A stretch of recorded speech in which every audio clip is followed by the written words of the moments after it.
When the victories on the line, you can't. If I want it, you know it's mine, don't try to. I'm eating that crunch time, you'll never.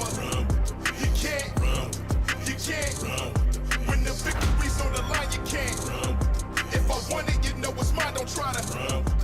I'm eating that crunch time, you'll never. You can't. You can't.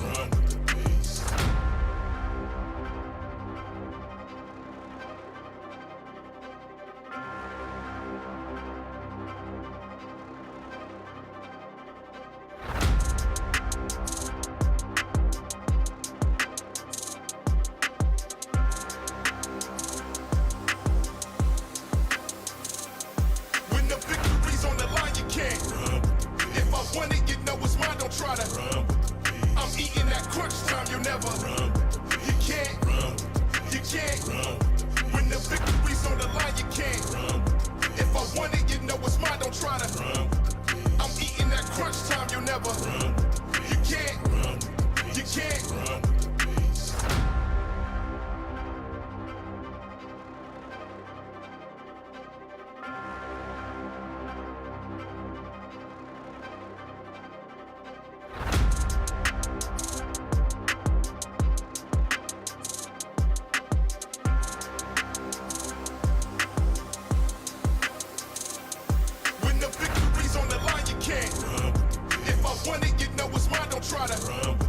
I'm eating that crunch time, you'll never. You can't. You can't. When the victories on the line, you can't. If I want it, you know it's mine, don't try to. I'm eating that crunch time, you'll never. You can't. You can't.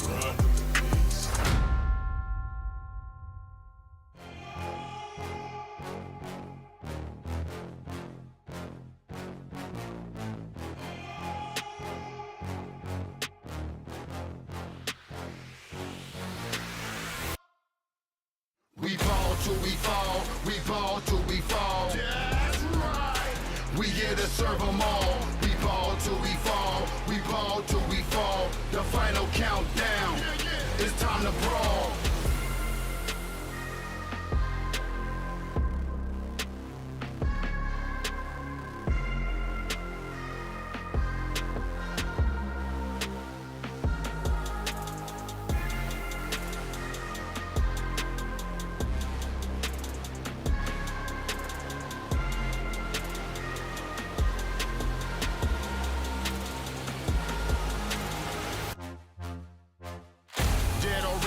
Machetes to eat spaghetti, rolling Pirelli faster than Mario Andretti.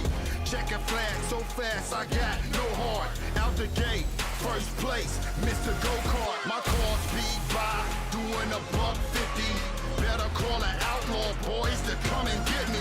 Yeah, I done one and I'm doing over 100. Check my face, done it, I'm so stunning.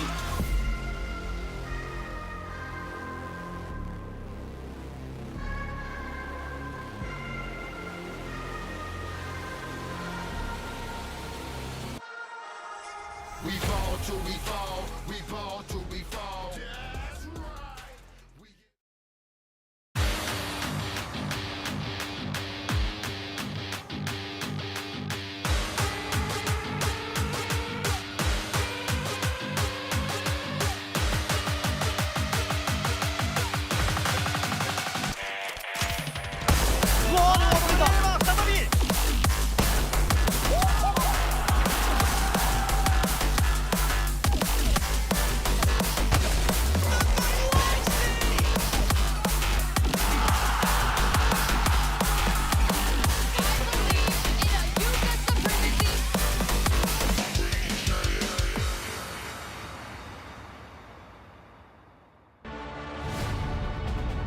Welcome to the ALGS Open here in New Orleans, Louisiana. We are cooking, not just on the streets with some of the best and most famous beignets in the world, but also the action is heating up to a scintillating flavor as we are going to get our championship Sunday set today.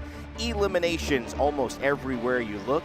And of course, the winner's bracket will be coming up in just a moment. But right now, 10 teams will be going home, 10 teams moving on to continue their journey in this treacherous and exciting format that we call the Open. Welcome, ladies and gentlemen, back to the Ernest and Memorial Convention Hall here in New Orleans. My name is Rain Day, and I'm joined by, of course, my amazing desk here. Dan Gaskin, we got you away from onset once. I'm sure everyone's going to enjoy hanging out with you for a little bit. Jamerson, and of course, Zephyr Cast, as we begin day 3. This sets the tone for now what we can expect heading into Sunday, which is what all these players are here trying to accomplish. Dan, to me, this is one of those moments where it is make or break, especially for teams who have not been known, who have made a name for themselves here, to really prove it that they should be in that matchup tomorrow. Yeah, ALGS weekends always are when things start to get a little bit spicy, right? Not that spicy, Zephyr. Careful. I saw what happened yesterday with that bottle of hot sauce. How was last night? Just checking. You all good? Oh, I'm fine. Okay, just double checking. I was a little bit worried. Saying that. I don't know if I believe him. But yes, I think, 5 teams left that were in the Challenger circuit. They're still in the winners bracket. So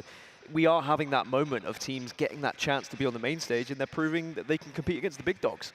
Jamerson, too, I want to look at big picture for you as obviously we look at today. What's the theme going into it? People joining us here. We've had a lot of action so far. What are you looking at today? I'm trying to find like a tagline, something like expect the unexpected. But honestly, I love that what we're seeing, especially out of the CC teams and other, lesser known teams, right? That they're getting this opportunity to really shine on the main stage. And really it's because I feel like for a while, Apex has been played in the status quo, right? Sure. There's a familiar way that everyone plays that everyone agrees upon. So a lot of the pros, when they're taking fights, they can kind of predict each other's movements because this is what you're supposed to do if you're playing perfect, right? Yeah. But we're not seeing perfect play out of everyone. We're seeing imperfect play. We're seeing things where players are being audacious with how they go for their peaks, and that's really throwing a lot of our pro teams off. And I love that we're seeing that out of our CC teams. I love that they're shaking things up, especially in a meta where they can shine. I love it. Audacious used to be the word I would say when my center back would try a shot from 40 yards out when I'm wide open on the wing. But at the end of the day, Zephyr, this is something that we're all concerned about. It's not the championship again. It is the hot sauce. Are you okay? Are you lying to all of us? Seriously, he's acting like nothing happened yesterday. I've gotten so many questions this morning. So many of y'all outside of the scene as well have offered things from comments to Pepto-Bismol to keep me within spirits here today. I'm completely fine, and I hope that you're as concerned for the players as much as I am, especially with the 2 elimination brackets still out ahead of us today. There's a lot worse out there for more than just me. Well, let's talk players, and let's talk what happened, especially if you're joining us here today on day 3. The setup for it yesterday. I'll start with you again, Zeph, and kind of go back down the line. Big takeaways from our first series all the way. This is when Falcons dropped out, but, teams like Lonely Let Gone, who are gone right now here and obviously didn't make it, kind of stole the show early on. Yeah, so many of our teams managing to kind of turn it around very, very early going into day 2 here. Of course, yes, you do see some of those early drops for many rosters, but even those that we don't get to talk about very often, like those Nemesises, like those Danishes who managed to come through, which we'll go through the day, faced their own difficulties as the competition elevated here, but it just went to show that no one was particularly safe in this format, whether it be the timing, whether it be the investment, whether you're sitting 12, 13, 14, suddenly 18 games deep on the day of. It's a challenge that for a lot of rosters here in the ALGS, they've never truly experienced it. Yeah, Green Stego obviously holding out Falcons. That was one of the big deals in E-District, a map that has given so many teams trouble overall finding those rotations unless they're picture perfect, getting caught out by a lot of these squads who are already in position. Danish, though, would be the star of this first set. BBL would have a very nice closeout, a lot of confidence here. No nades, he says. He's got one, but he just runs in with the P20s, the weapon that has dominated so far in this tournament. I think after day 1, it had over 1,000 kills. And obviously, when you continue to look at series like this, kills have been the name of the game. Kind of transitioning into Series 2 and looking at some of those teams that stood out as well. I mean, Jamerson, this was a day where we had a lot of upsets. We also had a lot of success here for teams like Reject, who were able to bounce back late and keep their dream alive. Yeah, this was a scary portion for Reject because they were right on the bubble. 34, 35, and then the +3, +4 from getting that win is all they needed to move on. And I think the margin between where reject reject ended, and where the cutoff teams were only about 2 or 3 points. Right. And so they narrowly made it in. So10 was the other team in that fight that ended up getting knocked out. And Dan, Twisted Minds, the story of Albarelli, we've been looking at this guy, casting him ever since Poland. Now he feels like he's having a resurgence. I think the Legend bans has been great for a player like Albarelli. I think there was a lot of talk about him coming into Pro League, coming into this tournament, and it's evident on the main stage. 3 wins yesterday in a very stacked bracket, and of course this series ended with quite the culmination. Complexity, only 2 kills away, only 1 placement away from qualifying into the winner's bracket. Instead, however, they fell short. That's what's put them into this. Monsoon will have watched this clip, this moment, probably, what, an hour or 2 hours in a row, guys, last night from this morning. He had an opportunity. They had the 2v1 or the 3v2. He did not go down from the tower, and it ended up turning against them until they all died, one at a time. Complexity, a team that got 6th place at Year 4 championships, an amazing result for them. Now trying to get back into Championship Sunday, but they'll have to go through the elimination round. This is our early exit club. All of these teams have gone out. You look at Snipe Down, Dan, too, on Rock. He had a lot more in the bag. He certainly hoped to have made it, but they will not be joining us here. Yeah, I think that's a sad return for Snipe Down, but I mean, you look at Baxlong Deeds as well, 2 players who would have been expecting to get a little bit further in this competition. Enter Force 36 as well. They're a team that, you know, we've very historic in ALGS, but sadly did not get there. But of course, then we've got these squads who are still amongst the pit and are still in that elimination bracket and are looking to tear things up. It's amazing. You know, Mazer was given the crown by Dia yesterday, and I think, you know, obviously we're doing a hot take, but there is some truth to the fact that he's really transformed his image. Mazer Moments is no longer what you really think of him with the way that he's navigated a lot of these teams. Maybe if you're, you know, more meme forward, but he's truly put in some work with Virtus Pro, and Lewin Slayer backing him up as well. Jamerson, what do you think about that? I mean, we got to talk about Twerkaholics, though, when we're talking about the pit bosses, but yeah, we've got a lot going on today, and so I think we should just go ahead and... Well, all right, doesn't want to get it. Let's not talk about the Twerkaholics then. Hey, that's not how this works, buddy. I'm going to ask you something. You're going to answer, okay? All right, let's go into the schedule. I've never had that before. We're going to go into the schedule for today, and obviously we have elimination round 4 coming up at 10 a.m. That's right now. Then we'll see our winners finals played. We will then also have elimination round 5 played again. What that means is those teams in that round, the top 10, will end up back in elimination finals on main stage later tonight, and the bottom 10 of the winners finals that you see will come down as well. Also, we have a nice birthday coming up actually today for McLovin. Big shout out there. A Just for Fun team just killed your fave. I love it. Happy birthday, McLovin. Maybe one of the most iconic names in media, possibly. I don't know. That Hawaii driver's license, you do have to love it. Let's start looking at the teams participating too, Zeph. I'm going to go down for you. Eagle's eye view of kind of what this looks like heading into this elimination round. It's not as stacked as some of these winners rounds that we've seen, but still the quality as we get later on in this tournament, it's unbelievable. I don't know. That's arguable. I will say this. I think this lobby is fairly stacked. When we talk about the history of so many of these teams, yes, there are newcomers like Arneb and Atlas who are making their stance, but there are those major organizations, Liquid, Navi, TSM, Falcons, Gaiman. These are teams that have come true and blue when it comes to all of our previous lands. Most of the time, we discussing them in that finals lobby. Yeah. 10 of these teams are going to have to walk away today, and my concern is that while there is a lot of very good quality, not everyone can deliver. Yeah, obviously you're going to be tested in many ways. These are teams that have been tested across it. One of the things we've never seen before is a team kind of make that run from the eliminations in this open and get to that championship Sunday. That's because we've only had this format once here at the ALGS. So somebody's going to make history. Someone's going to keep that dream alive. 10 teams, though, they will not. I want to highlight the teams we think will perform, though, Dan, and that's why I'm going to start with you. Who's your one to watch today? I don't think we can ignore the fact that Team Falcons are in this lobby, right? A squad that definitely struggled in winners bracket round 2 and surprisingly dropped down to the elimination bracket, but at the same time, you need to be looking at what they've been able to achieve in the elimination bracket. Yep. Did they do it on purpose? Did they drop down just so they could trash on some open kids and start to gain some confidence? Because that would be very Team Falcons. Hal is now one of the lobby leaders when it comes to kills, when it comes to damage. jokes aside, confidence building is everything for this team because we've all heard what's happened online. Yeah. Yes, there's been struggles amongst Zero and Hal. They've kind of been butting heads a little bit, to be expected when you build a God Squad, right? But now you've got into the elimination bracket. Now you're starting to win lobby after lobby. That is going to do wonders for their confidence going forward.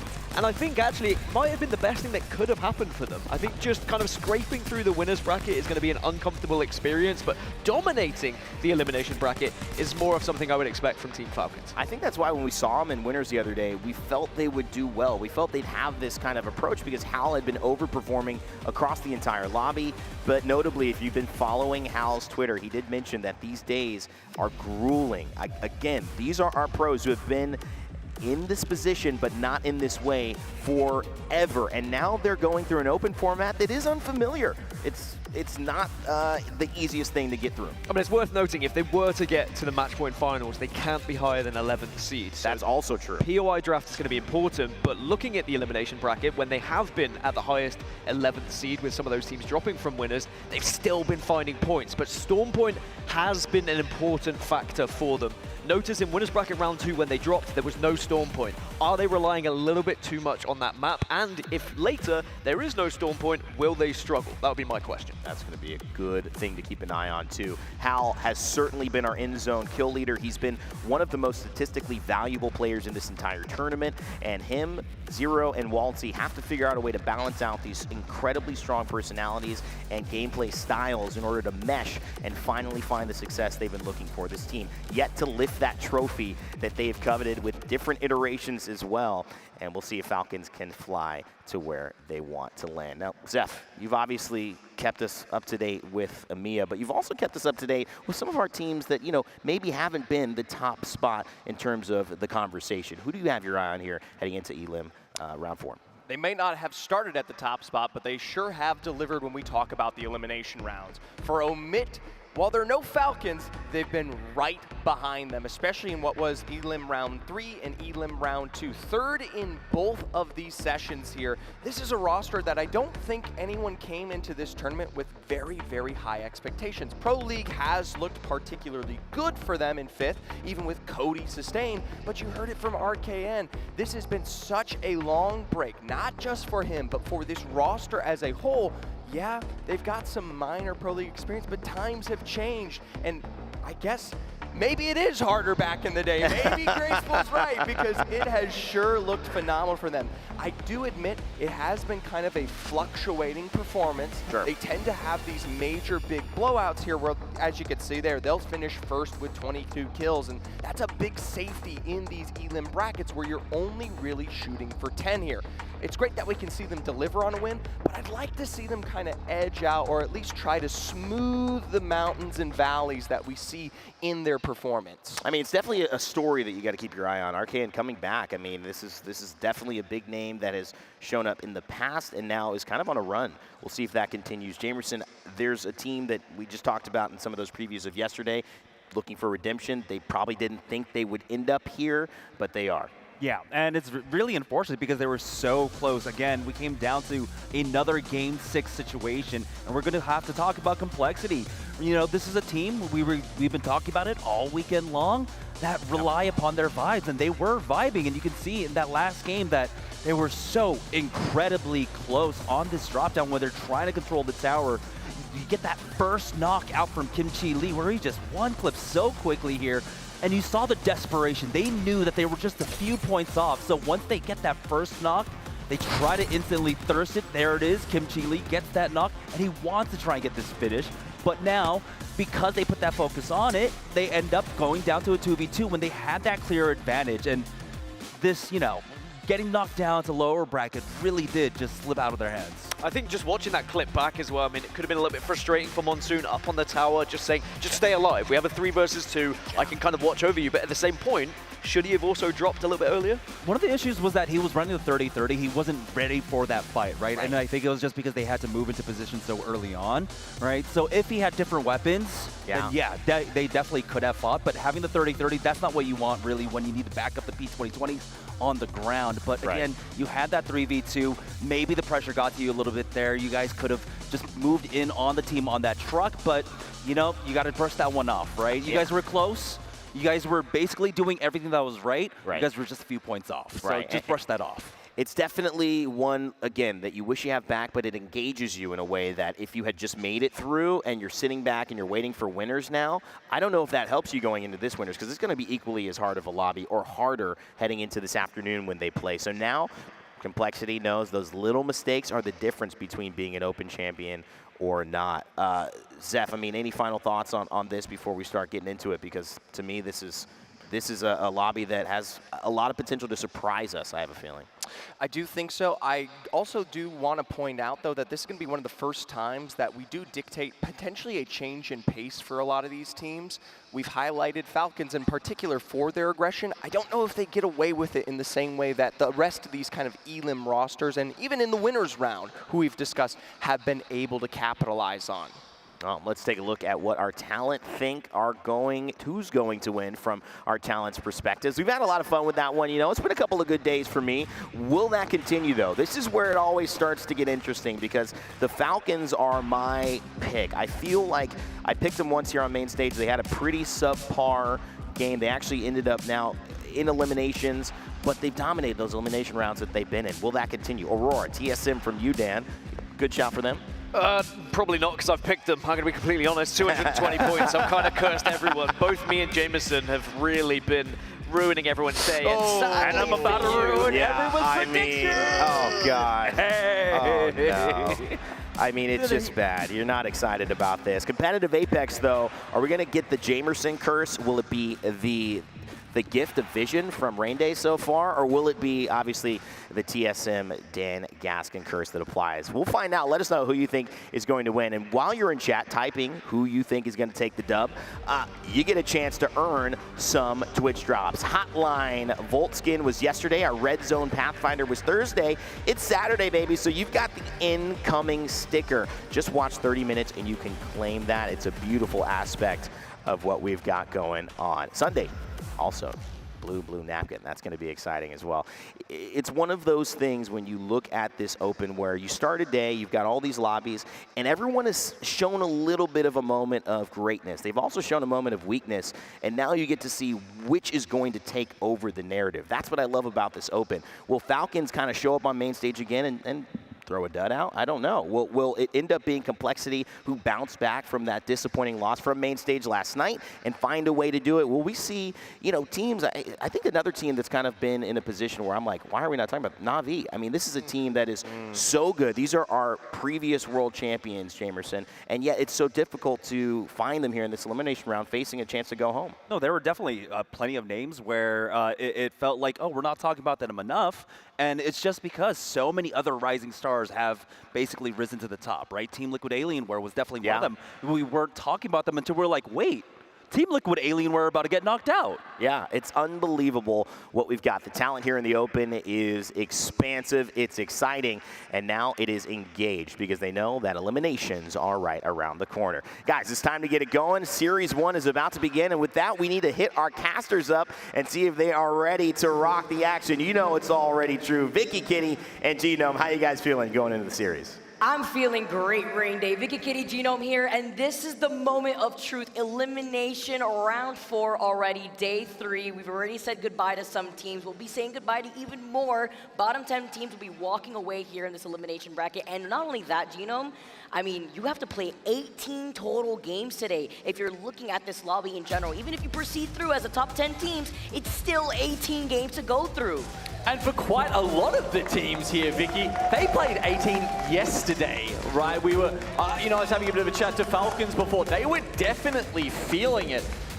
18 games in a ranked session, that's a long day of Apex. 18 games at top level Apex, I reckon it takes something like double the amount of energy to play at this level. You are so intense, you're so locked in, you're coming hard, you're thinking strategically, as well as having to be, you know, need perfect mechanics really to keep up with the kind of players we've got on the stage. And just looking around at the teams and the names that we've got here, it doesn't even feel like an elimination bracket. I mean, this is insane. We're at top 60 still. There's still 60 teams left at this LAN. And already you've got teams like Falcon, Aurora, Team Liquid, Na'Vi, sitting down here in the elimination bracket. Crazy. It's insane. You talked about 18 games of ranked. I mean, imagine playing 18 games of high-level Apex in a lobby like this with professionals.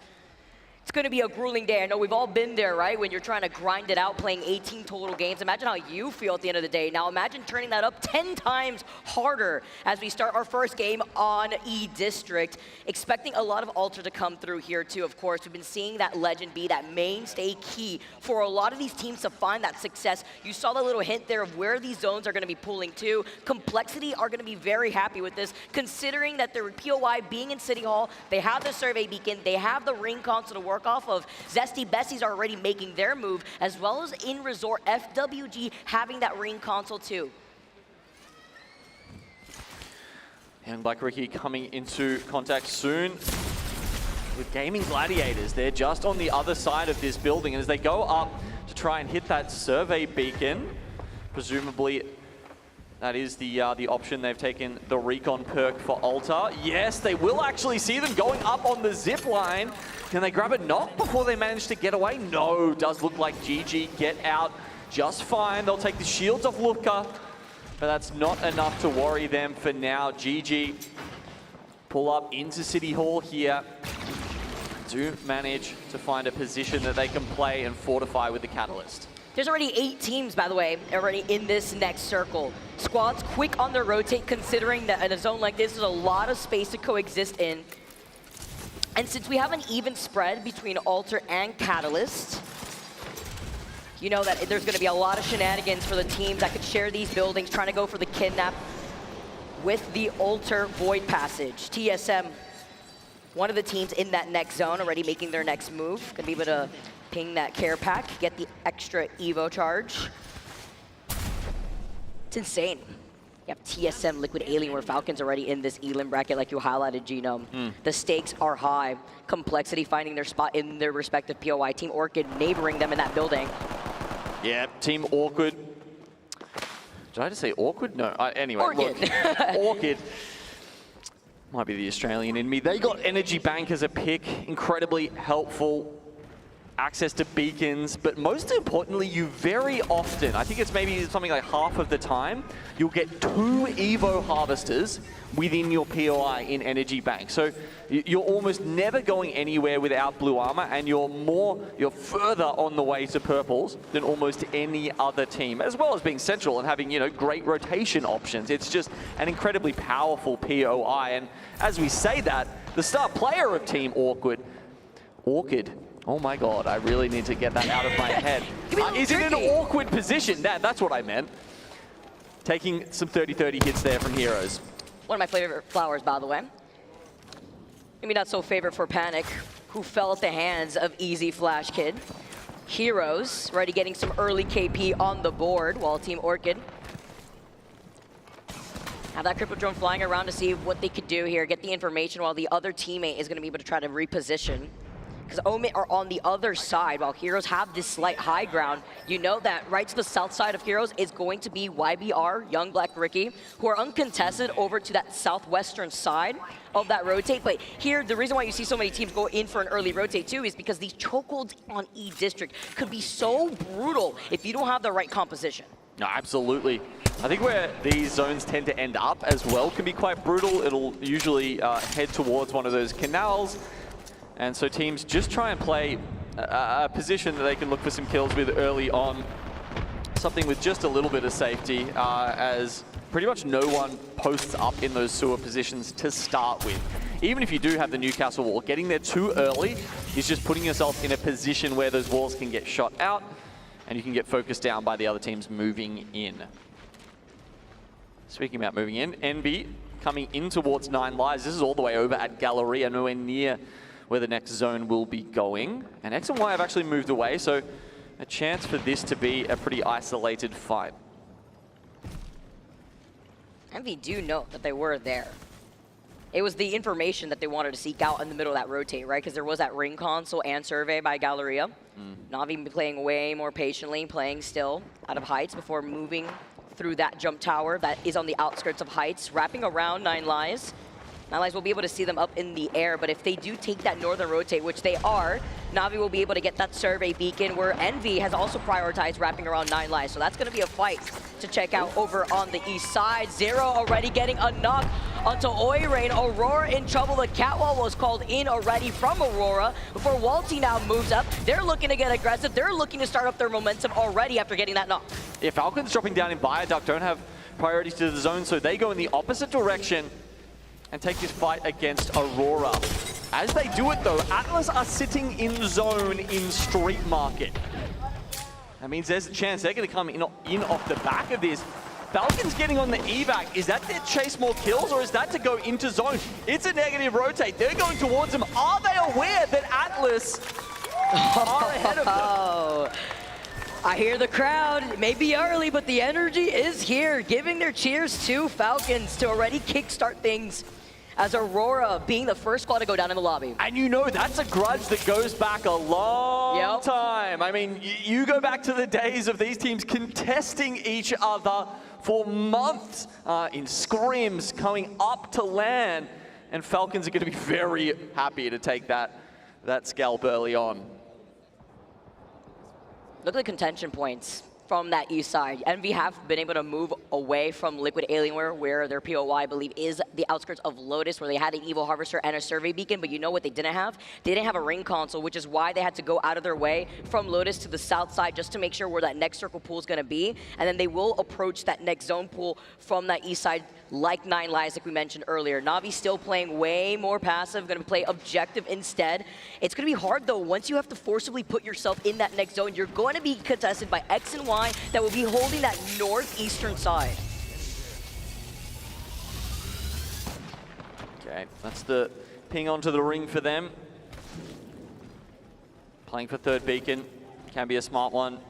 That said, I don't think it's going to give them a lot of help in this situation, Vicky, because even the teams who haven't pinged that ring console are basically sitting within the third ring. They might not have the direct information, but they have guessed correctly. I will have to mention, aside from the fact that they lost out on Nizul, Liquid Alienware, I got to talk to Pistillo just a little bit. They are dreading the 18 upcoming games if they stay alive in this lobby in the top 10. They know it's grueling. This is one of the squads that rather falter the more that they have to play. They have to keep on point. So we take a look at Complexity, who have been able to hold that high ground of the second floor building. Monsoon taking a little bit of damage himself. There are going to be a lot of pokes here for the squads like Complexity that know that the circle's pulling over to their POI, because they have to secure this spot very early on, denying the opportunity of space from the other teams in the distance. But they are one of the teams also running the altar, so you know with that altar passive, you know that Funk is going to be able to get the extra loot that they need out of the death boxes once they start appearing in front of them. Yeah, look, sitting center zone, having an opportunity to ping people at long range. Sadly, Monsoon only able to get a triple take with a 2x there. So usually if available to him, he will be on, the Senti, the charge rifle, finding one of those sniper optics to really dial it in and charge up his Evo from long range. Unfortunately, didn't get the loot he would have preferred in this game. FWG, one of our more unknown teams coming into this elimination bracket. I mean, look, they've made it into more than the top half of this LAN, but they've only got 1 life left. That's right, 10 teams will be progressing forward. 10 of these excellent teams that we have in this lobby not making it to the rest of today. What I really like are the teams that aren't running the Callus are opting for that crypto. We have 4 cryptos in this lobby. Liquid Alienware do see that Void Nexus right in front of them. Gonna be able to try to take care of that, but maybe also indicating to 9 lives that there could be a squad coming out from the edge of that zone. 9 lives are gonna be able to try to take that Void Nexus, reposition themselves into that next zone. They have that information, as you could already see, and where it's pulling. Smart from them too. That's what I really like about the plays that we've been seeing so far with the Altar and the Void Nexus. Being able to cover 2 POIs, basically, if you purposely space out these Void Nexuses, it's amazing. Yeah, so look at this. Liquid Alienware are currently in the zone. They hit the double scan, waiting there after that ring 3, after the ring 2 countdown. They hit the survey beacon and the ring console at the same time. It reveals everyone's positions as well as the ring information that almost no one else has. And now they can think about where to go next. Do they have the evac towers? Do they even have the abilities to get in there and get past 9 Lives and Envy, though? Unless they can make some magic happen with the altar, right, and go for some cheeky rotates. But at least with the survey beacon that they scanned, they know that they were going to get circle kept by 9 Lives and Envy. So they're going to take a much roundabout rotate option outside of zone, while Envy looking to chase right behind 9 Lives, getting a little aggressive, being on full purple. They know they have the advantage, but Zap getting Bean means that they're going to have to play a little bit more passive here. They don't like the situation that they're looking at. There is no other team that can come in for the third party unless a squad wants to give up their positioning, since they may have the Void Nexus themselves. But is that a risk that they want to take here? So Envy, now noting that they do not want to get gatekept by 9 Lives, are going to be wrapping around to the southeast side. As we had noted, Liquid Alienware doing something very similar, but are going to be going through the choke over to the complete south side of that next zone. Falcons, they were trying to get in on the west side. We actually saw them take the Void Nexus backwards after taking a little bit too much heat on their approach to the zone. So yes, they did manage to grab 2 KP so far, but it's going to be a very hard road for them. Many teams ahead of them. Now, I really want to see how they're going to approach this entrance into the next zone. Let's listen in. Let's front right. Like, it's just in front of us. It's in the building. This is open, looks like. Someone's in the bus. They're in the bus. They're playing Watson in the bus. We go building. Go building. Okay. Following me. Found me? Yeah. Come forward. Come forward to the wall in front of me. Are me. I'm like 1. Ooh. We're good. I'm gonna get a wall down. Fuse off. Am I kidding? Gotta catch up left. Wall's good. No, it's accelerating. Okay, I want to wall. Yeah. Team above us. Team above us. Team above us. I'm skydiving. I'm not used. I'm skydiving. I've netted. Nothing. 20, 30. Back ones. Making a shot. No with you, Reese. Not with you. Okay, no with you.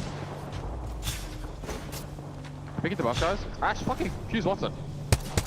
Above. Ultimate height. Ultimate height. I think Q3 we can run the building, I think. Side of building. Okay, we get inside. We don't have wall though, we don't have wall. No wall. How long? Do you self? 66? No, he doesn't. Okay, wait for my second Q, I think we should go. I mean, I'm with you. We all have other abilities, yeah, Q? Yeah, I have Q. Yeah, I do. Yeah, I have Q. Yeah, get to like under the building. Alright, ready? Yep, okay. Come. Follow. Yeah, right door, guys, right door. Yeah, in right door, guys. It's broke, I'm caveling it. Nice. Break the door. Saving. Batting.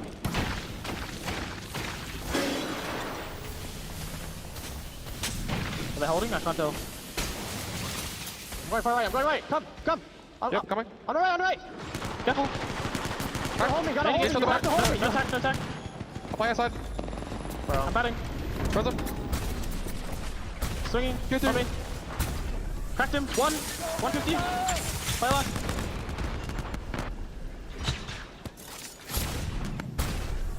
How's the first to go down, though? It was a tricky situation. You heard the way that they were trying to decide to take advantage of the macro. They want to be able to rotate, noting that there was a team above them. You saw Liquid Alienware also looking down at them as well.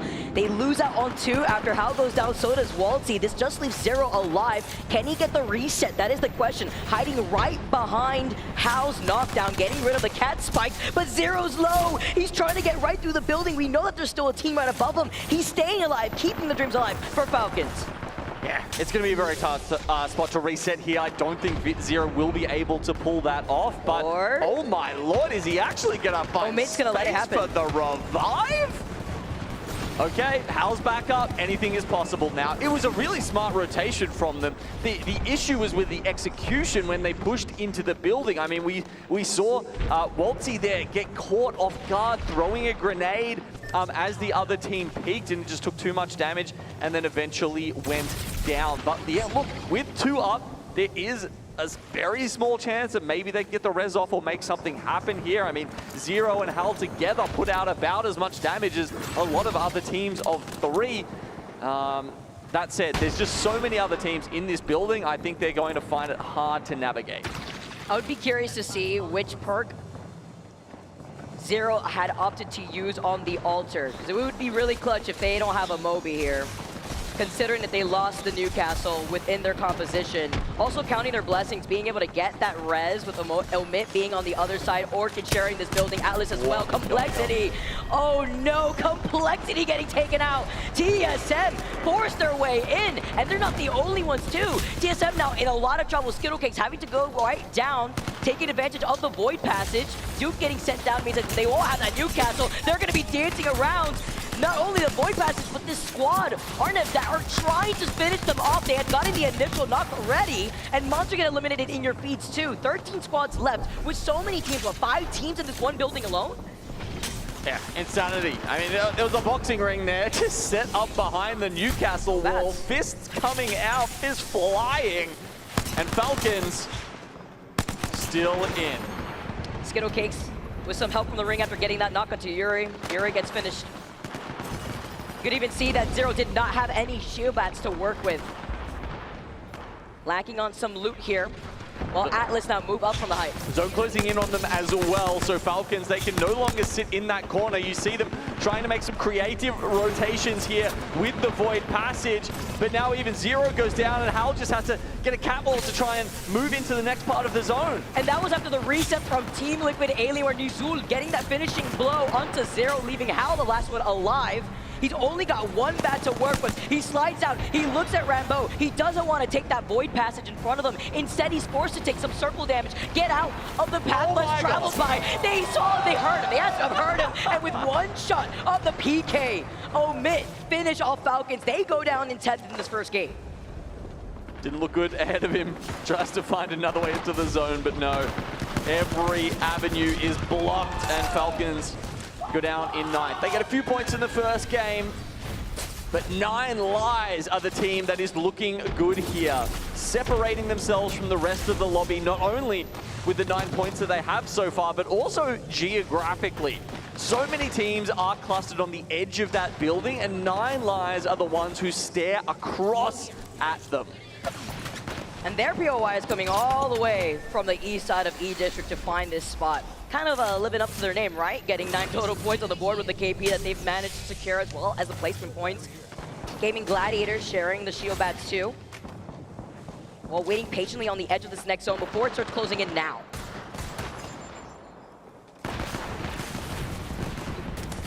Look at all of the teams set up here, whether it's behind a Watson pylon or a Newcastle wall. They're feeling safe for the moment, but now as the final round closes, they're going to lose their cover very shortly. The Watson could come in clutch. There's no more crypto left in the lobby. The only one was Team Orchid, and they lost their crypto player here. Something to note. Well, Atlas unleashed the Motherload. Void Passage tried to take a nice cheeky fight here for Corinthians, but they lost out on ones. The Motherload, though, putting in so much pressure. Atlas stay alive. Dolphin sliding in with the P20s, leaving that player one shot, dashes in with the Ash, tries to get the reset, but you can't get the res. You have to think about Panic, who was also able to get the reset here too from Team Orchid. Yeah, we're seeing Team Orchid with Rambo there.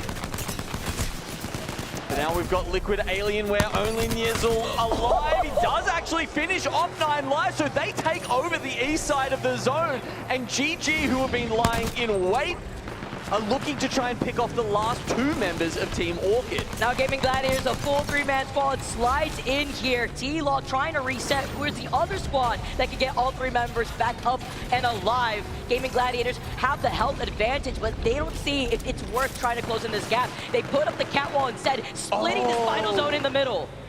Genius, look at this. Team Orchid, not only are they split, they're on the same side as Gaming Gladiators. That means that GG can either pick off the solo or just wait for the other 2 teams to cannibalize each other. An incredible catwalk hopefully should give the win to GG here, unless...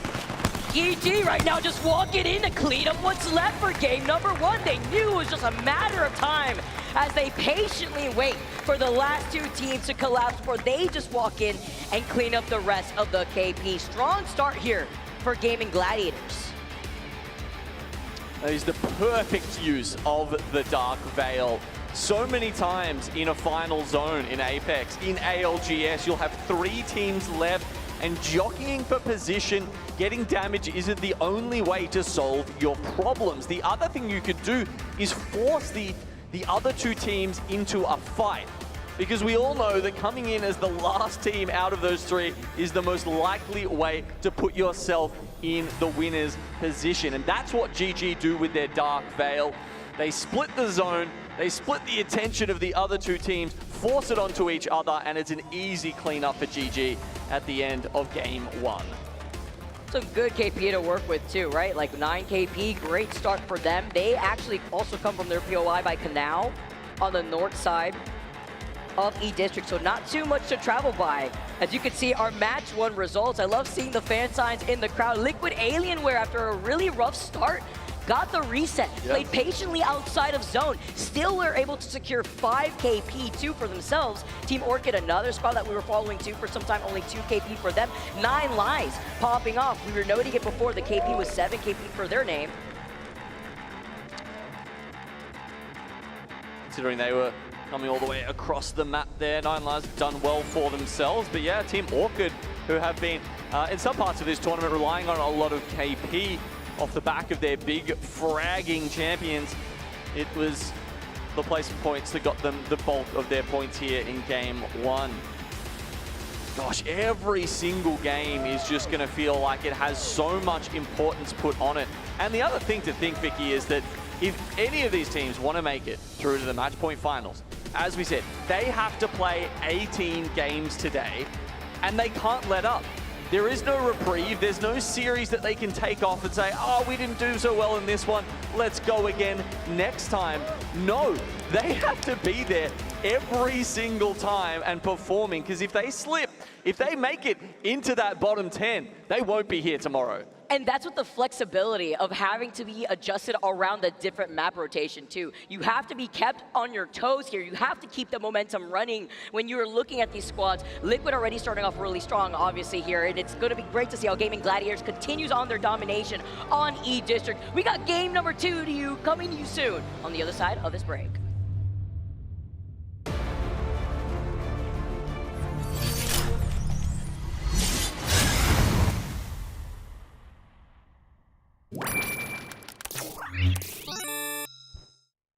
The return of Area 51, Alienware's highest performance desktop yet, equipped with powerful Intel Core Ultra processors. Innovative architecture designed for ultimate gaming. Engineered to evolve alongside your game. Encounter the legendary Area 51 at Alienware.com. The human body was built to move. Not trapped at a desk in one singular posture for 12 hours a day. It's time your chair evolved. This is Secret Lab Titan Evo. Ergonomically engineered for you, gamers, hybrid workers, artists, backing your every move.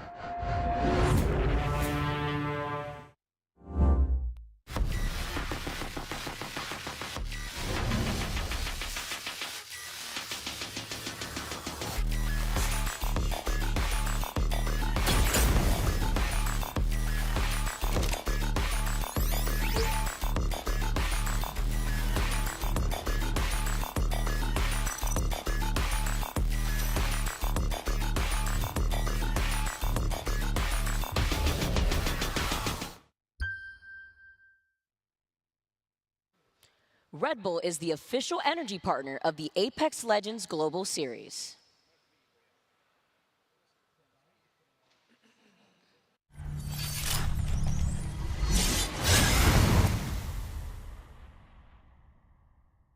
Let's say ammo. 100. Dogs. Next, free, by the way. Next. No. I have no ammo. No light. Jump. More. They slammed the one next to us. I'm on your Let's go. Can you pick it? Yeah, I'm Give me light ammo. Give me light ammo. I need light ammo now. Okay, jump. We just chill on me. Let them fight. Climbing. Plus spike. Take my side, guys. Take my side. Coming, guys. Chill. no. Fighting. Can you pick right side? Pick right side. Dead. Pick in. On me. Castle. Castle one. Got one.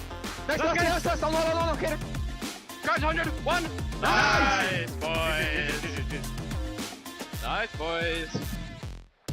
Welcome back, everyone, off of a fantastic start for Gaming Gladiators to get the dub for game number 1. And as an update, FaZe won the first game in their lobby with 12 KP. The competition is hot, Genome, and already kickstarting things on E-District has showcased how a lot of these squads have been forced out by these insane end zones. A lot of coexisting in some of these buildings in E-District.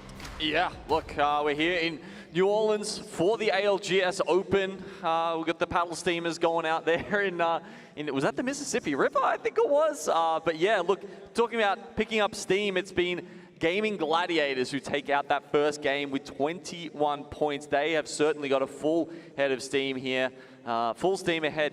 There's just so many metaphors we could go there. Anyway, look, 21 points is really solid. It's a great way to start off this, and it honestly puts them more than halfway to where they need to be to advance, right? You know, you need between 5 and 6 points per game on average to make it through.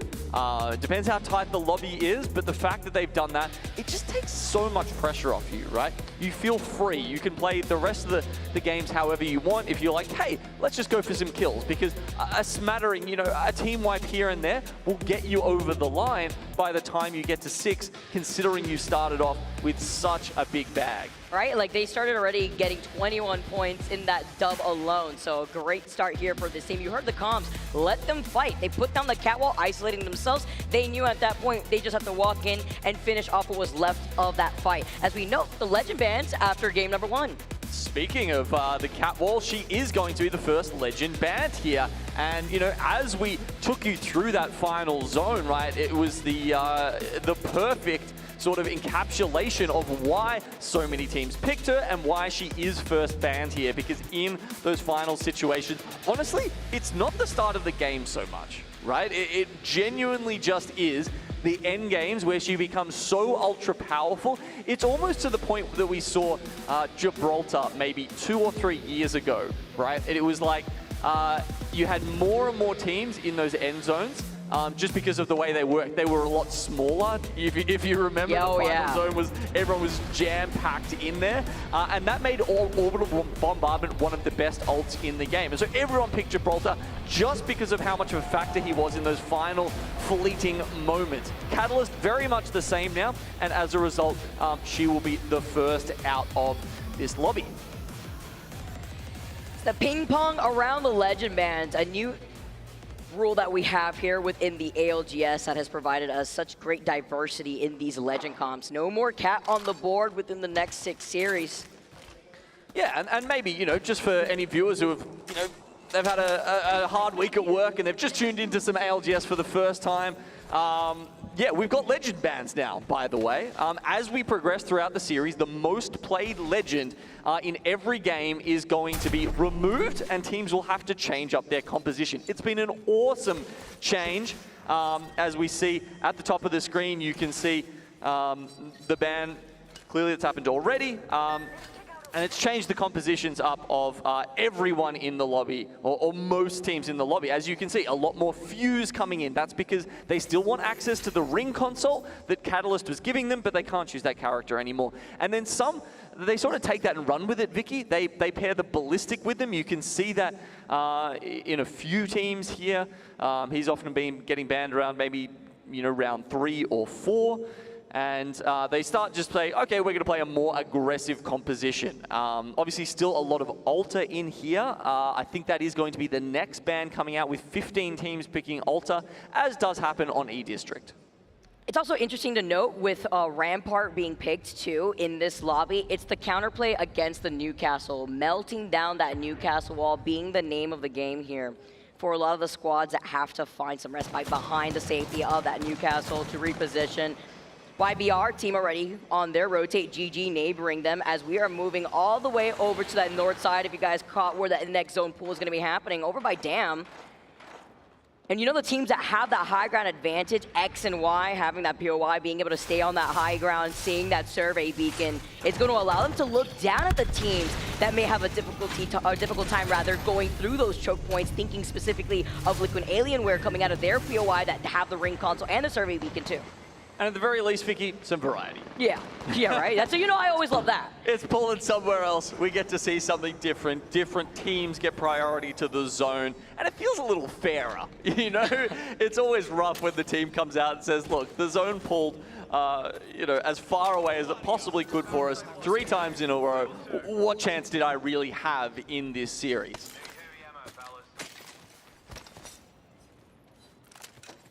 See the pings here from Na'Vi.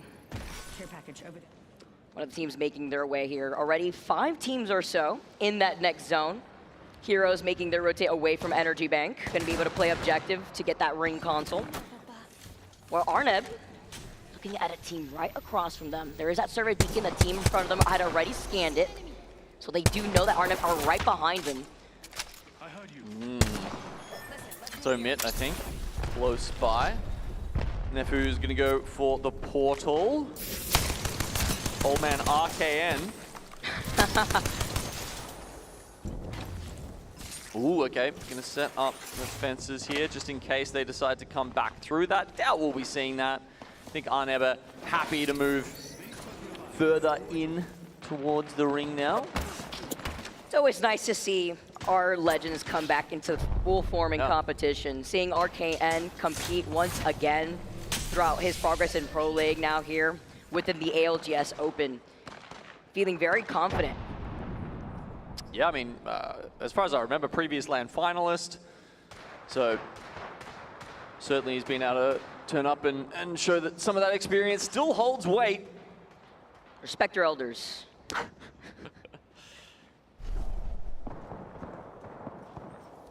Heroes just waiting, seeing the team right in front of them, taking some shots. They do have the Void Nexus if they do want to make some moves. They are one of the teams that know where this next zone is going to be pulling, as they have that ring console information, as you can see on that mini-map. Holding onto the high ground, though, looking at the team in front of them. That could be Corinthians, actually, because they wanted to get information off of the beacon. That's Heroes are holding down. Calm before the storm, I always say. Zesty Besties trying to chase down that team, though. You saw the residual rift that was left behind by the squad that ended up repositioning with the Void Nexus. See Light in the feed, also being able to get that knock onto Yuri. Yeah, I think that was FWG there. Pulled out of the fight with Zesty Besties, and they might have wanted their Void Nexus up just in an effort to be able to move forward, but they're going to have to walk in on foot here as they get a knock. That was from... It was from Zesty Besties. Okay, so they've traded here, and now we're seeing some Void Nexus action here. I think they actually portaled forward there just in an effort to try and get a different angle onto Zesty Besties. It's great hold, too, from Dark. You see him on the high ground trying to give suppress fire while the rest of his team is trying to reset entirely, the rest of FWG. Zesty Besties another one, too. They were able to fully reset now, trying to close in the gap. Looking at Hated, Dark moving back to the rest of his squad, but while holding a different off angle. Deadly's now trying to get Deadly. Newcastle barrier put up. Having to watch to your side, though. Also having to wonder, could there be a third party in the vicinity? The Void Nexus have been called in, waiting for him to appear on the other side before getting that knock onto Voodoo. There's a lot more action at the start of this game. You can see across the board. Teams getting into it both within the circle, and also there's a cluster of about 6 or 7 teams, and the Falcons are coming in from the south as well. So Zesty Besties, I think they're just finding a nice little isolated fight here on the side, but I don't know if they're ready for Falcons, for Monster, for Corinthians, for Liquid. Like, there's a lot of teams in this area. That's the risk when you take a fight that takes so long here. Now other teams want to get involved. They want to try to get some easy KP if they can find the opportunity in terms of the timing, as Zero has right now before sliding in, getting the knock. Hal, though, gets melted, having to back away, popped shield bat. This is one of the teams, though, that do not have the Void Nexus. Probably put it down somewhere behind them, but you can see Zero not having that Void Nexus just yet for the second time around.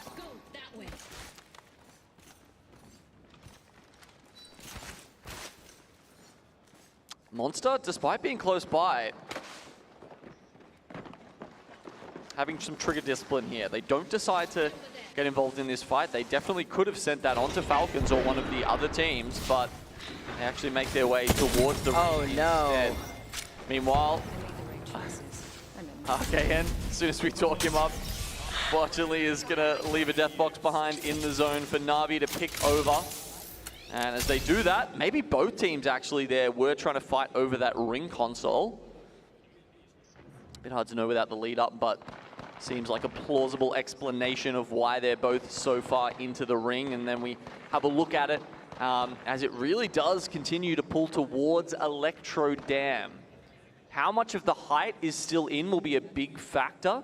If it means a team like Team Orchid can stay up there for the longest time, it's one of those places where you just have such a massive height disparity that if you can maintain the high ground, you know, it'll be KP galore for the team that sits up there with a few sites. I've seen a few end zones pulled towards whether it be the west side of Electro Dam, still on that low ground, and then towards the right houses that are very open by that one zip line that has that one big zip line that could lead you to high ground on the right side. YBR are actually banking on that zone pulling to the southeast, which would be way better for them because they've already secured that building early. Zesty Besties going in for the res, getting both their teammates up.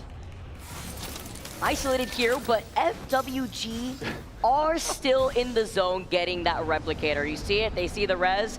Took that away too from FWG trying to reset, so now taking way longer to try to get into that next zone as it closes in. Mutually assured destruction from these two teams. I mean, Zesty Besties do get that res in first. You saw them essentially both crafting their teammates at the same time, but because Zesty Besties get in there to start with, it means that they've got a much better chance of keeping FWG out, who now have to go even further into zone to look for a potential respawn. I will say X and Y being one of the first teams to go down, no, being literally the first team to go down was important because their POI is Electro Dam, right? And Team Orchid have now taken up that space instead. They will instead be on the high ground, as you can see here, noting where that next zone could be pulling and having that information. Yeah, exactly. We're talking about how important those spots up the top are. TSM, they're not all the way up the top. You can see they're very well situated here. Building a fortress inside. Void Nexus behind the castle wall, supported by the amped cover. Meanwhile, mid-map, we've got Monster coming up against Aurora this time. Their run ended early by Falcons in game 1. Let's see if they can turn the tables on someone else here in game 2.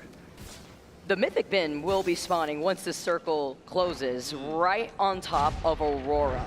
And you know what? That's kind of their comfort spot, right? I mean, if you think back to how they played the lifeline in times past, Vicky, it was the stay well away from the zone, get up to purple, spawn in the respawn, the care package from lifeline, and grab your Evo cash and your free you know, care package weapon that way. Unfortunately, that's no longer in the game, but they'll get the next best thing, which is the Mythic Pin. Lots of breakdown too. We also saw FWG get the full res on the squad, but when we talked about the information that Team Orchid could bank off of, same thing for TSM, there is no ring console in Electro Dam, right? So you're really banking on that survey beacon to reveal where other teams have predicted where that zone's gonna be pulling, and guess what?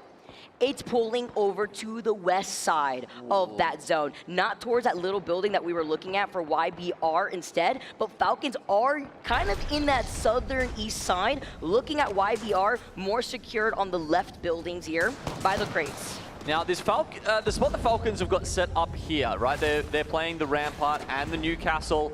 This is actually a very good spot for that composition, I'd say. It's a lot of teams will win from this spot, but it's not easy to hold.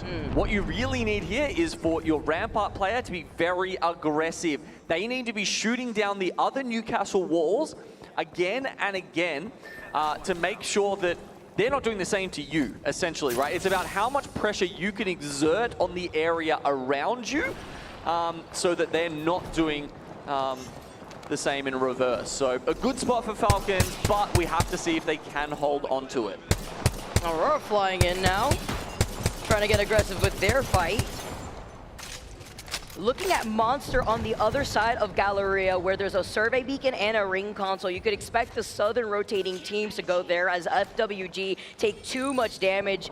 They lose out from the ring. They felt pressure from another team trying to match some Corinthians now moving up. Heroes were trying to gatekeep them originally as well. And now Zesty Besties looking at Complexity as Corinthians are safely in that next zone. They had been able to get that ring console, so that's why they're going to be looking at this fight to try to see if they can hold this position before wanting to try to go for a third party. Complexity, fan favorites, only 2 points right now. They're in trouble. Monsoon has to pull away, tries to hide behind the castle wall, but it's not enough. Zesty Besties will find the angle and they'll find the kills onto Complexity. 2 games, 2 points. They are now behind the 8 ball. They stay besties and hate it out here with a 4 KP leading away with kill leader. 6 total KP for this team that had been able to get that reset. A great journey to look for this second game for this team. Now we did briefly mention that FWG went down there. That's because they took more damage from the ring than from all the other teams they fought combined, by the way. 1,300 damage from the ring in a single game. A lot of medkits. A lot of medkits. Especially when you just respawned, right? Good luck, you're on the sticks for real. Atlas looking at Envy, while G Dolphin tries to get into position. I like the way that they're trying to play this, holding a split angle, trying to divert that attention onto multiple members, while G Dolphin tries to be the entry fragger here, but isolated, he loses out on the fight, missing these crucial P20 shots.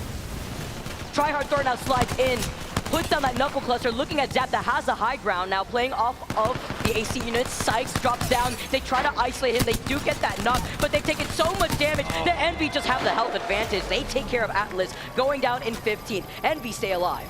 Okay, Envy still in it. Saw Sykes on the way in this morning. He was saying that they had some great spots yesterday, but just weren't able to convert. He said there are a couple of games where they had, 20 points were on the table in front of them, and then they go down. They go down too early, and they don't convert. He felt sick at the time, but Team Orchid,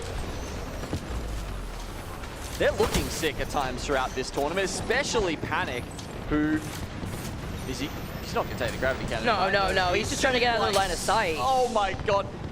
It looks like he's on it. I'm surprised it's not firing right now. It's just a little bit on the Crumb side, the pixel of the stairs before you take that gravity cannon, staying alive. I mean, he really had no choice. Once you're forced to drop down, that's the thing about being on Electro Dam. Yep. You have little to no cover once all these teams have already congregated on the bottom side of that dam. Ooh, zone does shift away from Falcons, so it's a little plinth that they're on. They're just gonna have to shield some people on the way into the next zone. Oh my god, YBR. Trying to play from their little corner, but Nine Lives are peeking them. I don't know if they really want to take this fight. They kind of don't have much of an option, I suppose. They're stuck down below. Can they even get out of this without using the Alter Q to get it onto high ground? This is a crazy spot. Yeah, it's going to be really hard. Also, I've been seeing easy flashes popping off with the Kraber since like 2 circles ago. Getting now the headshot on Sakura. Team Liquid Alienware go down a lot earlier than what we saw in game number 1. Rambo literally one shot though, dancing before the 30-30 had hit him. Heroes, we were talking about easy flash before, also getting pelted by the 30-30. These drones, I believe we have like 4 cryptos or so in this lobby. Kind of putting a thorn on their side. Heroes being one of the teams having that crypto, but where do you even go? Literally everyone is trying to look at you. He can't even get into cover. Another member of Heroes goes down, leaving just the crypto player here. You're gonna try to hide behind the knockdown shield, go invisible if you have that second perk from the blue Evo shield. Falcons also are lighting up the feed. I mean, Heroes are mid-zone right now, but they don't have a Newcastle. I mean, they're like one of the only teams in this lobby not playing that legend, and they're playing from the exact spot that you need him in. They do not have cover from multiple angles, and it just seems like it's an impossible situation there from Heroes as they're eliminated in 10th place. Another KP here from Falcons, 4 KP in their pockets, and Zero's got the Kraber, but he does not got it like that. He does not hit the hip fire shots on the Kraber, now only leaving Waltzy alive as he tries to get the reset with the Newcastle. Here comes Kazakh dropping down with the slam on the Newcastle himself. It's only really up to Waltzy to try to clutch it out. Yeah, he's just trying to res to even buy himself time. It's not even necessarily to actually get the teammates up. He just wants some cover, but he can't. He can't do it. Aurora will take them and they'll take some extra KP. Maybe even here against 9 Live. No! Cersei pulls it off. He'll grab the shield swap, and as soon as he does, they go down as well. Look who's looking at them. It's GG. Safe once again in the best position, the less contested position. Meanwhile, look at the compound that they're looking at. Right across the field, you have Zesty Besties, Na'Vi, Monster that will eventually have to collapse on each other, whereas GG don't have anybody to worry about on their side of zone. This is looking like it's going to be a back-to-back here for GG, but don't count your chickens just yet. The other teams are full. They've got positions they can play for. There are altars available. Oh, with the Mother Low getting that crack to do the initial damage, though.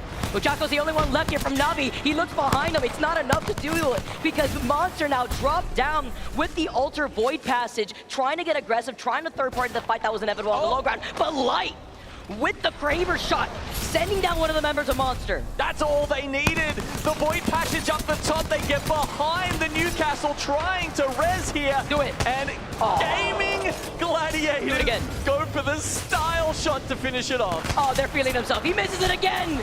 It's fine. It's for the style points. It's just for the style points because you know that Gaming Gladiators with their position go in for the back-to-back, winning game number 2.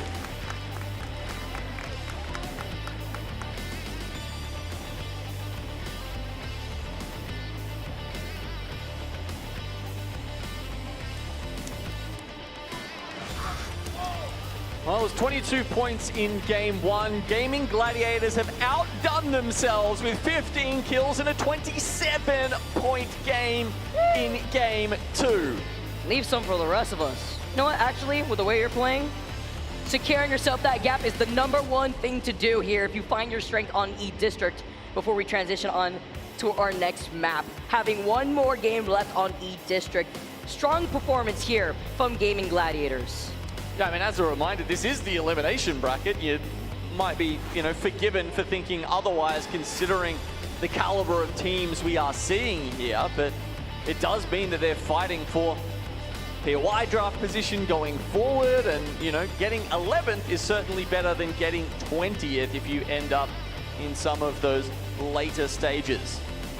Look at this, 27 total points for Gaming Gladiators. Monster were only able to secure 1 KP. Na'Vi with 8 KP, actually pretty sponged up here in terms of KP in general for our top 10 squads in game number 2. Yep, a few bagels, a few sticks on the other side. There's really not a lot going around in the bottom 10 there. Not a lot to propel them forward. When you think about the series results overall. I mean, Monster getting 1 kill for 9 placement points is honestly pretty damn good for them. Any team would be happy to take that. Having a look at our top 3 for the second game. Sedan rocking the glasses, always looking stylish there. But Na'Vi obviously, coming off a LAN win, were another team who wouldn't expect to see themselves in the elimination bracket, but here they are and they've just got to do their best. They pick up 15 points. That's extremely helpful on their campaign to continue forward. Need it here with Gaming Gladiators taking up all the points themselves, right?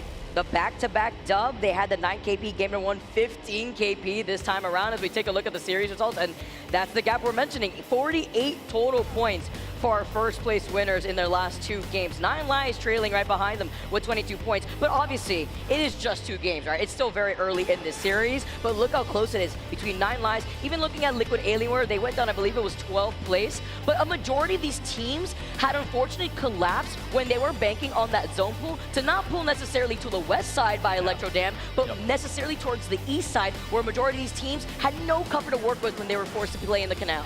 Yeah, because you see a lot of teams, a lot of zones pull to that little plinth as we were talking about, but this time it doesn't. It goes over towards the bridge. You've got Gaming Gladiators who just get that initial knock, and that was it, right? Then they're straight up through the Void Siphon. It's an easy cleanup at that point for GG, and a back-to-back dub. You love to see it.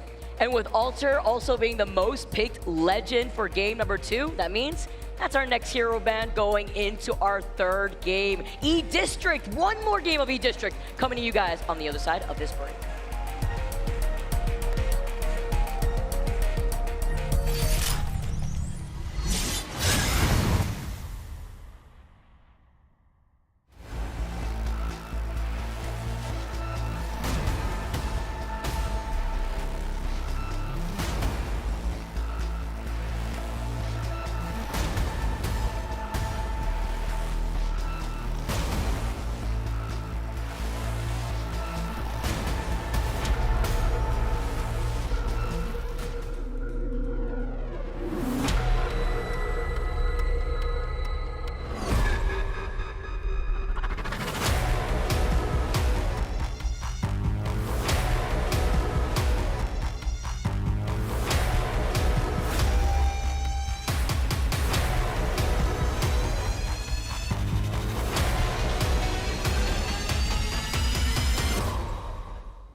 Sony InZone, the official monitor of the Apex Legends Global Series.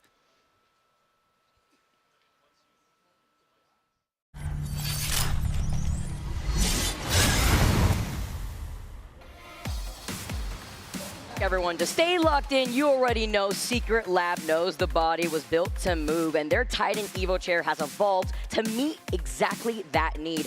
While the 4-way L-Adapt lumbar support system cushions your spine on a Y-shaped lattice of living hinges, the 165 degrees of recline and Class 4 hydraulics will keep you steady and ready while backing your every move. You know what they say, Genome? The better the chair, the better the gamer. And we're out here for our 3rd match. Underway now. E-District. I always love to see how these new maps have influenced the playstyle that our teams have needed to adapt on top of the legend bands. Yeah, it's a very different map. It's obviously quite a recent introduction into ALGS. We saw it come in at the championship at Sapporo last year. So the players, honestly, they're so much newer to this map than everything else. I mean, you know, we were even talking when we were casting World's Edge yesterday. It's like you see everything and you can see it like 3 zones in advance, essentially. But you go to E-District and you're like, yeah, there's a bunch of zones that we're just not that used to, and they play out very differently to every other map. Yeah, and you know, then you look at Gaming Gladiators and the way that they position themselves in these final zones constantly. A team that obviously has been able to nail down where these circle pulls have been. As we take a look at the POI draft, exactly where Gaming Gladiators have been rotating from by the north side. Yeah, GG. We can see them over there at Canal Plaza, just above the Energy Bank. And obviously we've had 2 zones on the north side, so being in the middle, it kind of splits the difference with their priority to both of those zones. And they kind of nailed it. They've really nailed it both times. They have just done an incredible job of clearing out all the space, and then yeah, just like both times I'm looking at the map with about, you know, 7 squads left, and they have half of the space to themselves, and that is just one of the easiest ways to tell whether a team has a good position going into those final stages. 9 kills and 15 kills for GG. They're only getting better as the series progresses.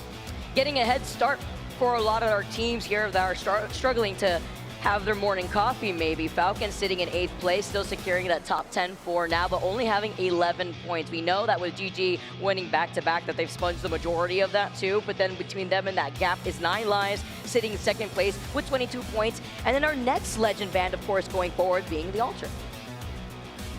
Yep, so it'll change things up again. Still no Newcastle ban, and now we have to wonder whether we'll see it at all, considering, you know, that little that pattern that we've noticed, whether it's either sort of first or not at all. And I actually did catch up with Waltzy briefly on his way to the stage, and I was, asking them, Falcons haven't looked the best when they've had Newcastle running throughout the whole series. And he was saying, yeah, well, you don't really want to pick Crypto unless Newcastle is out of the lobby already. And he was saying, I feel so good on Crypto. I can contribute so much to the team. I'm making all these calls. It feels like I'm almost back to being, my IGL days on Moist. And I can't do that on Newcastle. It's really up to the other guys. And we've certainly seen them just struggle a little bit in these types of lobbies, and it's kind of tough because it's got nothing to do with you. It just depends on what the other teams prioritize. It's not like they know, right, what the compositions that these teams are going to be rocking afterwards. It's just speculation based off of the pacing of how a lot of these lobbies have really progressed. You had mentioned beforehand where we usually see Ballistic more later in the series. It varies on which map we start off with too. And since we don't have Alter, we do see a little bit more Ballistic, couple that together with the Fuses as well as Wraith, Watson, one Valkyrie from what I'm seeing right here too, as well as a majority of the Newcastle like you mentioned. Yeah, we are going to buck that trend though. Newcastle will be the next Legend banned. He's in, let's have a look, 60% pick rates are actually quite low. Considering we're only at the third game here, 12 picks for Newcastle is actually a relatively low amount for a Legend to get banned. You still see it sometimes up to, 15, 16 teams picking the same thing going into match 3. So yeah, look, maybe a bit of a reprieve for Falcons as we were talking about.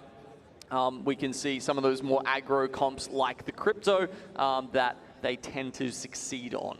It's also interesting to note that Wraith having that 45% pick rate, Ash being the 40% pick rate, allows you to enable a lot of more of that aggressive behavior, also the repositioning potential that you have. As we take a look at where that zone was pulling to, by the way, it's going to be over to that Northeast Energy Bank side. Teams already getting ahead. Arneb noting that since they have that, Watson getting that information off that ring console scan, trying to dance around that charge rifle. You see the pings are going to just land right directly in the middle of Energy Bank. And they're not alone here too, right? Heroes are flying right over Energy Bank where there is a ring console. Some of these teams could deny that information from the teams that will try to situate themselves here early, OMIT being one of them since they're going through their pathing from where the Evil Harvester is after a quick rotate north side of draft points. Ooh, very central zone pull here with it coming into Energy Bank. It's one of the other reasons you want to pick Energy Bank. I mean, we already talked about how good it is getting the double Evo spawns, as they have had this game. Send 2 members out, charge your Evo up very quickly, but also you just do tend to get a lot of pulls middle of this map. And teams, they've definitely recognized this. All the ones surrounding it have come through the north side of Energy Bank already. Teams like OMIT love to turtle up. You can see that. You can tell it directly from their composition because they've got Newcastle and they've got Watson. Them, Young Black Ricky also going for that. A couple of other teams will use Watson instead of Newcastle, which is also an interesting option considering that we've got more Cryptos creeping into the lobby now.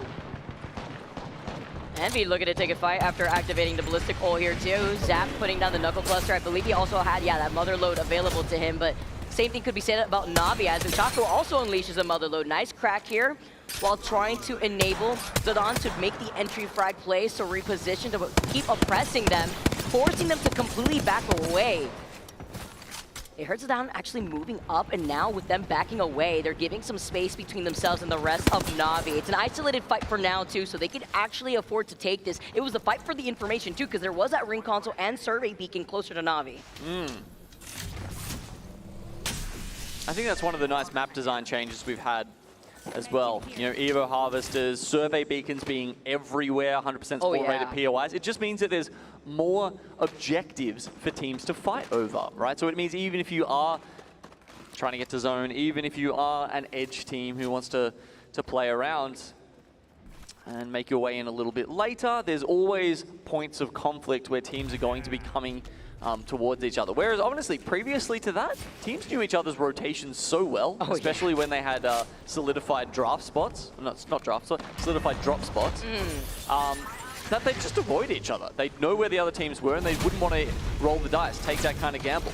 Or we'll see some ready, honestly, some ready plays in general, but with Hambino getting that knock onto Skittle. Does Jet have it here? No, he doesn't. Duplex now, only the last one alive. He was literally one already beforehand, but you saw with the beamage on the charge rifle on the other side. Very unfortunate situation for TSM. Being the first squad to go out here on E-District, the last game on E-District at that. So that's 8 points on E-District overall for TSM. That's not a good result. Or T-Husm, as I like to call them. And yeah, look, honestly, it kind of doesn't feel like an Apex LAN without TSM here, right? So I'm glad that they picked up these guys. Ever since they got so close to winning the LAN, I think it was when they were, you know, the Optic roster back then, but I've always felt like, you know, Dupe and Skittles deserved, you know, really another really high performance run, another deep run into the tournament. Real ones, the OGs remember ESA. Real ones remember the Dupe, Skittle, and Verhulst, by the way. That goes way, way back. But of course, as you highlighted, you know, Skittle and Dupe having that history that they have, but not going to be able to showcase it here for at least this third game. Oh wow, and they actually had first pick on E-District and Blossom Drive. So they're going on to their second round draft pick at Wall for Storm Point. That's, okay. Got your work cut out for you, TSM.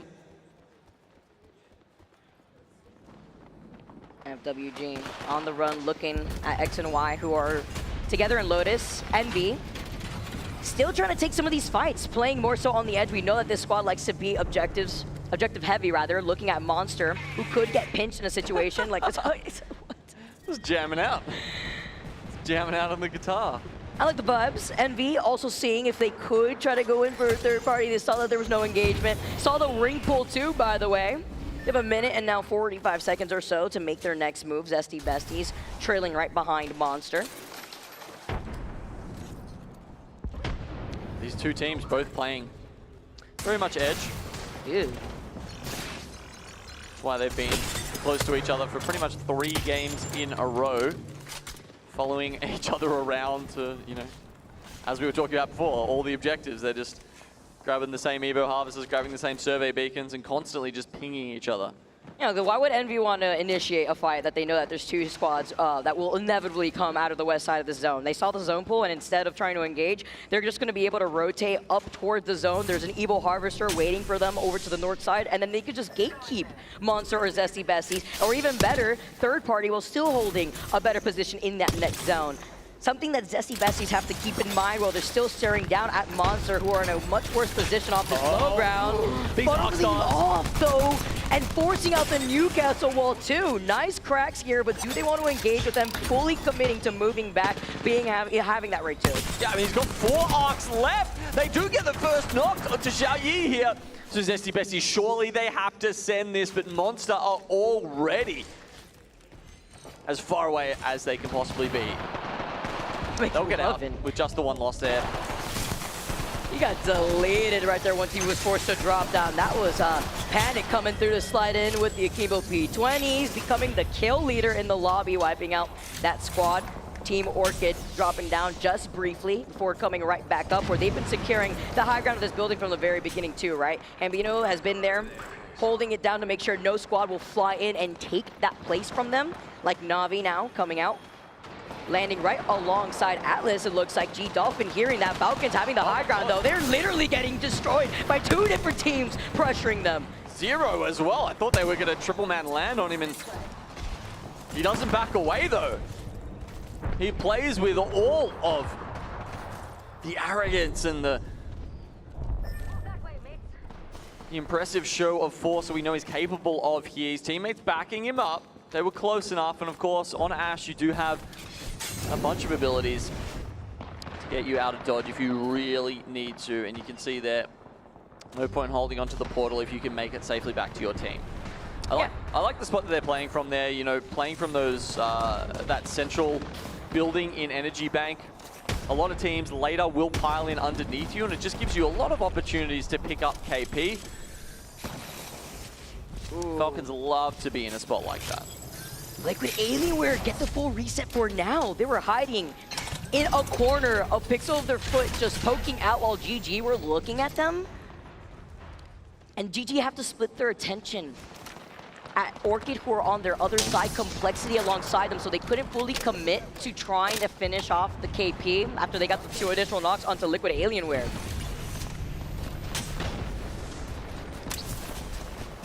Making some plays here with the Wraith Portal. Nizul trying to help out the rest of Liquid Alienware.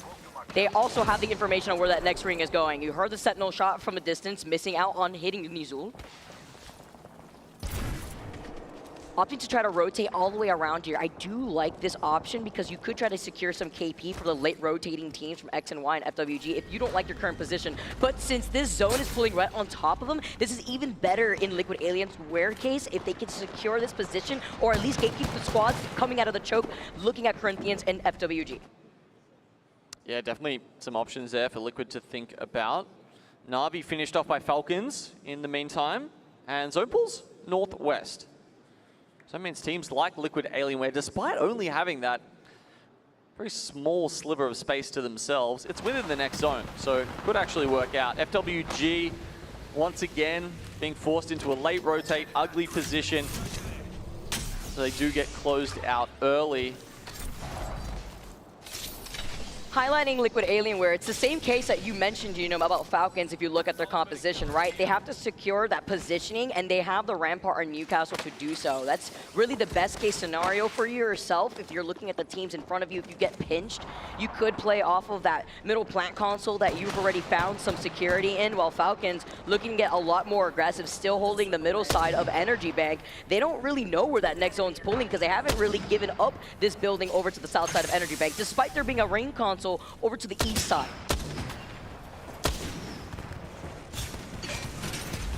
And I'm sure they're still hoping at this point that the zone comes back towards them, but in a minute or so they'll know it's not. At that point, will they be hoping that they kept a bit more of the Sheila to try and punch through some walls as they have to make their rotation?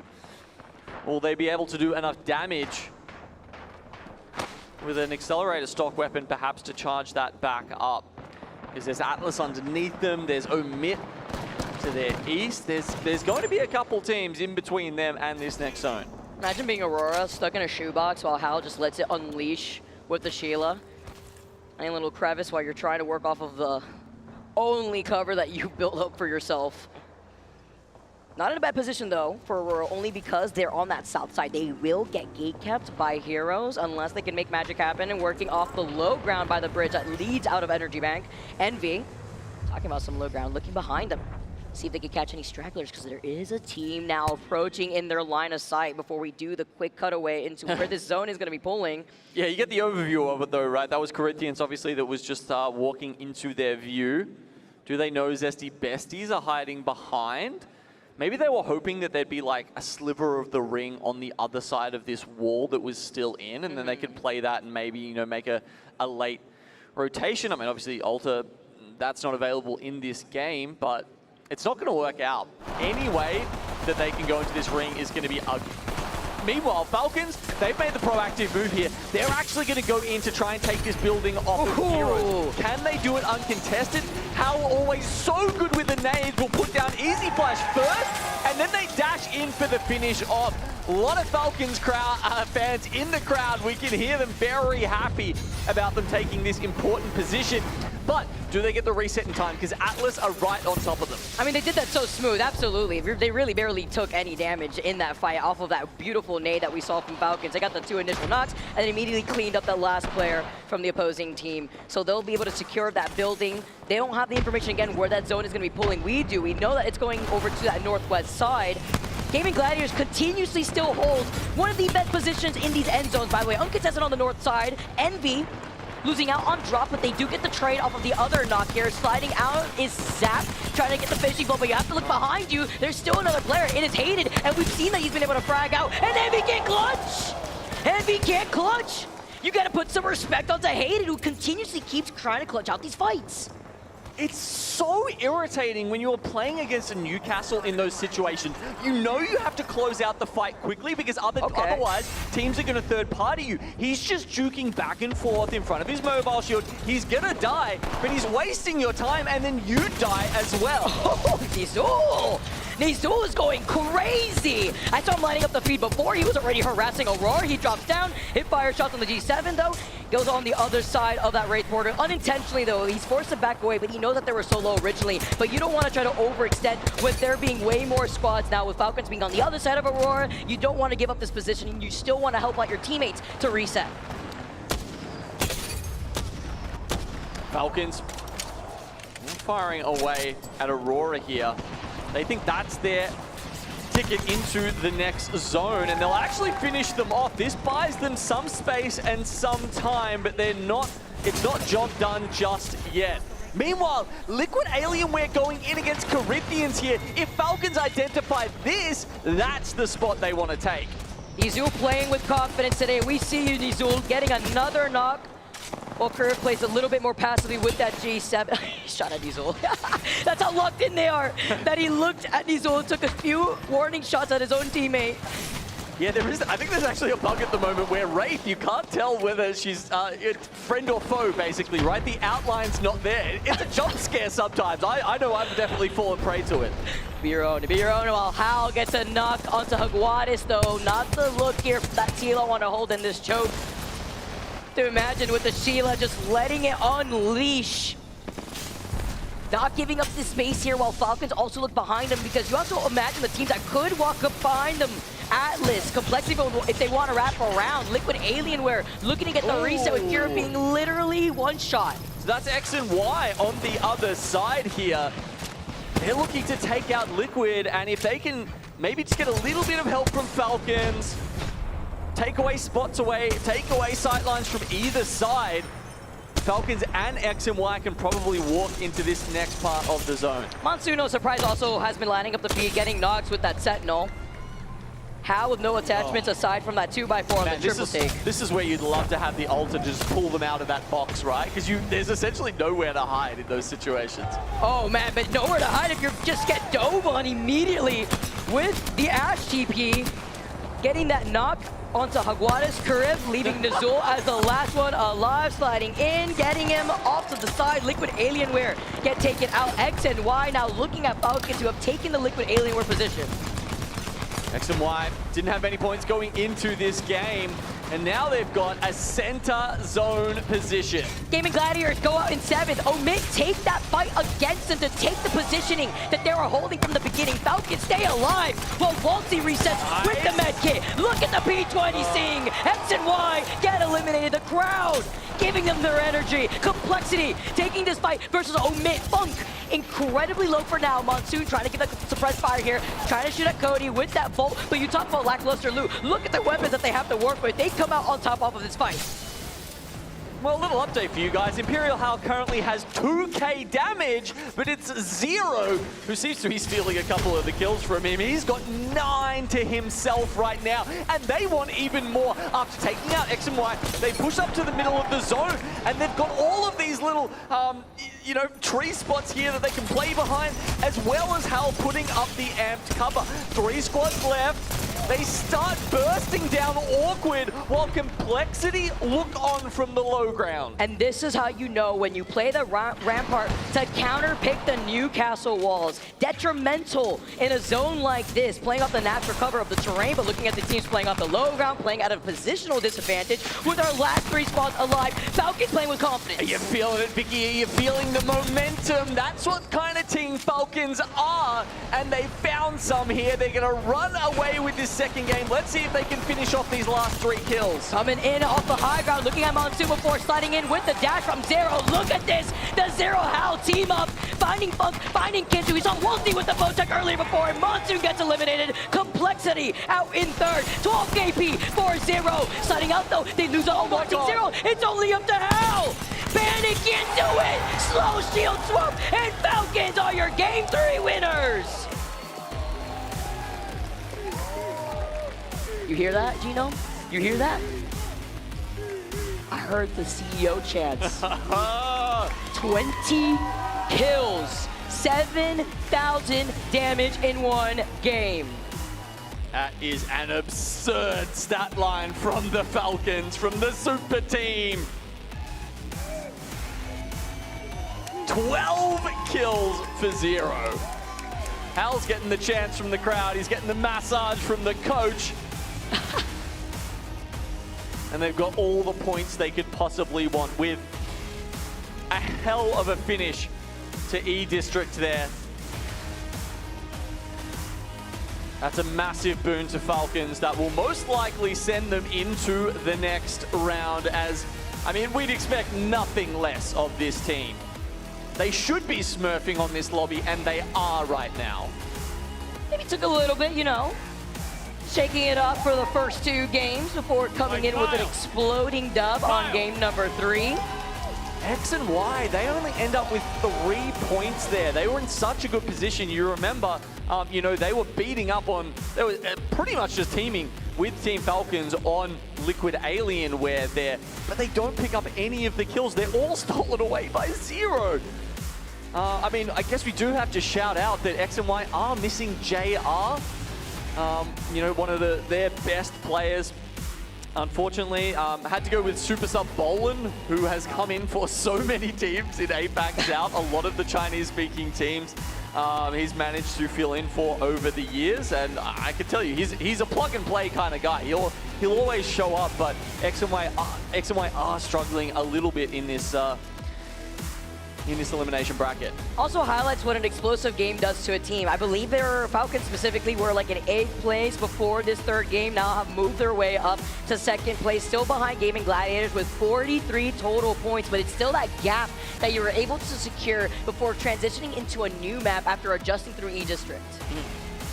Well, that's E-District over for now, Vicky. So 3 games in, we've had 2-1 by Gaming Gladiators, and then a huge win by Falcons to all of a sudden put them out of doubt for dropping down to the elimination bracket from here on out. And remember, we have multiple lobbies playing simultaneously. I want to hear from Lace, what's the latest update going on over there in the pit?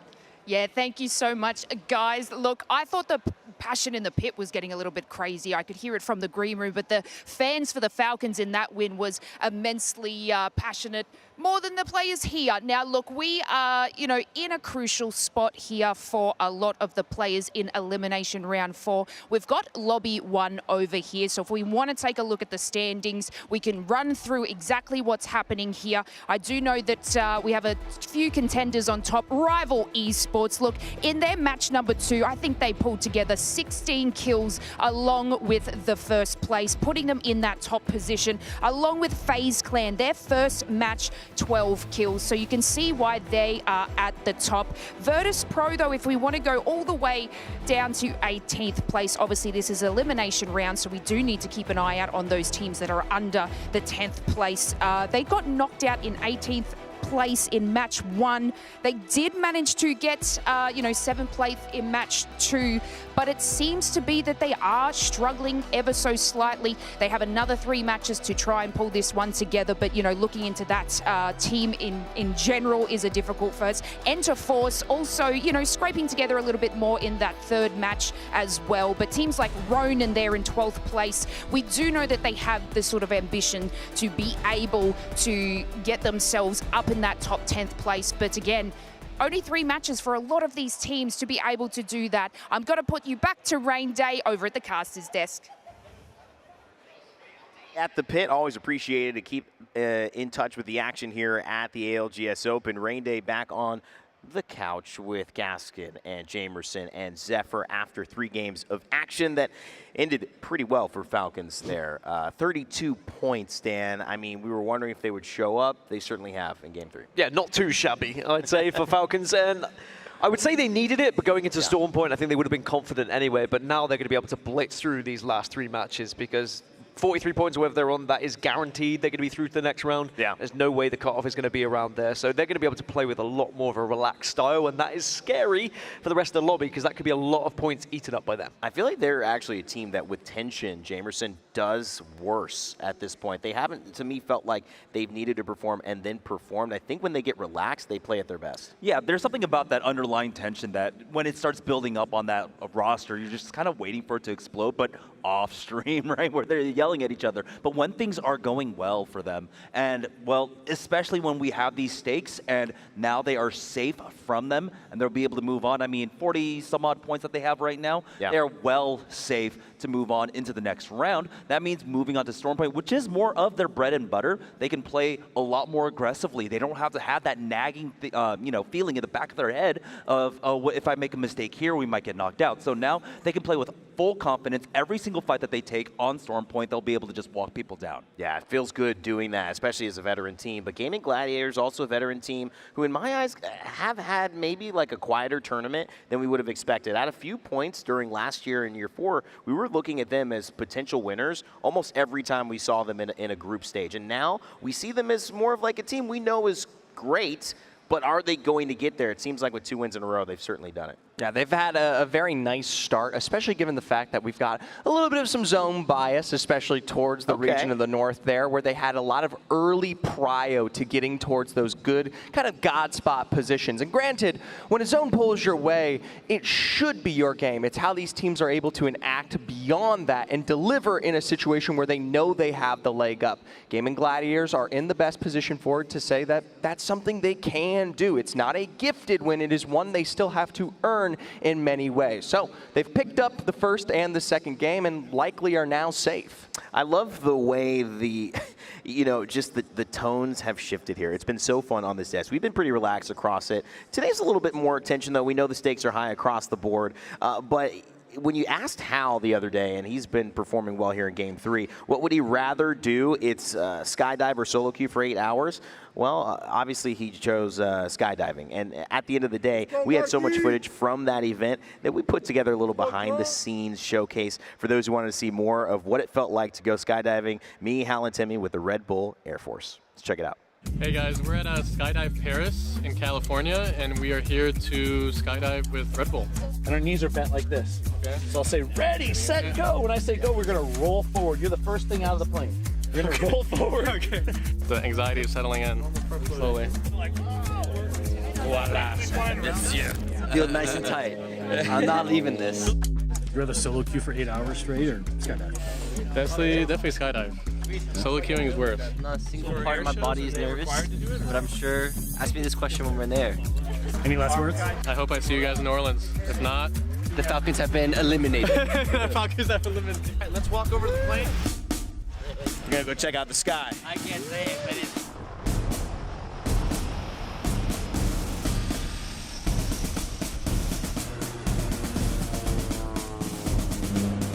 I'm nervous.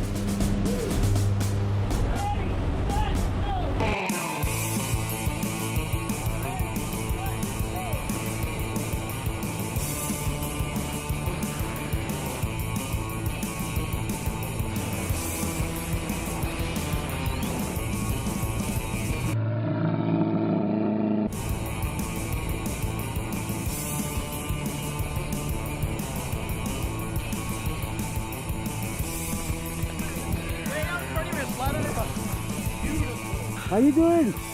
Oh man.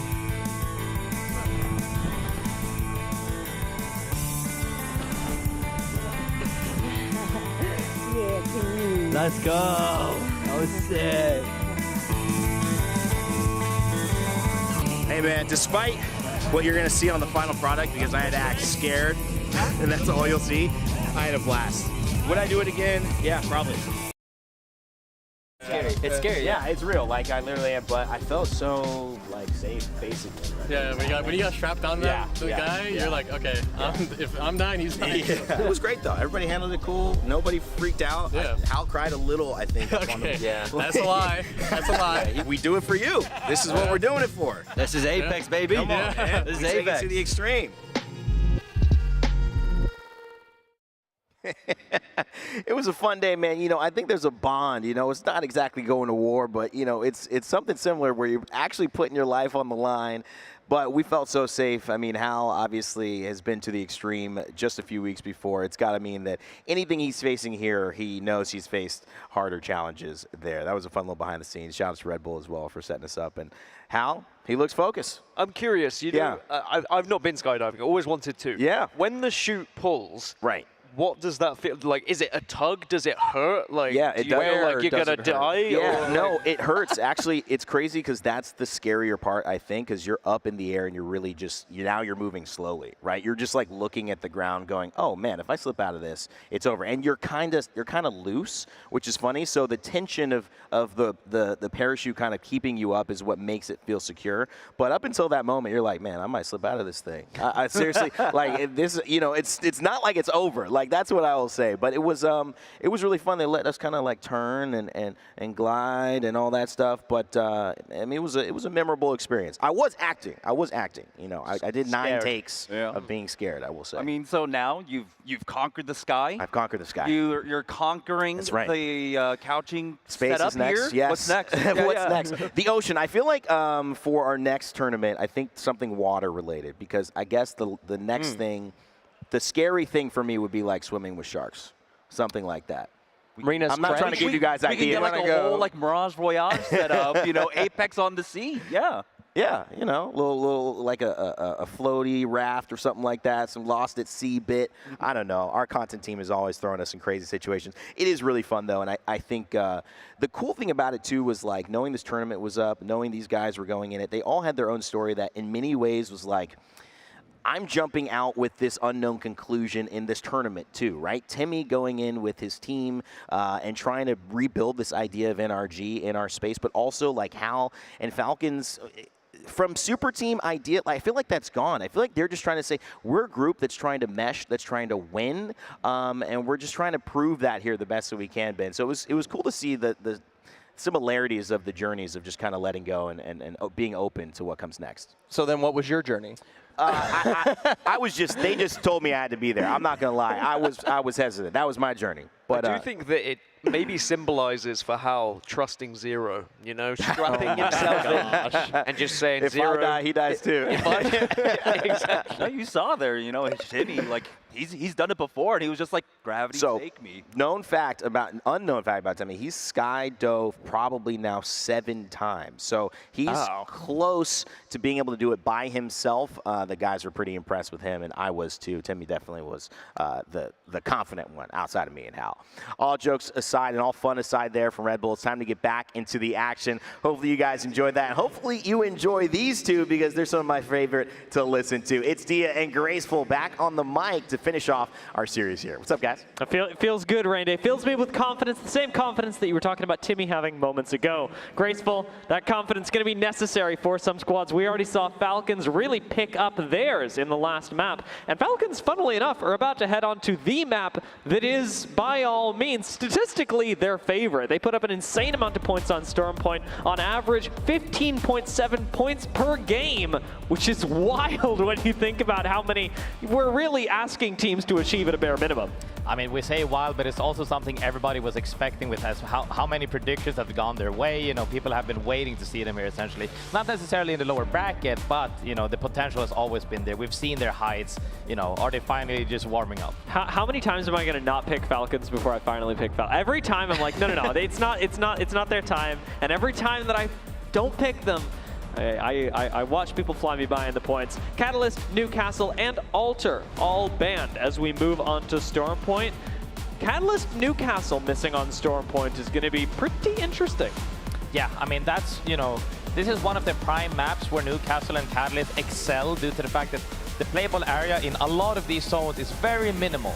So you kind of have to create your own one. And when you have 2 characters that cannot extend, you know, that could extend, but you no longer have them in game to use them to extend fights and or create your sanctuary, so to say, is very tough. And some people opt more to close fights faster, which is why we tend to see a lot of aggressive team comps instead of trying to make maybe a pseudo-defensive comp, so to say. I'm expecting to see a lot of Ashe for that very reason, right? You want to close the gap quickly, and that actually may snowball into an Ashe ban in future games, which could throw even more question marks into the mix. Things like Bangalore, things like Wraith start picking up in priority, and actually, since we're on Storm Point, Fuse as well is going to be super valuable. I mean, we've already seen Fuse be very valuable at the open, but when we get into open spaces like this, when you don't have cover, man, it is going to be really nice. With Zero piloting the Ash this time around, it's worth highlighting, as Genome said, the guy who stole all the kills last game, but has been doing very, very well for the Falcons, not just in actually picking up the kills, but of course in IGLing the squad. Yeah, I mean, most definitely. Zero has been able to do this for a very long time, from winning several LANs to now making a super team. And now, you know, people have been having their doubts online whether or not the discussions between the teams, which isn't always necessarily bad, is going to affect them going into this LAN. And, you know, some might argue, yeah, it did, they're in the lower bracket, but some might also say, hey, they've been slamming the lower bracket. Yeah, They're waking up. And I will say, of all the teams to have a little bit of anger fueling them, Falcons seem to take that anger and turn it into some pretty fantastic results. So being in the elim bracket, having the pressure on, may actually be a situation that is benefiting them much more than it is other teams proportionally. I'm looking at a squad like Complexity, who I had predicted coming into the day. It's been a little bit slower for them, although they're still in a position where we could see Complexity qualify. That being said, there are squads like Complexity that I would say, you know, when the pressure is on, maybe it starts becoming a little bit worse for them, and they have to start to quell those nerves individually. Yeah, I mean, most definitely. I think this is one of the maps where they can, you know, now it's do or die. It's the last 3 games. They have to do something, but this is the map to do something, because there's a lot of playable areas and you can fight depending on the zone. Like right now we saw the zone is pulling south, more towards the south of Pylon potentially, or maybe even a little bit more towards the coastal campsite. These areas are very fightable, and people are already opting to stay very aggressive. Like Complexity we saw now is already looking to take a fight. I thought Skynet was going to land. I was pretty sure. Funk on an off angle with the 30-30 can open things very well for the team, but isn't going to get the opportunity to. Starts getting outflanked and backs off to Kimchi, who will be able to hold things down for him. Complexity look for an angle right now. They haven't been able to find one, and Envy's dropped down very quickly. That's a 1-for-1 right now. Make it a 1-for-2 in favor of Envy. Even though it's a fight Complexity started, it is a fight that Envy finish. This is one of the exact same reasons I keep talking about triple swinging. Envy triple dropped or slid down on them, immediately wiped 3v2. Monsoon won again, once again. We saw it yesterday as well. Caught off guard, far away from his team. It was a 3v2 and they just cleaned that fight. We cannot have this happen in this match right now, which it just did. 2 more rounds to go, and they got to bring it back somehow. Yeah, gonna be really tough. An even more difficult road for a team like Complexity, but Envy, who were sitting at 13th, do desperately need the points to put themselves in a safer position for qualification. YBR, who start off in Coastal Camp, should be able to place top 3 from here, and it's worth highlighting a squad who actually, start in Barometer and should still have priority to do very well in this zone. I mean, right here, Voodoo is getting down by Blast. GD has been hot, still in first place after 2 great games, being able to close out games that they should be closing out with when they had Pyro earlier. FWG on the run right now as they're trying to reset and saying, hey, we can't play center zone right now. We just got to make sure we make it out alive. And that's really difficult because it's FWG that land at Coastal Camp, and them being taken out, being pushed out of zone, having 1 person left, having to negative rotate and likely sacrifice a lot of the placement points that they would otherwise get, is a complete unseating of what should have happened for them in this game. The scary part about having zone on top of you sometimes is if you don't get good RNG and have a ton of loot to sustain all the way into late game, that means you're under geared. So when a team comes from a different POI, they not only loot their POI, they also get rotational loot in the forms of other, you know, smaller buildings, bins, etc. So they come in more stacked, and when they come in more stacked to take a fight against you, especially if you're on triple wide armor, it's not really an even fight. Zesty Besties starting to take their own fight up against X and Y. We are going to see a lot of engagements around the edge of the ring for teams that like to play either on the edge or at the mid speed. At this point in the game, they're going to be sharing a lot of space. Aurora do hit a quick respawn, so will get back into the game themselves, a team that desperately needs points. Yeah, I mean, you know, I was rooting for them yesterday. I'm always rooting for my friends. However, they haven't really seemed to have found their footing across, you know, most lobbies they have played in. So is it too late in going into this match now? The reset will definitely give them a second win, so to say. Everybody just fishing for kills right now, looking for an opportunity, a team that's caught a little off guard on rotations. Because we mentioned Aurora and the respawn that they were able to pull off, it's worth noting that squads like that, like Liquid Alienware, who are moving in from the north, maybe at a disadvantage when it comes to rotating into squads that are looking to pick a fight. Perhaps a team like Arnett, who are starting to move out, seek out a fight against heroes. I don't think this is going to catch, though. If I'm honest, Graceful, everybody seems to be playing, as we enter onto Storm Point, quite scared. Yeah, people are prioritizing rotating a little bit earlier than normal. Arn, however, is looking to take it. You know, I saw them take a fight earlier as well. They might only have 9 points currently, but they have been being very proactive in wanting to take fights. And if they can maybe just clean it up a little bit, maybe they can catch somebody off guard. But it looks like a little too late. I'm thinking so.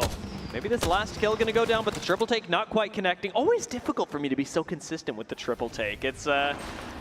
It takes a lot of time to learn how to use that. FWG, good news for them, do manage to pull off a respawn, however, so after being unseated over at Coastal Camp, they're going to have another chance at life, where Aurora, I think that's doing the typical Aurora things, not really engaging with the rest of the lobby until it is much later. The problem will be, with Team Liquid Alienware coming up behind them, have Aurora anticipated this rotation? Yeah, farming the spooters for a little bit more gear after having a rough start needing to reset is a good beginning. Luckily, they didn't get caught off guard by Team Liquid here, and, they're just rotating.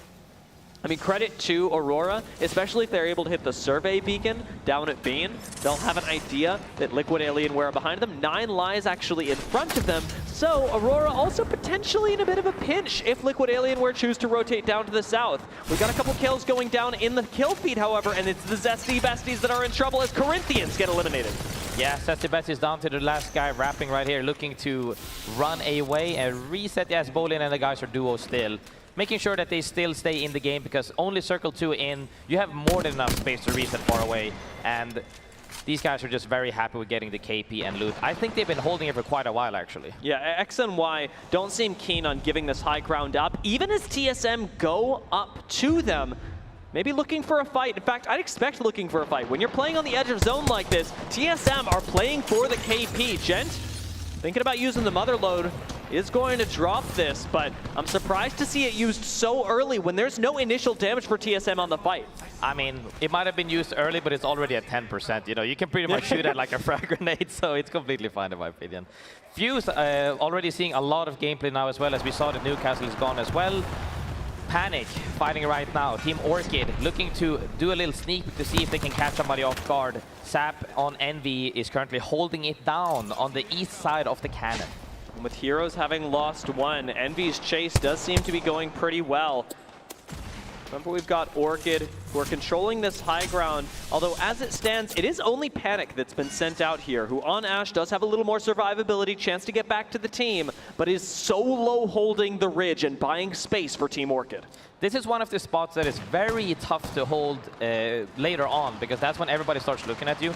Earlier on, it's fine, but as people are slowly inching in, they're going to need to look several directions. As 9 lines take down 2 members of Aurora, it's not looking too good for them, Dia. No, and we knew these teams have been next to each other for so long. Aurora shadowing 9 lives for the past 3 minutes, and now finally get turned on. Unfortunately, Oirain has to disengage, and on Crypto, yes, you've got the chance to pick everyone back up, but it's still going to be a tough road. YBR also going down, a squad that I'd expected to do a lot better, given that they land at Barometer, should have been able to play zone and are denied that opportunity. At the FWG, who from Coastal Camp had to reset, come back and take out Aurora. Aurora does get knocked down as OG Rain at least, does a trade, but it's definitely not enough for them to get any points. FWG getting collapsed on though. 9 lives, notice this. And remember, we talked about Liquid Alienware coming from behind this. FWG, remember, should have been a good game for them. And now they are pinched in place of Aurora. Looking for a great pinch hit as we move on to Falcons, however, mid-fight right now, getting 2 downs and a thirst as well. 0 going down, but I think they should be able to clean this up for a wipe. The question remains, however, can they survive the next wave of members potentially jumping on them as they are fighting in the middle of the zone? Smother load should make the res safe. I'd like to see Hal stick it just around now. Liquid Alienware are taking down FWG, who, as we mentioned, were in a pinch earlier and now are going to likely be taken out as the Zesty Besties are finished off by X and Y. Yeah, I mean, seeing a lot of Fuse all over the place, people are really abusing the fact that people don't have Newcastle as much, and as well as Catalyst. He really excels. The same way we used to see before, where people are picking a legend due to the fact that, you know, certain legends are in the game and or are not. Fuse is capable of abusing you now that you don't have, you know, your own sanctuary made with Newcastle walls. OMIT have been silently doing very well this game. I've watched them pick up a lot of KP on the way in, and it's actually worth talking about. Cody and Sang, Arcane was talking about this earlier, wanting to give these two players a great experience at LEN. Cody and Sang are farming the top of the leaderboard right now, where TSM, unfortunately, are unable to make it in. It's clear that Cody and Sang are having to land the performance of their lives. Ooh, dude found a timing to almost get it down right there. Fighting Light as well. Decide to jump back down as other teams are joining the fray. Nice fate so far, even dodged the EMP earlier on, but will it be enough as they get the rest and potentially the reset, because Gaming Gladiators played it safe by saying, hey, we tried, let's not lose our positioning just for some kills. A lot of utility expended by Jet, but I have to say, very worthwhile to get TSM the reset. Falcons starting to take down a few more kills. We're Gaming Gladiators continue extending to try and take out TSM. Ooh. The Skydiving continue to reign in, however, and it's not going to be easy. Jet does go down as Lufka has a nice off angle. EMP going to go out as well. The Gaming Gladiators are slowly but surely winning this fight against the TSM that doesn't want to say die, but may not have a choice. Yeah, I mean, great play from GG right here, taking out TSM on the cusp, but they didn't do it for free. They're getting immediately punished by G-Dolphin swamping up behind them right here, shooting them, looking to take their spot, but they also lose one on the way.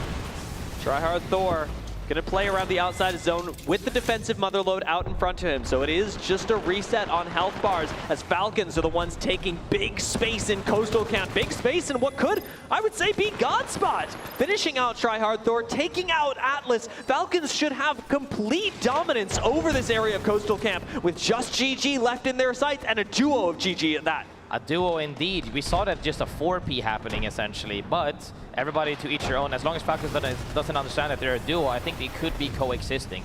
OMIT, however, Circle 3 closing on the west side of the map right now, waiting to hold teams out with that movement of the Ash TP for positioning. Really good TP by Cody, looking to hold teams out on his own with the charged up Rampy, making use of it, and Vicky is no very happy as now. But he gets Sang shot. is also blast and gets shot in the back by the hill. Oh no, Liquid Alienware contributing to that OMIT takedown in a big way, and now likely taking out FWG again. Remember, Liquid Alienware already took out 2/3 of this squad, and now after the reset get to grab OMIT and FWG. This could be a huge game for Liquid Alienware. Yeah, Liquid Alienware has really navigated throughout, you know, the cusp of this zone, all the way on the edges, going back in and back out, looking to see and find kills, and they made their way into the next zone, and they're actually sitting kind of comfortably going into the next one as well, closing.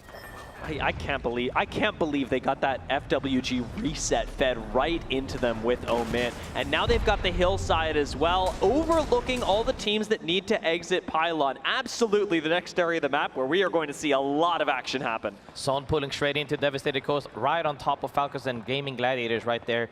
They are feeling really good about this zone potentially. Liquid Alienware as well, not in a bad spot at all to get more KP, because all of the zones, all of the teams right now on the northern side of the zone have to rotate in. The likes of Envy, the likes of Alienware right now are looking to hold them out and get more KP. But will they be able to do that without also, you know, it being very messy, because it could go either way. One Ash TP the wrong way or on top of a team can just start a fight in a completely different direction. That'll be the very delicate balancing act. 3 squads still in zone. Monster, Falcons, Gaming Gladiators. They don't have much to do for the next couple of minutes. But in 30 seconds, it's going to be time for, like you said, Envy and Liquid Alienware to balance their aggression with picking up a whole lot of KP that could be coming their way. Liquid Alienware have already been noticed. I believe that's Team Orchid that are starting to shoot out the tethers, make sure that Liquid Alienware know that they're aware a fight is coming. These kills are not going to be free, if coming at all. I want to take a listen in with Team Liquid, see how they approach this as the rounds close in 5 seconds. ¿La rompemos el balón o no? No, no. Yo jalo. Dale, rómpelo.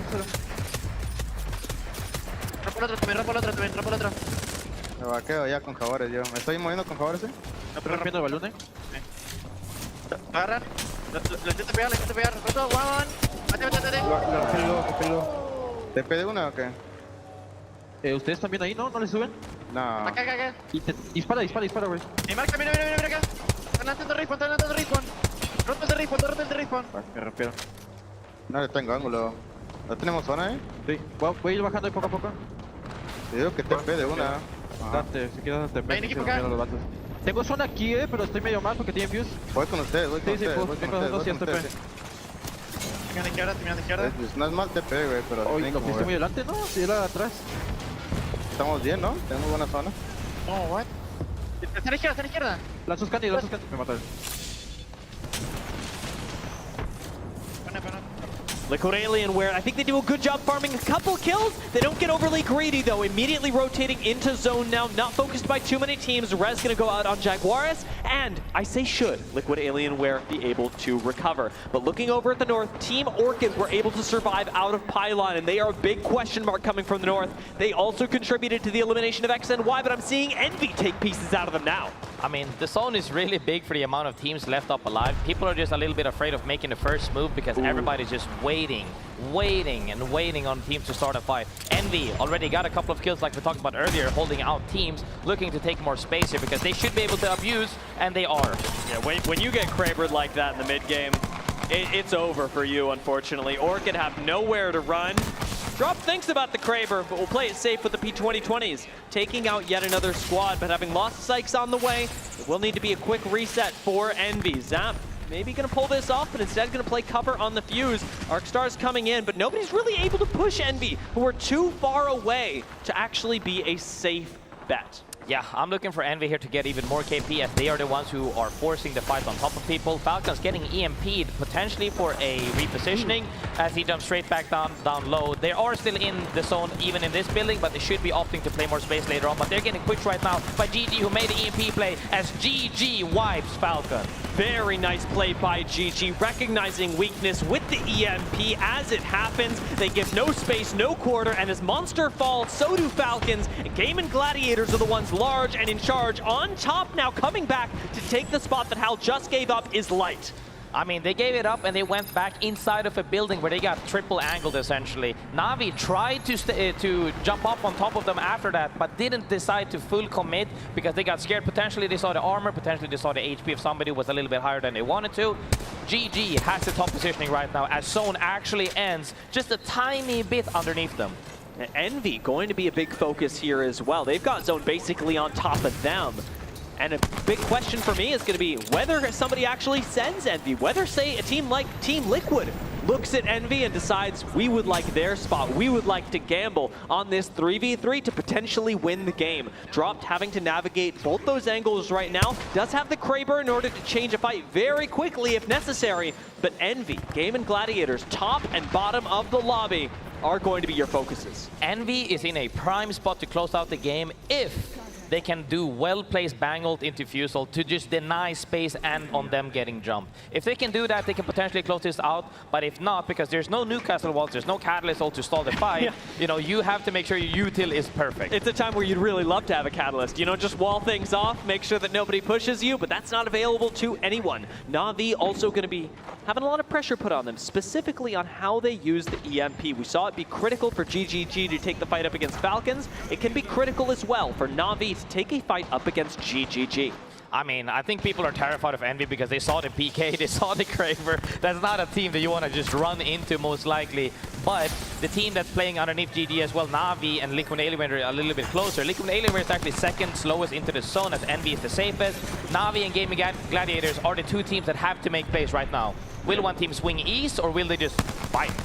And the Gladiator's going to absorb the EMP. Remember, we know that's from Na'Vi underneath them, but a drop onto, or rather a zip up to height will keep them safe as Na'Vi take a completely different angle, choosing instead to fight Envy. Team Liquid Alienware jump on top of them. Game and Gladiators play things safe on the height, and I'm sure are wondering what is going on beneath them. Throwing out the motherload, throwing out a few grenades. You fish for kills onto Liquid Alienware, but Liquid have done very well and should stick a reset. This is a great example of Envy just being pushed by Liquid Alienware here, right, as well as Na'Vi went for the east side, opted for that. Now, Envy was in the worst spot. GG is chilling on top of it, but they should be getting forced out soon. But with enough nades, do I see so many nades here? Oh my god, he's gonna be spamming, but Light goes down to frags. they should be able to get the reset and potentially smack down on them with all the youth. It's like a mini Gibby ult just being thrown onto Gaming Gladiators, and Na'Vi are so focused on this that Liquid Alienware should be able to walk up for free from behind. Yeah, we've got trade, but in this 3v3, it is Liquid Alienware that are left untouched, and it is Liquid Alienware that come back and take a huge game on Storm Point. Liquid Alienwares played all the way from edge, navigated through the mid speeds to even slow, came in, took the west side, got that great positioning they just had. But you know what the best part was? They heard the EMP hit GG on top that potentially Na'Vi could do something, even though they just rotated with it.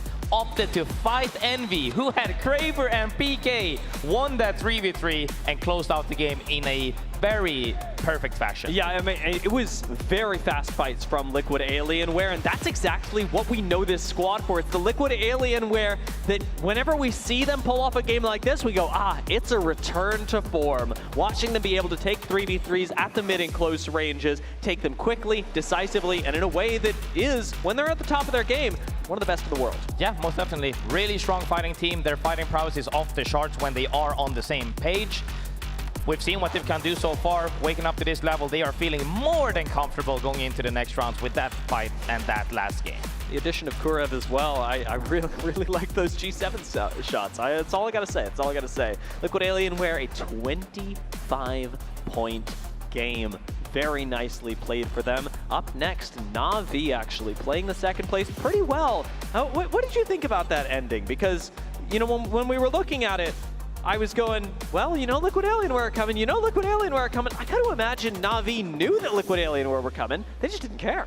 Yeah, I mean, I think the biggest mistake was using the EMP to road to the east was completely fine. Yeah. Not joining the fight for guaranteed second and more KP is very questionable. Yeah. They are indeed playing for the win, but it's a little bit too much up in the hands of the other people rather than making it into your hands. I would rather take second place with three more extra kills, etc. Yeah, I mean, if I'm gaming Gladiators, I'm also looking at that end game fight. I'm on the roof going, why are Liquid and Na'Vi not fighting? What have I done wrong? I mean, it feels really rough in a position like that, but gaming Gladiators did such a good job of getting themselves points on the way that they actually placed second in terms of the overall points simply due to kills. Yeah, I mean, I think that leading up until that point, they played phenomenally. They killed out TSM on the east side as well with the GG, but I start to wonder, I would really want to see dive into stats and look at that as well, is that the team that plays from on top of the crane, or on the sniper nest essentially, don't they always tend to lose? I feel like it's very, I kind of want to look into that. It's difficult, right? Actually, the position that Envy had, or that Liquid actually ultimately inherited,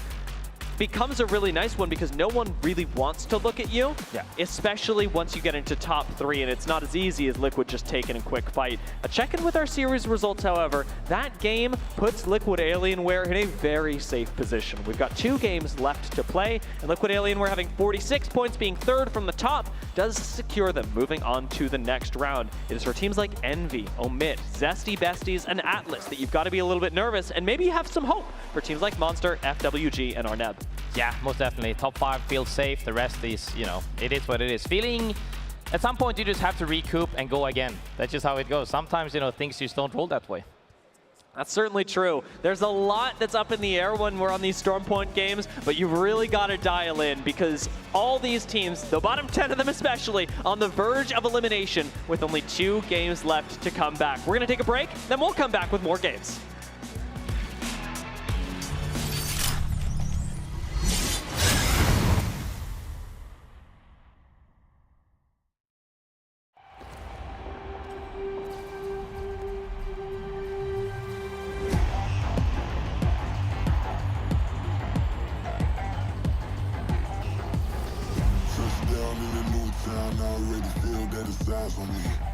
I'm getting looked up, down with these big frowns, they already thrown by the size of me. Nobody do it better than me, not incredibly. I do this competitively, uneditably. Falling silent when I walk up in the building. Worry about their future like I'm here to snatch their children. That line was brilliant. It's about to get critical. This moment is pivotal. Get to feed the streets, they say my influence umbilical. We gon' make it grimy, they gon' get behind me. Told you I'm the best, I done said it with my chest, so for real, nobody try me. I already feel that it's size on me. I'm getting hooked up, down with these big frowns, they already thrown by the size of me. Two frowns, but my new stuff, I will not live in the wanna catch your breath for a second. Look at your neighbor and check in. We bout to march, so if you not, get to stepping. I done told you who I am, bitch, I'm a force to be reckoned with. I think just be mad because my voice is so decadent. I'm setting the precedent, no mistakes and no accident. We ignoring the standard set cause our lowest is passionate. This alone is a classic hit. I'm a verb amongst adjectives. If the industry full of then my words is a laxative. This is go time, it's show time. I ain't calming down until this place is a ghost town. Tired of the fact that fucking bringing back no town. No staring this go round. I'm taking no prisoners, so prepare for a showdown.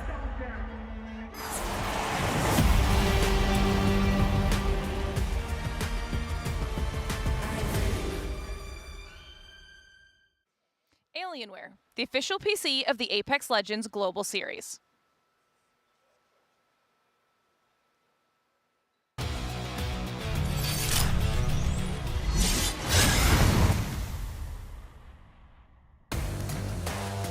Todavía tengo nade, no gasté nada. Dale. Vale, yo tengo Le voy a todavía. tirar nade al team de arriba, le voy a tirar nade al team de arriba. Tiro también. El otro tiene a la izquierda, el otro tiene a la izquierda, Agarra uno nada más. Dale. Tirones. Está acá abajo, enfrente. Está muy mal posicionado, tiene nade algo. Pique izquierda. Dale. Roto, huevo, buen fuse. Salto, roto, team. Está yendo, vaya. Roto, muerto. Nice, amigo, bien ahí, man. Sólido. Bien ahí. A chaotic endgame, but what looked like a clean finish from the outside for Liquid Alienware. Yes, that's right, we're back here at the ALGS Open in New Orleans with the now 4th game in the elimination bracket. 2 games left for these squads to secure their spot in the top 10 or be going home, or rather be going into the audience. Going into the audience, as we saw as well with the promotion from RKN, saying that when you're watching, when you're out and you're watching your other competitors living the dream, essentially, it feels a little bit void, So they definitely don't want to be feeling that. Nobody wants to be feeling that. They want to stay on stage, have that light on top of them, and perform. And they still have 2 more games to go, so it's not out for anybody, essentially. If you have one big pop-off game, that can shoot you right up on top of the cusp of making it. Speaking of Arcan, I think he's got a decent shot of making it to the next round. I was talking up Cody and Sang during this last game for just a second because GGG was busy farming TSM at the moment. But OMIT have actually done very, very well in this tournament, and that's in large part due to, I'm sure, Arcan's calling. But again, huge credit to Cody and Sang. Yeah, I mean, Cody, phenomenal individual player. Both of them are, Sang as well. Arcan has the experience. I talked to him as well a lot, and he says, yeah, I wish, even said, I wish I had more time to play, but at least, my experience is helping me. So we see to an extent, but at the end of the day, you also need the new, fresh perspective from these young guns and the mechanics from them, and making that solidify into a solid team overall. Yes, they have more than a chance to make it into the next round. Yeah, and certainly a lot of other squads are going to be looking at these players and their performance in the Open, thinking about what their future looks like, right? I mean, RKN does dip in and out of the ALGS every now and then. For those who don't know, recent father, so that's been the big time commitment that has changed for him recently. And like you said, he's also able to lean on years of experience as an IGL in order to pilot this squad to a very close to top finish, even as we're in the later stages of the elimination rounds. This is further than most teams made it. Yeah, I mean, most definitely. Team Falcons is a great example as well. A lot of these teams that have bad games have a hard time bouncing back. Falcons, on the other hand, after game 3 feel really good, even going into this game. I wouldn't be too mad. A lot of the time, as long as you can navigate of where is the zone ending, potentially, and do we have a winning chance from this spot that we are potentially fighting for, I think that game is okay. People aren't too mad about that. If you, however, are getting caught on macro, if you're getting caught on other stuff or tiny mistakes that cost the game, that's when you really look at it. So I think that they can probably mentally reset most of these teams and make it deeper. I'd love to take a look at the draft of this game because we didn't get to talk about it too much leading into this. Priority is really important. Since we started on E District and then moved over to Stormpoint, it was curious to see that teams like Orchid, OMIT, XNY, Corinthians, TSM, 9 Lives, I think Envy and Liquid, it's the complete list, chose instead to prioritize E District over Stormpoint. From a competitive perspective, do you align with that? Like, would you rather be prioritizing Stormpoint or E District? Oh, definitely E District. Any map that you have less experience on is the map that you want to first and foremost, you have maps that are more competitive viable in a sense that you can play from every POI. That's just by default really good. And then you have maps that you're just not comfortable on or you don't have as much experience on. You want a easier spot on that map compared to Stormpipe, which we have a lot of experience on. They know how to play it. So teams opting for that makes a lot of sense. Okay. I was sitting here going, I mean, I think I'd rather play from Vibe Isle than Trident, but you know, it's been difficult for some teams to adapt, to understand exactly what E-District necessitates at a top level, since this is the first tournament in the ALGS where we are really seeing every map showcased, or at least the number that we have right now. Stormpoint, of course, going to be our next map as we return to it for our last 3 matches. Liquid Alienware, big win in our last one, and now with the Ash ban, we had predicted this coming into this particular set of games. Ash no longer being available really hampers your ability to jump in on a fight, and I expect to see Bangalore and Wraith likely picked up as replacements. Yeah, I mean, you mainly pick Wraith to have the same frontline capabilities potentially, but what this actually does as well is that fights will last longer because you can't close them out as fast as with an Ash TP and or Snare. Fights will also, meaning that sloppier fights that, you know, they will probably survive. Teams will be more alive than before due to the fact that you can't close out fights. And also now, if you have Wraith as well, teams that have an excellent frontliner, like we saw, you know, like Nia Sul, we've seen other Wraith players that are just like dominating from that positioning, creating space for that team, getting that first pick and getting out after it, re-engaging. Those teams might even stomp now. Help me out for a second. I'm seeing a lot of Mirage on stage, a lot more than I had anticipated seeing, and I am not a Mirage hater, I'm a Mirage lover in my solo queue games. Why are we seeing so much Mirage as opposed to something like Lifeline that is a little more literally hands-off when it comes to the reses? I mean, if you look at which slot he is being played in, like in the team compositions, you want to keep that aggressive pattern on top of you. Although Lifeline might be more defensive-wise, and you might have, you know, her ultimate and stuff. Mirage, just having one Phoenix, you can immediately turn a fight due to the fact going in with it and then popping up and immediately downing somebody. So it's one of those things where I like to say, you don't want to spread thin. You don't want a little bit of control, a little bit of offensive, a little bit of defensive. No, you're either all in offensive, you're all in defensive, or you want to stack to amplify that power of the team compositions, mainly. I see. Well, Liquid Alien, we're certainly hearing that, have Jaguares on the Mirage. So the aggressive tendencies of this squad certainly going to be amplified when you've got Ballistic, Mirage, and Bangalore running at you. You're not only going to die very quickly, you're also not going to know what's going on as it happens. Yeah, I mean, one thing as well is that, you know, Mirage decoys, when you shoot, you have awareness from that as well. So it kind of synergizes well with Bang, and Ballistic alone just enables everybody with that ultimate. So oppressive, so good, so fun to play. Maybe last a little bit long, but I do like seeing competitions like this where, you know, we've gone from having support meta, we've gone from having a little bit more offensive, and now we have a little bit of a mixture as teams are mixing between, oh, do we go Newcastle Watson, or do we just go all out defensive with Ballistic and Mirage and Bang? A team like Liquid Alien, where composition or no, will have a relatively short distance to go to the ring.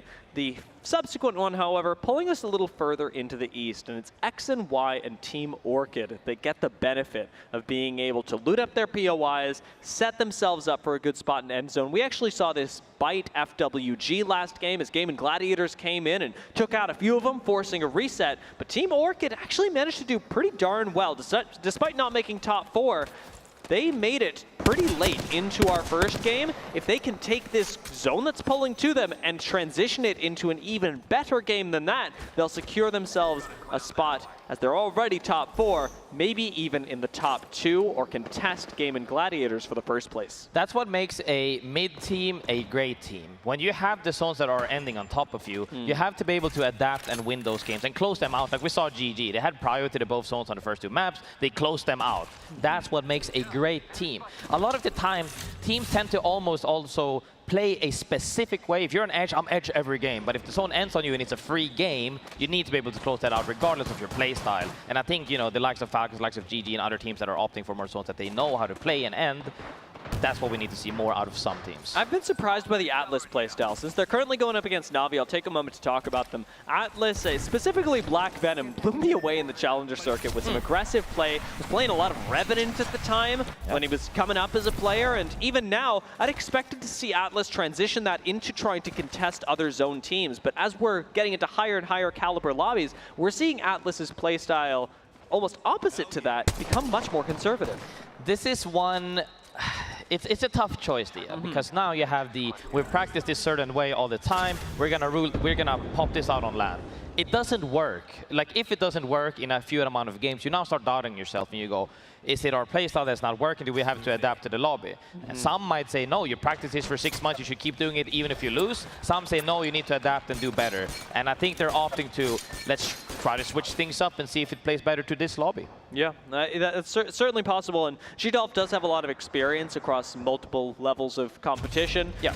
So I think relying on that experience to make sure that you perform well in the ALGS Open, where you are going to be going through a lot of layers of competition. I mean, the first day was very first round to CCS, right? Farm as many teams as you can. Once we get to ELIB round 4, it's a very different story. Yeah, most definitely. And this is what we always like to say, that, you know, throughout the whole tournament, it changes in levels the same way CC does as Pro League as well. OMIT setting a trap for Liquid Alienware. This could be big. They know what they're doing. Playing on this side of the building, you're waiting for Liquid Alienware to step one step too far. Cody on the roof. I mean, how long do you give this a chance before you stop? I think they are hearing maybe even footsteps at this point. Yeah, as we are waiting for a ambush. You gotta close it out fast, as they might have heard a footstep. No, they seem to not have recognized it. Jaguar's gonna come up on the roof. Cody should be ready for this, but he's the one that gets beamed by Jaguaris instead. The trap is sprung, but who's actually trapped in here with 2? Nice revved up Rampage is going to take out Jaguaris, despite Liquid Alienware's observation that they were in fact being trapped. They weren't able to stop the 1 KP from going down. Jaguaris fortunately was able to give enough warning to the squad that Kurev and Nezul escape without a scratch. I mean, I'm very happy to turn that into a KP. Still a little bit, was he not ready? Did he not hear him? You know, there would have been a climb, would have been a footsteps. Even if silent, you can still hear it as long as he's not crouching properly. I mean, hey, charge up Rampy. I'm happy Rampy is finally here. It's a fun weapon. A little bit too much ammo, but very fun to play when he's ramped up. Yeah, I mean, you say that. I heard you talking about the P2020s yesterday. Oh, hell no. If you could nerf the Rampage or the P20s ammo capacity, I know what you're picking. That's all I'm saying. Every day. Yeah, P20 every day. Arneb, no, not being nerfed at all right now. Have a lot of space themselves up against the Corinthians. X and Y going to go down. Meanwhile, it's elsewhere on the map, but Arneb really focused on this fight up against Corinthians. EMP even being invested offensively. Finding Flesh. Not actually able to get a knock just yet, and I think Arneb are likely going to have to give this up. The fight, the chase up against Corinthians would expose you to too much risk. I like the proactivity that they have of wanting to take fights. I don't like the execution, the setup and the execution. Sure, the EMP hit them, but his teammate is not even in the fight. A good EMP can look like a little bit past or beyond to where you can slow them down and hit them, whilst your remaining teammates can also be in the fight. It's the most optimal one. Sometimes even hitting yourself with the EMP as a crypto is more than fine if you set it up properly, as your teammates can insta-wipe on that slow. But when we just see one person trying to one-mag, what are you going to do? You come up with a volley trying to one-mag 3 people that are slow? No, you're not going to do it. So yeah, a little bit more on the setup and execution, and I think they could be finding something very interesting there. Yeah, I mean, Arneb will have the chance to pull off a similar play from the position and zone that they're in right now. A lot of teams are going to have to move in through Cascade. In fact, Corinthians may even have to do that once again. And Corinthians, a team that I'd love to see pick up the pace in this lobby. Sitting 15th right now. These players individually are the pride and joy of Brazil. I mean, looking at the north side of the map again, is OMIT chasing Liquid Alienware? I don't know what's happening, but teams, like I said, when you have the same macros as other teams, you want to remove them out of the calculation, because now if you have the whole zone and your whole back free, you get to do what you have practiced, what you wanted to do this whole time, and they are really hunting everybody on edge. You and I have talked about this too. I saw 9 Lives starting to move in around that area, so having Liquid Alienware, OMIT, and 9 Lives all in the same place, with Corinthians nearby as well. Yep. This could get out of hand very quickly for all of the teams. Elsewhere on the map, Atlas, with that slightly more conservative look at play, have chosen to sit around the middle of the hill right now. Ooh. Heroes taking their own fight up against FWG. Do need the points off of this, but Lahim hesitating to commit to the low ground. It's going to shoot Dark in the back, but get turned around and immediately fried. That was a deletion of Heroes by FWG. It was immediately reacted as well by saying, hey, we got to relocate in case we're getting thirded. Honestly, I don't mind this at all. Better safe than sorry, because you only really have 1 life, you know? Yeah, and FWG, they need the points. Sitting in 11th right now, right out of qualification. They'd love to get the 2 points necessary to push them into 10th place. If they can do that this game, all the better. Falcons, as the trend normally is, mid-speed is what they're known for, clearing out a little bit of the zone later on rather than early, coming in with a ton of loot. More than comfortable taking fights, as they also sending a drone to get some more objective knowledge. OMIT, however, a little bit still on the cusp, like we said before. There's several teams here that have to get through and or rotate past. OMIT are facing down 9 Lives, who are right in front of them. We mentioned a couple teams in this area previously. Liquid Alienware rotated all the way to the north through Lightning Rod. So as 9 Lives move through Cascade, it's OMIT, TSM, and 9 Lives that are sitting out to the west of Command Center right now. And OMIT likely going to have to shadow in 9 Lives because they can either choose this fight or go south towards FWG. Yeah, I mean, that's the whole thing. The best part about this zone is, as well as that, you know, as Circle 2 is closing, is that you still have time for one more zone to do a wide rotate, even in the zone. You can still out-heal it. So people aren't really too pressured as of yet. So you have time to scout. Where are the teams right now? Can I fight for something specifically? And if not, when do I fight for it? Falcons really not having to worry too much right now since they've chosen to play the hillside. What and when they fight, it's going to be pretty darn clear. Teams that are coming up to them, that are exposed running up the hill, those are food for the Falcons. And I'm actually really concerned for YBR's rotation up to them right now. We jump back to Cascade, though, where 9 Lives are fighting OMIT. And this is getting out of hand for OMIT as 9 Lives, who were running before, turn and burn. Yeah, I mean, fighting here in Cascades usually gets stalled out as well, but it seems like they're able to close out. No, they get third by beaten by a charge rifle, probably from Narnia at this point. Who knows? Who else plays charge rifle that close? So I don't even know. That will stall out the fight, though. Will it be a double reset, or should they be able to take this fight still? Dude, I mean, if Corinthians are contributing to this fight, FWG are thinking about coming in, I'm left wondering, where is OMIT? Because 9 Lives are all over that building, and OMIT, after having lost just 1 member, have completely disengaged. 9 Lives now thinking about this. Do you really want to push into the charge rifle that just took you down? Yeah, I mean, they're probably happy though still with the KP, a little bit of more loot. They had medkit as well to rotate into the zone, as Falcons is holding out, clearing their backs in a very good fashion here, as Young Black Ricky is trying to walk up the slope and they are getting held. Falcons still pretty powerful position. We talked about this earlier. What should happen here is that any team like YBR that's trying to push up, from an academic perspective, should go down to Falcons. Big problem, though, as they get noticed by another squad. It's Atlas that gank Falcons from the side. And this is the thing, if you're holding somebody out, somebody recognizes that is in position or close nearby to third party, will third party. Atlas takes out Waltzy as Imperial Hal is driving the Ferrari right now, trying to survive as well as he can to reset.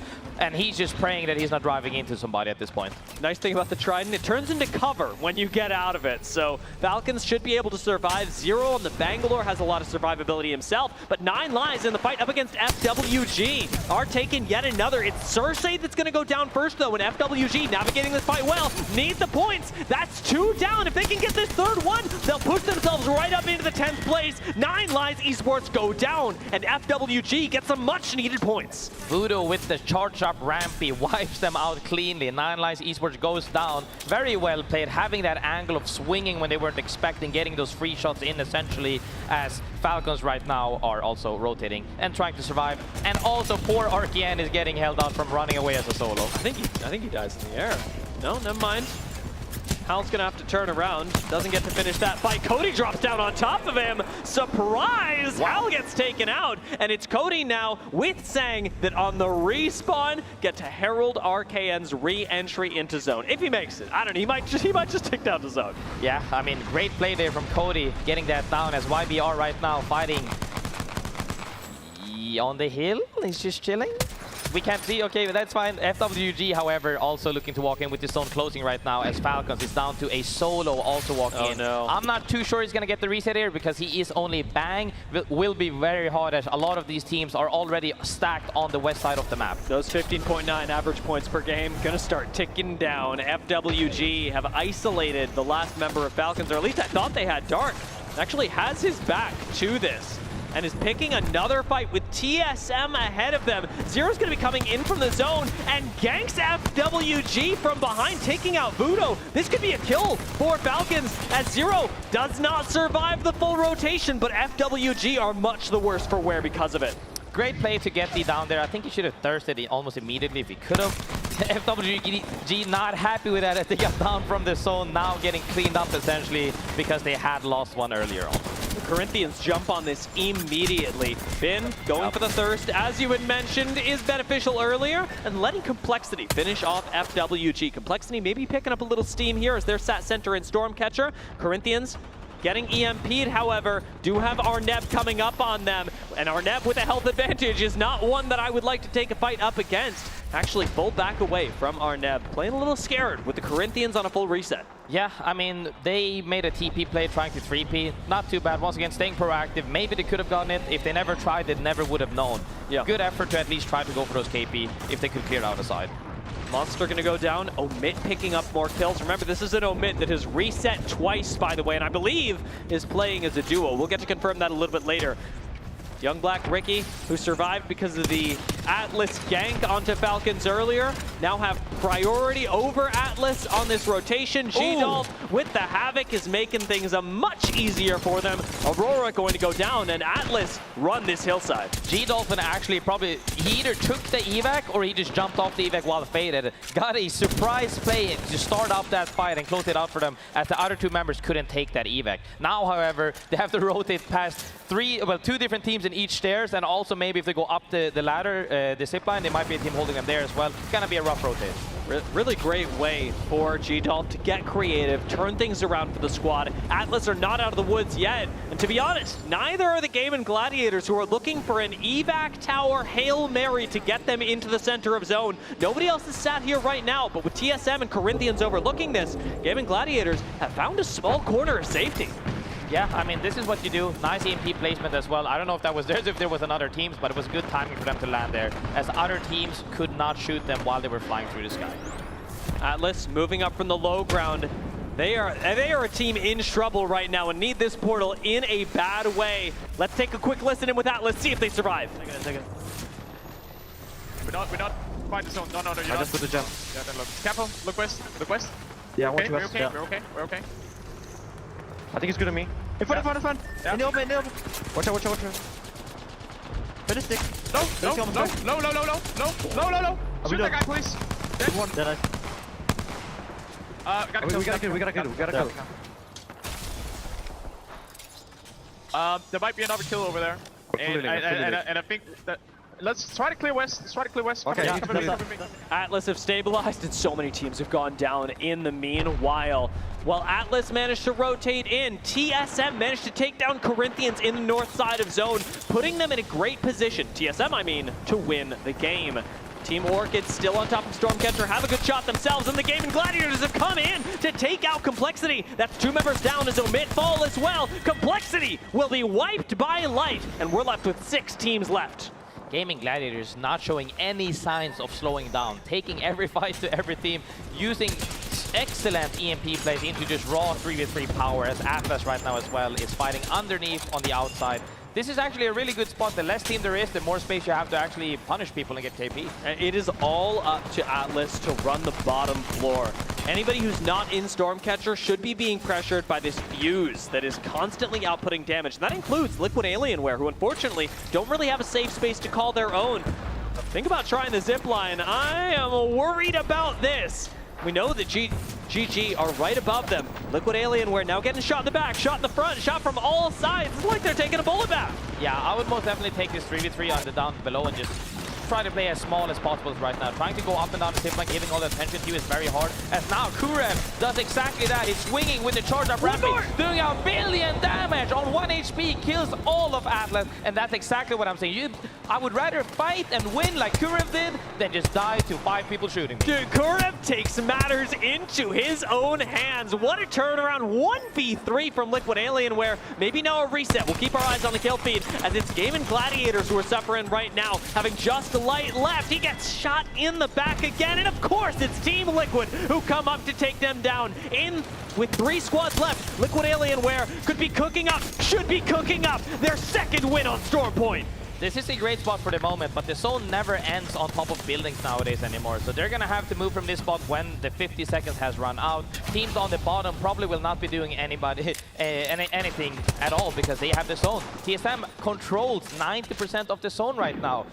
Team Liquid definitely needs to look to make a play, because if they're just going to drop down, they're just going to fatigue and immediately get ripped. So making a play is definitely the moment now. What you really want is some nice opening damage. Skittle Cakes is just keeping everyone on Liquid Alienware honest. And like you talked about, there's not a lot of options for Liquid Alienware on how they come down. No portals available on the squad. It really is Bangalore Smoke, Bangalore Ultimate.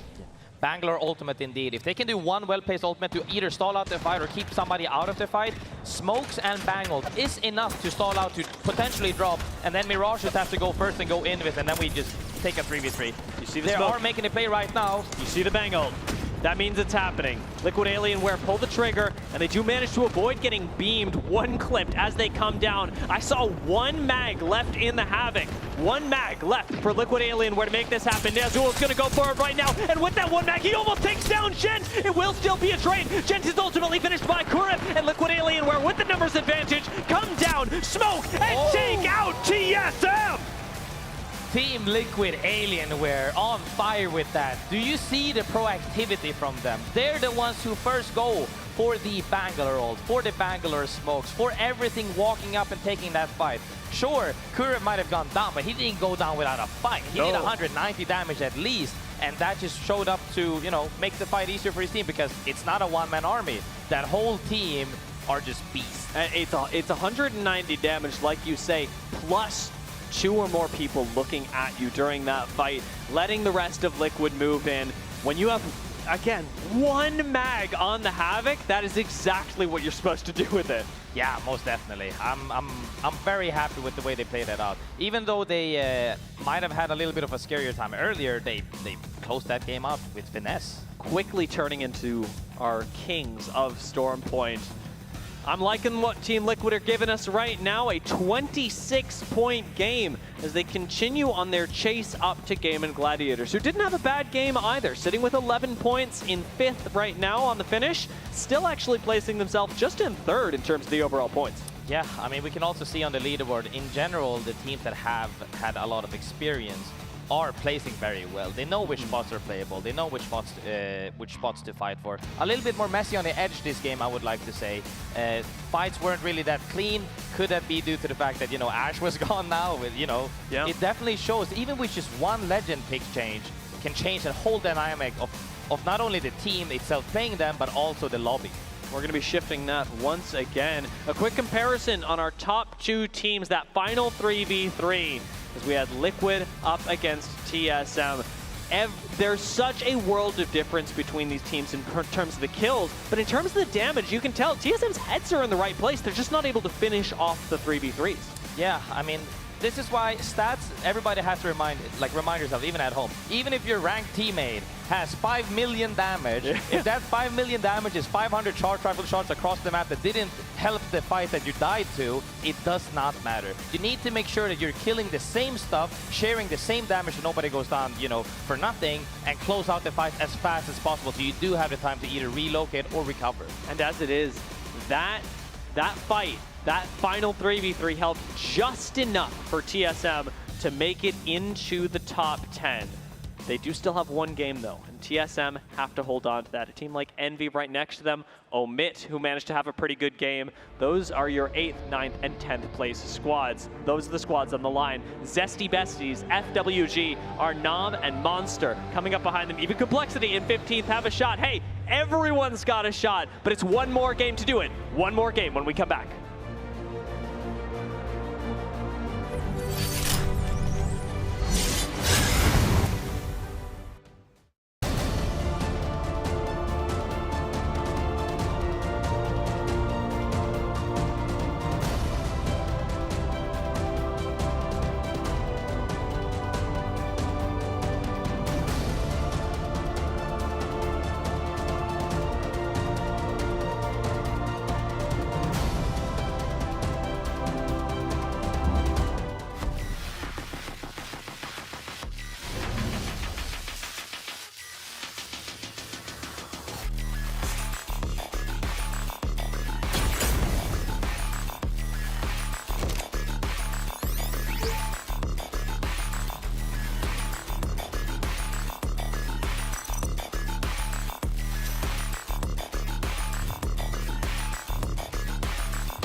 human body was built to move. Not trapped at a desk in one singular posture for 12 hours a day. It's time your chair evolved. This is Secret Lab Titan Evo. Ergonomically engineered for you, gamers, hybrid workers, artists, backing your every move.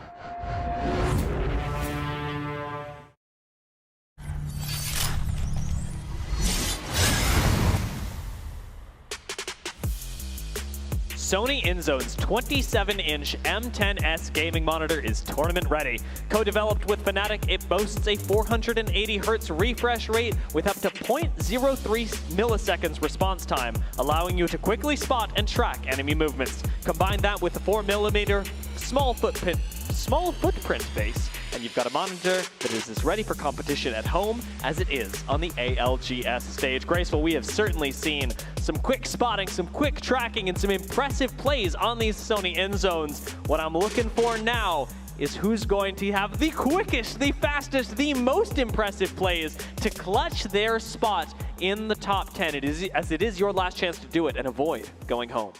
I mean, you say it's your last shot to do it, but the average cutoff right now is incredibly low. All the teams up top have been soaking points left and right. Literally, nobody on the bottom of leaderboard is out of it yet. It could go either way. Yeah, even Aurora.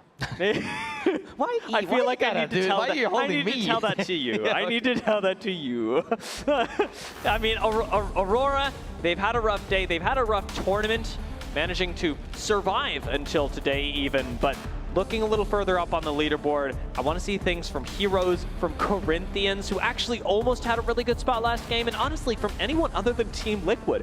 What? Who gave them the license to take Stormpoint? Yeah, I mean, they've been on fire. However, now though, Fuse being banned. Very interesting. You know, we saw a lot of util, a lot of nades, a lot of frags. People loved playing the frags.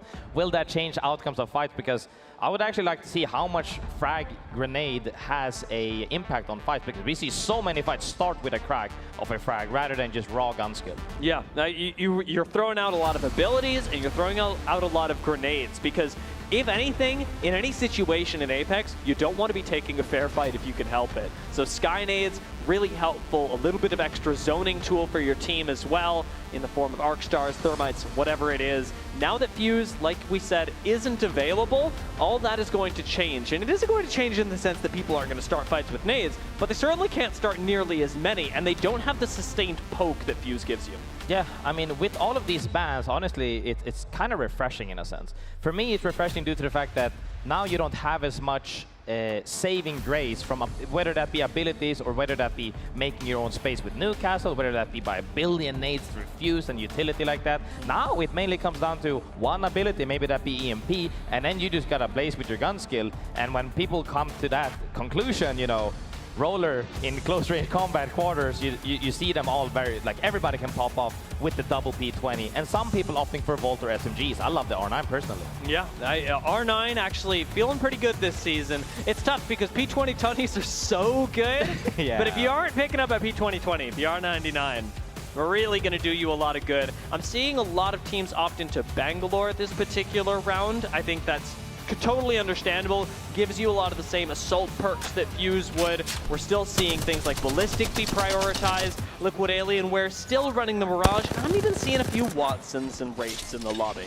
Yeah, not a bad pick at all. I think that people, at this point, you know, we've kind of gone through the bigger changes of comps. It's either you went from defensive straight up into offensive, but now it's kind of like swapping out one piece at this point isn't that big of an impact. I think this game, the way it got played out, is going to look very the same as the previous game. As we also see, though, instead of the previous game, Zone is pulling northwest more towards the east side of the Beast, as we saw before, outside southwest of Northhead potentially. Very fun zone. Yeah, you know, I think it's nice. Liquid Alienware, they've been having a tough time on Stormpoint, so I think it's only fair that we give them a zone. Wouldn't you say, Graceful? You know what?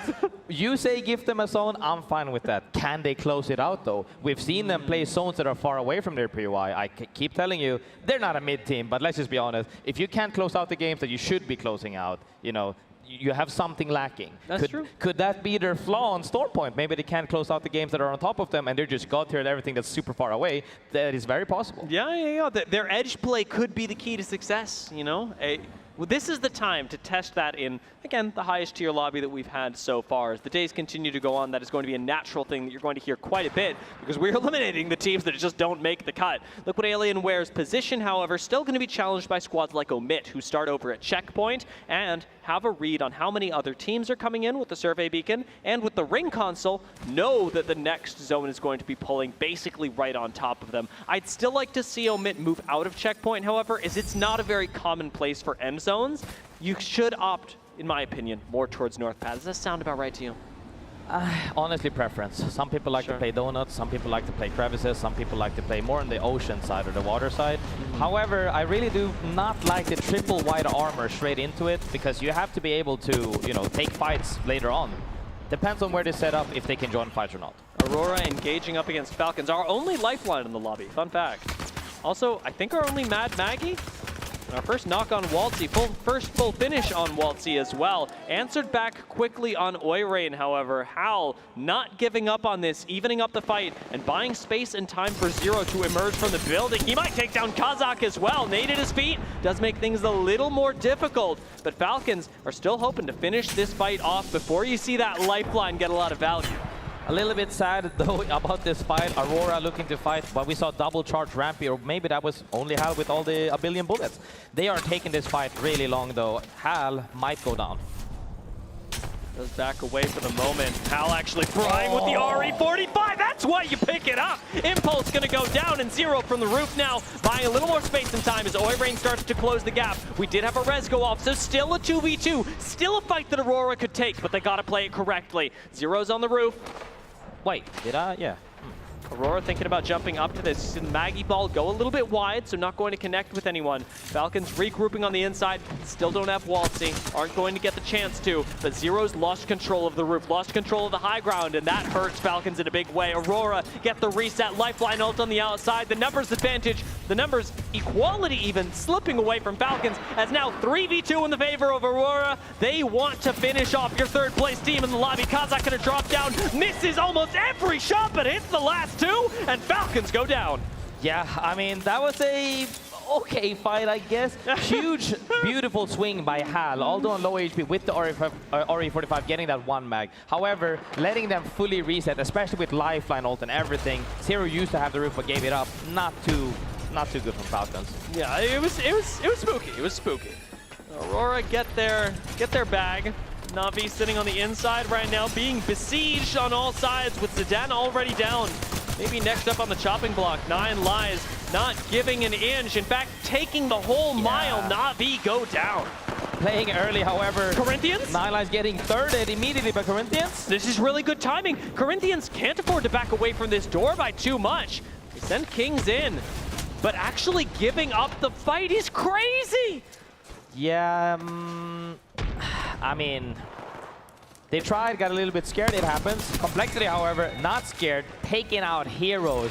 Complexity on the cusp of making it with the cutoff currently sitting at 23 points. That will rise after this game. To what extent we can't see, as you know, depending on how many teams above are absorbing points as compared to below. However, 3 kills at the start of the game is always a good snowball mechanic, hopefully, because you get more loot and you feel a little bit more confident. Yeah, and confident in a way that hopefully suits you, hopefully gets you those 4 points. I do want to say a heartfelt goodbye to Zesty Besties, probably one of my favorite, my favorite team name at the tournament. Zesty Besties was awesome, but unfortunately are going to be eliminated now as they've been taken down in this final game and we're outside of the top 10. Yeah, I mean, at the end of the day, everybody can't succeed at the same time. So we'll have to see if other teams can make that essentially dark horse run in this last game. It's not only a dark horse run in the lower bracket, you gotta make the dark horse run in this one last game, because Aurora need this game to be quite big. YBR in a fight up against Envy, both these teams needing the points to qualify, but it's young Black Ricky that, should they be taken down here, will be eliminated in 20th. Having traded back onto Sykes. It's a mystery how this one's going to go. YBR still throwing haymakers, now taken down, dropped. But if YBR go down, we will not be seeing them again. Yeah, I mean, that's kind of the whole part is we can't catch every fight as well. That's especially super far out on the edge. Yeah. Now we're seeing, though, however, Zone is about to show for the next one. Will this pull more towards the east side of the Beast? We'll have to see. A lot of playable area. We saw a fantastic play from Na'Vi before, and it looks very identical to the zone we have seen before in this tournament.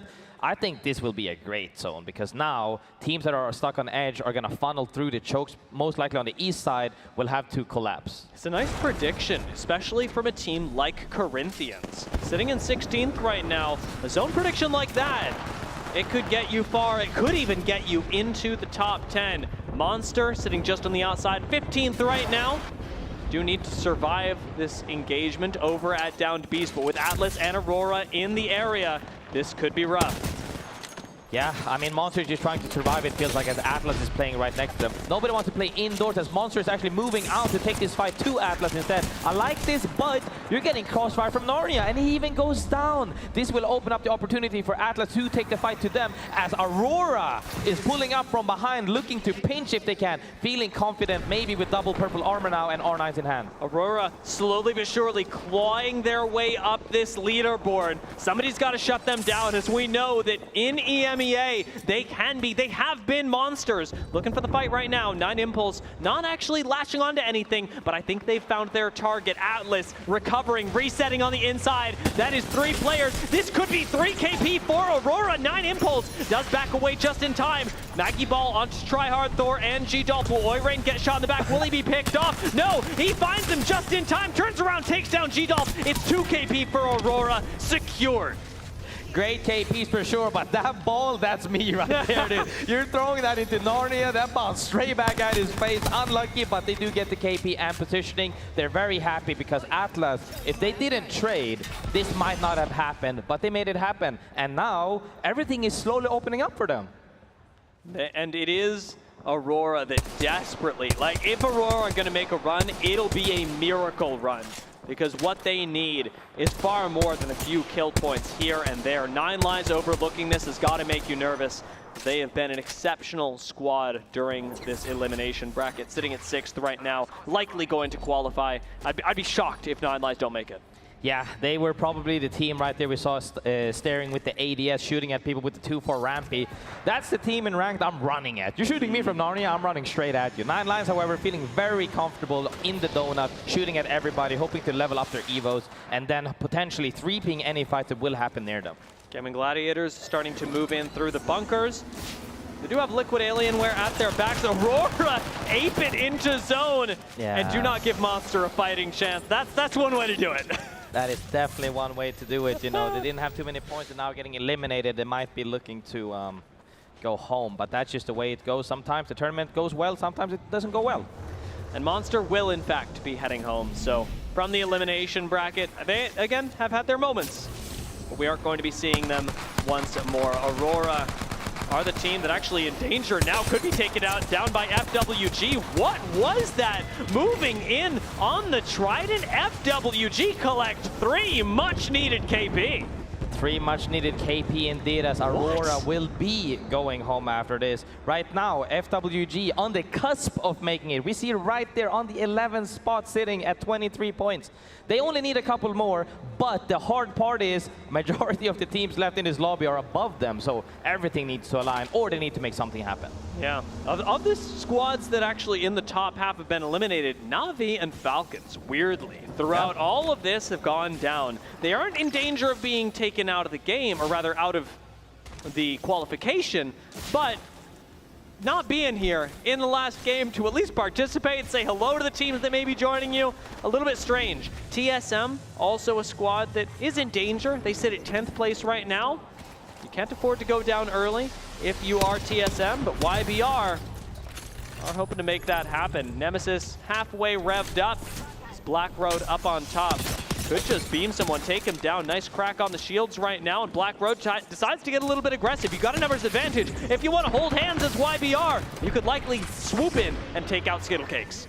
Good nades right here from Young Hong Kong, swinging with the double beat when getting a fast down on Gent into Skittle Cakes as well. They double swing, one through the door, one up the stairs, as Dupe is running away right now towards the tunnel. Great fight from them. And they were, I think, pretty far down low on the leaderboard. They're very happy with that. This has to be snowballing. That's the hand-holding I was talking about. YBR being able to pick up those kills, like you said, from very far down, may yet be able to jump up the leaderboards. It's Envy, however, who want to secure their 9th place position, but are going to dip out towards them. Odd to see this move. Even emerging from the zone, Envy play slow, play quiet. You do not want YBR to notice you now. I mean, seeing that as well in the top right corner, it was only 14 teams alive. Circle 3 closing pretty much is now, you know, a lot of space for the teams that are currently dominating in the area of the next zone even. They have so much space to push teams out as there's not that many teams alive. These fights will play out very differently. It's going to be fun to see here as Atlas is trying to survive under the tail of the beast. And their spot actually going to age pretty well. Difficult to shoot Atlas from afar. So one problem that I'd have with Atlas's spot is that it's pretty easy to take an isolated 3v3 with them, especially with FWG right behind. We are promised a fight between these squads, or very nearly so, and neither of them are particularly safe. FWG really needing the points, and Atlas right now in 7th could still fall out of qualification. FWGD holding their backs really well there against Complexity as they were trying to peek, but it doesn't seem like they're giving up as Envy is also rolling out a lot of teams very late into the zone now. And that means that there are going to be 4 squads in checkpoint. Liquid Alienware is one, Envy, Complexity, and TSM as a solo are the others. Complexity have just run up against Liquid Alienware.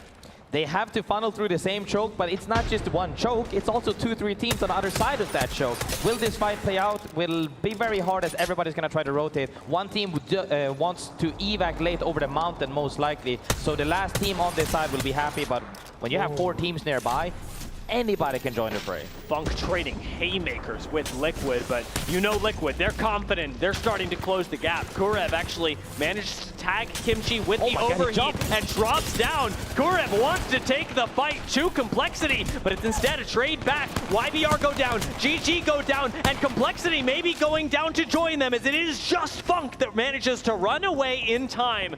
We'll see what his survivability is like on the Wraith, but it's Liquid Alienware that come out with the last lap in checkpoint. I mean, that drop was crazy, but that's sometimes you need Tracy to start a fight. That was a great starter for them as they immediately wiped up 2 after, as Envy, however, walked earlier while all of that was happening behind them, potentially to get through the choke and other teams right now as Complexity is down to Funk, last player on the team trying to survive on Wraith. 130-30 shot would do him in. Envy on the low ground, collecting the bit of loot they managed to grab from Orchid. That was a crypto and drone 100%. Yeah. Sorry, Ambino. Sometimes it happens that way. Looking at Orchid, I don't think they're sweating too much. This game doesn't have a whole lot of necessary points for them. It is just about playing your best game of Apex. Arnab, however, going through the engage, as we've seen several times so far, haven't been able to make a clean wipe so far, but they're still trying. I'm very happy to see that with the gold and purple armor.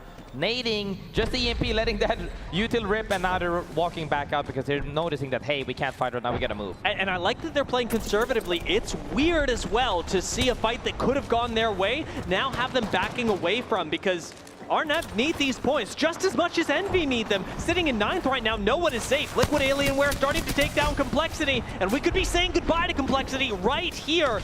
TSM start to take chunks out of Liquid Alienware as well. TSM managed to get through as well through that same choke as somebody is behind them. Envy caught them on the cross, and now they're running for their lives. 9th place team could eliminate the 10th right now as Sykes dips into the zone, gets the shield swap on the run through, and continues towards TSM. But with now Envy being just eliminated, tragically, they're going to have to rely on other squads. TSM go down right next to them. That is your 9th and 10th place teams that will no longer be putting points on the board. OMIT are going to fall as well. 7th place team now taken out. And you've got so many squads looking at this. Arnab unfortunately going to fall right now as they could have qualified, collecting a few more points. We're looking at FWG. We're looking at Complexity. We're looking at Corinthians as squads that could still make it. And Complexity, as I say it, they fall. Yeah, Complexity falls, but FWG is still in it right now on top of the Beast Tail. Zone is pulling more towards the zone,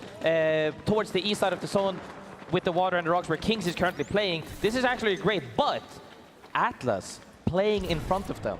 They must know that they're playing there with the Watson defenses. They need to wipe that team before they can play anywhere else. Will they drop onto them? That's another point for Corinthians. They are slowly but surely climbing up the leaderboards. 22 points with 26 being the cutoff for qualification. Corinthians, who have struggled through this lobby, but who individually have so much talent, they are now the last team remaining outside of the top 10. If they win this game, they will qualify. They are holding on for their tournament life right now. They need to make sure that they're playing this space properly and denying people from walking in, but it'll be hard. Let's take a very quick listen in with Corinthians, see what the Pride of Brazil is up to. Tá? Foca vocês. Climbando. Errando nade. Quebrei um. Tá no bunker. Passa bem Gucci agora. Passa bem Gucci. Tem bem Gucci. Balística passando em cima. Balística esquerda, tomou 70. Balística esquerda no King. Fica ali. Calma, King. Tá solo, King. Tá chill. Quebrei o drone. Boa. Hitou o game. Não. Tão dentro do mag saindo agora pro King. Balística flash no King. Bang. Balística flash. Vocês ganham, cara. Vocês ganham. Quebra os dois. Fuck! Corinthians are cut down outside of the top 10. We will be saying goodbye to them, and we will be crowning one last winner in this 6th game on Storm Point. 9 Lives running down Atlas, who are respawning as we speak. Can Atlas bring this back? Who knows? 9 Lives certainly in an advantage state, as right now Atlas get cut down one after another. 9 Lives, large and in charge, will be putting their signature on the elimination bracket that has claimed 10 teams so far. Black Venom drops down into his death, and 9 Lives take the win. 9 Lives fighting for a majority of this game. Very well played at that last fight that essentially won them the game against Corinthians right there. Made sure to have that EMP and run up with it. It doesn't matter if one of us gets down, we just need to make this cross to the rock. When it came down to that 3v3, they had better armor, they were stronger shooters in this fight, and they took them down and closed out that game. My heart breaks, and at the same time, I can't help but be proud of what 9 Lives just accomplished. Of course. That's the duality of playing in the lower bracket, is watching teams be sent home and watching stories like 9 Lives continue to accrue momentum, as this was a really great game for 9 Lives to put them in the top 3, seeds them even better for the next bracket. You're right there alongside teams like Game & Gladiators, Liquid, Alienware, and Falcons. 9 Lives placing above Falcons. Tell me that, Les Land. I call you a liar. Yeah, I mean, people might have been doubting, but they showed up when it mattered. They could close out those games, and they performed really well. Now, we can't even say at this point now, you know, oh, it's in the lower bracket. Everybody that is still left in this tournament is very, very strong. And some of the teams that were even considered the strongest are going home. Yeah, I am surprised that we're saying goodbye to teams like Aurora, even like Heroes, Complexity as well, TSM eliminated, Corinthians. I really held out hope for them till the end, and on paper, this squad coulda, shoulda, woulda done a lot better, and I'm hoping that they manage to come back for future tournaments and show us what the squad is all about, because Corinthians do have a lot of promise, especially in South America. Coulda, shoulda, woulda. That's something every team feels like, you know, we could have won that, we should have won that, and then, you know, we fell a little bit short. However, other teams, on the positive note, very happy making it through to the cut, going into the next round, potentially taking a small break to revamp a little bit and energize to make it on. OMIT, one of those teams, can be very proud of what they've accomplished today. RKN continues with Cody and Sang, who are writing their own stories in the ALGS here at the Open. We've got so many players, so many fans coming together to celebrate these players, and of course welcome a few of them into the audience as well, because you do want to watch the best Apex Legends in the world right now. 9 Lives Esports close out that game. It is 29 points for them. A 17-kill game should really be showing you what this squad is all about. And this is the scary part about, you know, having this cutoff system, is that they soaked up so many kill points there that could have gone other ways. They could have pushed one team in just off of 1 or 2 or 3 kill points, but 9 Lives dominating that game, might I say. Yeah, Atlas also having a pretty aggressive game. I wouldn't say that necessarily in terms of the kills, but what I'm looking at is their positioning. It was very proactive around down Beast, and managed to defend that position when we actually brought up doubts around whether they'd be able to do it. FWG sliding into qualification, though, by the skin of their teeth. They made it just right on time. At any time, if you make it, it's on time. TSM, however, fell a little bit short right there. Complexity as well, as we saw. All of these teams were close, I would say, above the 20-point marker. Yeah, I'm surprised to see X and Y eliminated this early as well. Yeah, I mean, there are a lot of teams that we're going to be saying goodbye to today, tomorrow. That's just the reality of Apex Legends. That's the reality of the ALGS Open as we continue discovering the best talent up here, whether it be this meta, perhaps for the future. It's been a fantastic couple of games just to start off the day, and we have now said goodbye to 10 teams. I'd love to hear a little bit more insight on that, though, as I'm sure we got opinions on the desk. Yeah, no opinions here. Actually, we're just relaxing. This is the best seat in the entire venue for us to sit in. Actually, it's not. It's great. It's true. Great. It's quite comfy. It's quite comfy. We get all the action here, and we're happy now to relax with you. So, if you're watching at home, maybe you guys throw a question out there. Maybe we'll answer that. Just kidding. We do have a lot to talk about, and one of the main things about it, Rainday, Gaskin, and Jamerson here for now to kind of download after that is to look at a team that's had a lot of success, but not success that's been so overt. 8th in Pro League, currently this 9 Lives team that you had picked yesterday. This is a team with experience. Vane coming from his LAN experience with Oxygen Esports, bringing that into somebody who's been in Pro League before and Challenger Circuit and made a name for himself in McLovin and Cersei, and trying to really create this team that now, while they have some of these pieces with talent, can put it together. This is a great showcase for what they can do coming 3rd in this elimination round. Yeah, and they were very close to staying in the winners bracket as well. We have to remember that they were 11th or 12th in the end when they got knocked down. And to then show that same kind of courage in an elimination game where your back's against the wall and you will be out of the tournament, I think that they are a team that we have to keep an eye on through the rest of this elimination run. No reason why they can't get to the grand final if they're playing that way. Yeah, let's take a look at some of the stats from this last series, especially with our top finishing team, Gaming Gladiators. Jamerson, this team was on a roll. Yeah, they came out the gate swinging, and it was almost looking reminiscent to our Germany finals, where they hit match point in 3 games. It was absolutely absurd. Back-to-back victories, and in big ways too, right? When we talk about big games, a 20-kill game with the 12 KP, that's massive. But they went even further in game number 2, 15 kills there. And so, yeah, it's great to see that Gaming Gladiators were able to put on that aggression. It's unbelievable, really, too, when you look at Gaming Gladiators and kind of the turnaround that we've seen. In fact, you might say that there had to be some discussion, maybe some analytical conversation on what they can do better, because this is a team we expect to always be in the conversation to win LAN. They dropped to elimination round, but now it seems like they found their rhythm. And I'm sure a person who knows all about that, maybe even had something to do with that, is their coach, Luke. Luke, welcome. Hi. Thanks for having me. Oh, it's great to have you as well. And I mean, we're enjoying kind of watching these games. I've enjoyed seeing kind of the turnaround in my eyes from Gaming Gladiators. You have a smile on. Talk to me about what's been going on these last couple of days. So, obviously these lobbies are, at least from my POV, they're probably the hardest LAN I've ever been to. It's much harder to predict, especially for a team like us that we are able to brute force, but that's not really what we play for. To see us pinched from teams that should never be in the spots they are is kind of hard, and it took us a bit to adapt. We also didn't.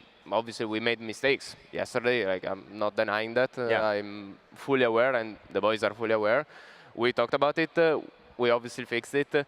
Today, we should have had even more points. We kind of let something go, but it's fine. We have 12 more to go for the rest of the day, so saving up energies.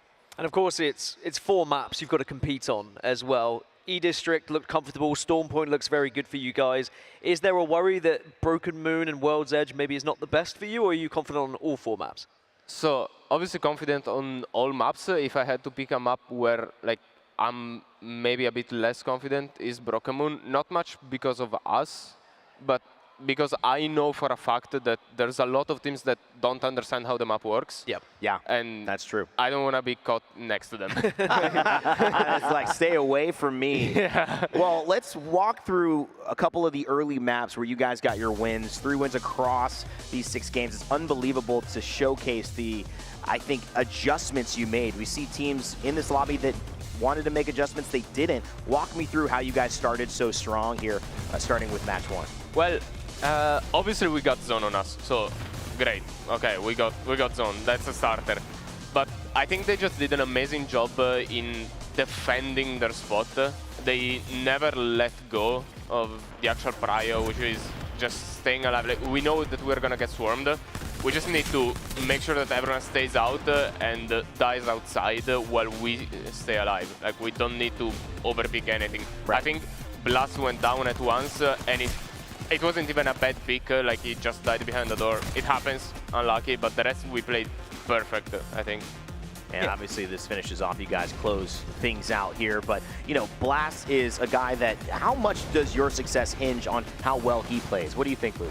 33%. Like, really? It's just an even match, yeah. Like, the reason at least I think the reason you see us have, like, we have high highs and low lows, I think the reason for that is because our team structure is built on coordination and cooperation a lot, like very heavily.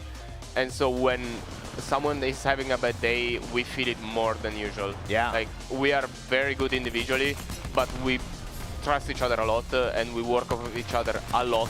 Yeah. So it's rough to adapt sometimes. You definitely did not hesitate in answering that, which is great. You guys have a very strong mentality as a team, and you obviously, as their coach, keeping them towards where you want to go, even if sometimes the games take you in different directions and you're playing against teams that are running at you faster, playing maps that they shouldn't.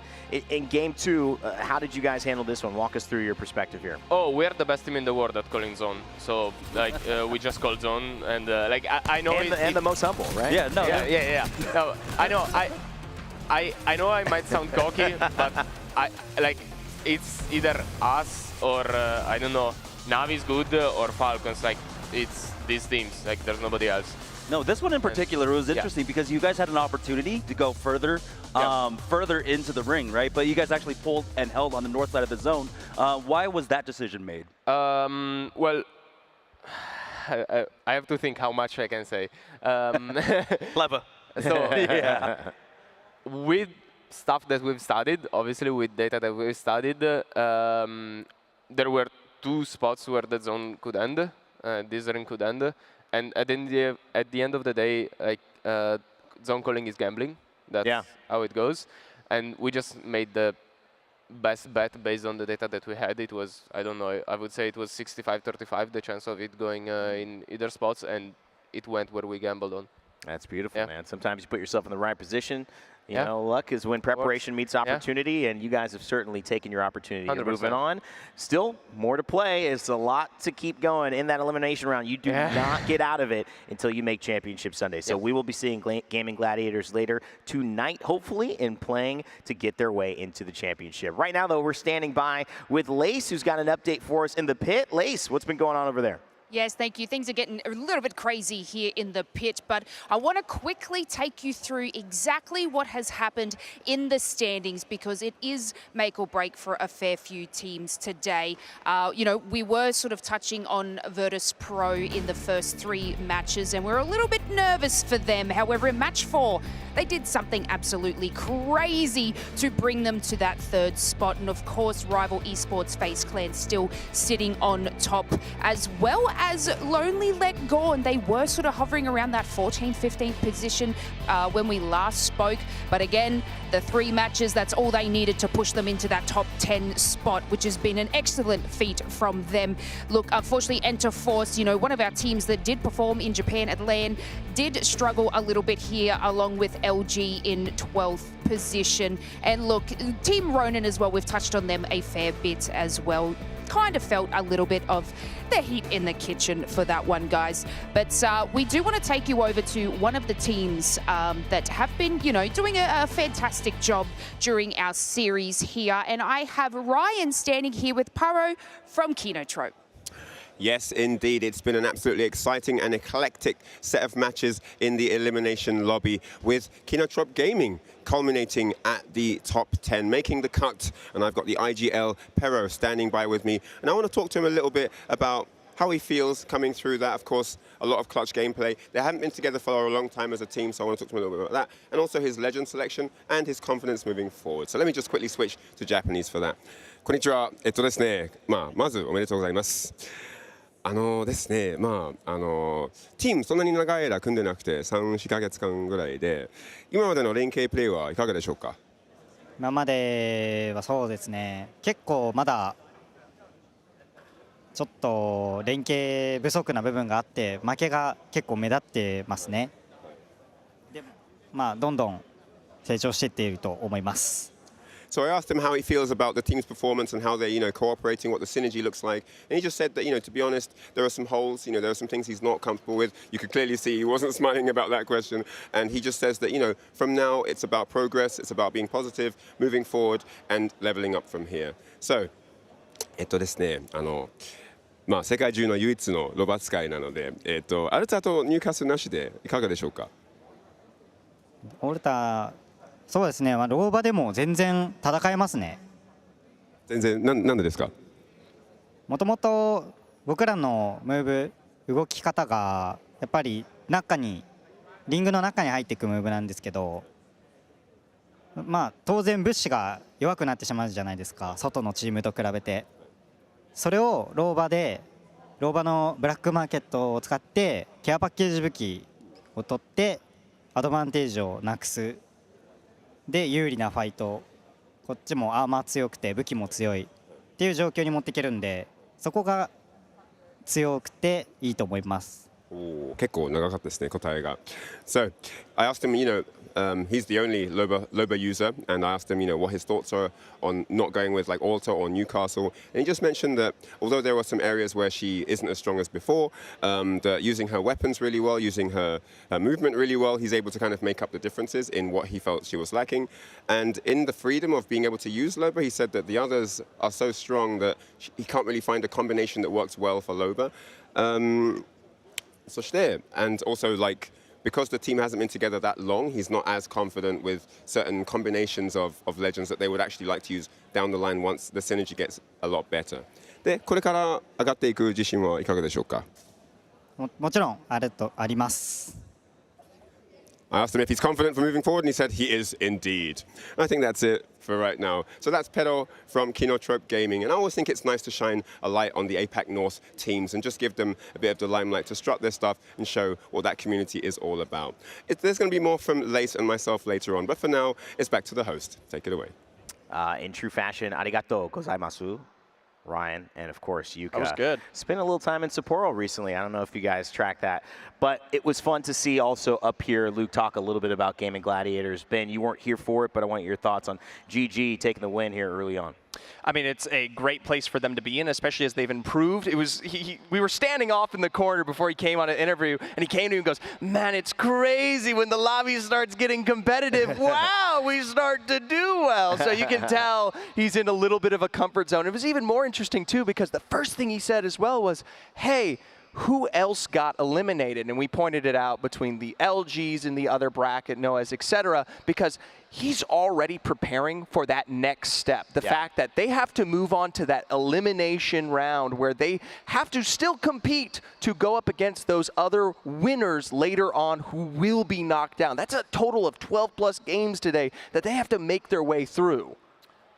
You had some thoughts on the interview, before we move on. I enjoyed how he was talking about Broken Moon, and he was basically saying he hates Broken Moon because of the other teams and how they're going to play. He doesn't want to be anywhere near them because you don't know what they're going to do. I feel the same way about Zephyr, and that's really why I'm not usually on the couch, and I just try and stay casting. That's also why they put me right here to the buffer zone between the two. I am the DMZ right now. I mean, there's some good evidence for why you should be worried. You could get hot sauce spilled on you for one thing, and we're all wearing white pants. So that's the reason that the only person not doing it is sitting next to Zeph. Let's go ahead and give you some info on what's been happening not only across this main stage, which we just saw to remind you, Gaming Gladiators taking the win with 85 points. Liquid Alienware right behind. A big showcase for Liquid Alienware, a team that we're used to seeing the departure of Yanya going to Energy, working well for them, still in the winner's side of things, which will be coming up later. But it's good to see the old boys of Niazul and obviously the addition of Kurev doing very, very well. Nine Lives Esports 3, and of course Falcons rounding out that with Team Orchid,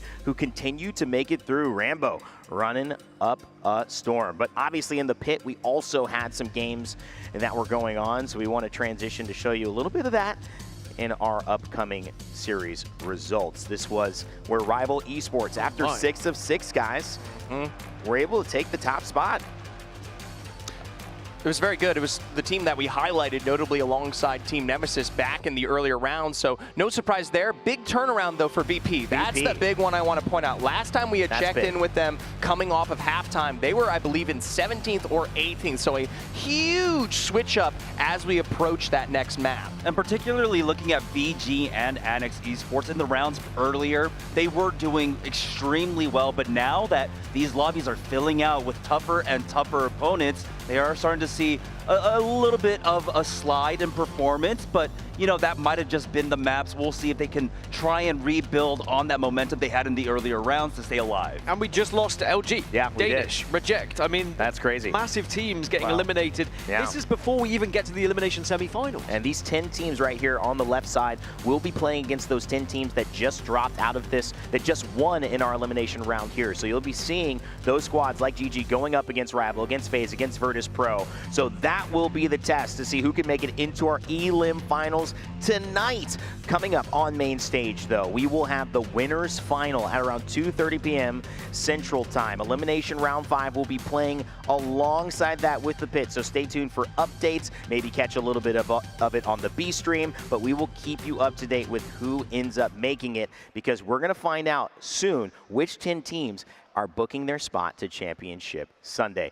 It's been an amazing one, guys. If you want to stay tuned with all that we do, make sure to follow Play Apex Esports at YouTube if you're watching live, twitch.tv/PlayApex if you're watching us there. Make sure to follow, and also Play Apex Esports on X. That is where you get all the up-to-date information, all the memes, all the GIFs, all the moments that you might have missed to stay tuned with what's happening here at the Open. It's day 3. We are 1 series done out of 3. When we come back in just a little bit, it's time to book your ticket to the final. So do not go anywhere. We'll see you in a bit for more action.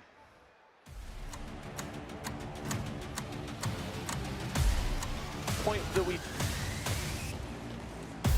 you want me, come and get me, cause I'm right here and I ain't wanna back down. The main attraction, and I'm about that action front and center, never in the background. What you looking at is greatness, not temporary, never make shift.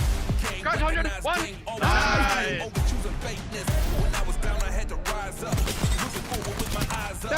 Sky's the limit, you can reach the top. I'm not the one that's so aggressive like a viper. Gladiator do it again. Going for the style shot to finish it off. Oh, they're feeling themselves. He misses it again. It's fine. It's for the style points. It's just for the style points, because you know that gaming gladiators with their position. In off the high ground, looking at Monsu before sliding in with the dash from Zero. Look at this. The Zero Hal team up. Finding Kinju. He's on Wolsey with the Bowtech earlier before. You in the south. Arms up. That's good shit. And Falcons are your Game 3 winners. Game. But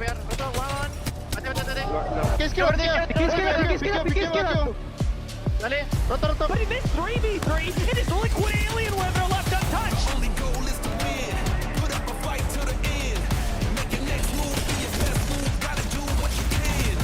That's exactly that. He's swinging with the charge of Resource, doing a billion damage. Cause I can't stop and I couldn't stop. And Liquid Alienware with the numbers advantage comes down, smoke, and take out TSM.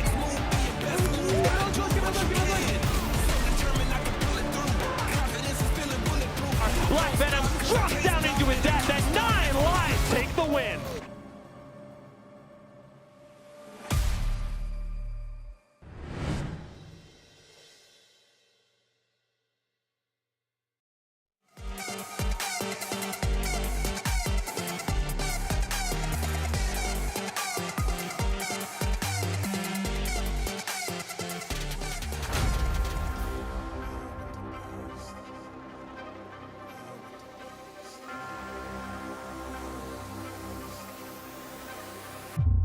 When the victories on the line, you can't.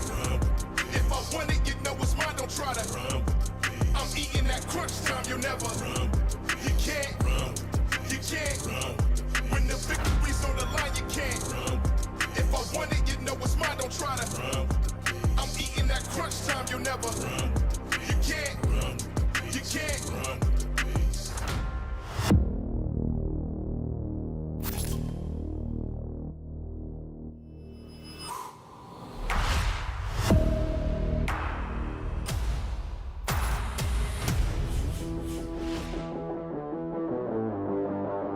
Timmy, what's up? Not much, Hal. Time for New Orleans. Ready for this tournament? I was born ready. You want Jump Master, or should I take it? Hey, how about I take it? Sounds good to me. Hey guys! Guys! Hey, wait up! I missed my flight! I just got my carry-ons, so there's a whole thing. I just brought my carry-ons. Can I come with you? What's going on? Well, at least you packed light. All right, let's go. Next up, New Orleans. Not even sure where New Orleans is. Guys? Guys? We're gonna get there on time. Woo! Okay.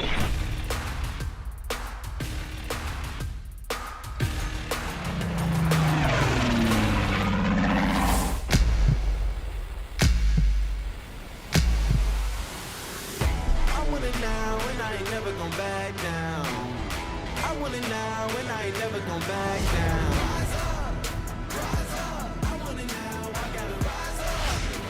God, they jumped. I guess New Orleans is straight down? Is it west? God, never the jump master. I don't know. Wait, where are we? What about my luggage? Oh my God! I reached the pinnacle. I don't have time, this is critical. It's time to finish it.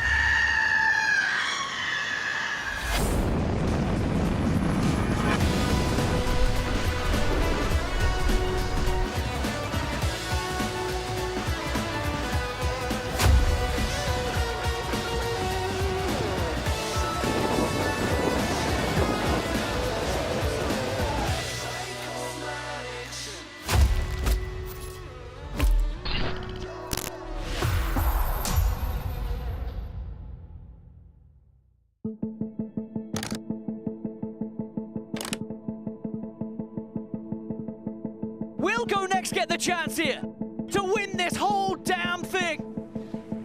Go Next now. See the bubbles go down and they send the Cowboy down as well. They split the zone. They completely own this side. They might force the fight, force VB. Now it's the slam for VP, but Go Next will hold. Zidane, it's Sykes looking to claim their destiny, but it's Go Next.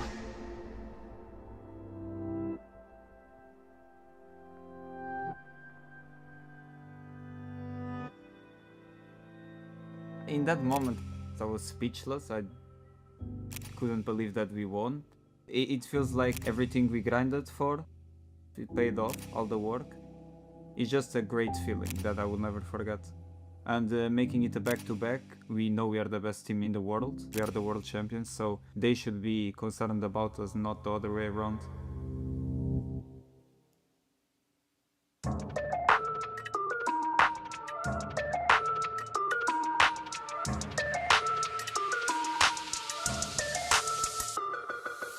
Anything except a win is a loss in my book, so I just want to bring out the trophy for ALGS. The previous chance to outperform them to be the #1 EU team now again. Looking forward to that. In year 4, I didn't really get to show myself that well.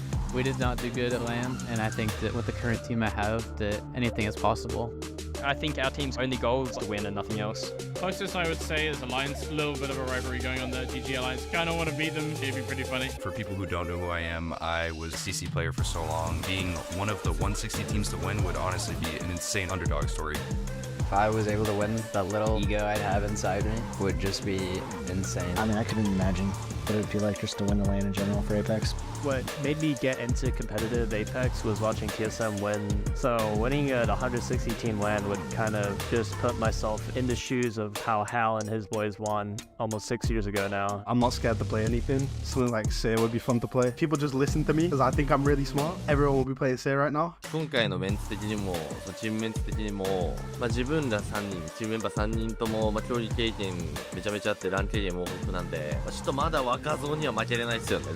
出てきたばっかりの。There's a few friends from abroad that I'll be seeing at the Open. Those teams will be done to watch. I've known Libelace for a while, and it'll be awesome to see him again. Hopefully we'll be able to chat some more in New Orleans. イヤー4自分世界3位まで一応行けたんですけど、優勝を逃しちゃったので、この年はそれに近づくような、それ以上の結果を取れればいいなと思います。The odds are stacked against us big time, but I really hope to make the best, and it would honestly be life-changing for me.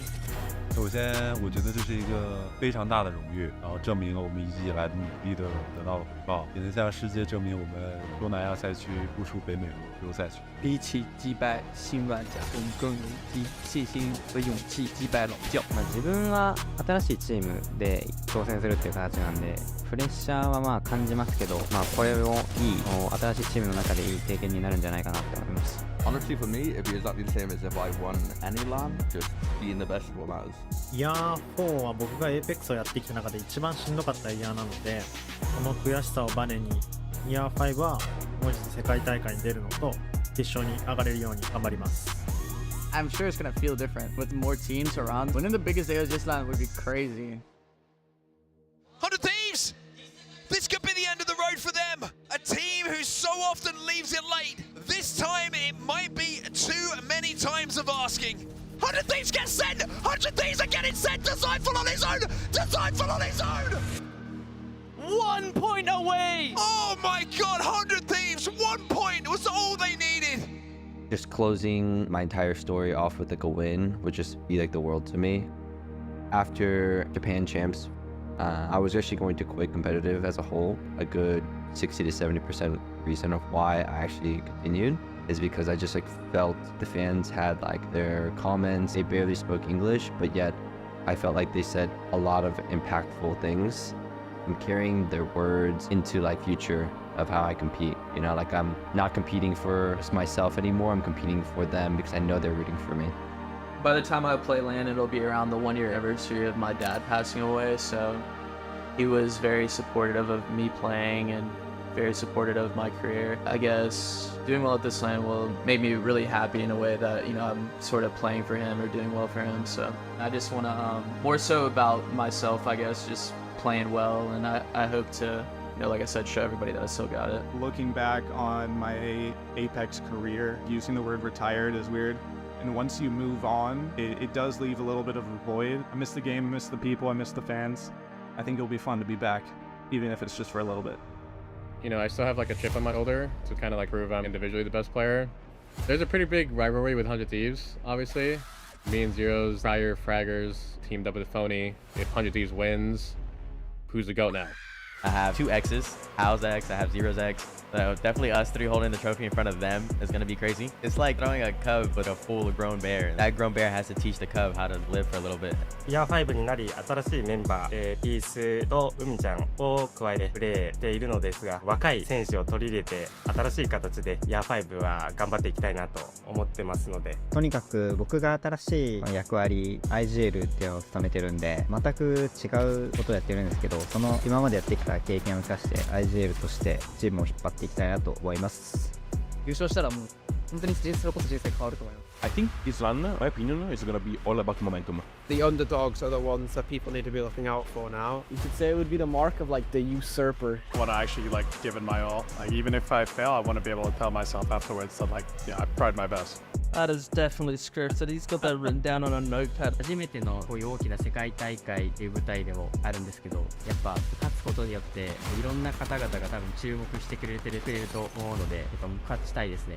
Pretty much going to be the first South African team to pitch up to LAN. Everyone just seems really supportive, and so it's a great feeling that what this means to our country. Words can't even describe it. I'm playing against people that I've looked up to for years, and to beat them and to show them I can hang with them would mean everything.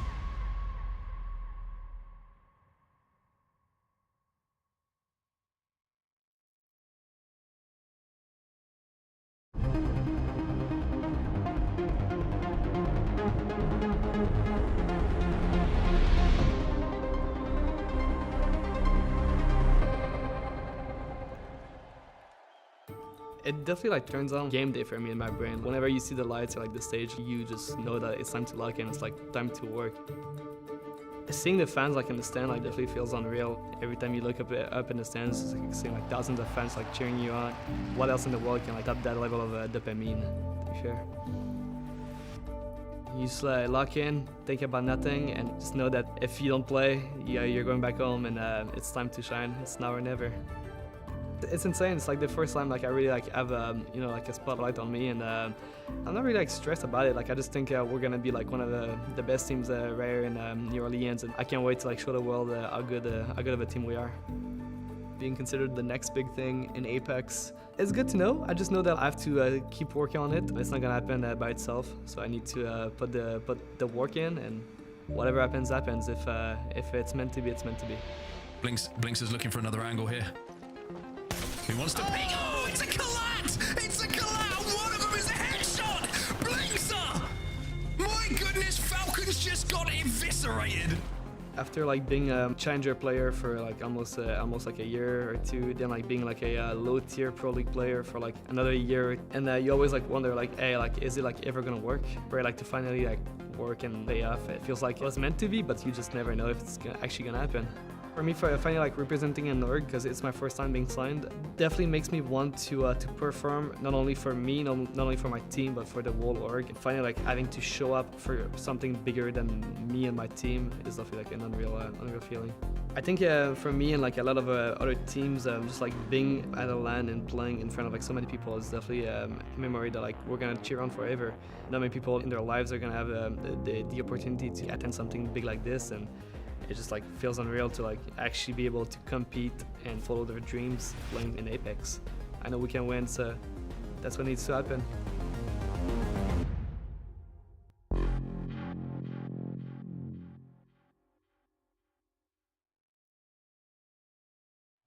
Players in those booths probably haven't felt anything like this. These lights are bright. It pretty much is as bright as possible when it comes to competitive esports. Every single region here has an amazing chance at glory. Anyone on this main stage could be lifting that trophy, and that will produce something spectacular. Championships are not given, they are earned. I've still got a feeling there's going to be quite the surprise coming around the corner. In the world of Apex Legends, it felt like greatness was reserved for giants, those who walk into lands with confidence and have stat sheets full of wins. But every now and then, there's a rumbling beneath the surface. It's a 1v for the brand! Oh my god! A name you didn't expect. Blackhand looks like they're more than happy to take any fight! They are going nuclear in this game. A team no one saw coming. Disciple still with some shields, sprays, plays, and wins it for DSG! At the championship in Sapporo, a team in the shadows for years finally broke through. Me and Duxago played together since 2019. We understand each other very well in game. Na'Vi was a team that had made several lands, but couldn't produce results when they had arrived. I felt discouraged, traveling so long. Our finals were never a great thing. But the hunger for competing, it's something special, not just something you can let go. Everything I've done before made me be who I am. You need to lose to know how to win. Na'Vi may have never been a team that many talked about, but that didn't stop them from writing their own story. Go next, or LG can push us to another game.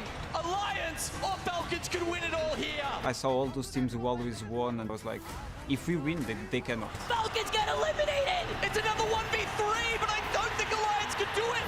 Go next! Yeah, it was our first time meeting Matchpoint. We were like, it's our time. We can win it. We can make it. Like, let's go. We will do it, you know? I always dream about it. Yeah, I mean, I believe in myself.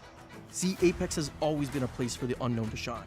Greatness was never reserved for the giants. If you put in the time, you put in the effort, and you believe in your teammates, then anything can happen. This could even be you. Come on, boys! Focus game, come on! Go next. Can you imagine if they pull off a victory here? Do it, Zidane. We need your whole forward, please. What? No. They send the cowboy down as well. They split the zone. They completely own this side. They have to climb. I'm bubbling. Stay alive, boys. Now it's the slam! The slam for VP, but Go Next will hold. Come on. Stay alive, Zidane. They're fighting. You in that? Zidane looking to claim their destiny. It's Go Next who win it. Talk about an underdog story!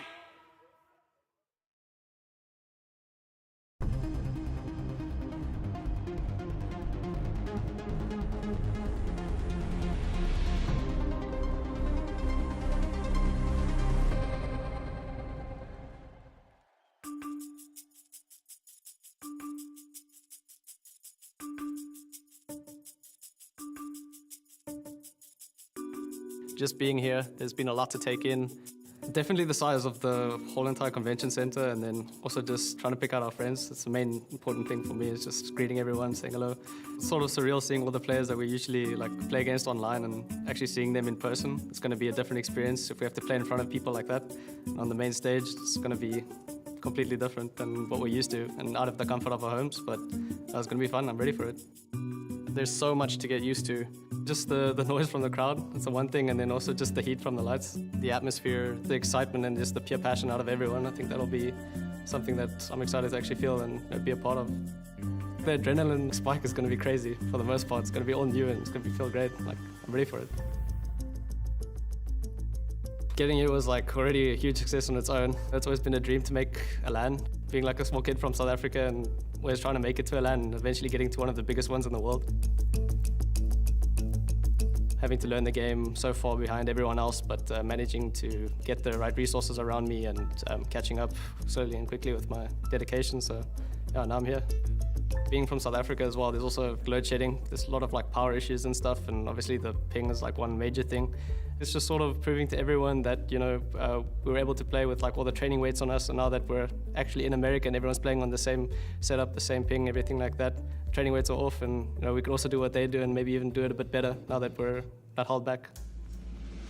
It's sort of setting the reality for everyone else back at home that it is possible to do something like this. If you put in the work and effort, no matter any of the drawbacks that you have, anything holding you back, you can still do it. You just got to keep pushing through it and just make it through. That's the whole reason why I'm here. The main thing for me is just not to get day one. That'd be great. Just getting through the initial rush and getting over that adrenaline. That sort of feeling is something you don't want ever going away. So coming back to that feeling the whole time would be pretty much what the goal is, yeah. Just knowing that we came here with nothing to lose and everything to gain. So just giving it our all. That's the main thing.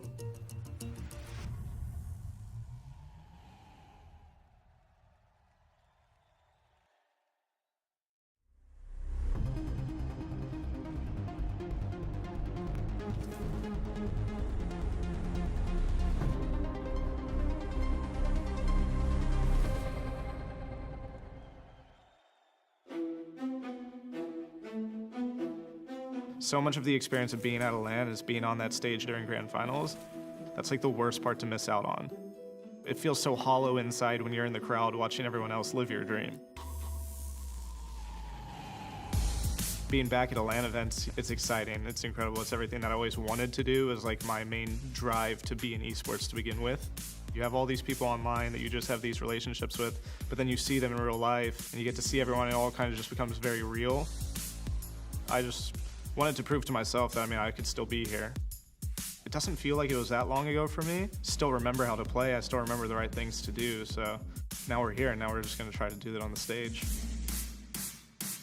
One of the big reasons I loved esports so much and competition in general, whether it be sports or whatever, was always just representing something bigger than yourself and not necessarily just playing for yourself.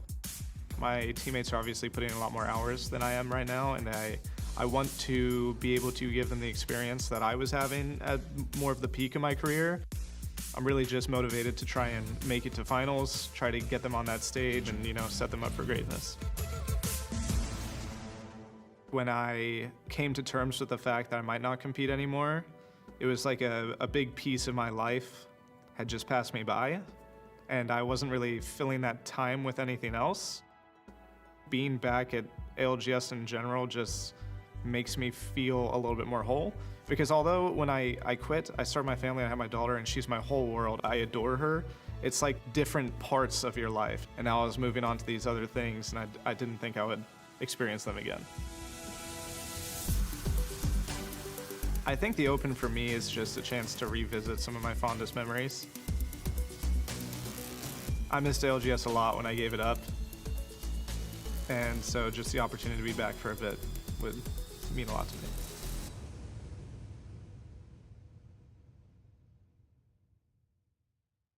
Hey guys, we're at Skydive Paris in California, and we are here to skydive with Red Bull.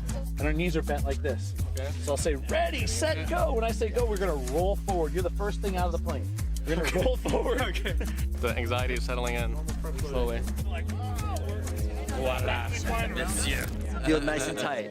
I'm not leaving this. You'd rather solo queue for 8 hours straight or skydive? Definitely skydive. Solo queuing is worse. Not a single part of my body is nervous, but I'm sure. Ask me this question when we're there. Any last words? I hope I see you guys in New Orleans. If not, the Falcons have been eliminated. The Falcons have eliminated. All right, let's walk over to the plane. We're gonna go check out the sky. I can't say it, but it's...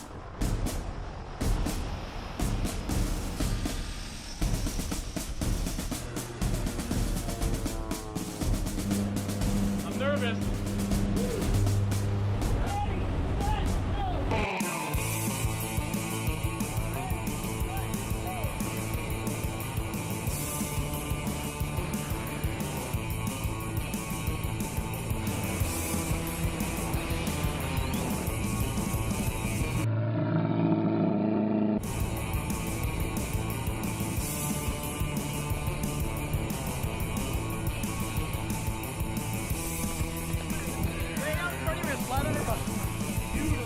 How you doing? Oh man.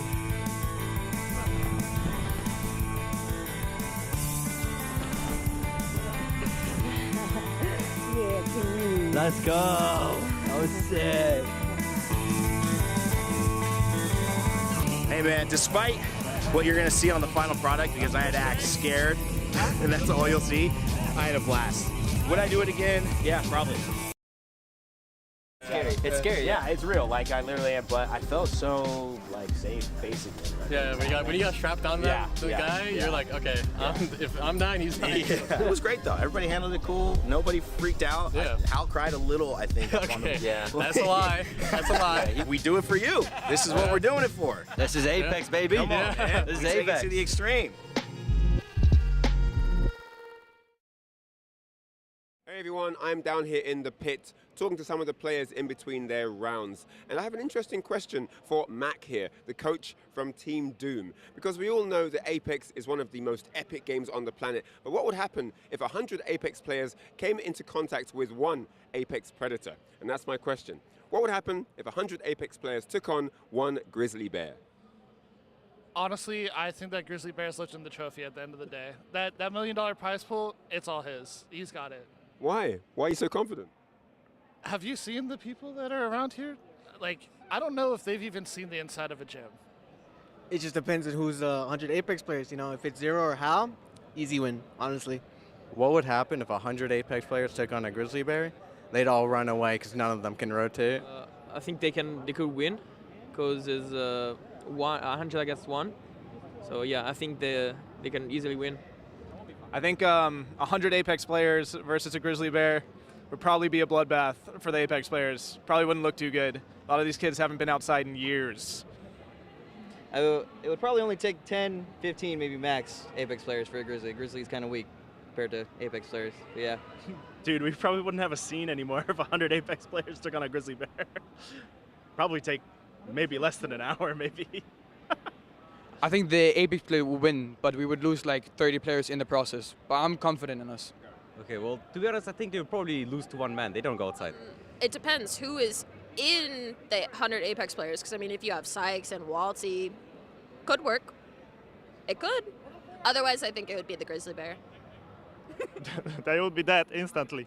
Yeah, Apex players would get obliterated. There is no chance that 100 players, like gamers especially, would survive this. No shot.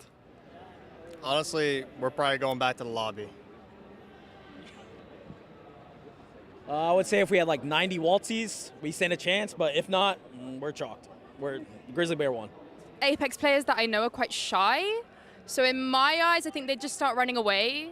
But I feel like once they hear the screams of the bear, they're going to kind of start locking in, running in, the passion, the screams. They might die. It might happen. But you just have to say, okay, we go next. GG's, we go next. And maybe in the afterlife, they fight another bear.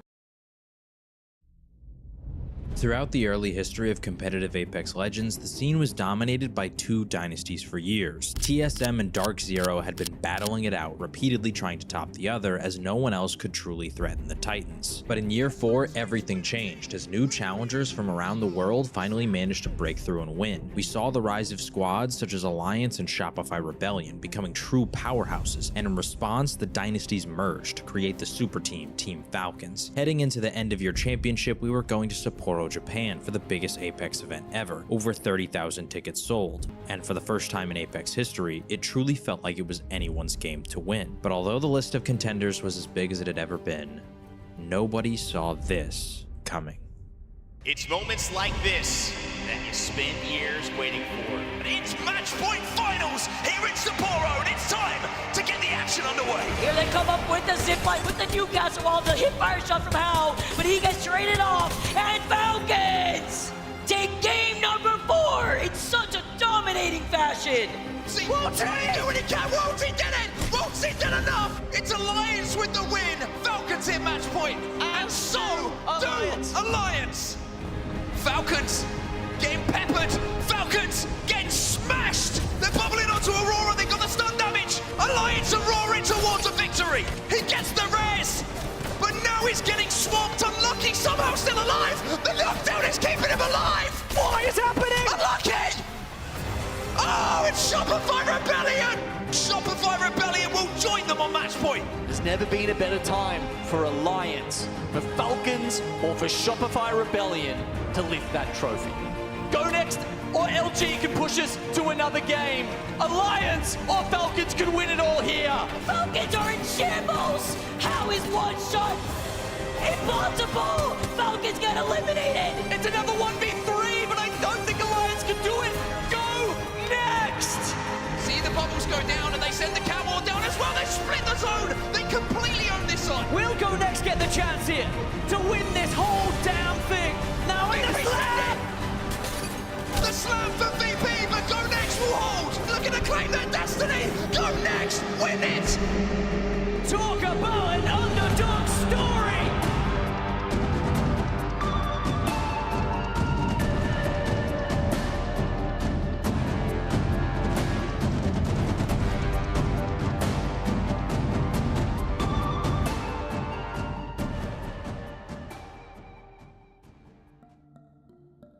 This Go Next roster was centered around their IGL Hiarka and his longtime duo Yuchako. They both have a storied history in the game, having started competing around the beginning of 2020 and first ended up teaming together for the ALGS Online number 4 in EU. But then everything in the Apex competitive scene changed as the ALGS Pro League was introduced, and in the preseason qualifier number 2 for EMEA, Yuchako Hiarka under their new team Kick managed to take the win qualifying for Pro League. Actually going to go down, trying to push up into that, and now it's Oracle with only one member left, and it's going to be Kick. Uako is the one with the 301, and that's actually going to hit, and Kick is game number 1 champions. What a clutch play there by Uako. And it is Kick, our second qualifier into the ALGS.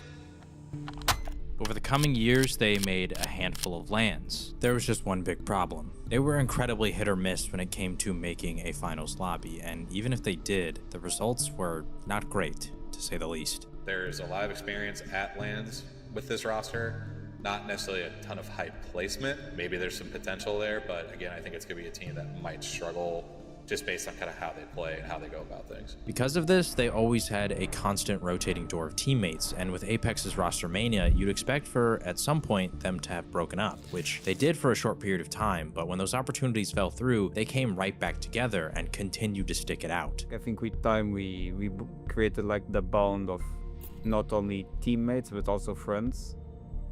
So I think that's what made us stick together during this whole time. Based on their careers up to this point, there was no reason to believe that Go Next was ever going to become a true contender. But heading into every LAN is a new opportunity, and with it comes a lot of change. And in that change, Go Next might have just found their answers.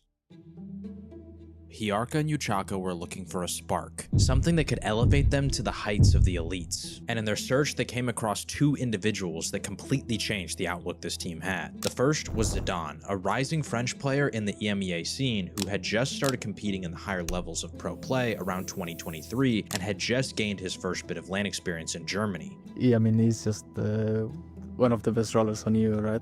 The next was adding a new coach in Esteves, who worked with Yarka behind the scenes to get this team in the right positions. We got a new coach, right? He helped me a lot on the situation of the other way I won IGL, and he did it perfectly. We pretty much knew every zone, right? Because Esteves had a map full of all the zones, so I kinda had an easy job on that. And perhaps his biggest impact of all was in regards to the meta shift that the game was undergoing. In Germany, we saw the rise of Newcastle, large in part thanks to a team like Gaming Gladiators, who absolutely dominated with him. And in Japan, he was still a mainstay of the meta, but this time he was joined by Gibraltar, Catalyst, and Rampart. Gibby received some pretty huge buffs in the fact that his bubble could no longer be destroyed by a Maggie Ball or a Crypto Drone. This meant that paired with Newcastle, we were entering the ultimate reset meta, with both supports being able to constantly buy space and time to revive their teammates. To join them as a third in scrims was either going to be Catalyst or Rampart, but once champs begun, Cat had been all but dropped as Rampart's pick rate skyrocketed. Rampart was a huge counter to Newcastle, being able to use her ultimate Sheila to spray down enemy walls as fast as possible and punish the attempts at revives. But in this meta shift, they decided to stick to Catalyst. While Cat can't counter Newcastle like Rampart can, she does have immense value in two key areas: bubble fights and endgame. Was Esteves, once again. Coach Diff. During the whole time we run Catalyst was because of him. There's only Alliance playing Cat, so it was like, okay, every bubble fight, we win. If a team tries to bubble fight, we just kill the bubble, and we win the fight already. This meta was a lot of pullbacks, right? If you don't guess the zone as a Rampart, it's really hard to move.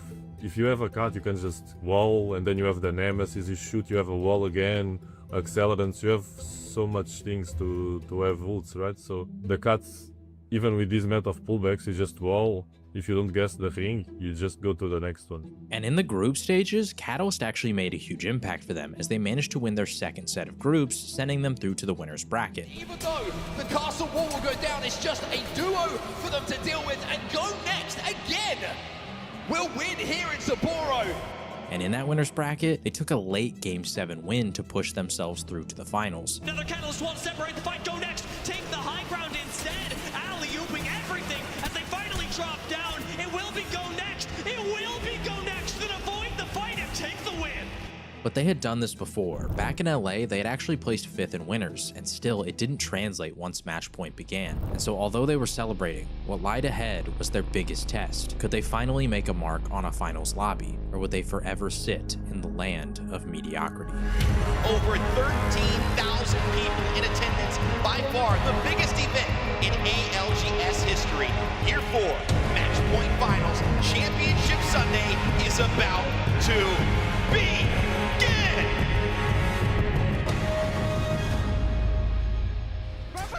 There! You win that! Not Gibby! Let's go, Shiran! Gibby, fucking Gibby! Kill him! I can help! No! How? I have an ult! I'm up, bro! I cannot. Bro, you talking, Yuksako, bro! Shut the f***! Listen to him, bro! They're getting in the back, bro! Hello! Rest! I'm resting, Sudan. Stay alive, put me in the corner! Behind! Ban us! Ah, bro. I'm resting. Bro, why are you walking against a Q, bro? Not wall. Shut up, DJs.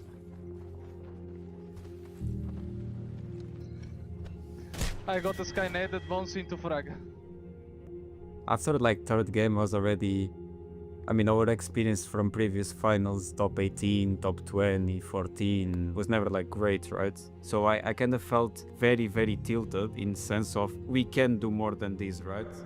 Through 4 games, they were sat in 14th place with 17 total points. And in the ALGS match point finals, you have to hit 50 points and then win a game in order to take the tournament. And Go Next was nowhere close. And although in game 5, they had a nice jump, picking up 12 points to get themselves inside the top 10, all of the tournament favorites were living up to their reputations. Shopify Rebellion, Team Falcons, and Alliance had all picked up huge wins already, the latter two having hit match point, with Shopify and Complexity hitting it after Game 6. Heading into Game 7, Go Next could not afford to allow any of these elites breathing room.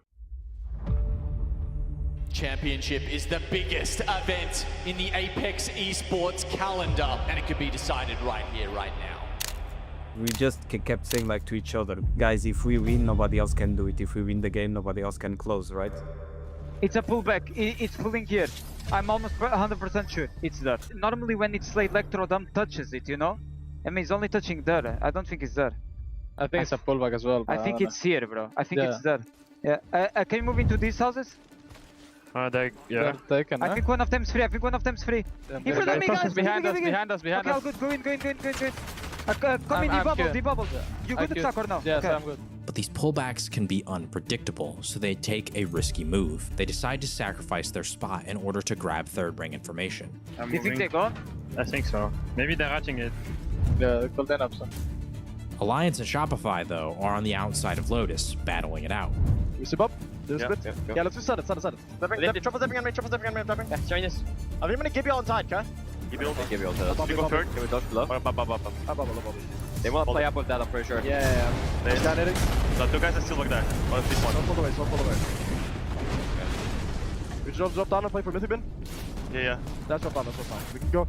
We can maybe take the Mythic bin. Take the Mythic bin and then we can go back tunnel, okay? They're dropping from Mythic bin! Can we get above them? Yep. Probably. Protect. They don't have bomb. Bro, come on, nice! Drop. Deathloose, get in there. Yeah, okay. Careful, guys. I'm dead. Can we go inside? Yeah. I got a bubble here. Rebuilding on us. Yep. Deciding, I think. Come inside. Yeah, go inside. I'm biting. Nice. I'm still on, careful. Okay. I'm peeking a bit. Can you come back? Yeah. I'm biting. I'm getting Peek the window. Give me 1 HP. Okay. Nice. Play up. I'm low. I'm dead. Can we run back? I'm coming. Watch out. Can we run back and storm? You know. Pull me. Nice. There's one on the back 14. Nice. Next bubble, we take the Mythic bin. Down goes one of our match point teams. But back to go next, they finally got their ring information and have decided to make a move. You see, it's a pullback. I knew it. Is there anything free? Is this one free? Yeah, will be. Okay, we should get it. Go. One is moving to loot it. They have blue CRK. Okay, it's fine. Come. Yeah, we fight them if needed. Okay. And then they're aiming at us. Aiming. They know. The right one is aiming. I'm ailing. Q. I'm gonna bubble. We need to go back. Come. We have to go back. Go. Oh, we are dead. Go away. Survive, you can. When I saw Erkat dying, I was like, we probably die here because we're in the middle of the rotation point. But we managed to get a knock. They're coming now. Back on you. I'm a Spectre. Guys, I'm a Spectre. One. Give me Spectre, man. After guys, back dead. Nice. I'm gonna test out. I want test out. You need to go for the second. He's gonna raise. Okay, I think you just play edge and don't dress me. Yeah, come to me, exactly. You can. Yeah, I'm with you. We're getting made by the Dick team that we played. We need to move forward. Scout something. Is the thing in front of you? Left, it is for now. Oh, okay, for now it is. Go there. On me, so safe, yeah. Okay, on you safe. Okay, dude. Safe? You need to go forward. Just go forward. Come to me, forward, guys. Oh, man. Is there anything we can do? I can grab him. Ah, man. What are we? I think the worst timing was when I grabbed Zidane and they broke the knockdown. If they actually break it earlier, they will have killed us 100%. It was a scuffed. I wasn't kind of nervous there, not gonna lie. Yeah, they might push. No, they are. Can take the banner again. They're going back. Yeah, you can get banner. I can kill my banner. Do. 1 HP. They're not gonna push. Just get my banner. You do. I will do. You need to do it ASAP if you can. Yeah, I have no Q. Okay. On Q now. 7 seconds. Just behind a little corner, and then there comes the composition. Uksako put to the castle wall. He rezzed me 2 times, and then I think we just waited on people's mistake. They move. They're getting shot. We need to play that hard. We need to play that hard later. Is it good? I don't know, but I can wall to it. Wait, these guys are gonna fight! Chill, don't do shit, these guys are gonna fight, chill. Yeah, I have wall. Back to their north, after Alliance won that fight against Shopify, they're now being held out by complexity. I'm just knocking these guys to zone over and over on the north. That's 2 dead. Wait, under me! Heard. Under me on the north! I got you. Wanna make it, then we go in, okay? Where? I don't see them right now. Maybe not. Okay. Maybe not. Get it on. Yeah, right here! I'm looking. They don't. Get the fin! You wanna drop? I'm dropping. They drop. Come. Come with me. Climb here. Okay. They see Rocky over. They know. Wait, why did we double drop? I'm coming. Yeah, I'm coming back. Alliance then seizes that opportunity to rotate around them and below to the bridge that Go Next wants to play. We need to play bridge. Above us, no? Above us. People above us. Yeah, chill. I need my next book. We need to go there. Just stay alive. I have 3 cells. They just took it. Come to me. On me, safe. Just crouch. And this is bad news. Go Next are taking damage and have literally no heals left at all. I'm going guys, I don't have cells. I have no cells neither. I need cells. I have nothing. No one has anything. Timing here is everything. They can't show presence. They can't take a straight up 3v3. They have to get a perfect third party. People got give ult on the left side, Erka. We will need to trippy this. That. Yeah, I'm waiting for that. Okay, can you go? Yeah, we're going. I'm going. One death! Give it some left. We're on the wall. We're getting mirror. Behind us, stay alive! They're going back. They're getting mirror. They got mirror. I heard you. And after we had like 10 boxes to loot. So we were like back in the game. With their loot replenished, we reached the final 5 squads, Alliance and Team Falcons with a chance to win it, Aurora, LG, and Go Next attempting to play spoiler. And this is where we get to see the endgame prowess of Catalyst. Go Next has almost no cover on their rotate in, and Alliance is looking to pounce. Wall of fight, we can look left maybe? Yeah. 10 now. Move to me. We need to play on the right, move to me. I will have it, just bubble. I will have it in 10. You need to wall. I won't have. You need to wall off the right side team. But a Gibby Bubble stalls to buy time, which allows Zidane to build ult charge, and then he cuts off the entire zone. I got stunned so far. Plan me! I'm trying to get to you. Black one, 3 victories. Don't let the take our right. Okay. Not triple. Do it to our right. I hear them. I'm not wall here. Okay. Tool. I ult that. Midi Q in 8. Yeah, okay. Midi wall in 8. 7 6. 5. Don't do shit. Play the gun. Shoot left. Fuck you. We're good. No, let's do it. Do we get to jump left kill? We jump left to kill. No, we got hot. I got kill what? Falcons do win it, but Hal is the only one able to escape alive, leaving Alliance and Go Next in a final 3v3 to decide the endgame. But right before Alliance can drop down, Zidane is able to put some Catalyst Qs on the roof.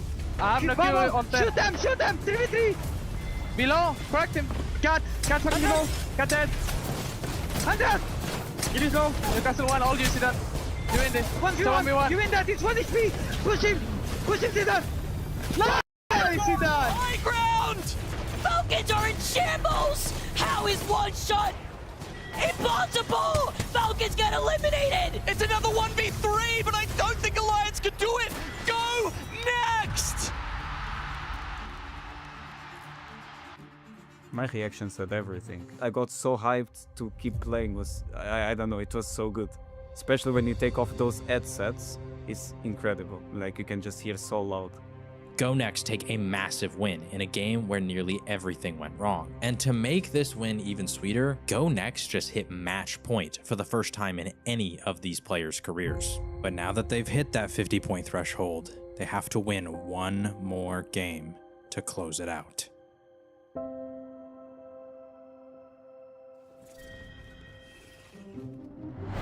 Climb us on overlook. Looks right. I pull like card. Yeah, we look. Overlook. Yeah.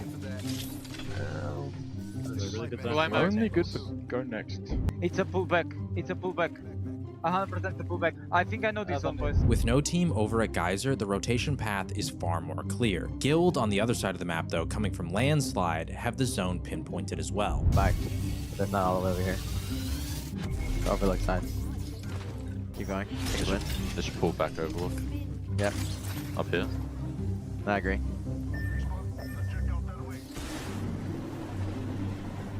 And because of this, LG, despite not having ring console at Monument, are able to gather where it's ending based on Guild's movements. They're going right. That's line side. They're going right. It's like an overlook. It's like a deep overlook climb zone. Tons of teams are on their way in, and the importance of getting into Overlook is at an all-time high. Overlook is situated at the top of an elevated hill, and with few spots to play inside of the POI itself, all the teams relegated to the edge will have to fight their way in on a literal uphill battle, and Shopify Rebellion learned this the hard way. This team might be racing us for the spot, guys. Cracked him. He's one dead, sin. Got it. Get moves down. Give me the slide. We're just have to slide back down. Can we slide back down? Okay. They're moving down, guys. They're going down here. I'm looking. Who's in the castle? Castle's cracked. It's a bad one. He's in the corner. He's running right now. 81 flush. I'm just aping in. Dead. All dead. Luckily for Go Next, because of their proximity to this end zone, they don't have this struggle, as they can walk alongside the back into Overlook itself. Once posted up, they have a decision: either commit to a building in front of them, or hang back and play for third ring information. Can you scout that house? It's taken. Who is knocked down? Yeah, they just took that thing. Yeah, they just. And this one. Let's move Big forward. one Into this house at least. Come. It's not, Yeah, it is what it is. You should try to check this building somehow. I think Yeah, it's what I want. It's what I want. They are going for it. The chin that shot me. They just took it. We do the third big and play. Let's go back there. Meanwhile, for another one of our powerhouses, Team Falcons is struggling. Should be good. I might be dead. Wall.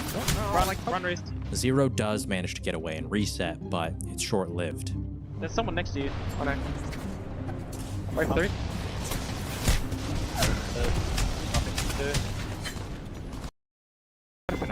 But before this comes the crucial rotate. Go Next have ring 4 information, and they know where it's ending, but they have to make it closer to the end game.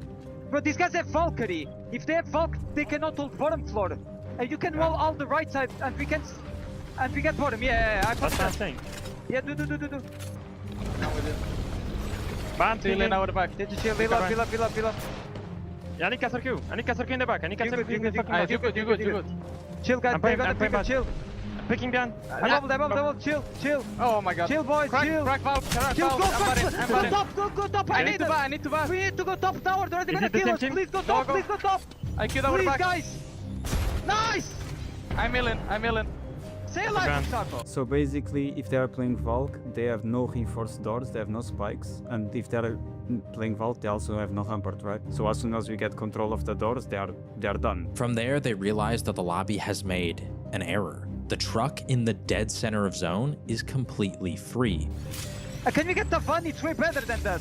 Than these, I think, no? Later on, no? You want I think we should do it, no? What do you think? I think it's better. Even to leave later. It's your call. Because we're gonna get shot. It's Can your you guys call. come? Yeah. 1, 2, 3, come. I got this one. I need to You good. The one is way better. But on the other side of zone, Alliance has finally decided to make their move. Yeah, go to Hex. Coming. Slow it down here. Hold it. Just take it. Yeah. Okay. Take the height. Follow me. I might die. We're good. Just follow me, land here. Land here. No wall, okay? Okay, disable us here. Maybe wall, okay? I'm bubbling instantly. DB ulting on us, stabilize. Yes. We have to fight something, bro. Yeah, just get to the corner, we can maybe kill this thing. Go. Okay. You ready? You guys are low. I know. Look at the one. Keep me on top. Go on top. Keep me cracked. Keep me almost cracked. Keep me cracked. Keep me one. Last one. Chill. You see one left. Guild comes in with the third party on Alliance, but Aurora and VKG sandwich them. Take that. Crack Newcastle. Crack TV. You got the one. Dead. I'm on. I'm refreshing. Reset. Watch your above. Underneath us. We can pick this. Yeah, ahead. Track there. One HP. Going down. Dead. On us. Oh, me. On us. Now everyone's here. Aurora want to get involved in this one. And do VKG as Guild get eliminated. 7 squads now remain. VKG pick up the pieces, but Hackers will survive. But Aurora now say, actually, maybe we want a bite of this one. Still alive, still kicking. Hackers might not be saying that in a few seconds' time as well, but he hits the no-scope! VK Gaming, they want to be aggressive. They want to try and take this win. But have they overcommitted here? QQ, he's down. Trying to stick the rest, VK will not win it! And just like that Game 7, where Go Next stole away the high ground for Falcons and were able to win the game off of that strong positioning, once again, Hyarka knows where the winning position is. Yeah, they're gonna fight. We might need to trippy that. Chill. Yeah, we're gonna need to trippy that. Should I wall? Not yet. No, go, wall. Climb. Go. Hit here! Stay bubble! bubble. Dead. Stay alive! Top Behind three. us. Chill, they're gonna fight! Top 3. Chill, they're gonna fight! One team there, one team here, chill! And with that, we have 3 squads remaining. Go Next and LG, who managed to rotate early, both have strong positions and have a chance to end the lobby here with a win, since they're on match point. Meanwhile, Virtus Pro somehow managed to clear the entire west side of zone, and are the only hope of pushing this lobby to one more game. But Go Next has the ace up their sleeve, Catalyst. I'm gonna have my ult soon. Break the grass on the right, Zidane! We need your wall! I will have, I need to do some damage. Do damage, please, Zidane! Zidane had just used his wall in the fight earlier to go in third-party Aurora and VKG, but in the recent Apex update they had added a new hop-up called the Accelerator. When using a Nemesis, Scout, or Car, any damage done enables you to gain extra ult charge. And so although Zidane has already used his ult, he just has to do some more damage and he can get it back that much quicker. I do have 2%. How you want it? Not yet! Forward towards there! One shot. Just Okay. cut them! What, now? Do it now, no!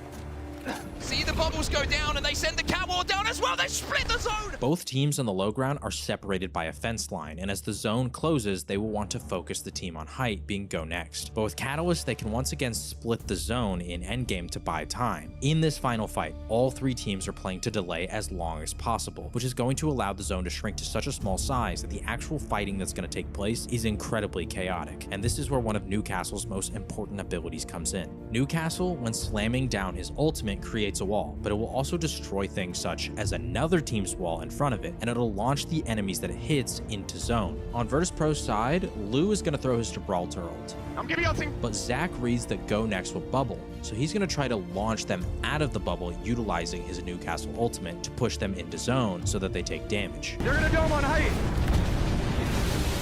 When he does this, he sends Hyarka straight into LG's waiting arms, and he pushes Yuchako out into the zone. But as he's midair, he turns to try and simultaneously give himself cover facing towards LG. If he pulls this off, VP probably wins the game here, but the turn in the air ever so slightly angles so that the slam misses the push onto Zidane, and he's able to get the kill onto Zach before he can even respond. While this is happening, Hyarka goes down, but the zone has moved entirely up to the height, meaning that VP and LG are now fighting each other on the low ground while taking storm damage. On that height, Yuchako has an amazing late Q placement to give them space to breathe. This buys them so much time that Yuchako only actually has to get one single shot of damage as Virtus Pro dies in zone, and Go Next takes the win.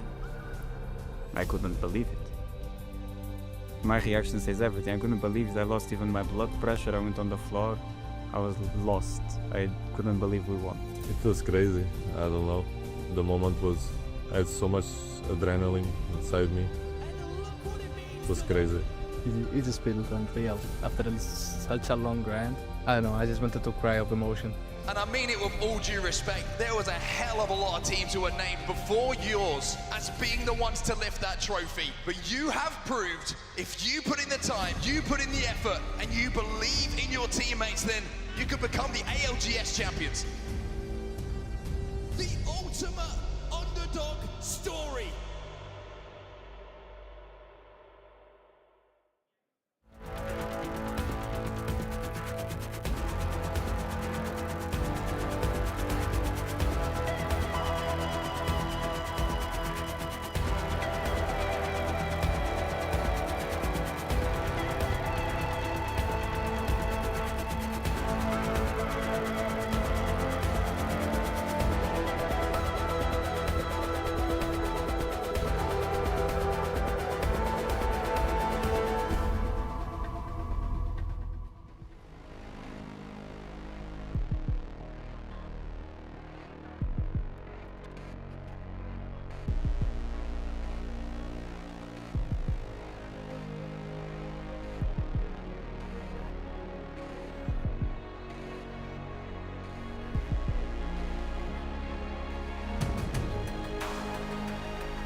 couldn't see the vision any clearer. Came from the concrete, it's a jungle full of lions, snakes and gorillas. I'm going Godzilla with the fingers, pushing the button, pulling the trigger. I'm really about it, nobody realer. Remember me as a big hitter, as a winner in the mirror. I couldn't see the vision any clearer. Came from the concrete, it's a jungle full of lions, snakes and gorillas. I'm going Godzilla with the fingers, pushing the button, pulling the trigger. I'm really about it, nobody realer. Remember me as a big hitter.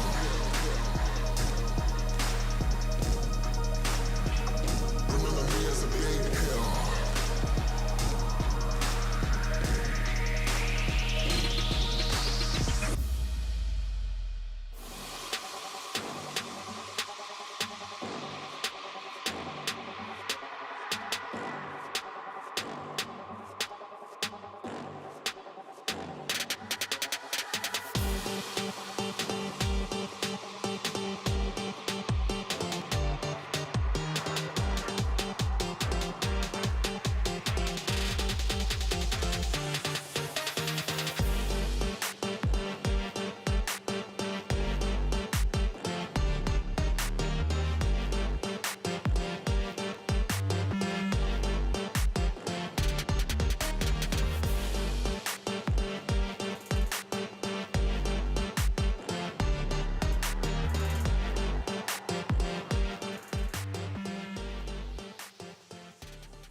It's day 3 here in the New Orleans ALGS Open, and it has been fast and furious all day long. The lobbies have been intense, there have been some amazing clutch comebacks, and there are teams vying for those top spots and trying to get themselves into the finals. I'm down here in the pit. I'm Ryan Hart, and I'm joined with Lace. And man, we've got a nice little update for you about everything that's been cracking on in the pit. Some teams have been clutching it out in amazing frenzy comebacks, and it's been really fun to see.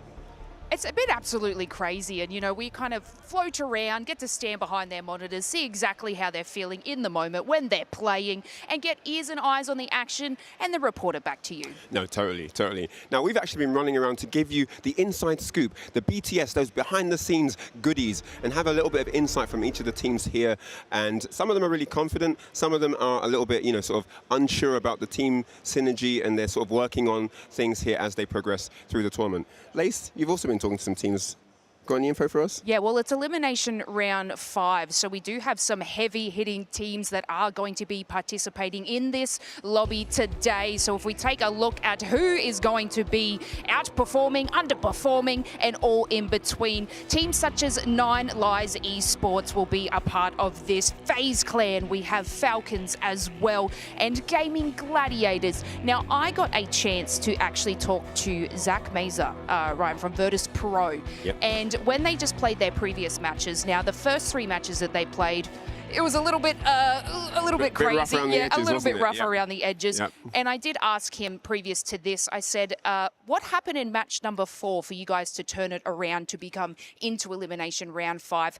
And he basically said they just took an entire risk. They had the longest rotate than any other team, so they decided high risk, high reward mentality. They had to go crazy and take down every team in their path. And they're going to take this same mentality into this moving lobby. So he said, expect something wild. Nice, nice, yeah. I've also been talking to a few teams as well, had a nice little chat with Team Orchid and talked about some of the progress of their teams. I mean, yesterday it was absolutely amazing. I think the elimination match 3, I think it was match 3 or 4, don't quote me, but yeah, had a brilliant comeback, literally on death's door, pulled it all the way back to get the W for that match, and that's definitely one of the reasons why they pulled through and made it into today's lobby. And they talked a little bit about how it's been here playing with a multitude of teams, a colossal LAN of over 100 teams, right? And they've said that, you know, looking at everything that's been happening, it's been really edge heavy, especially as there are a lot of teams that come from CC, don't have much Pro League background. It's very edge heavy, not as much rotations as they're used to, possibly because they're not used to high level lobbies maybe, but it's been really interesting to see the contrast because it changes how much people, you know, it changes the mindset that teams go in with. Yeah, and I heard you actually had a nice little conversation with Rambo from Atlas, right? Okay, we've been talking about Panic, who is just under the amount of kills to Hal from Yes, Falcons. they're so just chasing that top spot. it was getting a little bit rivalry happening there when we had a chat in the pit. What exactly did Rambo say to you and what they're going to do moving forward? Well, obviously, like you said, chasing that top spot, he does believe that Panic has the potential to be, you know, top fragger in the world at some point. I mean, he's looking good right now. And yeah, it just really comes down to the fact that the team feels good. There's good vibes in the camp. They're feeling positive. Everything's been going their way, whether they've been close to defeat and pulled it back or just steamrolled, they're on top. And so, yeah, they're feeling good right now. I mean, that's what it's about. You know, you come here and sometimes on the day, you can do anything you want in scrims, right? You've got to have that vibe. You've got to bring the force and the energy on the day. Yeah, and Rambo did say that we're just going to follow Panic. I think Hempino is IGL, yeah. But they're going to follow. I wasn't sure we're dropping that line right now, but yeah, basically they just said, look, we're going to let Panic take the lead. Whatever he shows, we're going to follow that. We trust him all the way. We're giving him 100. And this lobby is just going to be absolutely crazy. Of course, it's elimination round 5, so the stakes are pretty high for us here, Ryan. And obviously for the teams, they're going to be going in. But of course, you know, we've got teams like the Falcons as well in this lobby too. So yeah, we're kind of standing by to see if Panic or is going to overtake Hal in kills. But I guess that's going to be the next feat. But yeah, I guess we get this thing started, Ryan. Yeah, I guess so. I did want to also mention, I talked to Nine Lives as well, and they were really comfortable with how things had been. They hadn't been running crypto. They tested Mirage for a bit, you know, but seeing how things had gone, they tried crypto in that last lobby and they actually got the W. So that's brought the confidence level up and they're going to be moving forward. But they, you know, did talk about the fact that it gets more difficult to play a certain way later on in the lobbies because you just start getting punished for things, you know, that you have to have certain things established and that's the way it is. So yeah, they're feeling good. VG also, very experienced roster. They've been playing together for donkeys, so they know exactly what they're going forward with. And yeah, like you said, let's get this elimination lobby underway. Over to you guys at the desk. Thank you guys so much, man. That's an encyclopedia at work there. You two covering all the action in the pit. Couldn't have thought of anybody better to do so. Thank you, Ryan and Lace. We'll check in with you later on as we progress through these first matches. But as they set the tone for, this is the winners finals over here. Elimination rounds, that's to get to this final elimination round tonight. So stakes are high, but here is where I think glory will be made as 10 teams will move themselves into Championship Sunday. I'm Rain Day, and we got a new desk here. Lauren, you know, we're switching chairs all often, but these two, we found them in the crowd. You know, these are guys that if you're ever at an Open, an ALGS event, you'll see them walking around. You know, one, very busy, always with the newest hoodie. You might see me asking for one and not getting one. And then this guy, I don't know. Just always maybe the most stylish guy in the room, you might say. Snipe Down and, of course, Shaheen, both huge members of the Apex Legends scene, both in very different ways. I skipped you. I should have said That's hello. fine. But they're the important ones, don't worry. At the end of the day, Eric, it's good to see you again. How you doing, buddy? I'm good. You know, it could be better. I could be playing. So. Yeah, you did play in this tournament. I did. Yeah. And a little bit of an early exit, though, so. I mean, you know, realistically, you know, you got to experience this firsthand. From a perspective of just competing, was this a challenge in terms of what you faced? I mean, going through the elimination rounds, dropping back in, trying to make it back.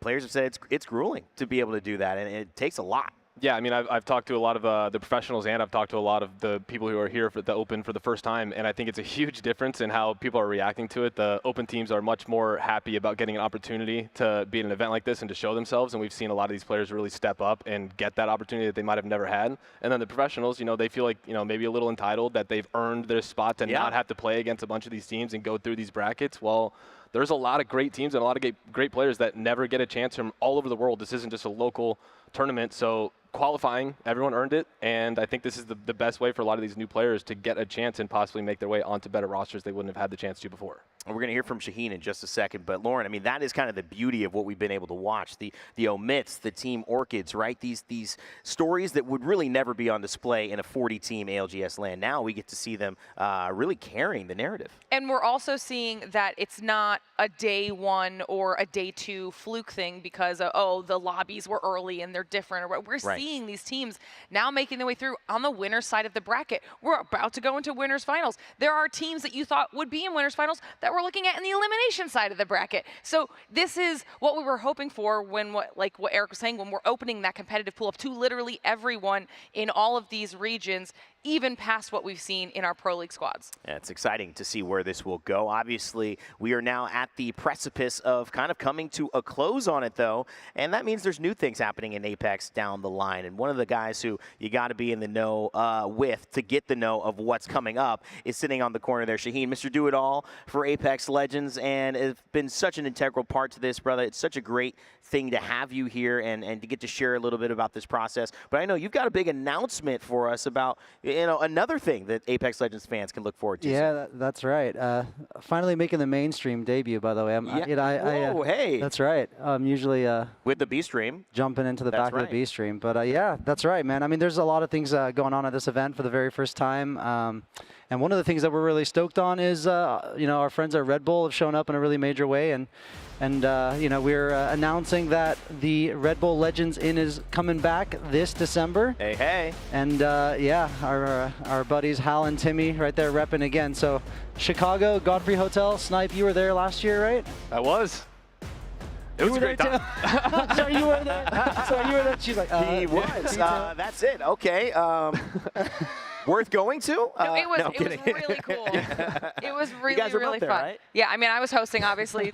Eric was playing. Yeah. So no, it was a blast. I mean, the game types, it was a more fun, kind of like a, get a bunch of group of people, friends, and still very competitive, but we were playing a bunch of wild different game types, melees only or certain weapons only. And it just provided a fun spin on still competitive, but you watching your favorite players still having fun at the same time, and playing some game modes that they're not used to seeing. So it was just a bit of a spin-off, and not to mention just the fact of kind of felt like old school traveling to like a local LAN for me, because we were all in a hotel right next to each other. We weren't on like some massive stage or anything. And then Timmy and Hal were obviously the main ones that they were watching in their own spotlight, where everyone had their own big room.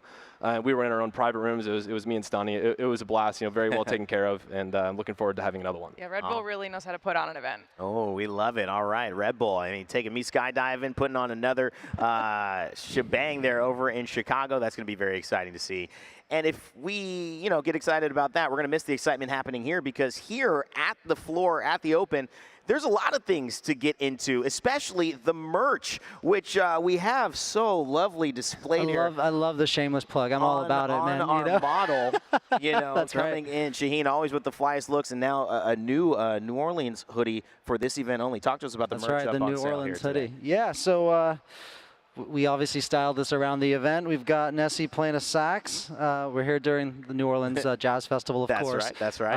And so we've got this available. We've also got the T-shirt, which is right behind Rain over there.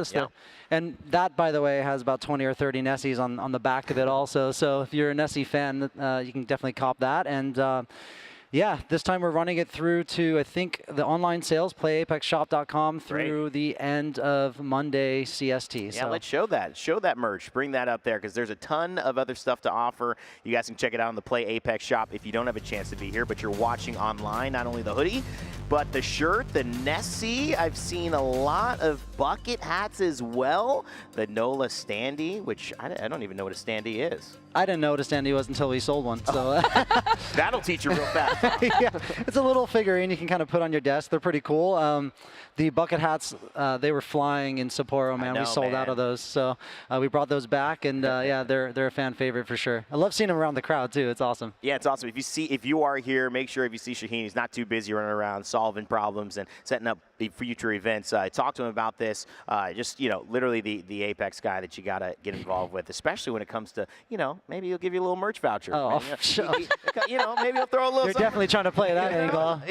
A crowd around Shaheen at the end of this. Guys, we've had a lot of fun here. Again, so much to offer. Let's get back on track, though, for what we have upcoming for those ready to watch this series, because it is Winter Finals. Let's take a look at our participating teams that will be joining us in this bracket.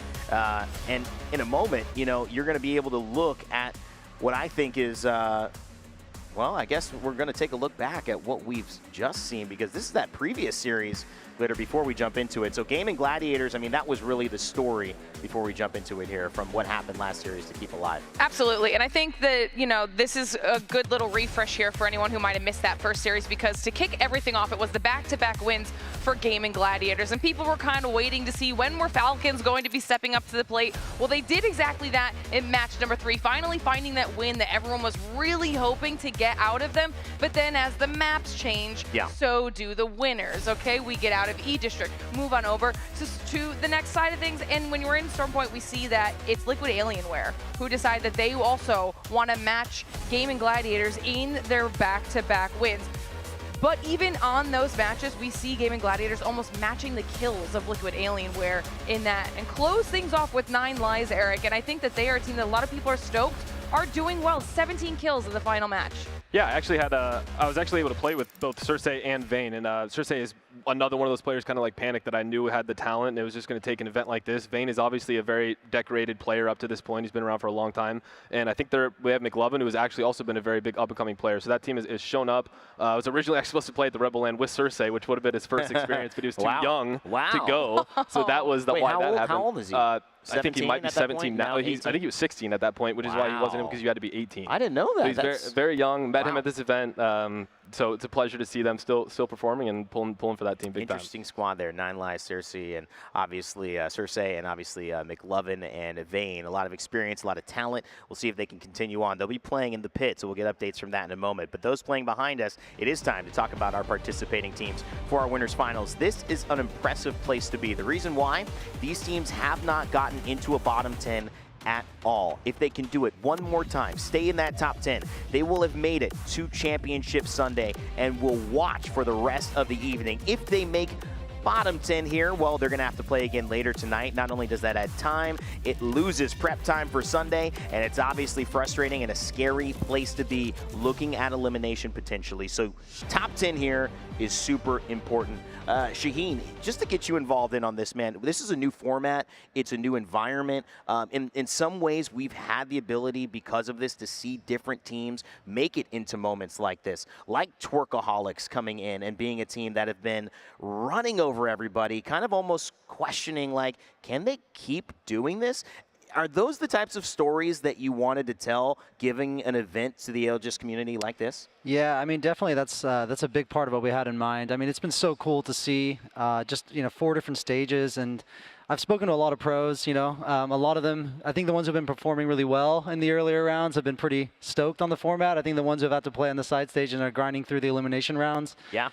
It's tough, man. I just ran into Zero right now, actually, and he was saying 36 games, 2 days, and I was like, well, that's if you make it. The next, yeah. And he was like, oh, we're going to make it. I'm like, all right, we'll see. You know, it's a little audacious, actually, to say you got to play 18 games, because who knows if you're getting to the last series. You got to keep winning. That's what I'm saying. Even in the elimination round. That's true. Yeah. It's not as it's easier said than done. I want to start laying into these teams, though, and for me, one of the teams that surprised me that Dia picked and jumped out to was Green Stego, Lauren, and they are in this lobby, an APAC South team that people feel, and they are the #1 team coming up out of APAC South. Is this a fluke? Is this team really legit and one to watch for maybe the championship? I think so. I absolutely think so. And after what we saw up on the main stage, it wasn't the last series yesterday, but the last time we saw them on the main stage was when they were closing out that series with a 20-kill win. And they were a team that Dia was the only one that saw the potential in. And I think that was probably because of the other names that were in the lobby alongside them. However, they are the reason that Falcons are in the elimination bracket. Right. It was this match, this 20-kill win, that put Falcons into that 11th place position and kept Green Stego at the top of the series. They went on later on in the day to do their next winners round 3, get 3rd place in that. Yeah.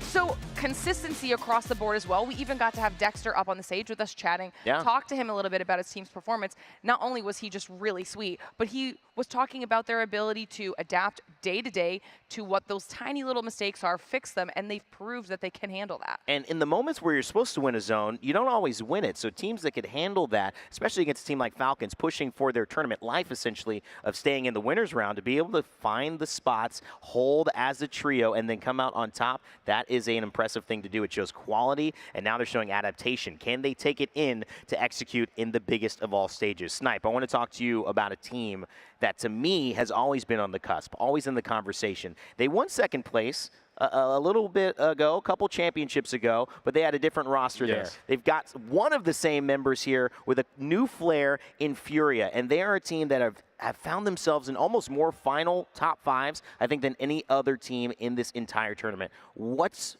special about them going into this winners round? I mean, we're at the point of history with this roster that every single time that they get here, they fall to the elimination bracket. We've seen it time and time again. Every way leading up to the winners bracket finals, they dominate. I've picked them in some of the analyst picks to win rounds, and they do that. And then they get to this point, and it just seems like something slows down. They do have a very similar roster, but now we're under the madness IGL era.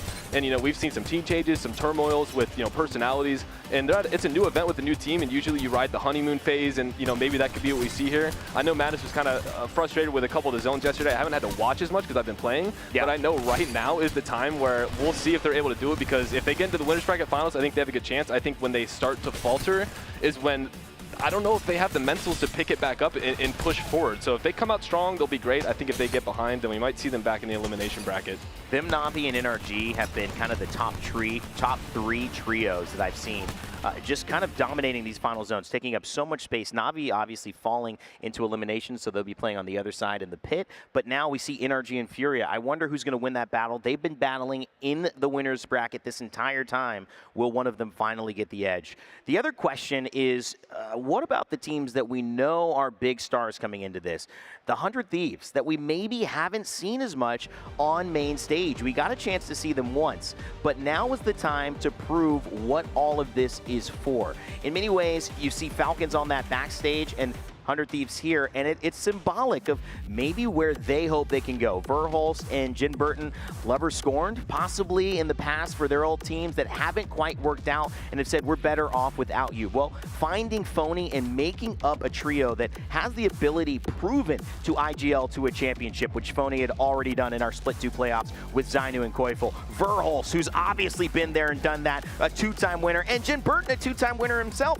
Being able to put this team together, earn 3 first place picks, and then also get over 109 points to close out their last series that we did not see on main stage. I have high expectations for this trio, and most importantly, I think that they are one of the stronger teams in this entire tournament. Yeah, I mean, I think this really comes down to Phony and the fact that this is the first team that he's been on where he fully trusts both of his teammates to the extreme. He knows how talented he has, and not only that, he had Koifel and Zainu, but there were clearly some personality issues with that roster, and they didn't, whether it was they didn't like each other or didn't like how they played, but now Phony has trust in his teammates, and then both of his teammates have extreme trust in him as an IGL. So this is the most pure whole team that he has had to IGL, and the results have shown for themselves. And these guys all want to play together. That's the thing. All of their stories have a version of their teammates saying, we'd rather play with someone else.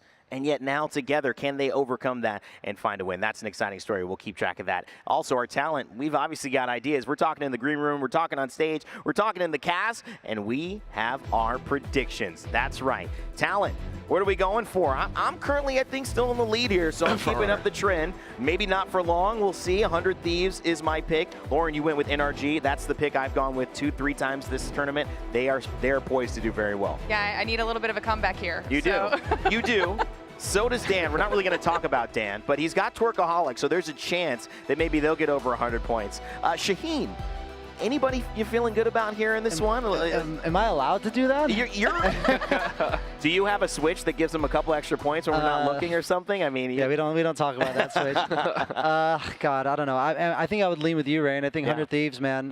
But yeah, I'm gonna try and stay as neutral and as impartial as I can on these, I think. Yeah, I mean, putting the tournaments together, you have to kind of have some non-bias there.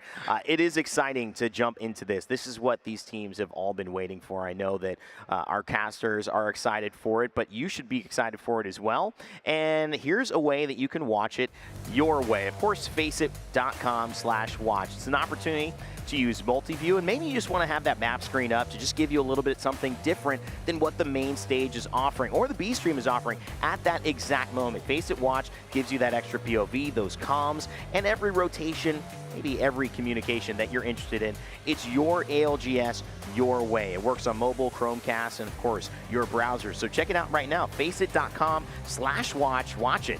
and control it. We also, I don't know if we have a graphic for this, but just a reminder, we do have Twitch drops happening as well. If you're here watching for at least 30 minutes, you get a chance to earn. It is an incoming sticker. The next one tomorrow is really the exclusive that we're going to showcase for Championship Sunday. But if you're watching for at least 30 minutes, you're going to get a fun prize as well. Lauren, it's always nice to get something for free while enjoying the ALGS. I've literally had it up in the green room the entire time and gotten my Twitch drop for every single day so far. That's who's using the power plug back there. That's why that computer's running the whole time. My phone's at like 10%. Sorry. However, rumor has it that's not the only thing happening here. The action isn't just on the winners finals, it's in stage because someone's got a birthday today. Oh, God. Eric Rona. How old are you now? Snipe down. How old are you now? Oh, really? 39, 45 in gamer years? 34. 34, my friend. Happy birthday. Happy birthday. Thank you. You gotta blow them out. Thank you. What's the wish? Can't tell people. Are we gonna get a clip here? Are you gonna face in the cake? No. No. We'll leave those stunts to Zephyr, huh? Just enjoy a little taste there. All right, man. Well, happy birthday. Thank we you. appreciate Thank it. you. Glad to have you back here. Thanks, Shaheen, for That's joining my us piece. as well. It's time to get this thing going. It's our winners finals coming up, and we got some casters ready to take it away and get the action on. Amanda's got a birthday very soon himself on set.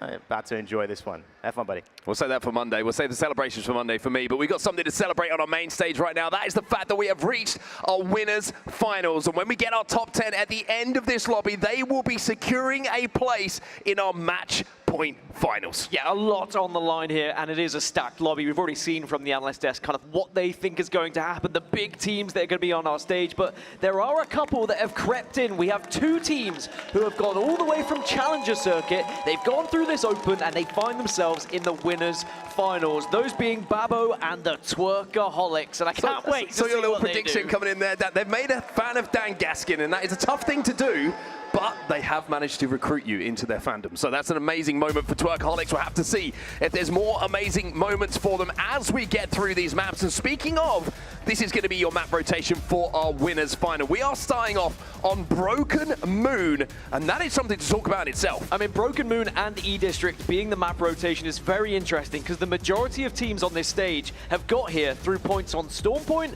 and World's Edge. Not so much on these two maps, which is going to make for a very intriguing approach from some of these teams, and I think there might be a few that struggle here. Well, as we move through and we look at our teams on the main stage, we mentioned Broken Moon is where we're going to start. All Legends, of course, available, nothing banned in match number 1. But Dan, the biggest thing to talk about here is the draft, because you've had some really good insights on some of these drop spots and what they're bringing to these teams. Yeah, so 15 of the top 20 teams all picked Broken Moon in their POI draft, but keep an eye on 100 Thieves down at Quarantine Zone. That has been the highest point scoring POI on this map. But also the Twerkaholics up at Alpha Base. That has provided the most victories so far throughout this entire tournament. But also down in the southwest at Solar Pods is going to be Empire. They are the #1 Broken Moon team in this tournament, and they are in this lobby. Well, this lobby is ready to go, and it's time for us to get into our winners finals. There is a spot. There are 10 spots on the line here in our match point finals that will be going down tomorrow. It's all about that top 10. You do not want to be going into that elimination bracket facing those teams who've been going through the gauntlet today. You want to get there now, and you want to secure your spot. Another interesting fact is, out of the top 10 Broken Moon teams in the entire tournament, only 3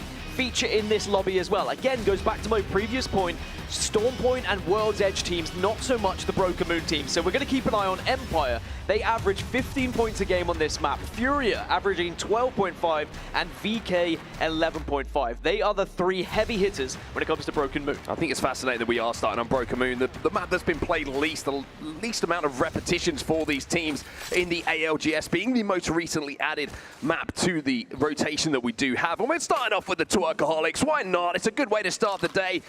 And they had a pretty good day yesterday, Dan. And I am intrigued how Twerkaholics play this one. How aggressive do they want to be? VK Gaming are northeast of them up at Wharf, and I do think there is a chance that Twerkaholics may just, depending on where the zone's going, might try and take early fights, because it's something we've been seeing a lot out of them. Pure, unadulterated aggression. Also, just be careful if you're another team hovering around an Evo Harvester, because we've seen them ratting around and, shall we say, just playing slowly, which is probably the nicest way to say it, around some of those Evo Harvesters, and being able to get that first pick, which turns into a clean squad wipe for them. But if you wonder where the zone's going, that is where the zone is going, down towards the south. A good one for Meteor Empire, like you mentioned, a very good Broken Moon team so far here in New Orleans. It's a really good prio for them. Yeah, and look how fast one of them is moving down on that far south side of the map as well, just trying to scout out the area, seeing if there's going to be an easy rotation for them. And of course, they have that zip they can work with. They can use those rails to get arguably center zone and maybe hold down that position for quite some time. Also have a ring console over at Solar Pods where they're dropping, so that's going to give them good information. We also saw at Atmo that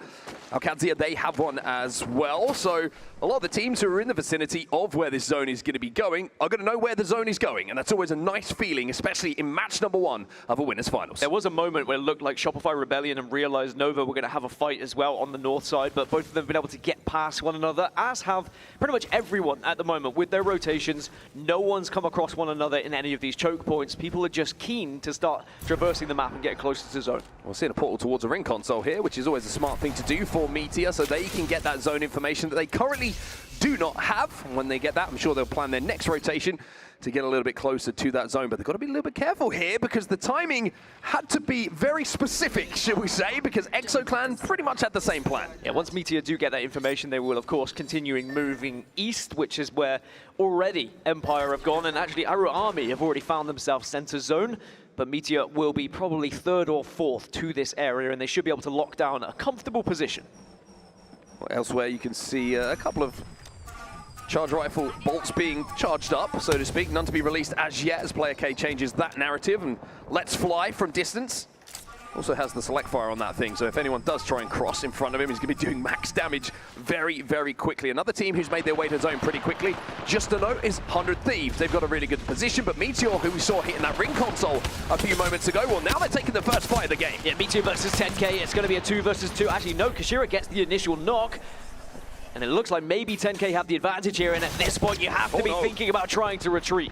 Yeah, 10K, all 3 still on their feet. You saw the last player alive on the Wraith just getting out of there, trying to rotate away. It felt like it wasn't going to be a fight that they had the advantage in, but 10K now going to reset because here come ExoClan. It's a Mia versus a Mia, and Kaisha's going to be the first one down here. Yeah, ExoClan have done so much damage. Can you fight back? Actually, could be a huge res if you can get it off, but you can't. And now for post-kill, can you go huge? Can you pull off the clutch? No, you cannot. 10K, first team eliminated from the lobby. And as you said, it was region on region. Exo taking them out, but now Babo are starting to arrive to the area. There's a lot of teams here. Meteor's still alive, by the way. Just trying to escape for now, but as you say, it's Babo who are moving in. ExoClan have been eliminated as well, so all of a sudden it's just getting a little bit violent over here for all these teams who have crossed paths on their rotations, and for game number 1, it's somewhat surprising to see so many fights so early. And again, I want to give credit to Babo, one of only 2 Challenger Circuit teams that are still alive in the winners bracket from APAC North, and they are holding it down against the biggest and best in the world here at the ALGS Open. Meteor just got eliminated in 18th position as well, so we've already lost 3 teams pretty quickly in this one, mainly because with this zone, there is only a few areas you can really play, so everyone's trying to fight for them right now.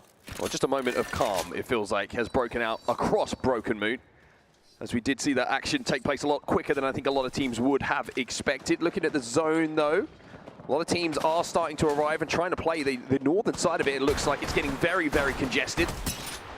Twisted Minds on that northern side that we're talking about. Some shots going in, and what a day it was for them yesterday. I mean, multiple wins to get them into this winners bracket, and I've got to say that Alb was looking the special kind of player that he's known to be.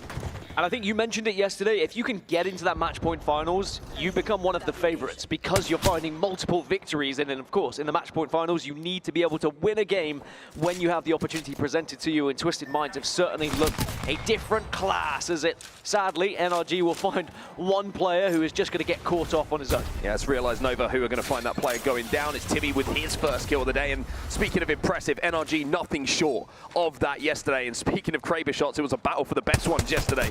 And on day 1 between Timmy and Albrelella here felt like, and I'd kind of like to see that battle go down again here in this winners final. Yeah, I want to see as much of these 3v3 engagements between the big teams as possible, because it's going to tell us as much as we can before we do get to those match point finals. Who's confident in those 3v3s? Who wants to take them? Who doesn't? Who's preferring maybe just to play zone and try and encourage other people to take the fight for them instead?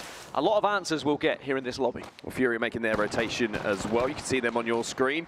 I like what Snipe was saying on the desk as well about Fury. It does feel like it's a team who have this level of consistency, but if a couple of games start to go bad, do they have that fortitude to just pick themselves up and stick to what they know that brings them that consistency? We'll have to see if they're going to be able to perform here in our winners final. One team who has performed and really hasn't had any trouble so far in this event, it's felt, is Alliance. We momentarily went to check in on them. It's VK Gaming who are closest to them inside the zone at the moment, but Alliance have already left. Yeah, I think it was smart from VK Gaming to retreat in the way they did. They didn't go towards Twerkaholics. Very intelligent with how Twerkaholics had been fighting in previous lobbies. Now, as that round closes and we see a little bit more of the zone, as expected, continues to pull south. I haven't really mentioned legend selection. You, of course, see it on your screen. You can probably add it up yourself, but Catalyst is going to be the most picked legend and will be banned in match number 2. One thing just to highlight, by the way, GHS go with a Mad Maggie pick very early here, which is quite interesting. We usually see Mad Maggie towards the back end of a lot of these lobbies, but they obviously feel like there's some value in that legend with potentially Broken Moon specifically, maybe just for some of those rotations they have to make across open ground to use that Wrecking Ball, or maybe just to force a fight when they need to in that end game. Again, could be another multi-game composition as well, just trying to get the consistent roster across the board and hoping that none of your legends are going to be banned, or at least for someone can stay on the same legend if they're not comfortable switching back and forth. As we get to check in once more with the Twerkaholics, and they are on the hunt. They are. If you're wondering, I kind of looked at the top left of my screen, I was like, the zone's the other way, gentlemen. But they know where the kills are, that's the thing. And Floating, who was so impressive yesterday with the SMGs in his hand, he was doing a lot of work with the R9. He's got the Vault in the back pocket this time. And he's never afraid to take this fight. Here is that Vault. There is some shots landing. But he's got to finish this one off, and his teammate is going to be there to support him. And it's just going to be the solo from Realize. Again, they respawned back up to a full 3, and the other two have been able to get up away up to Stasis Array. But Twerkaholics, if they smell any sign of kills being available, they are more than happy to play edge and start to chase them. Yeah, they're accumulating points where they need to. And Broken Moon, it feels like it's the right way to play a lot of the time for Twerkaholics. You know, if you can get the points on the board, it doesn't matter how they come. If it's placements or, of course, if it's kills, they still count. And, you know, match point finals is where those wins really do start to matter. But getting there, doesn't matter how you get there, just get there. It was something interesting Luke, the coach of GG, said when he was interviewed earlier on the main stage. He said that not many people understand how to play Broken Moon yet. And I think if you recognize that in a lobby, maybe one of the best ways is just to play aggressive and go for kills, because there are going to be people in positions maybe you wouldn't expect, and you can very easily get caught off guard. Well, here's Alliance then, a little bit of a later rotation for them. Hack is setting up the Void Passage just to get a little bit closer without taking damage, but even the iframes and the invincibility as he jumped into the Void for the second as they go through that Void Passage, not enough to stop Green Stego getting that knock. Alliance just trying to escape, and have they got away with this one? They may have just been able to dip, dodge, and dive, and yes, they'll be back up, thankfully, to the Void Nexus. That is the power of Alta again. Interesting to see Alta, of course, being used so heavily, and there's some really cheeky spots that you can use that Void Passage to get through some of these huge mountainous areas a little bit later in the game. You can certainly surprise some people. Speaking of which, the Twerkaholics, well, they're going to be surprised by Furia. This time it's the Twerkaholics who don't get the first knock by playing their games quietly. They're going to be the ones on the receiving end. It's a taste of their own medicine. This is what Twerkaholics were doing all day yesterday, and now it's about surviving. Floating's going to be the last. They are going to be able to get at least one back up here. It's not over, but Furia need to be pushing this. Don't let them get away. If Furia being aggressive on this, they've got 40 seconds until that zone fully closes as well. They want these points, they want these kills, and even though the battery got popped, it's going to be Noct who gets the final kill here. Twerkaholics are eliminated. But now Furia have to move towards zone, and the problem for them is that Realize Nova, who had those two players still alive, they're deep in zone, and they're right behind where they find themselves. Yeah, I think Furia might be able to reset when they get inside zone, but maybe don't expect another squad to be behind them, so they have to be careful here. Was it worth the ambush is going to be the biggest question for me. I mean, taking down Twerkaholics sometimes does feel worth it. And as I said, a taste of their own medicine, sadly. They took a page out of their own book. Well, ALGS, who dropped over at Atma Station, they haven't moved an inch, as you would imagine. The zone keeps pulling closer and closer to them, and as I say that, it starts to pull away from them. But a very good position for them. It's ARU Army who are in the best position in those two buildings that they're kind of split holding at the moment, looking both ways on those zip lines. trying to hold that space for as long as they possibly can, but you would imagine one team will see that they are split at some point and try and make that assault. Alliance back on our screens now, they have managed to reset. I am surprised that Army were able to get that position. I fully thought Empire were going to get there first, just the sheer amount of coverage they had and the rail that they had to that position as well. But of course, they maybe didn't know where the zone was necessarily going. Now, S8UL, they're actually dropping over towards the divide, which is another one that has a lot of wins, and maybe they can find another one here. Yeah, they're going to get two of Unlucky. Excuse me, they're going to get one of Unlucky, but they're going to get two of Alliance. As S8UL should be able to finish off these downs. The Void Nexus won't save you this time. And Alliance still alive, but down to one here, and they are the team that get wrapped in zone. Yeah, S8UL and Alliance are both dropping on that eastern side as Babo get eliminated. Now VKG is starting to get aggressive. Twisted Minds are watching over this. Fury are involved as well. There's quite a lot of commotion happening. Yeah, really good Void passage actually from a member of Fury. Noctu got that down just to get them out. Oh, surprise, surprise, that scared the hell out of me, but not as scary for me as it was for the player. Sizu on the receiving end of that. Fury get a few more kills here. Yeah, Fury are looking to try and pick up extra. They're already #1 at the moment with 5 on the board. And of course, there will be placements coming up next once another team gets eliminated. But they are just going to utilize Newcastle Wolf for now just to stay alive, as I think things got a little bit too hectic for their liking then. It's going to be a really tough cross for them. They've now got round 3 at their back. So Fury are securing kills and points, but getting in towards this zone might be a little bit more difficult for them because it's very, very busy on this northern side. They've got Realize Nova behind them. Only one of them, but this damage can be so annoying as they try and make this rotation. Madness has now got to worry about not being cut down. Realize Nova will be eliminated as we see, but Furia still creeping forward. But there are about 5 or 6 teams that they're about to approach on the northern side of this zone, and there's only enough room for certain teams to fit. Yeah, we've got 6 teams here on the northeast, so this is going to be a lot of KP potentially for Twisted Minds as they can watch all these teams running in with the zone to their back. S8UL, you can see the zone is doing a lot of damage to them, and the kill feed start to line up as well, as Twisted Minds will finish off S8UL. That will be them out of the lobby as 7 teams now find themselves watching from the spectator screen. Another team will fall. It's going to be Alliance. Furia go down as well. Twisted Minds picking up kill after kill here, holding down this northern edge. Just like that, we chop ourselves down to only 11 squads now. Shopify Rebellion and Twisted Minds still kind of hovering around one another, just being watched over by Green Stegger, or at least just the single player from Green Stegger who is spreading out a little bit, and you can see Yuka in the kill feed as well. Everyone's falling at the moment, doesn't matter what you're using. Yuka's got a Kraber in his hand, and I've seen that he's been picking up a few kills with it from distance, so always fun to watch that man when he has the big stick in his hand, but also very, very fun to watch Twisted Minds go to work. One of the standout teams from the bracket play that went down over the first 2 days, and now with NRG caught in this corner, Albrelele is using this lamppost to just try and survive long enough for his teammates to capitalize on this damage. Yeah, should be able to get the battle comfortably here, but the real question for Twisted Minds is how long can we hold it? NRG will be eliminated. Remember, Shopify Rebellion are still nearby. They're just above, and they are taking a look at them. But it doesn't seem like they feel it's necessary to be pushing down. They are thinking about the late game. They are thinking about how they win this one, as elsewhere, Army have been forced out of their hidey hole. They certainly have. Those buildings now split. Shopify Rebellion did take the port into the building. 100 Thieves are playing inside of the building. They have a team on their outside as well, but they are safe in zone. Check the top left of your screen to see how safe they are. Right bang central in it, so a fantastic rotate from 100 Thieves. It's going to be interesting now on the western side. You've got Empire, Fnatic, and GHS Boom have all got to move, and Fnatic say, we don't fancy trying to take this fight. Let's go up into the skies and let's just go over them instead. Do they know about GHS? Are they going to get shot down? Liberace! They had no idea, and now he gets shut down. Doesn't even make it to the skies. And Fnatic, even though they land for now, can they take someone down? It's 150 from Yuka. It's a great shot, but it's not enough. It's not enough, sadly. And Empire, at least they were wise to it. Otherwise, that could have been very detrimental to their chances. GHS Boomer have been eliminated in the meantime, so Empire still trying to hold out. Fnatic have 1 player alive still. That's Colonel Garcia, who you can see on your screen. He's trying to just kind of sneak his way towards this zone without getting cut down, but it might be the end of Fnatic's game here. Yes, indeed. They will fall.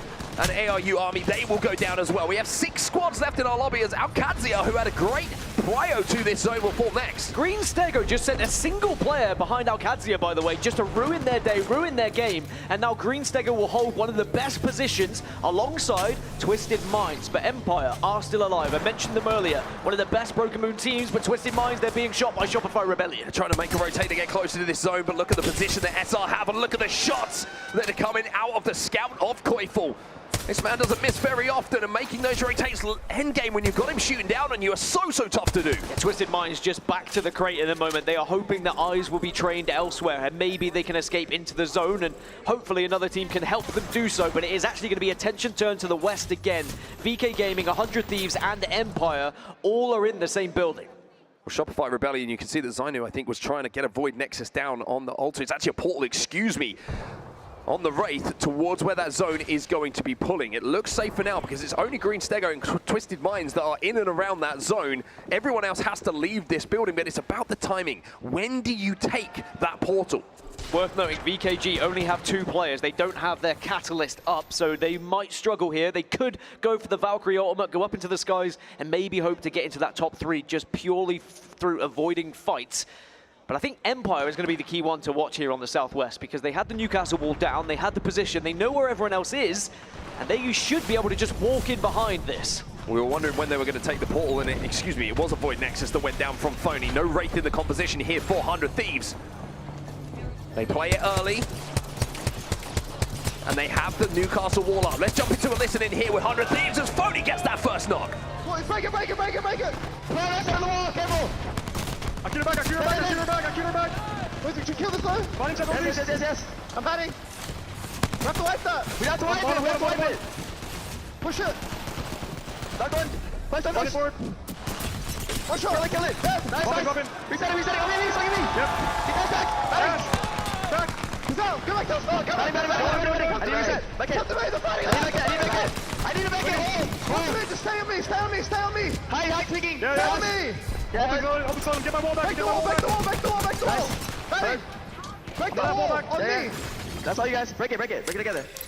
Well, 100 Thieves all sorts of hyped up, and you can understand exactly why. They wipe a team. Twisted Minds now trying to move into a position as they will get a knock onto VKG. But Green Stego still commanding so much space, utilizing Legends perfectly, and you can see they have the high ground, they have the position, but they are just doing damage, backing off, and forcing other teams to fight right now. Twisted Minds center zone, though. Green Stego at some point will have to move, but it's going to be Twisted Minds who move into the bodies of Shopify Rebellion and take all 3 down. SR will fall. VK Gaming will be next. We're into our top 3. It's going to be Green Stego, Twisted Minds, and 100 Thieves, but Twisted Minds are being pressured by GS here, and you can see they are just waiting, hoping that 100 Thieves get involved. But you heard the comms from Jem Burton. He said, just wait, play on me. We have a good position. Let's try and do the opposite. Let's try and make them fight each other. 100 Thieves have center zone, best position in the zone. Green Stego and Twisted Minds are right next to each other, but on different planes of elevation. 100 Thieves just have to bide their time here. You saw Green Stego using the Motherload from the Fuse to try and force 100 Thieves back from the position they had on the Newcastle wall.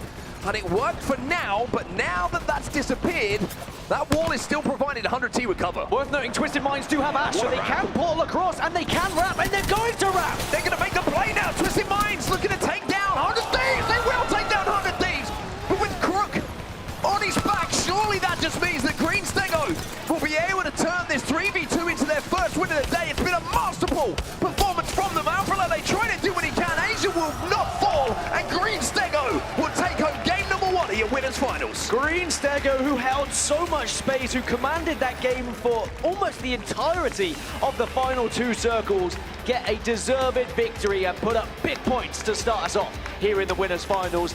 9 kills plus 12 points from placement. It's a big 21 star. You felt like 100 Thieves had that game with their position in zone, but such a smart wrap, and recognizing from Twisted Minds that second was the best outcome for them. They played for second place. 100 Thieves get wrapped, they get taken down.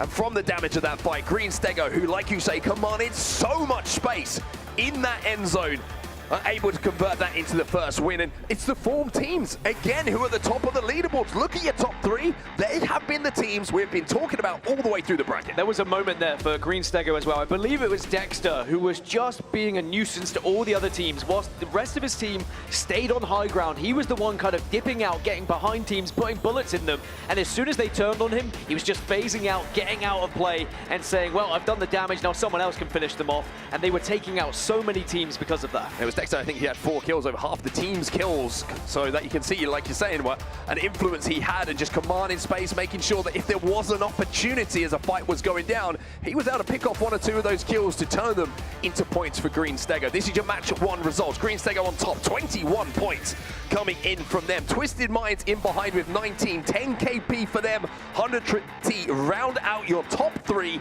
12 points for the squad. It was actually Asia on the Ash, by the way, who was the one doing the phasing, using the portals I was talking about, but it was Dexter with 2,000 damage from distance. I mean, combined, Dexter and Asia over 4,000 damage, and you can see why they were able to pick up a victory, but you mentioned it, Twisted Minds, they're going to be delighted still with 2nd place, and 100 Thieves, from the position they were in originally, I think they'll be pretty happy with 3rd.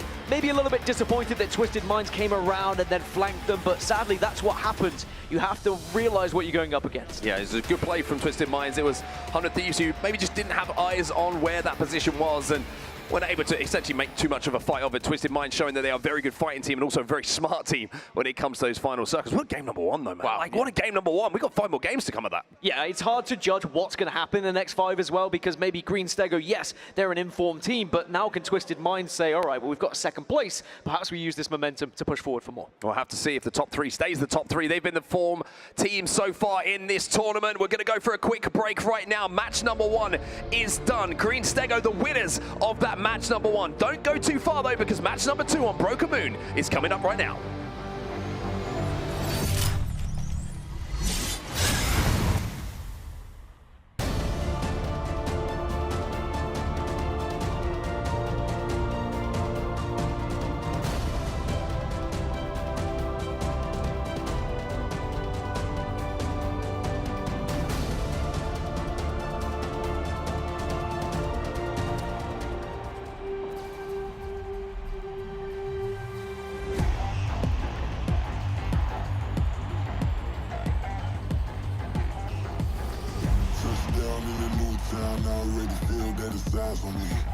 I'm getting looked up, down with these big frowns. They already thrown by the size of me. Nobody do it better than me, not incredibly. I do this competitively, uneditably.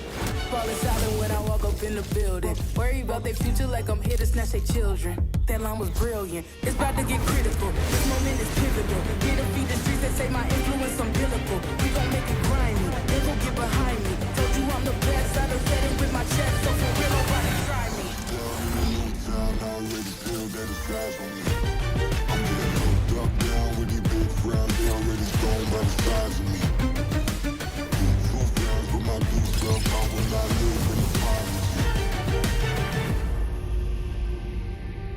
Going to catch your breath for a second. Look at your neighbor and check in. We bout to march, so if you not, get to stepping. I done told you who I am, bitch. I'm a force to be reckoned with. I think just be mad because my voice is so decadent. I'm setting the precedent. No mistakes and no accident. We ignoring the standard set because our lowest is passionate. This alone is a classic hit. I'm a verb amongst adjectives. If the industry full of then my words is a laxative. It's a go time. It's show time. I ain't calming down until this place is a ghost town. Tired of the fake if we bringing that no town. No staring is go round. I'm taking no prisoners, so prepare for a showdown.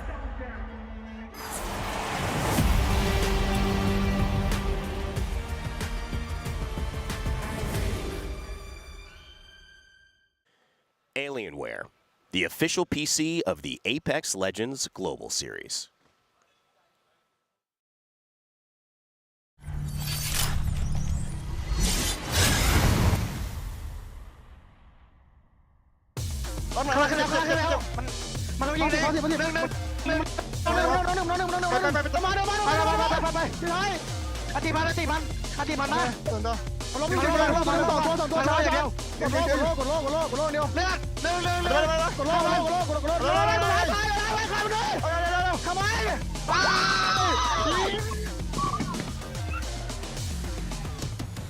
Welcome back once again, everybody. The Green Stego listening in their final moments maybe should have come with a headphone warning because those were notes, man. They were winning moment notes. Hitting different octaves, but that's what happens when you get that first victory in the winners final on main stage. Green Stego setting themselves up for great success here, but of course, not job done. One win, usually we say, that's going to put you in good stead to get towards the finals, but only 21 points. Now, usually the cutoff has been around 30 to 35 points, so still need to do more. I know that sounds weird to say after match 1, but Green Stego just need to make sure they kind of stay calm and yes, enjoy that moment, but also focus on the task at hand. Yeah, a lot of work still to do for them. The one thing you don't want to do is have a big game one, and then by game 6 you're going, oh my God, how did that game one feels a long time ago? You know, it's one of those situations. So a very good start for them as we head towards match number 2 now. Just looking across the legend bans, who's it going to be banned in this? Catalyst is gone, so no Catalyst here on Broken Moon for the teams to use in this game number 2. I gotta say, the top 3 is something to talk about, right? Because the consistency we've seen, especially with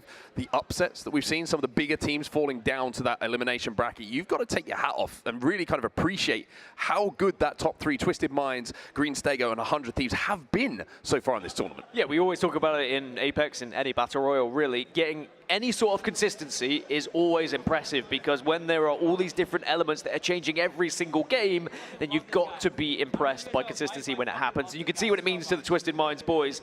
I feel like we have peak Albrelelli back on our screens. I think someone said, is this TSM Albrelelli back on our screens? It certainly feels like he's this back is Twisted Minds at his very Albrelelli, best. which is, you know, is it better? Might be even better. Yeah, we don't know yet. We'll have to look at if he's going to keep performing at this level. That conversation can certainly be had. Have a little look at Exo Clan as well. A little cheeky wave. That was the definition of a cheeky little wave coming in from Swinny in the middle there. A little bit of a quiet first game for them, but just looking across the POIs and stuff, we just want to talk about Exo Clan. They had a pretty good prio, actually, to that zone that we did see, but didn't really make the most of it. Yeah, a pretty good prio. Got caught in that kind of scuffle early on. EXO did prioritize E-District in their POI draft, so I think as long as they are putting up a small amount of points each game, they'll be happy going into E-District if they're around that cutoff point. And then, when you go into those final 3 maps, that's when they really have to start putting points on the board. It's a difficult way to approach a series when you do prioritize the second map in the POI draft, because it adds extra pressure, but EXO Clan are definitely a team that can handle that pressure. Well, it's serious business, of course, here on the main stage in our winners finals, but also I just want to highlight some of the personalities of our players. We have some of the poses that we had from Media Day that were struck. We're going to review these very quickly. What do you think? Onmu showing off the calves. Calves looking impressive. Very risque. I mean, I'd say that's pretty basic. I expect better from the CEO. Arctic, just a simple point as well. I'd go 5 out of 10, 5 out of 10, 8 out of 10 from Onmu. 8 out of 10? It's something a little bit We've different. got 3 pages of that. That's generous for page number 1. Let's take a look at page number 2. If Onmu's an 8 out of 10, maybe... Oh, wait, we might be right, actually. We've got the Gyurkarez. He command, that is definitely another 8 for me as well, just because eyes closed, don't really know what's going to be happening. Darkly covering the mouth, speak no evil, see no evil, but he's currently seeing it, and then Tails. I mean, Talis, that's like a football celebration I've seen. I'll give him a 6 out of 10 for that one. 6 out of 10? Yeah. You want to look at page 3? I'd love to look at page 3, well, actually. We can do that right now. Hey, look at that, New Orleans. PG stream no more. The Twerkaholics by name, and the Twerkaholics by nature. 10 out of 10 from Lunix. 10 out of 10. And you also have to give credit to Rambo, as always. That's a raw. It's a very familiar face for Rambo as well. We've seen that many a time on the main stage. It's the classic Rambo. It's the classic Rambo. Vintage Rambo. Let's talk about something more serious. Actually, let's not. Let's look at Lumix. Well, Twerkaholics... I will say, good to see this side of him. Of course wait, which side? The backside? No, this side that we're looking at right now. Twerkaholics, I was very impressed with how they started that game, because again, they were pushing, they were being aggressive. I think I was worried when you go into the winners final, do you change how you're approaching the game? Get a bit overwhelmed with the situation. Do you maybe not play the way you were playing before? But they have died by the way they have played, right? They've got aggressive, they've gone out of zone, and then they've been caught out by something out of their own book. They've been ambushed, but I don't think that's the end of the world. I think as long as they are still playing in the same way, they will find kills and they will find points. But of course, it's just going to be a little bit more difficult in a lobby like this. Let's take a look at the final circle from that last match that we just saw to see how it was closed out by Green Stego, because there was a lot of action, of course, going down. We talk about the wrap that came in from the low ground from Twisted Minds, and it all started off here, just before we got to that final circle. Twisted Minds had SR above them.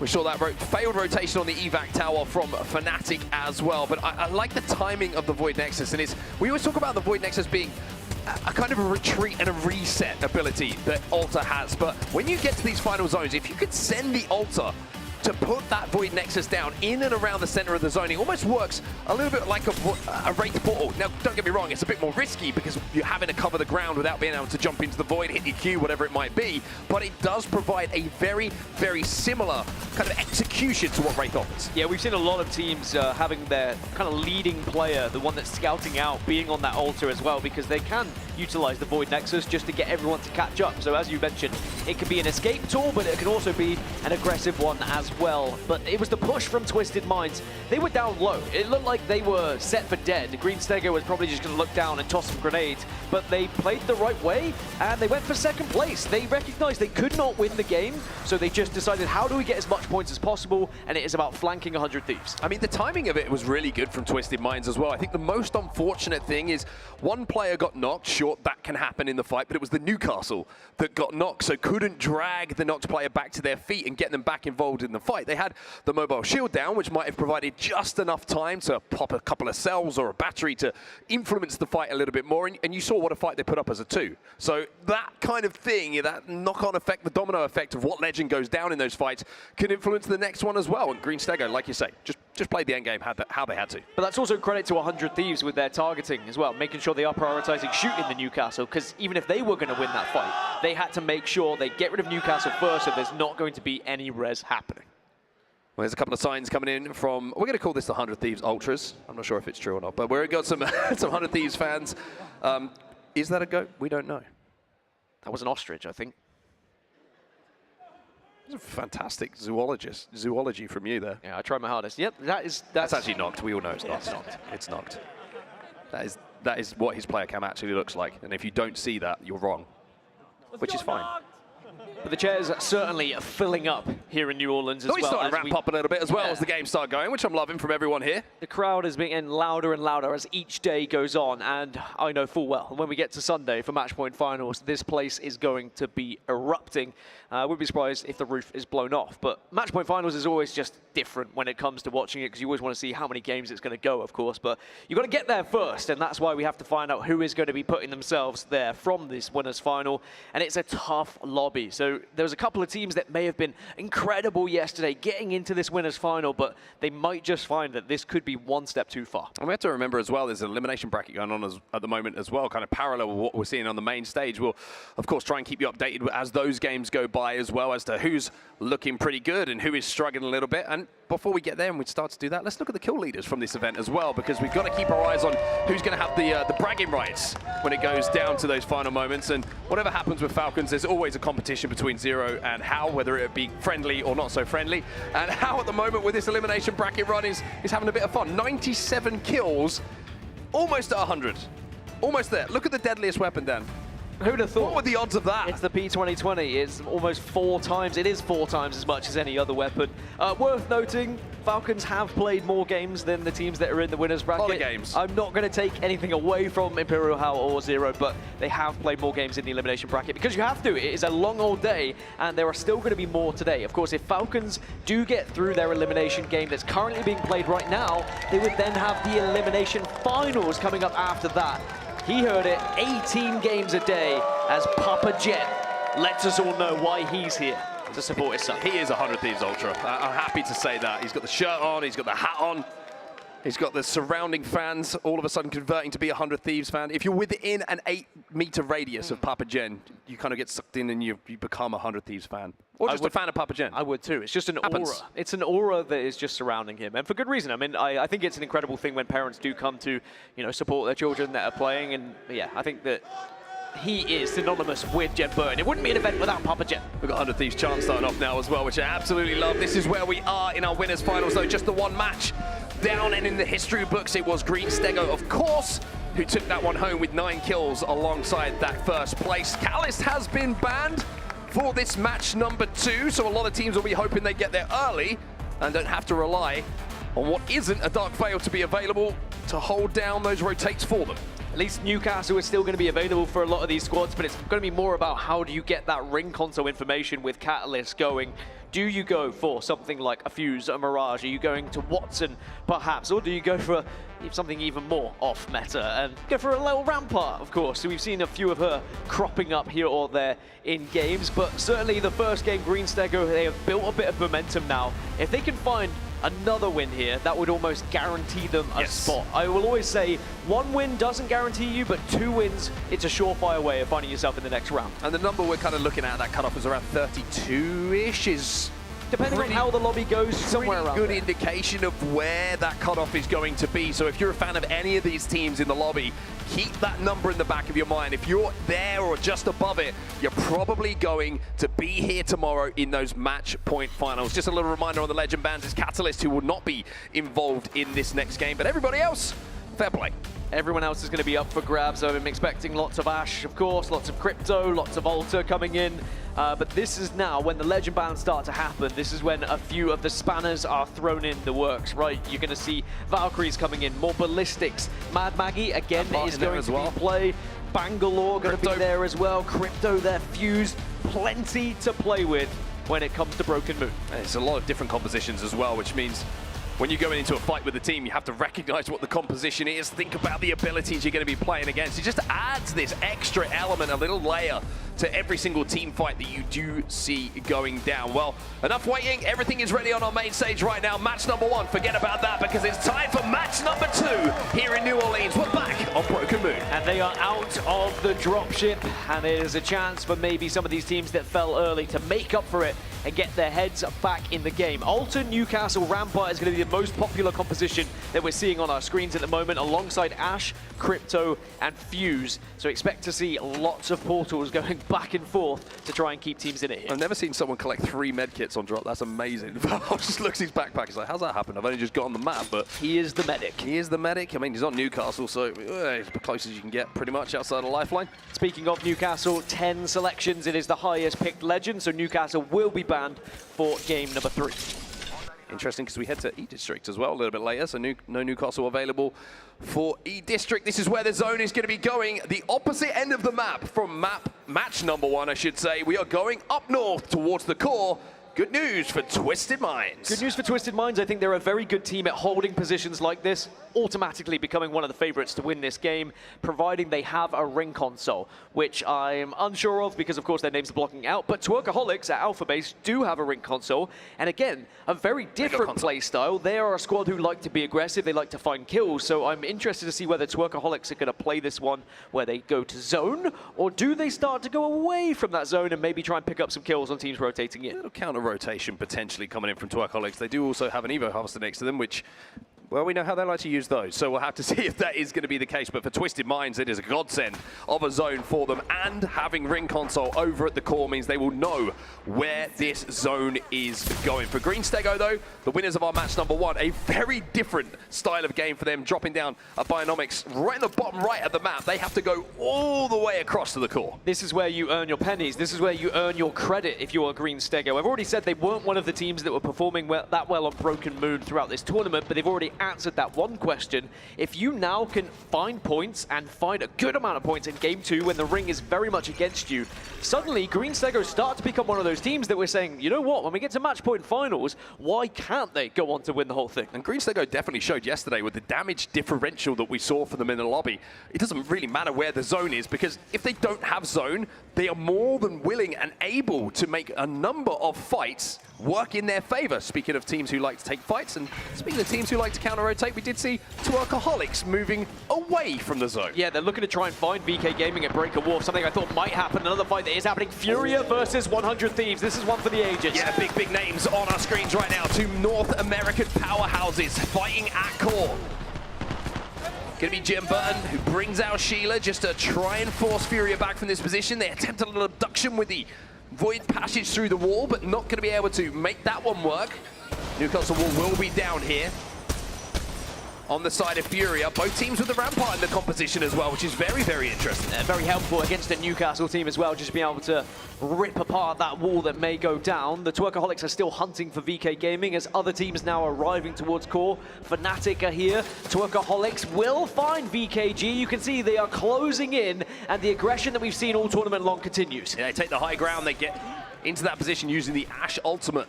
That portal up onto height, and like you say, never afraid to fight. Floating with that Vault in his hand. Blue Mag this time, looking for maybe a little abduction through the wall. Not going to quite be able to go deep enough this time around to capture that player. And instead, he's going to pull out the Thermite, and he's going to look to take this fight. Oh, that one's going to be cooking as well. By the way, how calm Floating looks at all times when he's playing this game is crazy. Almost Considering the damage, but Kate is taking a lot of damage on himself. Gotta be careful here. The snare will go down to stop VKG escaping out, trying to swing on the damage that was done. For VKG, they're probably thinking, what is going on here? Why are we fighting here, boys? Well, this is Twerkaholics. Play the game they wanted. I think when VKG saw the POI draft, they knew full well this could be happening almost every game here on Broken Moon. It may continue to E District because they're dropping very close on that map as well. P20 shots coming in from QQ. Floating, looking to rip someone off of a head glitch on those rampart walls that are down. Floating now taking a different angle. It's all about who gets the first knock here. Twerkaholics just being stuck. And the longer this fight goes on, we always talk about the potential for a third party to come in. Well, Alliance are getting closer. They have the drone out. And even though the Newcastle wall has started to be broken down piece by piece, no player on either team is yet to fall. Yeah, remember, Alliance dropping not so far away from VKG. So again, they would have seen this and expected it, and Twerkaholics are sending. Oh, they're sending, but it's going to be Lunix who goes down first. So it's a 3v2 for them to try and turn around. And again, it's the rampart walls that are a problem. All up to you, Floating. The res will come in, but here come Alliance. That fight taking so long makes it so simple for Alliance to move in and pick up these KP. BK Gaming wiped, but the Twerkaholics, at least 2 of them were able to get away, and the Void Nexus will be used, but Alliance may try and hunt them down here. They are certainly chasing, at least temporarily, but the real question is, can you get the res before they arrive? They're going to get back up to full 3, I think, here. Twerkaholics, who for a moment looked like they were certain to lose that fight, and pretty convincingly, and now they're all back up. I wonder whether they heard the drone on the side of Alliance and they thought, all right, we have to send it now, but let's use the backup. We've got the Void Nexus in place, and if things go south, then we'll go north. Well, they're surviving, they're alive, and all 3 of them are thinking, hey, that was kind of fun. We should do that again sometime. Maybe Alliance are going to find that out themselves, as they still will have to rotate towards zone, and now it's going to be the Twerkaholics who are going to be holding them out. Twerkaholics say, well, round 2, but this time we'll take on a different team. But VKG or Alliance, both difficult fights to have in a 3v3. And 19 squads in the lobby.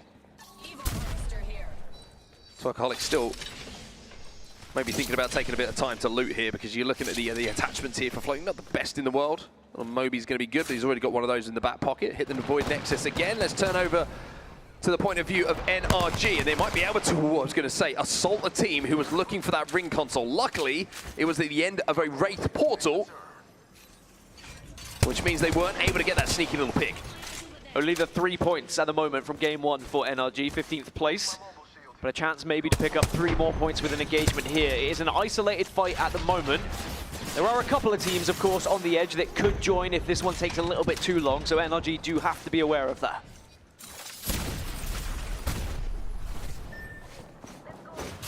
Void Nexus goes down here from Timmy to give them something to retreat to. It's just inside of the zone as well. There's ARU, the team on the other side. This Guild's got to be so careful. Guild isn't careful enough because there's a team who's firing in from distance, who are pinching NRG. They are going to hit their Void Nexus though, and they should be able to get out of this situation and get Guild back up. Yeah, SAUL, even though they were able to see what was happening, they are not close enough to capitalize on it, so it's not going to be a huge worry for NRG, but the real worry is they're currently split, so maybe the last remaining player might want to use the Void Nexus as well. As you can see in the kill feed, GHS have just lost 1 Exoclan. Chaotic doing the damage. Yeah, and this is deep at the back of core by the looks of things. So this is where everybody is going to be trying to get into position for the end game. Exoclan have arrived a little bit late, but the fact that they've done so means they've been able to collect Evo, get up to purple shields. Now the final player from GHS Boom is trying to get out of here. Suvi, who's going to be that last player. And as I mentioned for Exoclan, it's just about winning a couple of fights each game, putting at least 6 points on the board from matches 1 to 3, and then you go into E District where you have arguably the strongest POI on that map, and that's when you make up the points. Just to see if this zone starts to pull deep towards the backside of core, if it goes more towards the POI itself, because there's a couple of teams who are backing on the deep pull. Shopify Rebellion right at the back of where that zone is going, and then elsewhere, Furia, who we saw make that early rotation right at the start of the game, they are more central to where this position is, again, alongside 100T. Well, Green Stego at the moment making their long old rotation from the southeast all the way to the northwest here. They might get sandwiched. There are 2 teams trying to ambush them, but they've managed to spot the first one out. Ooh. It's always a scary moment. Mother Lobe will go in here from Dexter to try and slow down any type of push that might be being even considered by ALGS in that position. I think ALGS are actually trying to escape from this. I'm not sure they're actually... Oh, they are full 3, excuse me. They want to continue to change their rotation. They should be able to do pretty comfortably.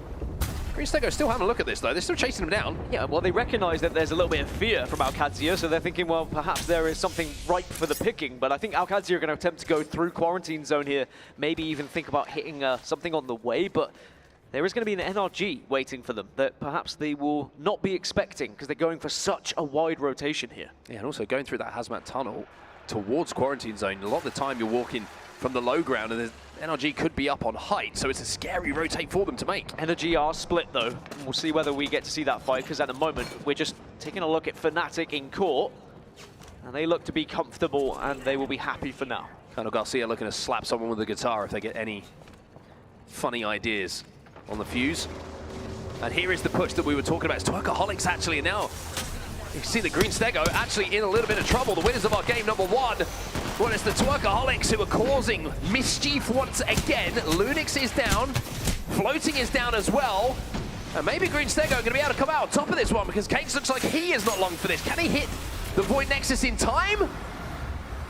Yes, but he's still inside of the zone, so he's going to have to pop some meds just to survive here. It was Aru Army who were just doing extra damage from a distance, but it looks like the Twerkaholics, again, their plan of utilizing the Void Nexus to deal damage, be aggressive, and then go back. But they've not been able to win the same engagements they were winning yesterday. They are going up against some teams that are really holding strong. It's a fantastic defensive work from Green Stego. Dexter can't pop the syringe just in time, and now that we're in zone 3, the meds are a problem. The health ticks are starting to burn. Realize Nova have just been eliminated in the meantime. They're the second team to fall out of the lobby. And if you were wondering when we were talking about where that zone is going to pull towards the backside of core, or if it's going to go towards the POI itself, it is pulling towards the position where Shopify Rebellion have taken on that northern side. That is a fantastic call from Shopify Rebellion. They're going to be in prime position not only to maybe win this, but just picking up an immense amount of KP when everyone transitions from outside of the core and just starts forcing themselves north, providing they have the weapons to do so, of course. They just are going to need something a little bit long range. Maybe there's a couple of scouts on board. You would imagine there certainly will be. Because of that position. Now we look at Green Stego once again. It's round 2. The Twerkaholics struggling a little bit in this fight, and the overalls, will they be able to hit the Void Nexus again? Do they have one anywhere near zone? Maybe not. A fallback opportunity for them. Finally, Twerkaholics will be removed from the lobby here. Green Stego, round 2, they get the knockout punch. Well, so that is now 3 different attempts we've seen from Twerkaholics that have failed them, and really, Green Stego, we have to give them credit because that is a fantastic hold as S8UL. They were the team that kind of helped out Green Stego initially, but now they're going to be transitioning back towards the zone because for them, it's job done. It's one less team to worry about, and instead they're just going to hold the eastern side. Well, back towards the core. This is the main part of the POI with those big spider legs up to the central structure. And we got a little bit longer to take a look at it as we just have a quick tech pause before we get that game back underway. So I think that one thing we can definitely discuss here, because they've been on our screens the most, is the Twerkaholics, right? I think this was always going to be my worry the further you get into this tournament. With a team that has been known for being aggressive, known for being pushing other teams, and for picking up an immense amount of kills, suddenly you come across even bigger, better teams that are just good at navigating defensive fights. You've got Ramparts in the way, you've got Watsons, for example, you've got teams that know how to position themselves so they are not going to be easily wiped. They make that fight hard for you, they make you come into the zone, and Twerkaholics have struggled a little bit because of that. Also, you've got the coaches and all the players who'll be looking at the POI draft and going, hey, we know that they're going to be in the vicinity, so expect the unexpected, so to speak. We are going to get a team who might think about running at us. Just check your corners, make sure that every step that we take, we're being aware there may be a push coming that we wouldn't expect. I mean, we've heard it from numerous players from the top teams in the world saying, hey, that lobby didn't play how we expected. There's a few teams doing things we didn't expect. But now when you're in the minority of those teams in a lobby doing that, you could kind of plan for it a bit better. Well, I mean, you're a CC team who's come into this. No one's really going to be preparing for you. No one's going to be doing the research on you. But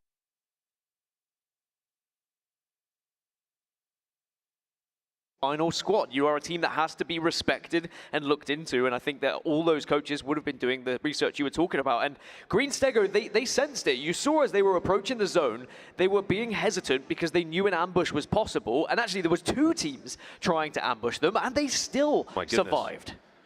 Is he all right? Enemy has just... Check a pulse, everybody. I think he's good.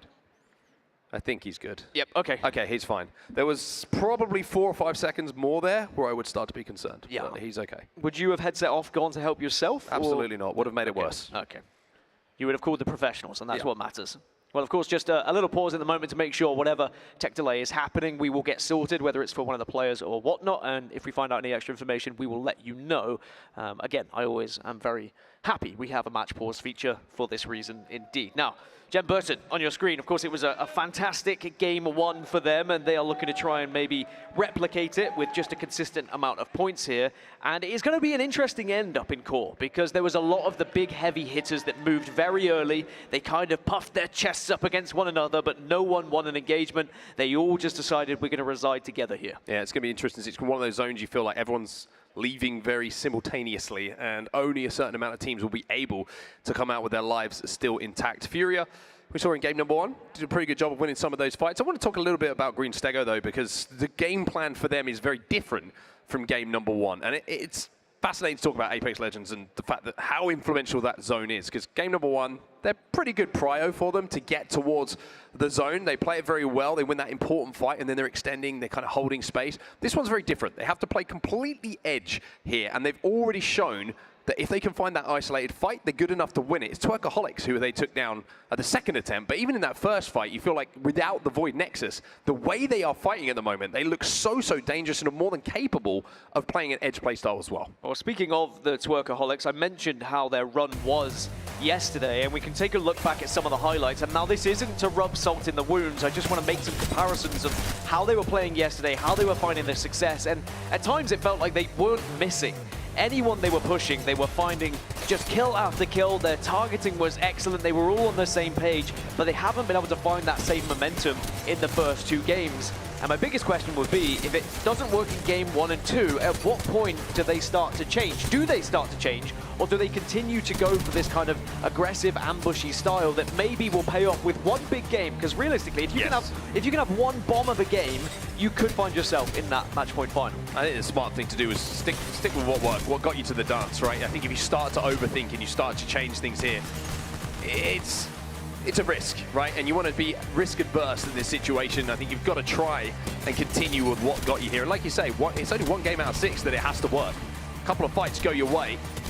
Get a couple of mythic bins on your way forward. Find a couple of good weapons on some death boxes of the teams that you take down on your way. It's going to be a good feeling for you. But it's fascinating to talk about them, and we're going to keep talking about them because they have been the standout of the kind of the highlight of the open format, right? They've been the team who have been talking about, who nobody was talking about coming into this event, and will we continue to talk about them? We'll find out soon, because we're going back into our game in 5 seconds time. The pause is going to be unpaused, which I think is the correct adjective, and we are back into game number 2. And I'm hearing gunfire straight away, by the way, as everyone panics as they get back in. The unpause happens, and now suddenly you just need to make sure you know where you are, you get your bearings once more, and it seems like that did happen. I think everyone panic fired just in case someone was standing in front of them, but all is okay up at core for now, because it is not going to be okay in a couple of minutes' time when they all have to move north. Yeah, this is going to be another example of a lobby being cut in half, essentially. Looking at the feed there, you can see 10K, they're in a little bit of a battle themselves. Furia trying to hold out QAD here. Good damage coming in. Is Keon with the bow check in his hands, and it will be Alcazia who will be eliminated. Furia pick up some more KP. Yeah, Furia just farming on this side at the moment. It was almost a little gift from God that they were able to pick that one up. But they have to turn their attention back towards core, because remember, their previous fight against 100 Thieves ended in a stalemate.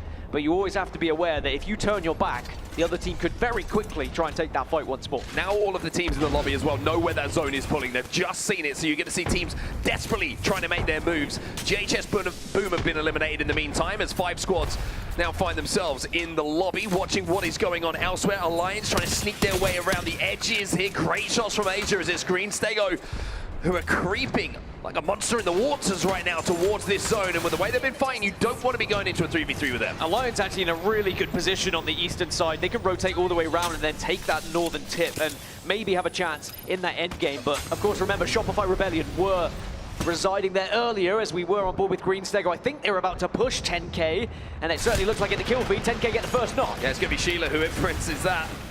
Dexter's going to have to drop down here and pop a battery if he has the time to, but he's not going to have the time to. Green Stego now down to 1, the winners of your game number 1. Ziki jumps into the drone to keep himself alive and keep himself invisible for a few seconds time as 100 Thieves now start to play for some KP. Yeah, they heard what was happening and now they want to try and push up onto 10k, but they have to be very mindful, of course, of what was on the other side of things. Furia were very near them. They do have shield cells to work with. They can get healthy, and then maybe some of this utility. Boney doesn't have any grenades to work with here, so maybe he's going to lead the charge with just guns. Green Stego have been eliminated, and now they have to try and isolate this fight, and in isolating, they almost managed to do. The battery got popped at just the right time, but Verholz managed to exchange that damage and that knock. Jen Burn having to hold the line here. 100 Thieves are healthy. All 3 of them still on their feet, but they're going to have to take some time here to pop some batteries and some medkits as well, because elsewhere, that zone is starting to close behind them. Yeah, the zone is forcing all these teams together. Our army are just going to be behind them as well. 100 Thieves have to move. They're going to now be pressed by 2 teams. S8UL are going to be ahead of them as well as 10k is still alive. But 100 Thieves doing so well at the moment to fight tooth and nail to stay alive. This is a very definition of head on a swivel. They are being pushed forward by the zone, but they are managing to output consistent damage. As the ALU army will be the next to eliminate. 100 Thieves still alive here, but only just. Vintage Verholz, the last remaining player from 100 Thieves, will slam that wall down just to stay alive. Exoclad eliminated in 11th. 10 squads now remain. And can 100 Thieves continue this push? SAUL taking a lot of damage. It is Furia once again who are the team who are outputting the most of it. Jesco left as the last alive here. Furia want to try and commit to get this KP. 10k eliminated in the meantime. 100 Thieves still alive. Jim Burton has managed to get healthy, and even with the out the IGL phony on his feet, they can still do damage here. Yeah, Verholz done so well to stay alive and get Jen back on his feet, but maybe there is a chance for another res here because it is isolated. No one is there to finish 100 Thieves right now. Alliance are not pushing, they're not being aggressive, and now Furia are going for a full res. Furia going to try and stick this one, should be able to just about, but no, there's a Sheila that's trying to line up onto that mobile beacon to stop them being comfortable doing so. You can also hear a Kraber in the hands of someone. As 100 Thieves continue, even as a duo, to output damage. Most disgusting from him. Jen just really wants to get the finish for a shield swap, gets it, and it's a red to work with, and I think that's going to be perfect for them. But now Madness out of the sky, deleted, and 100 Thieves still charge on. As a 2, as a duo, showing the firepower that they have. Alliance now trying to port towards zone a little bit quicker. Twisted Minds taking a fight. They take down Fnatic in that fight, but as only one left alive, they will be eliminated as well as Shopify Rebellion from distance. Have a look and have a little creep up and try and take a spot in the zone. Yeah, do not forget about Shopify Rebellion. They've been quietly going about their business in the northeast here, but now they're starting to join the party. Babo, Shopify Rebellion, Alliance, NRG, and the duo of 100 Thieves are our last remaining teams here. You have to wonder if 100 Thieves are going to find a quiet spot to maybe call in a res.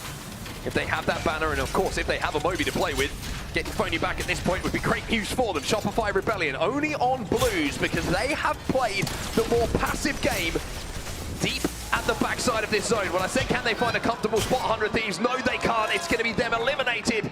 And it's Hackis with a Kraber. Almost manages to connect with Zainu as well. But now Shopify Rebellion know that's there. They're probably not going to be peeking that angle, and they will just retreat and focus on the north. But that will give Alliance a little bit of coverage here on the south to look towards NRG. 2 minutes left in the Kraber. Drops a couple of bats as he jumps into the drone as well. Hackis, the IGL, decides to take to the skies, using Crypto's abilities to see what the lay of the land is looking like. Babo with a lot of space at the backside of this zone. You can see them right down at the bottom of the screen right now, but again, you can see how early they've been there, right? They've only got the blue armors. And I think if you get an armor check here, I mean, there is a real chance that either NRG or Alliance could win this one, just purely based on how much of an armor advantage they're going to have. Well, what a battle this could be. Shopify Rebellion versus Alliance. NRG have managed to sneak into a good position as well in this end zone. Another EMP is going to be the signal for someone to push in this scenario. The answer is yes, but Shopify Rebellion become ghosts. Like ships in the night, they pass. Shopify Rebellion move back to their northeast angle where they've been holding for quite some time. One thing really impressive by Shopify Rebellion there is they've now burned the EMP from Alliance, so now they can survive a little bit longer, and it makes the walls hit for Rampart a little bit more effective. They will last a little bit longer, not subject to that EMP damage. Worth noting, Shopify Rebellion, the only ones who have a Wraith in this final circle as well. How vital could that prove to be, just being able to jump into the void in that late game when this starts to get a little bit hectic? Effect is looking for something here. He's looking to push. He's looking to try and get some damage down to create an opening. for Alliance because they're going to have to make a play very soon. And speaking of the Wraith, speaking of the portal, it's Zainu who takes Shopify Rebellion up onto height here. Wow, I love this position. Not only could it encourage Alliance out of the building, but it gives them a second option, maybe a second angle, and it just makes everyone else question what's going to happen here. As soon as one fight starts to go down, I feel like everyone else is going to be looking to try and get involved. This is a tough one to navigate. Babo still with the most space in the zone. You can see they can let all these fights take place. They just have to make sure that they don't get pushed. Hackers now with the ball put down by his teammates, tries to jump in. Hackers! No scope with the Kraber, but it's not enough. NRG will hold, Alliance will be out, and we're into our top 3. Yeah, now Shopify Rebellion are just watching on. They wipe NRG. It's Shopify versus Babo. It's a 3 versus 3. And Babo get up to purples, though. That makes this very, very interesting. And Babo, who've been here for such a long time, take down Koifel, take down MT, and maybe they're going to take game number 2 as well. Zainu's the last hope. Zainu in a 1v1 can't make it happen. Babo, we be your champions. And it's the unknowns again who step up here in New Orleans. From Challenger Circuit in APAC North all the way to the winners finals here on the main stage, get the victory and put themselves very much up in those leaderboards. I will say, Zainu almost pulled off a madness there in those final moments, but Babo, they held strong. And again, it was just positioning. And yes, the shield swaps and just being able to get up to those purples was massive for them. It may have been extra damage that converted them to purple in the end, but the position they held for quite some time, very patient indeed. And it was the 2 teams who were at that northern side of zone early who ended up in that final fight. So again, you look at the final moments, you look at the action, you know, the fists and the bullets flying. It really is about the zone call that got them into that position to be involved in that endgame. Again, great stuff from both. Something that we heard from the GG coach on the desk earlier was sometimes it's a gamble. Sometimes you know the 2 zones which is potentially going to pull to here. You know your percentages, but sometimes you even go for the lower percentage just because there's not as much room in your ideal area. And both those teams that committed to the north were rewarded there, but they played it out right.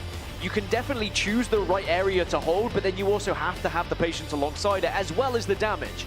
Some good KP as well for them, even though 5 doesn't sound like a huge amount. Put that in context of the 17 points they now have on the board. Put that in context of what we believe to be around 32 points being enough to get you into match point finals. It's a big contribution in game number 2 here for Babo to maybe make that dream a reality. What I will say, no massive game from anyone. A lot of points evenly distributed between this lobby, again, to show just how tight this one is. So there's not really going to be anyone truly running away with it at this point, which means that if you are still hovering in that bottom 10, you have every chance to catch up still, of course, with 4 matches to go. And now we're going to see Newcastle banned as that second legend as well, which always makes things a little bit more fun, in my personal opinion. We'll take a look at the series results and how things stand after those 2 games are done. Twisted Minds will be in first place now, 29 points for them. Green Stego in behind with 25. 100T, they're holding down 3rd, but Babo, look how they've jumped up into 4th position now in the overalls.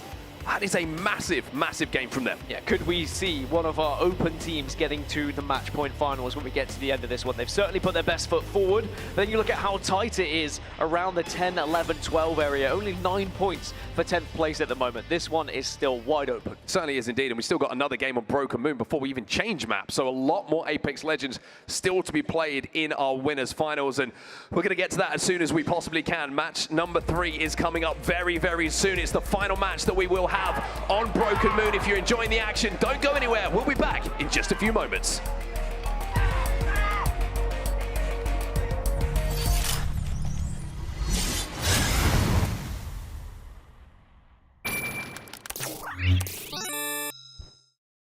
The return of Area 51, Alienware's highest performance desktop yet, equipped with powerful Intel Core Ultra processors.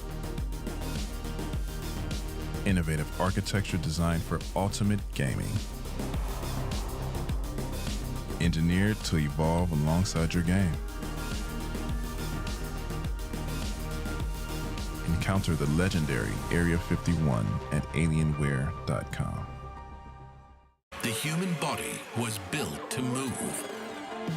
Not trapped at a desk in one singular posture for 12 hours a day. It's time your chair evolved. This is Secret Lab Titan Evo. Ergonomically engineered for you, gamers, hybrid workers, artists, backing your every move.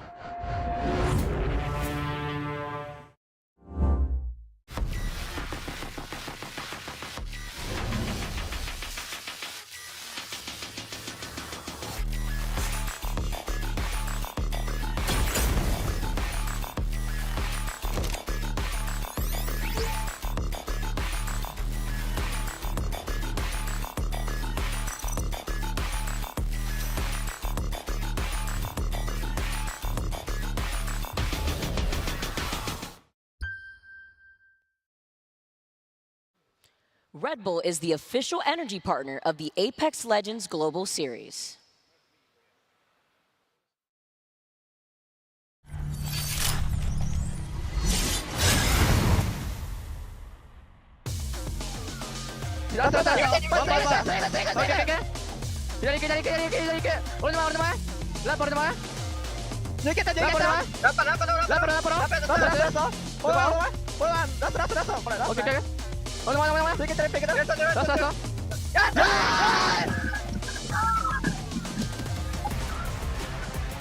Welcome back, everybody, to New Orleans. Welcome back to the Winners Finals. And before we get to our next game, a little reminder of some awesome stuff that's coming very, very soon. In line with the new season, we have some cool merch. We have these awesome t-shirts. You can find out a little bit more at hypeland.com. And Dan, we've been lucky enough to kind of potentially get our hands on some of these. What do you think, everyone? Hey, they gave me the Pathfinder one. Look at this. Hold up. This is the back. And this is the front. This is one of my favorites, by the way, all the badges. This is now mine. Have you earned all of these badges, Mark, would you say? Yeah. Yeah. And nice little details on the front as well. I love it. I've decided I get to keep these. This is mine as well. So thank you. Thank you. Very, very kind. Let's turn our attention back to the games that are going on, though, because, of course, we have one more game on Broken Moon left before we change maps, which is always fun. I love how people just start to get a little bit more comfortable now, and then it's like, cool, all right, we're changing maps. So 2 games done. Green State go with the win in game number 1, and then we see Baba with the win in game number 2. Now we get to game number 3, and this is where the mentality starts to shift a little bit for these players. You start to think about games remaining, not what's in front of you. It's, do we have enough time to get the points that we need to qualify for those match point finals?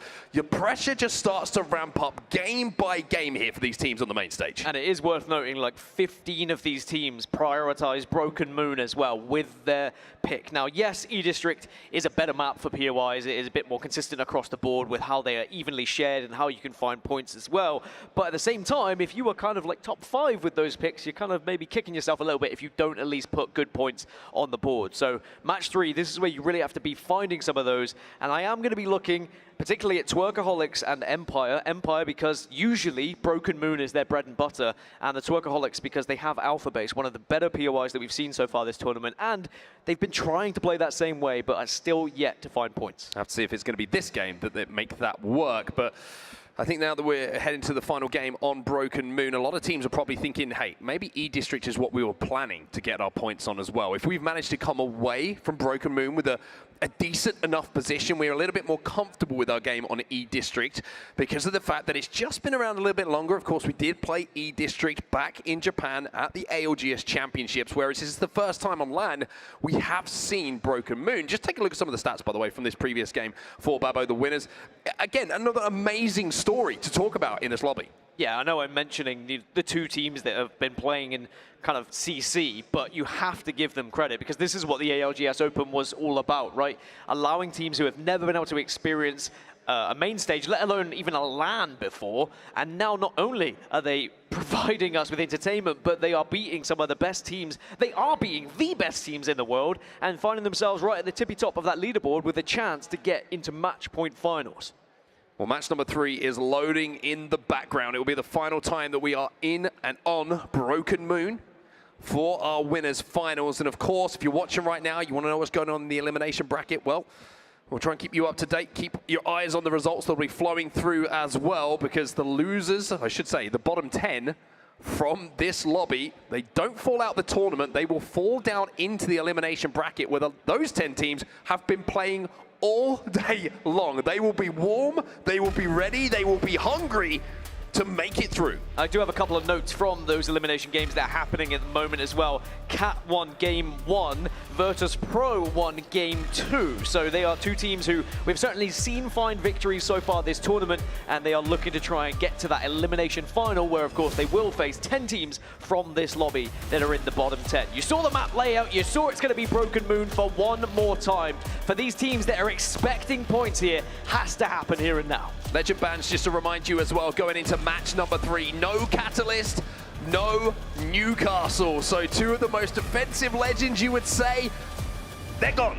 Maybe that's going to play into the hands of some of those more aggressive teams a little bit more, or maybe we're going to see something a little bit spicy in those legend picks. We're seeing some Crypto, some Ash, Ballistic starting to be a little bit more of a regular feature in these compositions. Yeah, Crypto is going to be the most picked. It's going to be 12 different compositions that feature Crypto, and actually the most popular compositions, Crypto Rampart Wraith and Ash Crypto Fuse. So it's two different styles of playing, but very similar across the board. You've got your Fragger, you've got your teleports, and you've got your scouting ability with that Crypto. So expect a lot of drones in this final circle. Keeping our eyes on who has the console and where this zone is going to be going, of course, as well. But again, Babo deserving the POV, having won that previous game, and a really good zone call. What was that? That was the Fuse guitar, man. Pardon him? It didn't hit every note in the chord, but it was good enough. Wow, look at that zone. Again, is this going to be bad for the Twerkaholics? I mean, I know I keep harping on about them, but again, they are at Alpha Base. It is one of the better POIs that we've seen on this map. 100 Thieves, of course, arguably with the best POI at Quarantine Zone, purely through the amount of points that have been gathered throughout the tournament. On average, about 7.5 points per series. And we'll have to see whether they can transition from that center all the way up to the northeast. Good news for Alliance if they have a ring console, which, you know what, Onset, I don't know if they do, which it could be quite tricky. Yeah, they don't have one, and there's not really one close as well. So it's going to be weight of traffic they're going to have to rely on, or maybe hitting a survey beacon when they see some teams start to approach in the area. But yeah, maybe they'll play off the fact that VK Gaming aren't moving from the man scan if it reaches just about far enough for them to get that information. But a little bit more central on the map. We're going to jump on with Shopify Rebellion, who got a nice little second place, and Zainu nearly gave us one of the clips of the tournament in those final moments. Shopify Rebellion are moving extremely fast as well to try and progress to this northeast side of the map. They are more than happy to be on white, so they say, look, let's not waste our time looting. They don't really have a good POI here, so again, that's why I'm impressed. They've already found 21 points so far, but they just need to find somewhere to call home. But maybe there could be an early fight between a few of these teams that are moving fast. Aru Army, VK Gaming, Shopify Rebellion, they're all in the same area. Oh, Koifel's going to get cut down by Axis as well, so Shopify Rebellion are going to be down one. Are they going to be able to get Koifel back to his feet? You can see the Tempest has been popped by the remaining members of Shopify Rebellion. They're leaving him here. They'll say, do you know what? Let's escape here. Let's survive. And let's see if we can get a revive a little bit later on. Yeah, they're going to try and now get past VK, potentially go up towards Breaker Wharf, but again, that's not going to be easy, and there's going to be sharks in the water. We already know Twerkaholics could be waiting around any corner. Alliance not so far from this one as well. So it was an attempt from Shopify to move fast, but sadly, they lose one on the way. Alliance are now making their way towards zone as well from Eternal Gardens, using that enormous balloon that's right in the middle of it. And I think having seen the traffic and waited a few moments to hit that survey beacon, now they have the weight of information they're looking for to make a zone call. So again, Alliance just showing a little bit of experience and a little bit of knowledge, a little bit of intelligence on how they play from Eternal Gardens. Aru Army will reap the rewards of Koifel's body. There wasn't many, to be fair, because how quickly they rotated. It's probably like one attachment and a couple of grenades, and that's about all you're going to have to work with. But you mentioned it, Alliance we saw on your screen briefly, they've moved now to the far northeast. You can see 10K utilizing portals to get further down here as well. It was actually the Void Nexus for NRG if they want to use theirs as well. And instead, they're going to actually use the survey beacon here just to get some info on where teams are. That's one way to avoid an ambush. Get the survey beacon on board and suddenly you see them all on the radar. A couple of teams were close enough to them to make them just regroup a little bit here. They're going to hit the Arsenal to just get those P20s probably with a mag on them. And NRG now going to take to the skies. They're going to hit the evac tower to continue their rotate a little bit deeper into zone. Yeah, they're going to head probably north, I imagine.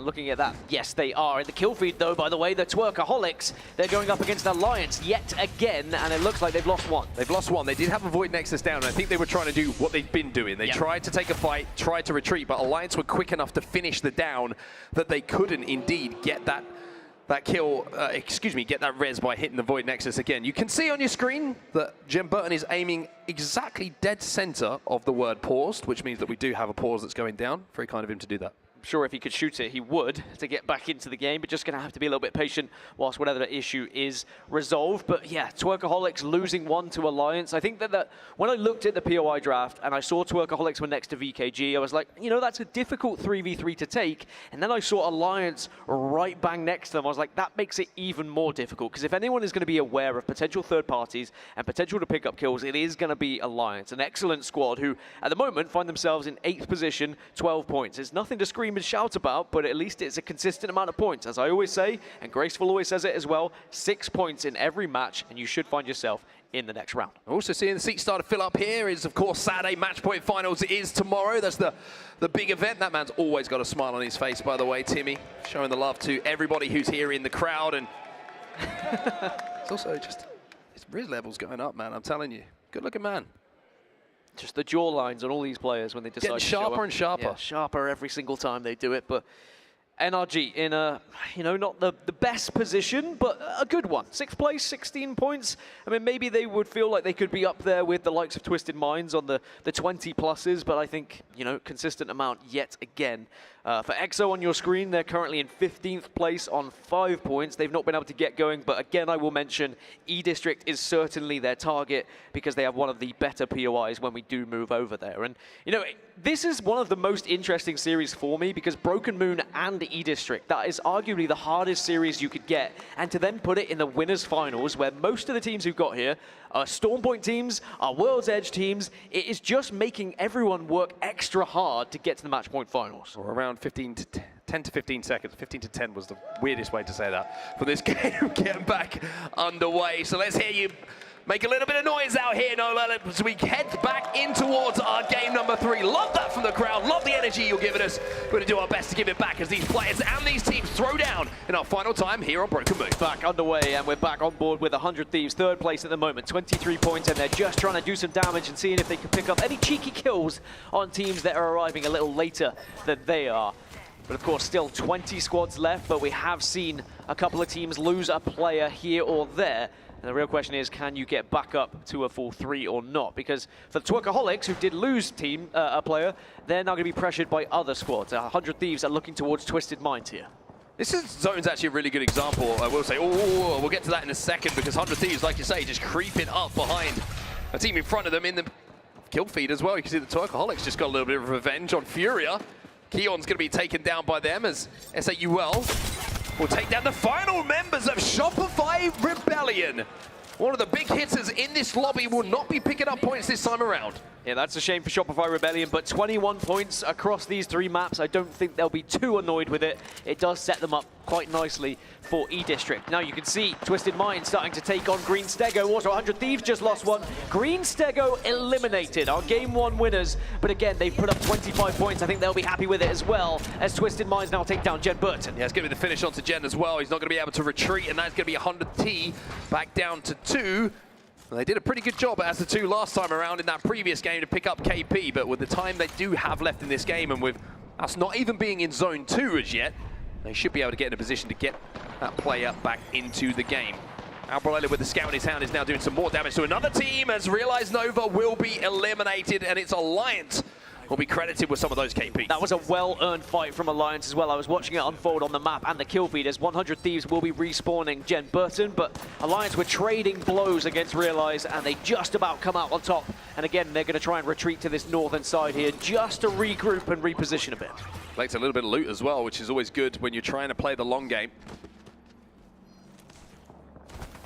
Effect trying to get a little bit closer to his team. It looks like Hackis has gone forward to do the scouting, which will allow Unlucky and Effect to get the information, and that cross is going to be safe for them to do. Effect just take a little bit of a risk there to hit the light arsenal. Took a little bit of damage from ALU, who are right next to them in Breaker Wharf. But one thing to just highlight, I just wanted to talk about this zone. This is a kind of a classic kind of example of how Broken Moon is a bit different, right? Look at the chokes you have to go through on some of these zones to even get towards the zone. And then when you're there, not a huge amount of buildings, not a huge amount of coverage, and if you're not there early, you kind of can get stuck in some of those chokes where you're having to fight through 2 or 3 teams and it becomes a little bit difficult and unpredictable as to who's going to make it towards that final zone. So Babo were almost the next victims of Twerkaholics, as even as a 2, they are still being a nuisance with that Void Nexus, getting aggressive, and they were looking to see whether maybe they could get the res, and they need to find a way to get their third back on their feet, as Furia are going to be in a relatively interesting position at the moment because they are between 2 teams. EXO and GHS are either side of them. They, of course, probably don't know that as of yet, so they just need to be a little bit careful. Yeah, this is happening over at Cliffside, so way away from where the zone is going to be pulling. It looks like Fury have decided to move a bit closer to Stasis Array to get closer to the zone. This is a big play coming in from Alliance, by the way. That is the team wipe on ARU Army, who were the team who were closest to them. Oh, inside a Breaker Wharf. They decide to do the damage, but here come Fnatic, who are looking to take the surprise route here and take down Alliance and take the spot off of them. Fnatic did so well there. The Ash Portal came out to take the position away from Alliance as soon as they pushed. They were watching, they were waiting, they were lurking in the shadows, and now they will take that position and pick up some KP. And for Unlucky, it's just a matter of playing the survival game and hoping he can get his teammates back up as well. Yeah, really interesting there, because it felt like Alliance had clean wiped that and should be able to reset, but it was the speed at which that Ash Portal gave Fnatic the jump on Alliance to get that first knock and turn it completely into their advantage. Elsewhere, you can see the Babo and 10K, they're having a little scuffle on the outside of zone right now. Twerkaholics back up to a full 3, by the way, as Babo now looking to be aggressive onto 10K. They are surrounding them, peppering them with grenades. As soon as they get some ticks here, this could be the end of 10K unless they can hold. Well, Lolly unfortunately uses that frag grenade. It's the wrong corner. I don't think he's got any more grenades to play with, but there's a couple being bounced off the wall, not quite ricocheting in the way that they would want to. But there's one on the floor, and I tell you what, there could be some big numbers. If this one hits, now they're going to try and swing in. Good damage coming in. 10K trying their best to hold, but I don't think they're going to be able to. It's Babo who get that initial knock, get the finish as well onto Kashira. And Kaixin now is just trying to escape, but he's only got about 20 HP to survive. Yeah, imagine that his breath will be deleted and will be. 10K get eliminated from the game in 16th place. You can also see GHS are getting pushed by Furia, and it is going to be a comfortable first 2 knocks for them. 15 squads now remain as, again, the pace starts to pick up. Because even though you saw that zone, everyone kind of knows where it's going, but there's not much playable space available because there's a lot of rock coverage in that final circle. Also, it's just kind of, you get those players who escape as solos when those team fights do go down.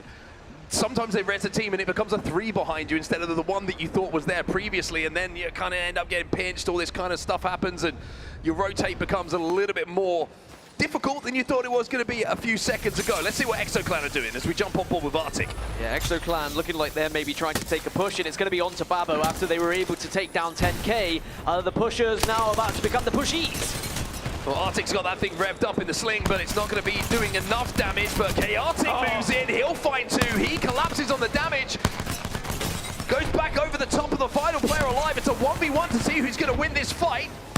Chaotic's going to swing, and Babo will be eliminated, and that man just went off. Chaotic just did a wonder, but sadly, there's going to be another team, there's going to be a third party. He is able to escape, but he's going to be chased.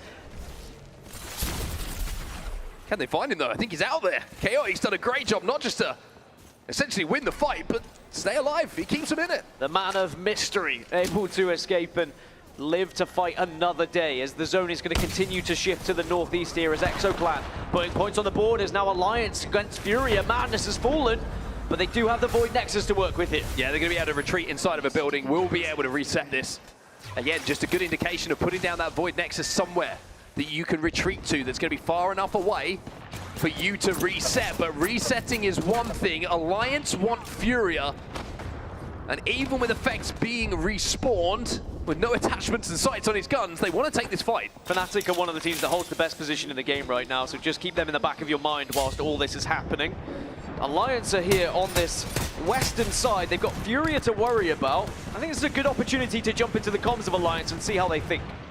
We need to wait for your Ash TP. We need to wait for your Ash TP. Yeah. We gatekeep them.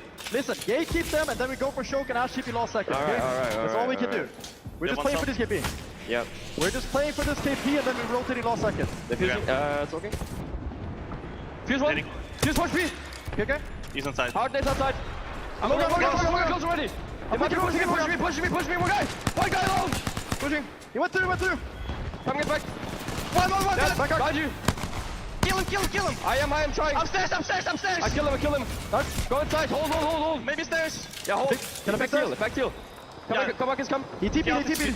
I can't touch him. I need to go loot, Yeah, loot shit. I'm fucking burning, I might be dead. No, you're fine. Just a duo. Choke is not peeking, we should be good. I'm taking space choke, okay? I need to get my kill this box and rotate in. I got bats. Yeah. Listen, I'm in the choke. Guys, look at them, they're walking up right now. Yeah, we gotta kill them. You need me? Okay. Vision open, fuse one speed, Kill you now. Coming. Fuse, lead pull on me. Okay. One close, below you. Where? I heard him on top somewhere. He might be on top, maybe on top. Okay, go. Do you have shipping? Yes, I do. He's separating. Last guy. Close. Oh, nice. That's all. TP. Okay, taking it. Furia eliminated. Alliance will win that fight, and now they have the loot to play with, but they've got to desperately pull towards this zone, and I think it might be the end of their game because NRG are here, and they are waiting to take them down. And they might just fall victim to that change of Ash's portal. The 2.5 seconds it now takes to go from one end to the other. You can kind of just watch it, scout it out, and NRG will shut down Alliance, but Alliance did put up some big points on the board as NRG pushed themselves up to 5th position. Empire also fell in the meantime while all of the action was taking place on the edge of zone. And NRG now try and think about what's next for them. ExoClan, and this man is outputting damage at the moment. Every time we're on the POV of Chaotic, he is hitting bodies and he is hitting heads. And he wanted to push up on that damage as well, but NRG were able to fight back, as are other teams that were in the area, just kind of peppering ExoClan. But they find themselves in a good position. They hold this choke, and there's potential kills for them here. Remember, the Chaotic got his 2 teammates back in the game as well. He was a solo a few moments ago after clutching a fight on his own. 100 Thieves on our screens right now, though. They have a long road towards this zone. 35 seconds to make this work. 100 Thieves do have a Void Nexus down that they can use, but do they know what is going to be there? That's the real question. So it's going to be, are you going to fight your way through instead? Oh! Oni just peeks over, gets the knock, but there's a player up on high as well that's causing a little bit of a problem here for 100 Thieves. Gen should be safe enough to stick this res, as there is going to be downs. But ALGS, they're moving in now into the position of 100 Thieves. Oh, look at those Eva shots coming in from Strafe in Flame. He wants more as well. They're trying to pinch, and 100 Thieves are eliminated. ALGS with some fantastic formation around the 100 Thieves position to make that look simple. Yeah, Meteor down to just 1. Are you able to maybe portal out? No, you don't even have a portal. So Meteor eliminated, and it was going to be the rest of ExoClan that do the damage. ALGS will use that Nexus, just get away here, and probably transition to the eastern side. There is a path there. Twisted Minds now taking on NRG. NRG looking to push towards zone. Timmy did get taken down, but they had the Void Nexus down to retreat to. They should be able to get this knock. Yanya with a really important knock himself as well onto one of the members of Twerkaholics who were holding them out. ExoClan, a lot of the heavy lifting in this game is done by Chaotic. Now trying to creep their way towards zone, but look at the playable area. There's barely anything. And they are on the wrong side of this mountain range as well. It's a very tough play for them to have to make. They might just about be in, but it'll be by the skin of their teeth. It's NRG versus Twerkaholics. And it looks like NRG may have done enough. As I say that, Timmy has to back off. Maybe he fell into his own portal there. Twerkaholics down to just 2. They're being sandwiched at the moment. They're being shot by Twisted Minds as well. Timmy's just trying to hold at the moment because even though he's getting these knocks, it's taking a few seconds to get Yanya back on his feet. And now that they have done, the last player is behind that knockdown. Twerkaholics will be eliminated. His enemy from Twisted Minds, by the way, who gets that final kill. Now it is ALGS who are stuck, by the way. You said you're on the wrong side of the mountain. They very much are. I don't think they can go round on the eastern side. They have to fight ExoClan here. As Fnatic eliminated by Twisted Minds off screen, that is a massive win for Twisted Minds. SAUL, the only team in zoners now, but we need to turn our attention to ExoClan and ALGS because NRG are trying to pinch them at the moment. They've recognized where these teams are, and they see this as free KP. Even with that portal going down, ExoClan cannot survive. And ALGS, they've only got one choice here. They have to try and go through them, but I just don't think they physically can. No, there's going to be too much damage here with their backs to the ring as well. It's just going to be a matter of time. Just take the death. It's going to be inevitable, but maybe they want to slow NRG down, or maybe they just hope NRG have to back off, and maybe they can make some sort of play. But NRG need to be careful. Zone is going to be approaching very quickly. I think NRG feel comfortable making this play just on the fact... Oh, Yanya, just be careful here. Feel comfortable making this play knowing there's only 4 squads alive in the lobby. They know that 2's in front of them. There's not going to be someone holding them out, but Yanya's got to be careful here. Guild will find one, and surely this is the end of ALGS. We're into our top 3, everybody, and it's Twisted Ali with the R99 shreds through, and now Twisted Minds look to try and close in on the victory. Maybe to take down NRG first, but S8UL are also alive, and they portal to the north. And now Abrolelli says, everybody over here, he's trying to solo out this player, Jesco, but can't do it! Jesco gets the knock! 2 alive here for Twisted Minds. It's still top 3, by the way.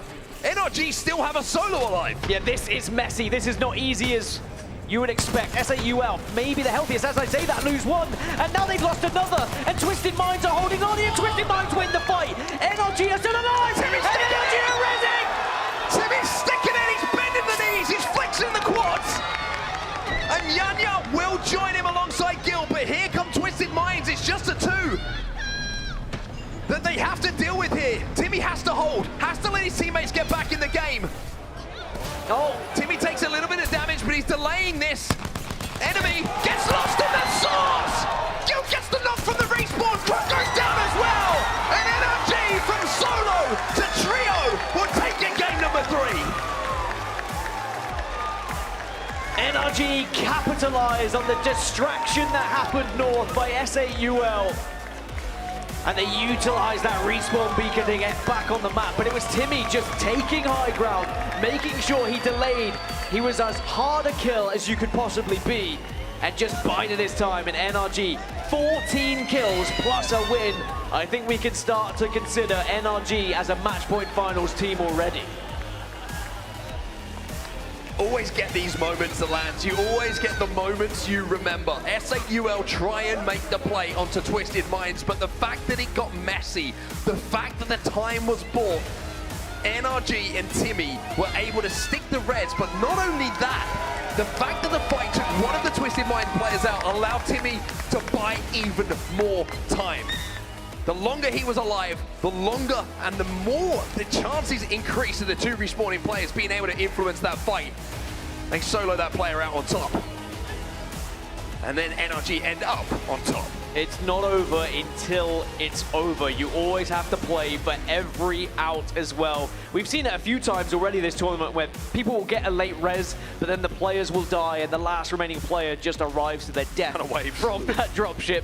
And it is a sad old ending, but that was hype. 26 points for NRG. Still, 22 points for Twisted Minds. And again, we're going to be seeing both those teams in the match point finals. They put up so much points in these first 3 matches. Yeah, again, both these teams have looked phenomenal all tournament long, not just today. S8UL, for the position they were, maybe a little bit disappointed, only 2 KP to add to those points, but it does mean that elsewhere in the leaderboards with the 2-point sponges at the top, it's going to look very, very interesting. Here's a head-to-head from your 2 final teams that we saw go up against each other. And I mean, from the point of view of Twisted Minds, it must have been a very confusing situation what was happening. NRG initially, remember, they pushed down south, they were trying to get the kills, they weren't able to, they lose 1, they lose 2, and Twisted Minds probably think that they are not going to be a worry. Let's focus on S8UL, a great Ash portal to initiate that fight, but then in the end, again, it is all about the respawn beacon that came down. But Twisted Minds, they won't be too annoyed about it. They're on 51 points. That's going to be plenty.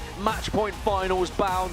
42 points, that should be more than enough for NRG as well. So I think we have our 2 first teams going to be in match point finals. But outside of that, everything for sure still to play for here. We've got to find 10 teams, maybe we've got 2. We've still got to find 8 more that go into those match point finals tomorrow. And then of course, when we go to the bottom 10 as well, they've still got to fight through the elimination bracket. All this still to go. And speaking of the elimination bracket, Lacey's on standby, I understand, to give us a little update. Yeah, thank you so much, guys. We have elimination round 5 happening right here, right now. 10 teams will go home and the top 10 teams will move into the elimination finals. So it's getting a little bit spicy over here. If we want to take a look at the standings currently, we obviously have some heavy hitting teams going into here. Cat literally on top, took out a solid match 1, pulling in 12 kills and a win, solidifying that top spot. 9 Lies Esports as well are doing an exceptional job moving forward. FWG, you know, we haven't really had a chance to sort of talk about them too much, but they are being incredibly consistent going forward. Now, Virtus Pro, I mean, we did say earlier to watch out because, you know, Zach said we are in for some crazy plays. They won with 8 kills for their second match. Now, Falcons are currently doing just enough to keep themselves above that top 10. But FaZe Clan, Liquid, Alienware, Lonely Let Gone do need to be a little bit careful, and we obviously have a fair few teams sort of sitting right down the bottom of the leaderboard. So we do have another 3 matches to go here in the elimination rounds. 5. They really need to pull it together, that bottom 10 teams. So we'll see what happens moving forward. But back to you, Rain Day, to cover that amazing match at the front desk. Thanks so much, Lace. Not guaranteed for anybody in that lobby. That is scary. You're talking Na'Vi, our world champions from year 5 just a few months ago in Sapporo, sitting down with only 11 points. They've got to do something, so we'll keep eyes on that. Thanks again, Lace. Rain Day and Glitter Explosion, Zephyr on a smaller compartmentalized desk here as we break down the action of the first 3 games here on our winner's stage, and certainly a winner's bracket it is. Every team has shown us why they're in this moment. Even Twerkaholics with a slow start started to pick those, kind of aggressive moments better against teams who are well prepared for it by now, and you're seeing them now have to iterate over these next 3 matches. But to me, it's the surprises too that have kind of been the story, the twisted minds. This is we haven't seen Alberelli like this on a land stage, since Poland? No. Right? He is really performing to the level of, he looks like the top competitor in this, Lauren, and I don't know if anybody can stop them if they keep playing this well. I think he got a nice reset when he stepped away for a little bit and has now come back into the scene, and even leading into this LAN was a conversation, right? People were looking at Alberelli, seeing what the team was able to do as a trio, but what he was doing as an individual as well. And I think that this was the refresh and the trio that he needs to find the success. Yeah, when you look at Enemy and Crook, Enemy obviously a former teammate of its Timmy who were going head-to-head in that final circle, but Enemy and Crook, you said they played together before. They had that synergy. Man, we can go all the way back to Heck in the previous iteration before with Pro League, and then of course the split with Disguise, but ultimately this team has been around for so long, but they're not the only roster that we got to talk about here. Of course, maybe not the winners of this first game, but NRG have been on fire here today. Obviously holding the opposite side of this initial zone here. They weren't the leaders coming out of the pack, but they put so much pressure out towards the western side that they absolutely dictated, at least into that top 5 there. And the beauty of that, Lauren, was that they kept that pace up the entire way, but it wasn't a clear shot to victory. It looked like they were out very, very quickly, especially when Twisted Minds made this insane Ash Portal play and came out alive. It was literally just dominoes at this point, right? I think Timmy would have gone down had S8 not done damage to Twisted Minds. Twisted Minds changed their focus to S8 and do that push, but that allows just enough time for Timmy to pull off one of the most insane final circle late game reses I've ever seen. The fact that he also was the altar, that's who stayed alive at the end, was so clutch to be able to give him a little bit of height, stay alive long enough so that they could get in for the res and clutch that up. The crowd was so loud. Yeah, it was one of the moments you really felt the alive atmosphere of what the Open could be about. And you're right, it was the altar. If that was a ballistic, they would have all had to fight low ground, and then there's no choice to be made. The altar forced Twisted Minds to think, do we go and kind of tackle Timmy and see if we can get him off that height, or do we go and deal with Gildersons, who's dropping down?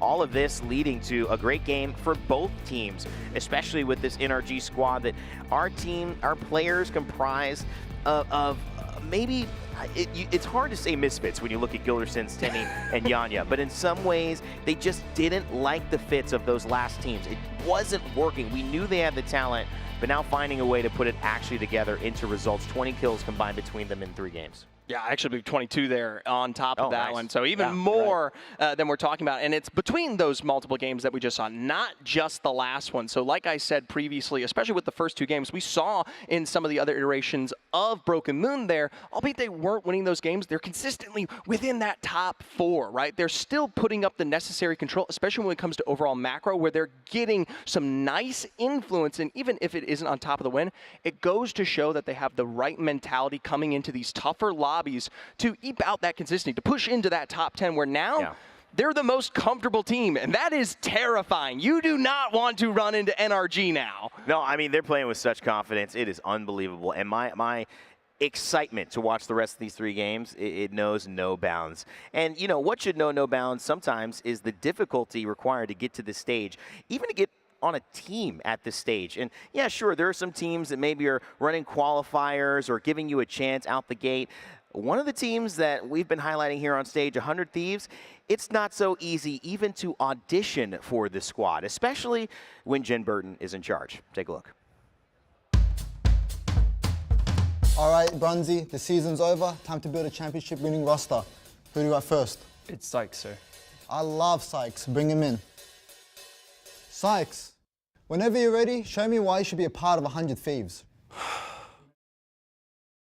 Too old or not too old? That is the question. This is going to be a long, long day. Next.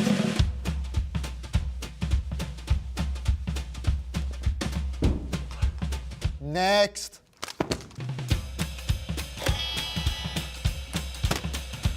Vicky Kitty, ready to make Bloodhound great again? Let's squad up.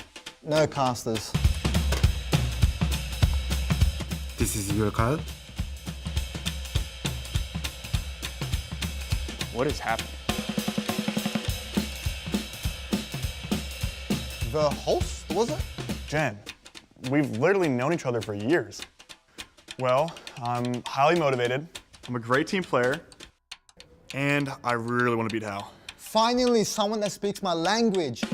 I think we have something special, you know what I mean? Like, Okay, I think security. We can make this work. Just trust me. Trust me. Come on, come on. All right, let me spit something for you, though, okay? My boy Phony, little short buddy riding tall on a pony. Next. Really? How? What are you doing here? I didn't know you want to audition. That's what this is? I'm just trying to find my teammates. This is your card? Huh? Nope. I'm here to say how proud I am of you, son. Dad, for the last time, you can't join my team. But I looked after you. I fed you. Next.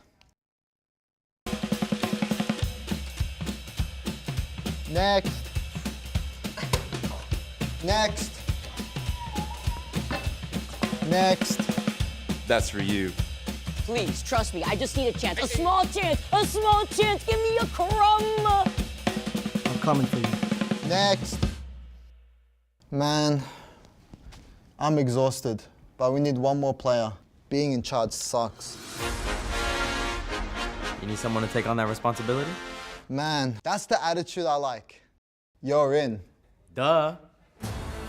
Okay, guys, hands in. I'm feeling good about this team. We've been here before.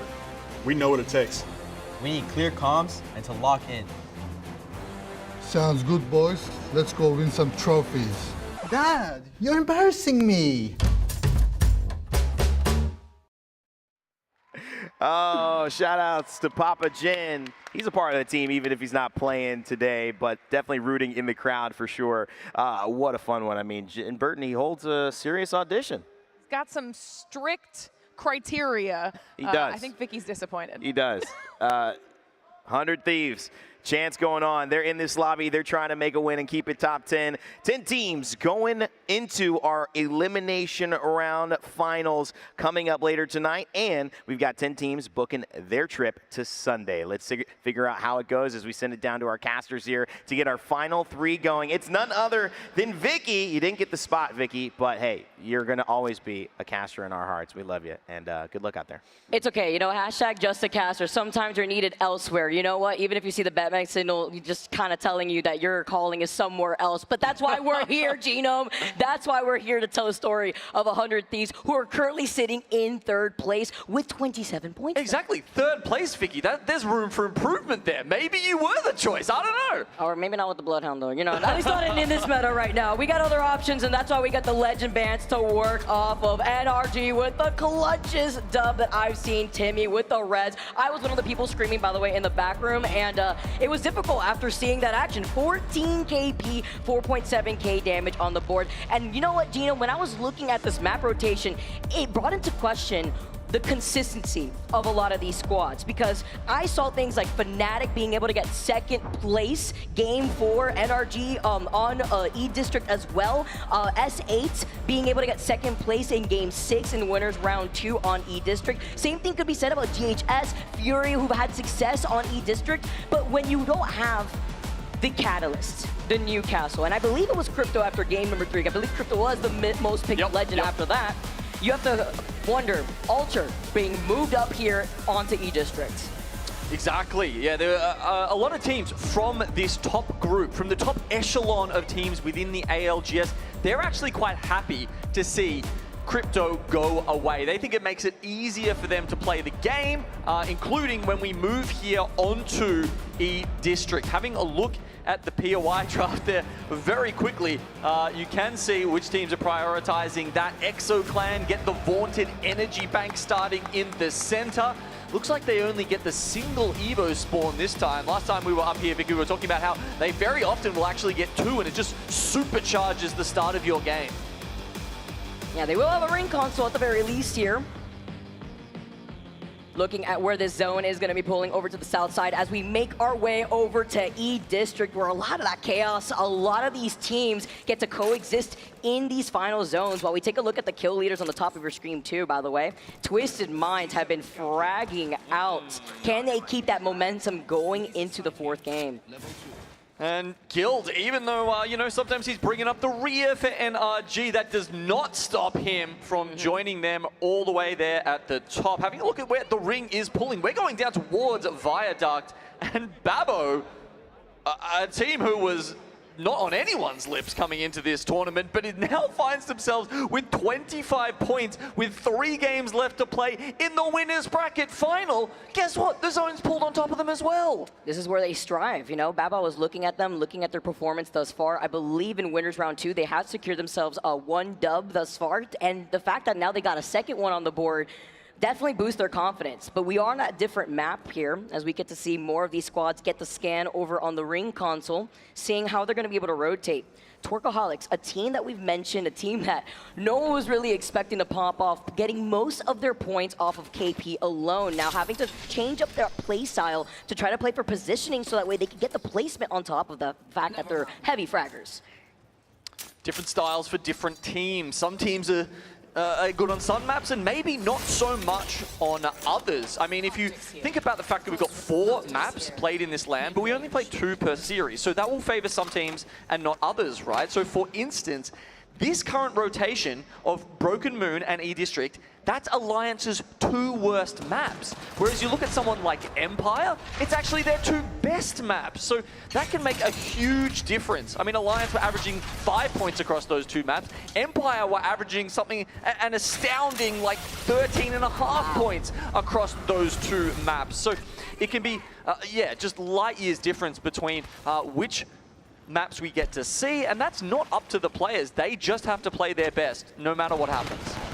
Oh, Reddy's kicking up the action though. NRG getting involved in a fight because Cheryl was literally 1 shot from a distance. Timmy gets the follow with a G7, and NRG eliminate 10K as a first squad to go down right now for game number 4.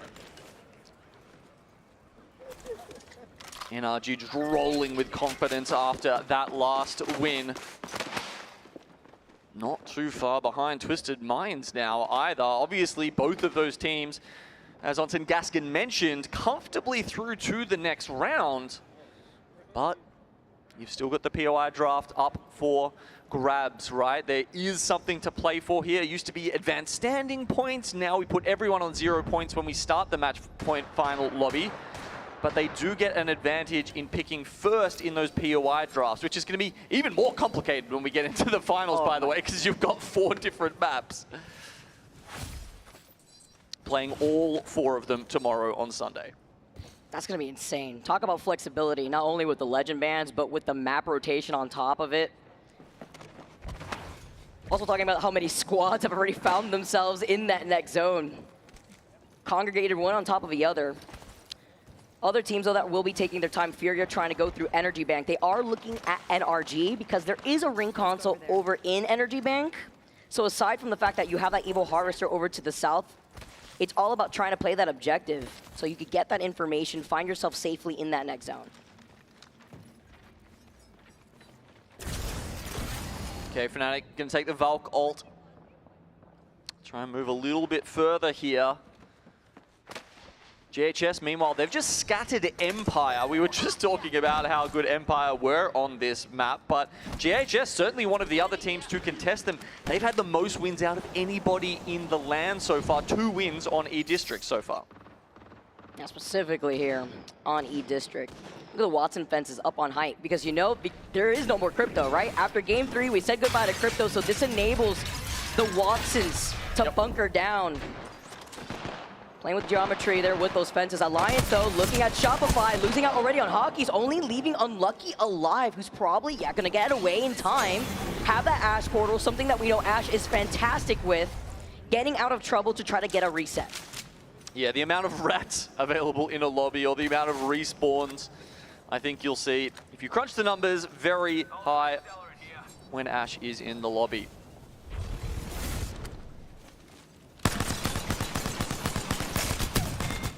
Knowing where someone's Void Nexuses can be very important for that exact reason. Oh. Green Stego, they finish off Empire, so they'd scattered towards the zone to try and get a respawn after taking some damage from GHS Boom, but they fall into the waiting arms of Green Stego. I think they actually had the, it was the second highest. They've averaged 15 points on this map, so, you know, considering that epic start to the series for them with the dub, I'm sure they were feeling confident going into the rest of the series, knowing that it was pretty easy to get around that 30, 35 points that they'll need to move on. Big success story here for Dexter and the boys. Turkaholics already finding some KP2. Onto VKG, who now is playing as a duo. Gonna try to see if they could get that reset too. A lot of these teams still playing on the edge, thinking about VKG now, trying to reset, realize Nova playing by Stadium, where there is a Survey Beacon and an Evo Harvester. I mean, look at Twerkaholics here. They've struggled to find purchase for the first time in this LAN. Every other series, we've seen them just running through teams. But the thing is, when you're going up against better and better teams, your chances of winning the 3v3 go down, right? So it goes from, you know, a 75% chance, you know, and you multiply that throughout the game as they take more and more fights to, if you're playing against the best teams in the world, maybe they've only got a 50 or a 55% chance, and all of a sudden, their points just sharply decline, and we've seen them only be able to pick up 7 so far, despite the fact that you've got Floating as one of the, you know, potentially the hottest free agents on the market come the end of New Orleans. And welcome to the Winners Finals lobby. You know, that's to be expected when you've made it this far in the bracket, when you don't really have to play through the gauntlet of what these elimination rounds have to look like. Well, Twerkaholics giving me a little bit of PTSD from what I have to experience in my own ranked games now, chasing down the Wraith, trying to stop this squad from even having a chance. But while they are so fixated on trying to rotate, chasing right behind VK Gaming, they have to look to their backs because they're not alone. It's not entirely cleared. We know Green Stego could be right behind them. GHS will be rotating through Energy Bank. And S8 now off on the high ground, looking down on Furia. Yeah, it's just to that ugly range, though, with the P20s, where maybe you hit them, maybe you don't. The bloom does mean, you know, it'll make a difference either way. But now Jesco left on his own, and the turnaround there. Sharky had the important shots at the start, and he missed them. I don't think the first player of S8 heard the climb up on the building. We know that the motherload audio cues could be so loud sometimes. Unfortunate, but they get absolutely beamed. Furia get to stay alive. We get to boost up those Evo shields here while we look at Twerkaholics. Now looking at Green Stego, the next victims that they have on their radar. They let loose a little bit on VK Gaming, and we get to take a look at where this circle will be pulling over to the west. Yeah, God, I hope we get to see a fight between Twerkaholics and Green Stego. That'll be one for the ages. Meanwhile, as you can see, most teams taking a pretty southerly bent to this circle. Not expecting it to go into Street Market. There's almost no one there. They really are just hugging the bottom of the map and certainly towards Viaduct. How many teams are already here over to that south side? I mean, I'm thinking about NRG, who are all the way over to that middle northern part of that next zone pool. The teams that have taken their time playing objective, Alliance going through the Evo Harvesters over by Neon Square. The Survey Beacon Furia, who are now showing their appearance through the choke that exits out of Neon Square. Same thing could be said about Green Stego, as there are one of the squads, aside from, I believe it was Fnatic, that were running the Valkyrie and EXO. Interesting that Stego is running the Valkyrie there. I would have thought for a squad like them that just loves fighting and picking up KP, they might run something that is a little more aggressive, gives them a little more oomph in the fights, you know, the Mad Maggie, whatever it might be. Valk, very much a legend that is essentially in comp only has a single attribute, and that is getting you into zone late. And the purple perk, being able to get the scan on enemies through buildings could be huge, but you know, Green Stego is still in full blue armor, so they don't have that purple perk, which is incredibly important to note as they make their next decision, whether they want to continuously play objective, if we want to try to take these fights to boost up those Evo shields. Yeah, and I mean, they were playing Fuse, Crypto, Ash. Now, that's the kind of composition I'd expect of them. That was in the previous game over in Broken Moon. So, yeah, change up of strategy here for Green Stego, but they go and grab an Evo Harvester down at Shipyard Arcade, and it looks like they'll actually be able to grab the next ring console, Vicky. Very important. That's what Valk enables. A late scan and zoom into the circle with your Skyward Dive. Also thinking about, if you take a look at this map, the fact that once the zone closes up, the Mythic Bin will be available for Tworkaholics. A big pullback into Street Market, though. We were talking about how everyone was in Viaduct and no one was in Street Market. And all of a sudden, boom, it does shift up to the north and to the east. And as we can see, teams have changed their direction. They've readjusted the compasses and they're going back. Tworkaholics have been able to obtain the Kraber. Again, we noted in the middle of their rotate where there was a survey beacon, a ring console that the Mythic Bin had spawned in their pathing. Strafing Flame getting the knock though onto Pinky. Ready trying to make their move. They don't have an Ashel, so they can't really fully send it. And in the middle of rotating, putting yourself in the line of sight of the squad that's right behind you. They thought they had something going. Oh, nice nades coming in from right behind them. Nice cover. He still keeps it going. He needs this too, right? Look at Price. He's held literally one shot right now. Yeah, he's trying to get the bat off. He does get the bat off, and now they actually are able. Looks like they're going to get the res, so maybe those nades from Strafing Flame actually made the difference then, because without that crack on the other team, maybe they push, maybe they full send that. Have that respite to just reset here. Alliance, full blue Evos. Volt in one of their hands. Have activated the Tempest. See how they're going to be able to ping GHS that are within the vicinity before they decide where they're going to be moving. Don't think they have that next zone information. It doesn't look like it, looking at their mini-map. Utilizing that altar. Oh, Tworkaholics with the Kraber, though, misses. Floating. He tried. Still not letting loose, though, with this pressure. GHS losing out on Dexter. Getting a little quick cancel on the finisher so he could drop down that knockdown shield. This is Green Stego, right? I mean, we talked about them thinking about the Valkyrie into the zone after the scan. They don't do that. They then go for a fight, right? That's kind of going against the grain of what their comp enables. Oh, Green Stego was getting bullied, and Alliance are going to meet them here as they get sent to the lobby. Tworkaholics, why are you running? Oh, it's patient play. I thought he was going to let it rip right there. We saw him get a knock already with the Kraber earlier in the kill feed. They mustn't realize floating's behind them because he... I mean, not trigger happy. Instead, pretty patient there. Almost costing him as he has forced to reposition with the Wraith Q. Oh no. And now Aru Army pulls up behind them. They might have waited a little too long, perhaps, if they'd hit the shot on the Kraber there. Hates with these nades, though, covering so much space, getting one knock off of it, finishing blow. Surprise isn't enough. Sometimes you got to hit your shots too, and Aru Army do not manage to get it down onto Tworkaholics. So now they're in a better position than ever. That Mythic Bin on their side. 2 reds, a Kraber and gold weapons. This is kind of Tworkaholics. That's their kind of game. I mean, talk about eating. Thanksgiving must have came early here for this team. They'll be able to thrive off of this environment. And he misses another Kraber shot, but having to look behind him. I mean, talk about Silver to Silver Platter. I mean, seeing another player literally land before his eyes, gonna be able to get that knock. Oh, that's number 2 from Aru Army, going down at the hands of Twerkaholics. We also tuned in quickly there with VKG Gaming, who were making the Valk rotate. Oh, we got him. We found them out. Sniffed them out, sniffed out the rat.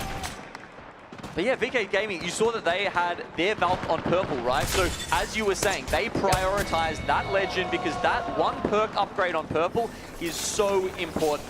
Twisted Minds go down, so does Shopify. Alg's as well. That's not a good early exit from them as they are on the bubble at the moment. Talk about timing though for Babo.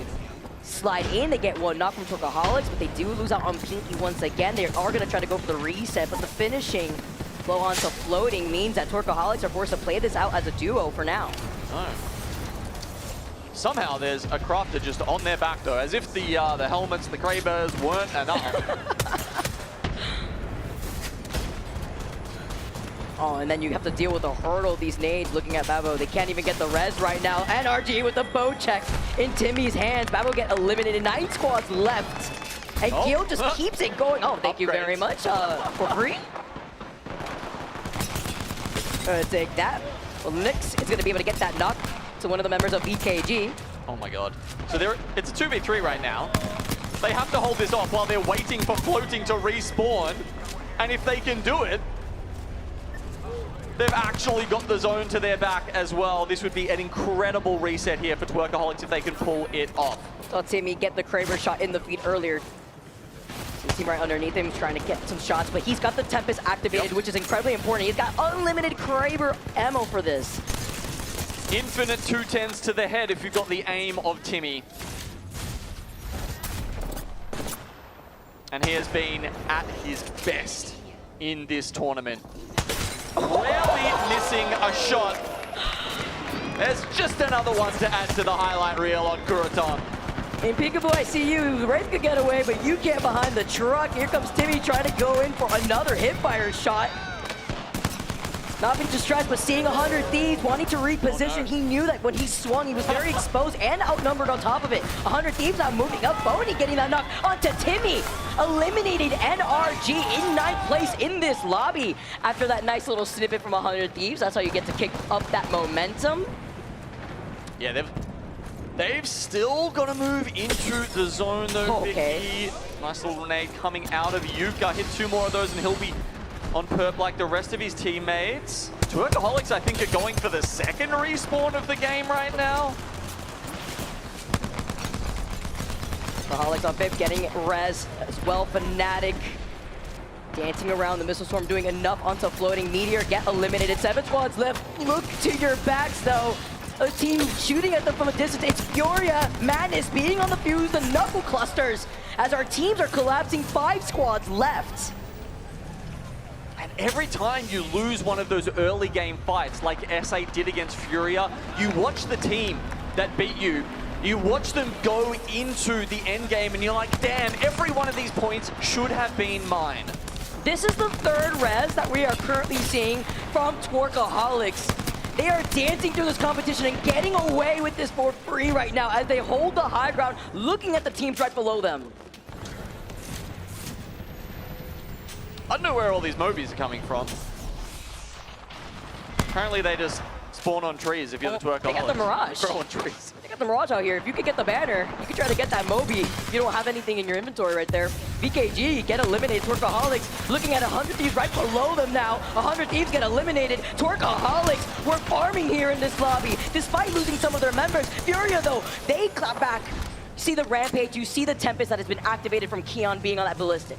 Okay, Exo's a solo right now, so this is really just between Twerkaholics and Furia. Can K-Swinny rat out some placement points, or can he be perhaps a factor in disrupting this 3v3? Twerkaholics do have that high ground. Ooh. Oh, Whistler. They want to wait this out now. Can Furia find an opening off that? Hitting a Whistler is one of the best ways to start off a fight.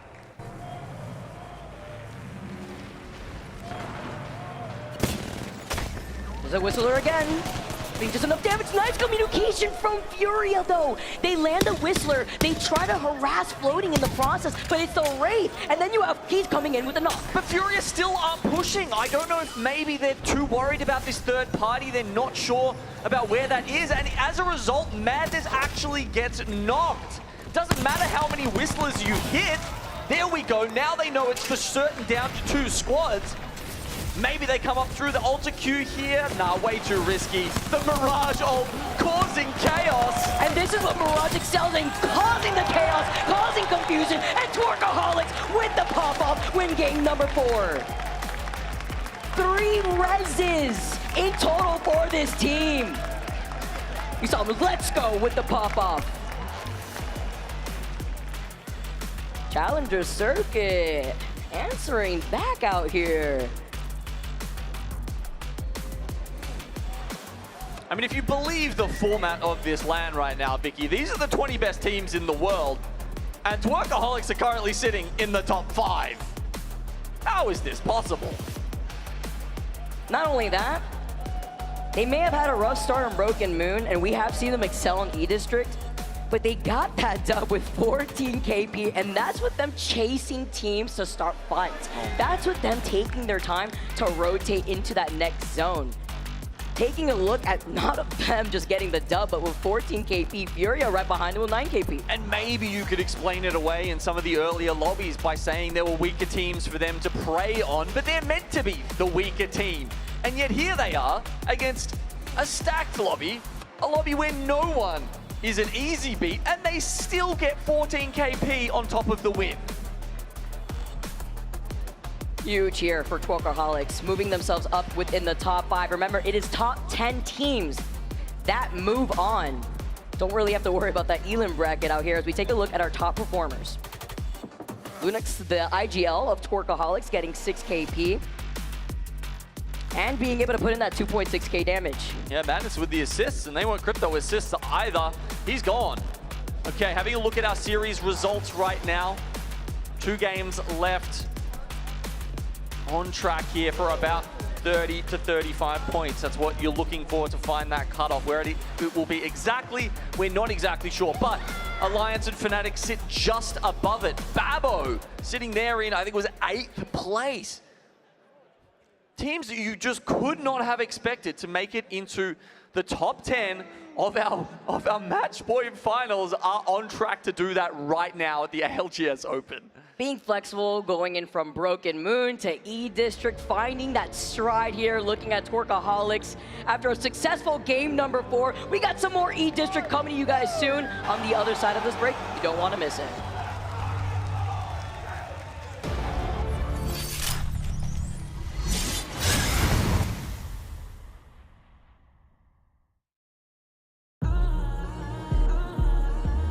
Being called a prodigy isn't easy.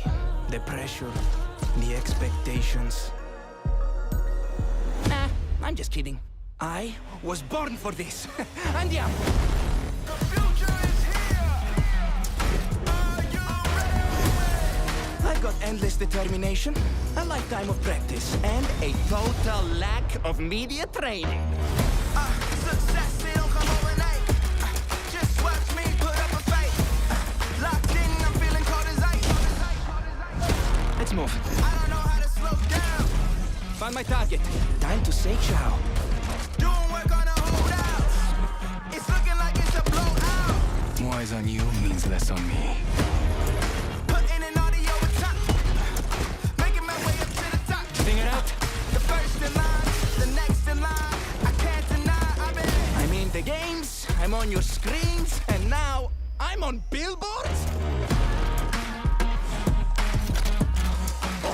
Oh, check this out. Que figata. It's looking like it's a blowout. Putting in audio with top. Making my way up to the top. Coming in high. The first in line, the next in line. I can't deny. Later, champ. Here I go. Do it again. Surprise. Woohoo!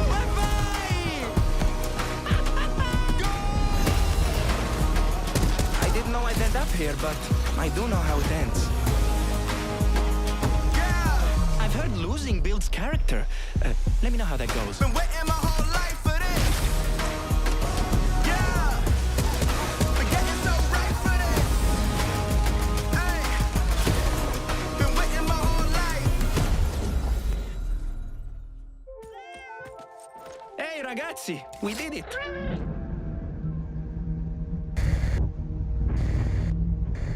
Pay attention.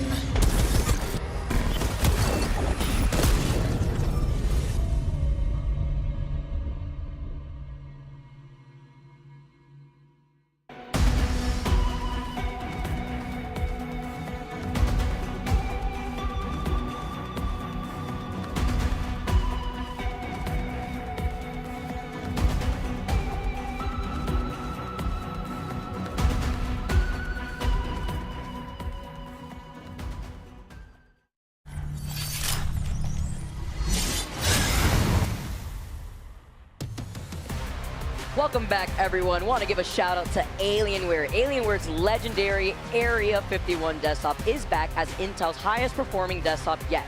Equipped with Intel Core Ultra processors, the Area 51 was designed for ultimate gaming and scalable with next-gen components. If portable power is what you want, a new age is born. The Alienware Area 51, 16, and 18 gaming laptops are made with silicone components and can deliver up to 280-watt total performance power. Try out our Area 51 desktop here in the venue or scan the QR code for more information at the Alienware Arena. You know, I reckon they must have been hiding Babbo and Twerkaholics in Area 51, because these guys have come out of absolutely nowhere and mixed it with the top of the tippity top in the ALGS. I mean, with the way they're playing, I mean, literally from another world out here. It's been insane competition at the ALGS Open, and that's what I love about an open bracket format, right? This is what you get to see, what to expect our squads to be coming out of left field and performing like we just saw Twerkaholics do after game number 4. Yep, the rising stars, the stars of tomorrow probably as well. I can't see these guys going away anytime soon with how impressive they've been. And it's in one of the hardest metas ever, right? You have to learn so many maps. You have to learn so many legends. Because there's, honestly, there's a big advantage to having played for a long time and being so familiar with a lot of the parts, the moving parts in top level Apex. They don't really have as much access to that. They might have been playing in, say, Challenger Circuit for a while, but, you know, it's not quite the same. Like, there's a lot of full sends. There's a lot of just kill farming in those lower tiers if you're mechanically gifted. And once you get here, everything changes. The full roller squad coming to farm a lot of these lobbies. We get to say goodbye to Ballistic as our next legend ban. But Gino, going into game number 5, I always say this at every event because game 5s are always my favorite. And the reason why that is because at this point, teams know what's at stake. They know where they stand in the overall series, and the pressure is on. 2 more games to go before we see which of our 10 teams will be progressing through this tournament. Yeah, it's like, you had 2 good games, you can do anything in a lobby, right? If you only leave yourself with 1, it's like, it kind of depends on everyone else as well. It's still in your hands at this point. You want to have all the control for your own fate here. Game number 5 underway on E-District.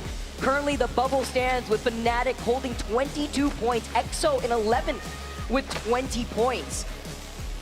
And obviously, this format of this LAN is a little different to, you know, the last, I don't know, 5, 6, 7 LANs we've had. So just to remind everyone of what is at stake, the top 10 teams from this lobby right here will go forward to tomorrow's match point finals. The bottom 10 will drop down and play 1 more series today. They'll be playing in the elimination final. Optics here, mid-range.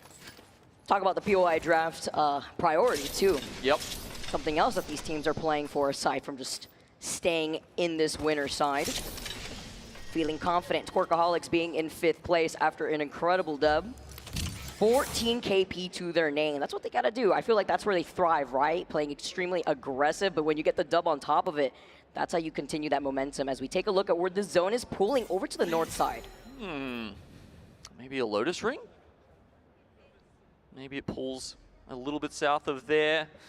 just above Energy Bank. Either way, 10K have got their choice. And oh my god, the Evo spawns for them are actually insane as well. You see them dipping into Energy Bank right now to grab one. And there's also the one up there on the way to Lotus that's actually very close to them. So sometimes on E-District, it just won't spawn anywhere near you, and you have to take the risk of running into another team very early on in the game.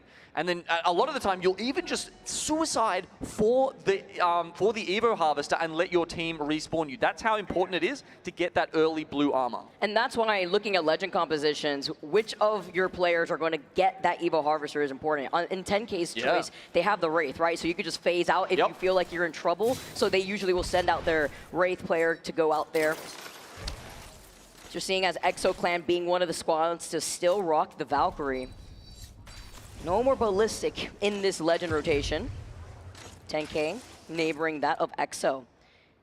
So being right there on the bubble, they need that one pop-off performance to feel incredibly comfortable.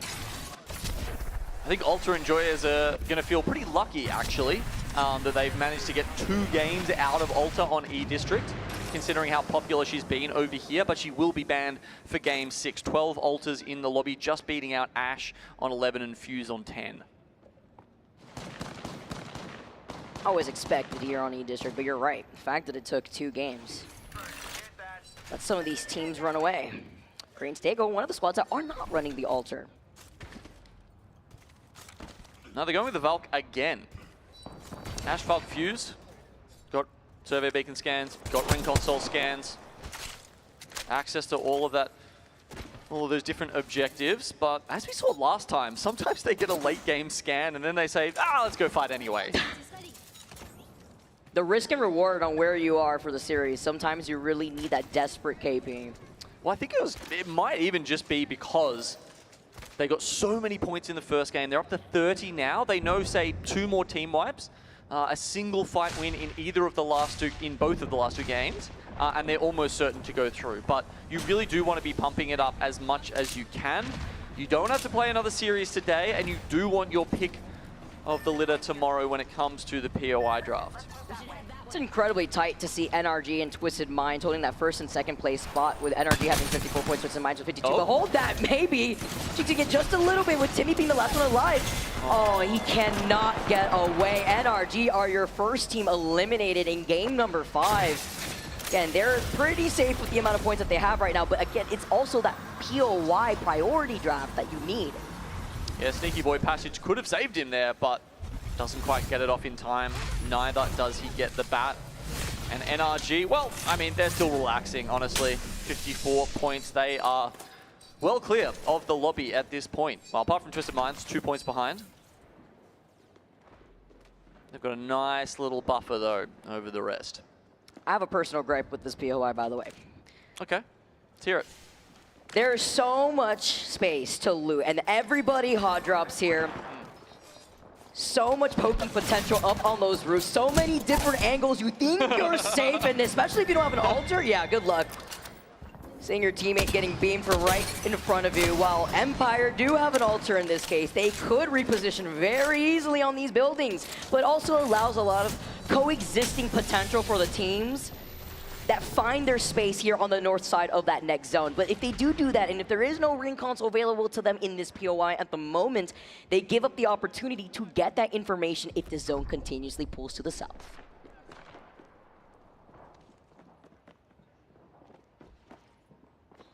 Meteor had their best player, Libel Ace, taken away from them by Yuka F over on Fnatic, but they've still managed to find their way into the winners final here. Green Stego taking on one of those early fights they love to, going up against Realize Nova here. All right, he just jumped right in front with a dash, but misses some of those crucial B20 shots. Oh, no! Really want the hipfire shots on the G7. Just enough to get that knock, but he is literally one shot, having to back away. You can hear the pings from his teammates as he's forced to pop the shield back. Yeah, where's the last player, right? And it looks like they're both one. Wow. Inkia was so low that he had to back off as well, wasn't even willing to take that last bullet fight, so he might trade res for res. Let's see how this goes. Now that he's full healed, he gets his teammate back into it, and he's even got the purple armor advantage, thinking about getting some of the thirst as well. He says, well, I'd rather have the full 3 kills, so he is going to dash after Ziki. Oh, no. Is that the last thing he does? His other He's teammate waiting for his teammates. Exactly. Well, his other teammate also managed to get the 3rd res while that was happening, so he can afford to be aggro on Ziki here, who didn't make the same play. And you can see now they get the thirst on Asia and Dexter. Still managing to close in the distance for now. It is the Valkyrie, right? So if you have that ult, if you manage to pull it off and you get away, I don't think so, at least not in terms of the distance that you have right now. Forced to play from inside the building. Good luck. Realize Nova, though, with that purple Valkyrie perk, is going to be able to get the scan just to make sure where that lone straggler is. No rats allowed in this lobby. Terminator now coming through from Realize Nova, but it's tricky. Tricky Ziki trying to get away, flying around on the Valkyrie, breaking some ankles. Oh, it's easier than ever. Once upon a time, Valking on top of a building with your VTOL jets is like, oh, they can't get to me up here. And now there's an Ashe. An altar. Like, there are so many different ways to follow you up the top. Also, like a long time ago, I'm pretty sure like they nerfed the mobility of the Valkyrie jets too. That's so, true. yeah. All right, looking at this ring, yet another pullback. I feel we should also call it like the pullback LAN at this point. It's so often, whiplash? You know, it used to be if it was touching at the edge of a circle, it would keep going in that direction. But this time it goes back, and nobody is in energy bank right now. I want to know while we take a look at this fight right now. Some Yoshi, probably low. Is it going to be able to get another crack though? I wanted to highlight what was happening over to the north side by Lotus because Empire were fighting Shopify and there was a survey beacon there. Shopify wanted to go in from that north side originally, it looked like, before we saw Empire lighting up the feed. Looks like with Meteor now trying to reset Fury right next to them. VKG have been able to get the respawn on QQ. I wonder how many teams have got this 3rd ring information because we're actually starting to see a redistribution. Some teams coming out of Lotus. Workaholics, by the way, if this can, okay, there's a chance it pulls mid, but there's also a chance it pulls back into Energy Bank. If it does that, I mean, Workaholics are through. Like, they're already close on 32 points, right? But if they get this pull, it is absolutely Jova for anyone, I don't know, hating on their downfall for whatever reason, which would be a crazy thing to do because they are the best story I think we've actually seen out of this land. It's been insane. And you know, also something else to highlight, Shopify were able to get the res, as you saw right there on your screen. So, no downfall for Shopify, at least for right now. Well, round 2 is closing in. They still have some time. EXO looking at the team right in front of them. VKG, who had just gotten a res earlier, getting beamed by so many teams the moment that they land. VKG get eliminated. 17 squads still left here, as Alliance are going to be able to find some space. They have the information on that next ring console. Okay, they do. And they're sitting on the bubble right now, Vicky. I mean, this fight is so important as Hackers dashes in and out. The way he was looking at that, is that theirs? No. Is that someone else they're waiting for to come in here and hopefully grab a kill on? It looked like they were waiting for somebody to come right through there. Either way, I mean, you know, this was their 2nd pick in the POI draft, right? This is down at, what is it, 29th pick. They went for Street Market, and as we mentioned before, they have historically, in this particular LAN, been quite awful over here on E-District. And they need points now. They need points to make it through. Find yourself outside that bubble to be comfortable out here. Okay, moment of truth. Next zone pull. It's insane that Workaholics will be uncontested on that south side, but now they will be forced to go through the choke. That zone pull. Okay, it goes up. Alliance calling it out here too, being able to secure their position in that next zone. But honestly, even with how it's pulled up, like as you can see from Twerkaholics, they're going to be able to hold that choke for quite a while. Wait, are they playing Altar? Twerkaholics, no. Oh, otherwise, I think those walls are the ones you can alter through.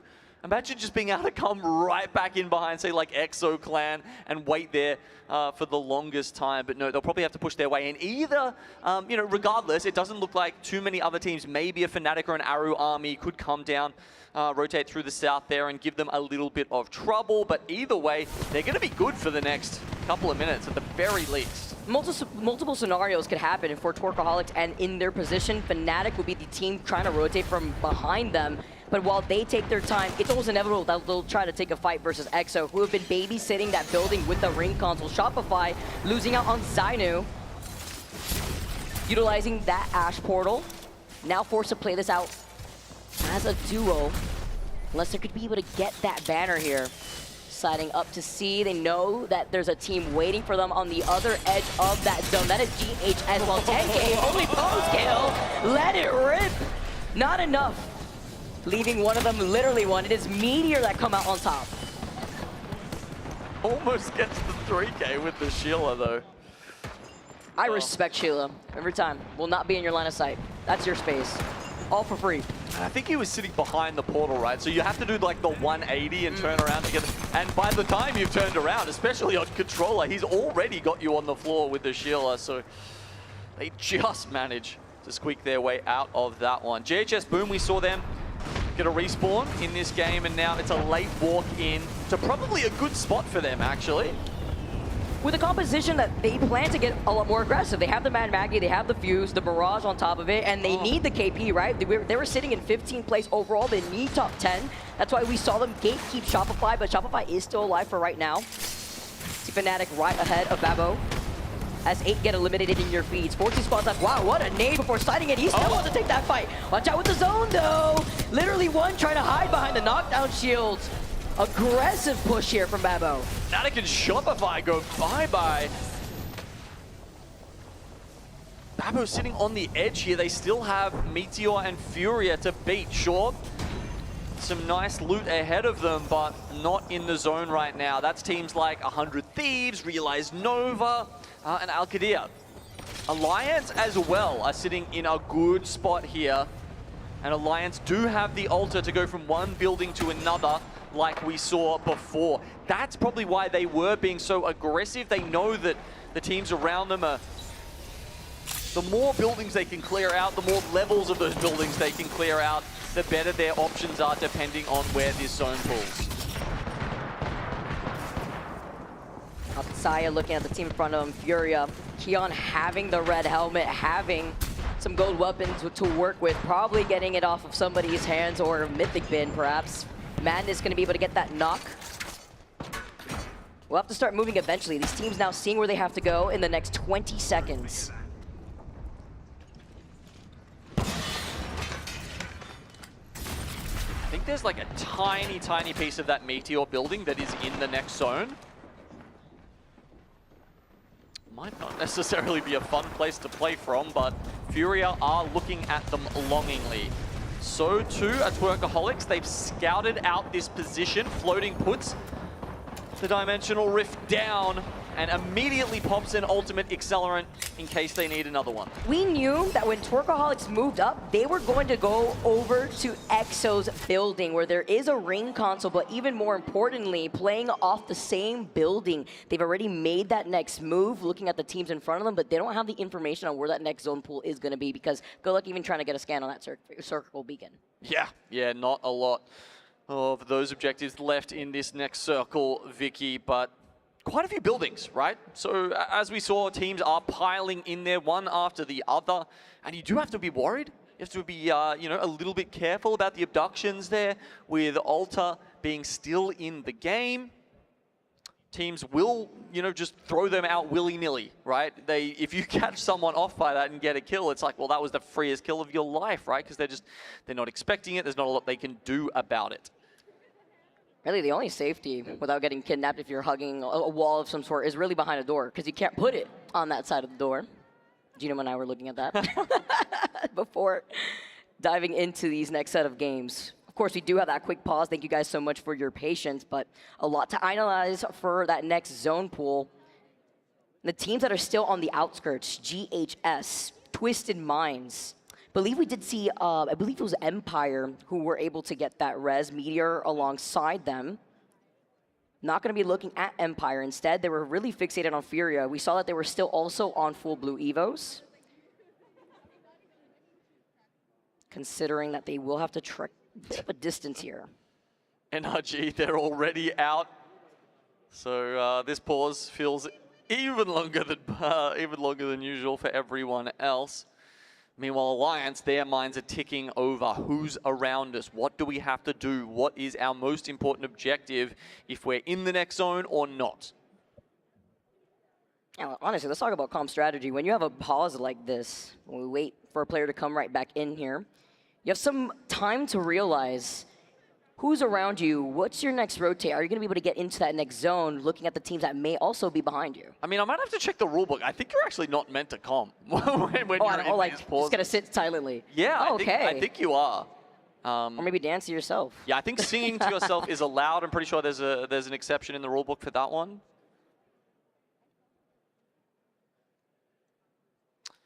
All right. Hopefully this isn't too stressful for some of the players. Doesn't minds look like they're having a little party. And with 53 points, you're feeling pretty confident, right? Yeah. Got a little quick unpause though shortly. Oh, yep, that's Voltic stands up. It's because he's getting back into game-ready position as a coach. Okay, we'll be getting back into the lobby in just a second, I believe. Oh, there we go. We got the timer. We're ready to go. Let's get it started, everybody. Game unpaused for our winners finals match number 5, and Furia as a duo. Hello. I think that's a Bangalore face, if I'm not mistaken. Don't see it from that side so often, but Not a situation you want to be in, though, when you're playing as a duo stuck in the corner. A pixel of safety here. Oh, okay, so this is Bamboo. They're below Twerkaholics right now, and Twerkaholics are below Exo Clan. There's a clear hierarchy in the building. Ooh, Furia, though. They enter right back. Phony getting knocked. With 12 squads left. Twerkaholics lose Kate's next. Talk about the hierarchy in the building. Playing Ring Around the Rosie. Invite shots off the Havoc. One shot from Phony. He can't even get a moment to breathe. You can't pop that shield back. Twerkaholics, knowing that there's so many other teams within the vicinity, they see him trying to pop that shield back. He won't be able to pull it off. Thankfully, he is on the right, so he could reposition just as quickly. Meteor get eliminated, 11 squads left. You can hear the P2020s ringing in their ears. With K20 having the blue Evo shields, it's important to note he gets a reposition just as quickly with the Valkyrie, though. Yeah, Bambo's down, and so Exo Clan have said, all right, we can hear all of this fighting below us. Is there any KP opportunities here? We don't want to give up that position, but hey, we're out of the zone now, so maybe we might as well. Meanwhile, Twerkaholics near the crafter. Can you pull that off? Did Exo hear him get that slight bolt by the fence? I mean, they're not in the zone any longer, so I feel like they need to start getting a lot more active, right? They need to start understanding their surroundings and working out where to move, because round 5 is about to start closing in 5 seconds. Oh, I think he actually got the replicator. He got the banners already. Twerkaholics on the move. Having the Ash is clutch when that's the last member of your team alive. You can reposition just as quickly. Can you get the Moby on board with the other teams looking at you? Round 5 is starting to close in now as Alliance looking to close in the gap. Ash portals coming through. Exo make the move on top of the building. This could be good for them, especially with the pylon. And Twerkaholics have called in the Moby, by the way. No. Twerkaholics may actually get the members back here in this lobby. Verholst letting the Sheila ring, finishing off Chaotic. Exo with just K20 literally one-shot. Arctic still having the blue Evos. 100 Thieves holding onto this high ground. Gotta get rid of these Watson fences, though. Exo Clan get eliminated in 9th place. Void Passage below them just to check out if anyone's there. 100 Thieves say all good, all clear.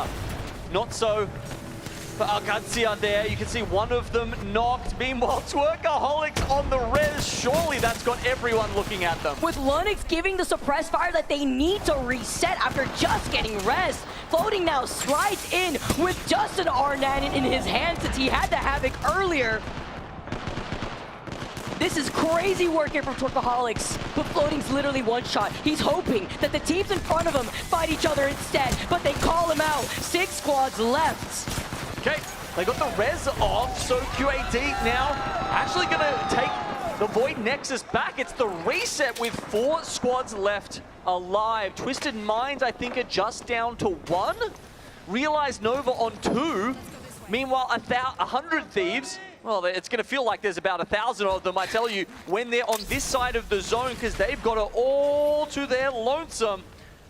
Phony rocking the PK. Senti, they're setting up the portal there, the Wraith portal, and I think that's honestly just to reposition and have extra angles on the rest of the lobby.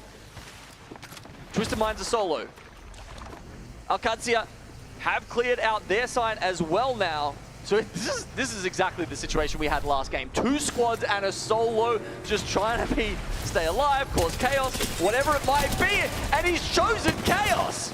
Oh wait, Albert Lily cannot get away. Twisted Minds get eliminated. Strafing Flame makes sure he cannot take that Void Rift. Okay, trying to pop the ult Excel. When he gets that off, he will have Rolling Thunder available. The Bang ult, he can use this to force 100 Thieves out of position to remove them from behind the rampart wall. And it's not like they have a Watson to work with to suck up that Bangalore ult here, as Phony then moves in, gets a knock first onto Strafing Flame. Phony now backing away, while Burrows is in such a good position to have Phony in his line of sight to help him, give him the suppressed fire that he may need. The Bangalore's down. I don't think they even got time to pop the Bangalore ultimate. And now Ben, Burles, and Jen trying to finish them off. Funnel into the line of sight of the Sheila. Say hello to my little friend. There's not much you can do when 100 Thieves come in for the dub, taking game number 5. Hey, I was trying to raise up the camera. Burles. The pop-off from our team. 13 KP for 100 Thieves. Burles and Jen shaking hands there at the end because they got 5 kills each. And the IGL, he ain't slacking either. 3 there for Phony. It's enough KP on top, of course, of the 12 placement points to put 100 Thieves on top of the lobby. Hear the crowd getting excited, giving them their energy. I think going into that game, were NRG at number 1? Because they went out quite early. Yes. And I think they've now been surpassed by Twisted Minds and 100 Thieves. So they have to sit there. They have to sit there through the pause and watch these teams surpass them. It was like by 2 points or so next to Twisted Minds. So they didn't even have like such a significant lead in that first place spot. Even better look, though, for 100 Thieves after taking that dub. They've surpassed even that of Twisted Minds. 63 total points for them. We'll be able to take a look at it in a second. But I love how we show that snippet. You know what, Jen, I get it. I'm familiar with your game. It's Phony back on board with the rest of this team. No surprise out here. 100 Thieves with a 13 KP. Get to see Alcazia with the 10 KP themselves. Second place finish for this squad. Still in the top 10 here as well. I feel like we're seeing more and more teams this LAN get a bunch of placement points without KP. So the fact that Twisted Minds have picked up 3rd place there and not even grabbed a kill is, yeah, I don't know, it's a little more common than usual. Maybe that's due to the Altar, the Ashe, all these heroes, these legends that have repositioning abilities. That's why Altar is so strong on E-District. They're looking at the match 5 results and looking now at the head-to-head. Getting first place, 13 KP, and then looking at our second placing squad with the 10 KP themselves. Damage across the board.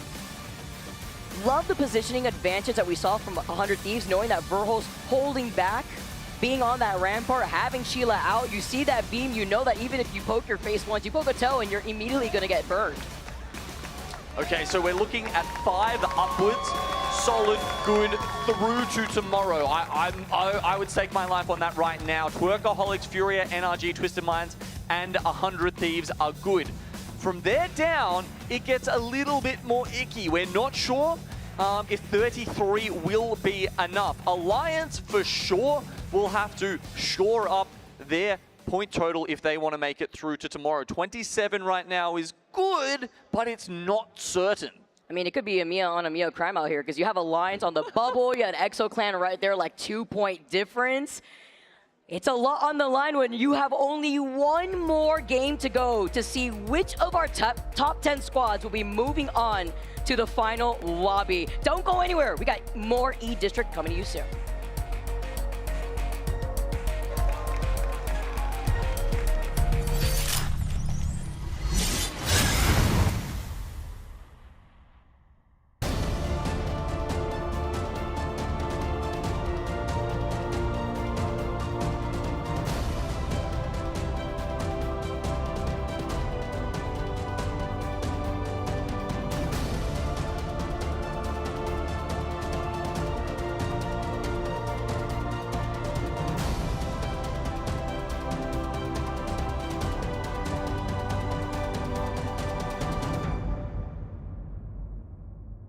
Teams, but only one trophy. The crowd makes some noise because this is the ALGS.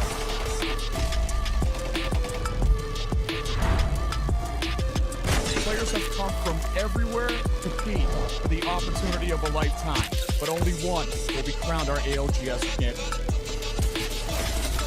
Left side. One second. Oh my, one more. He's playing out, diving out to you, purple knock.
In here.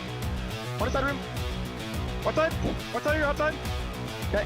Big ult thing. I'm playing close. Double them. To inside. Get it right. I'm holding staircase. Bang. Push it out. Dodging bangle. Crack them. I can't see anything. Take over. I'm coming. I can't do it. One side.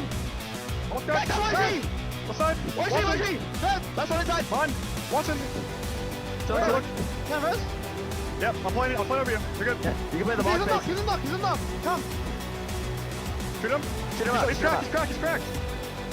Play together. Yeah, he was cracked. Shield. Play together. One shot, nice! Box space. 1, 2, 3. Love hearing our game-winning moments for our winners of match number 5. 100 Thieves with the confidence. Go, I hold you. Your Vorholz holding back with that Sheila. Lovely dub here, playing with confidence. And that's not the only action that we see happening, right? You know, we have another lobby playing simultaneously within our elimination round 5. The cutoff is pretty tight looking at what's going on already in that final game for that lobby.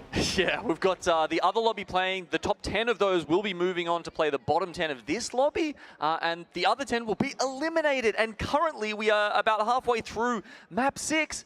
Na'Vi are gone. The defending world champions are out. We will not see them in the finals of the ALGS Open. But you know who has a chance, who's sitting in 11th place in that lobby? Envy with 28 points. And the two teams that are in the top 10 was a Gamblers with 33 points. And they're still alive. There's 4 teams left in that game. A lot on the line here for our teams that are at risk of elimination. Yeah, we're literally watching it tick down right now. Envy's still up as a 3, 2 of Liquid Alienware down. We don't need to cast it right now. I was gonna say, are we casting off of like stat stream? You know, there's 4 points left, and Envy only need a couple of them. They actually move up into 10th. Oh my god. Envy's in the top 10 in the elimination round 5. Envy versus Rival Esports in that other game. What a crazy tournament it's been. I hope Envy know how to play with, you know, 2 shield cells and a Mozambique, because if they're coming in from this next lobby, actually, no, I guess they get to play again, right? But yeah, if you take that 20th draft pick, it'll be tough times, I'm telling you right now. Either way, that's why the teams that we're currently seeing right now in this lobby are trying to stay in the top 10. So that way they don't have to deal with that gauntlet of the top 10 teams right now in the elimination round 5. Just Rival Esports and Envy left alive right now. Falcons, by the way, we were in the break literally like 3 minutes ago. We weren't sure if Falcons were going to creep through. They've done it. They're sitting on 38 points in this lobby, so not enough teams left alive to be able to overtake them. Virtus Pro might slip down into 10th spot. They were also very close. I mean, a team close to my heart, Lonely Let Gone. I was really hoping to see them go through. Xiaoji has been an absolute revelation this split, this year of ALGS. And under the tutelage of Roy, they've got pretty far, but not quite all the way. It basically confirms the top 10 teams already, by the way, considering what's going on here on the other side. Oh my god, I just noticed Gaming Gladiators. Yeah? GG. After that killer performance, are gone. Oh, you hear that? Breaking news, elimination round 5 has currently wrapped up. Envy went from being in 11th, not qualifying, to getting the dub and securing themselves in the next round of elimination. Envy are in the top 10, the pop-offs, Genome. Have you ever seen a bigger sigh we got of relief there? I mean, they wouldn't have known exactly what the points were. You can't track it yourself throughout that last match. So they knew that it was like they had to win, or they weren't going to be sure if they qualled with the dub. We're going to take a look at it here as we see them burst down. Oh my god, they got Kraven there, rocking the Sheila. Only just getting that res at the last moment. Yeah, but it's enough. It's enough. The Kraber won't take them out. The Kraber won't take them out of the tournament. And even the congratulatory hug from Zero, who still thinks fondly of Sykes from their time together. This is what I love. Look at the emotions. Listen to the crowd that are separated by just that one rope in a distance.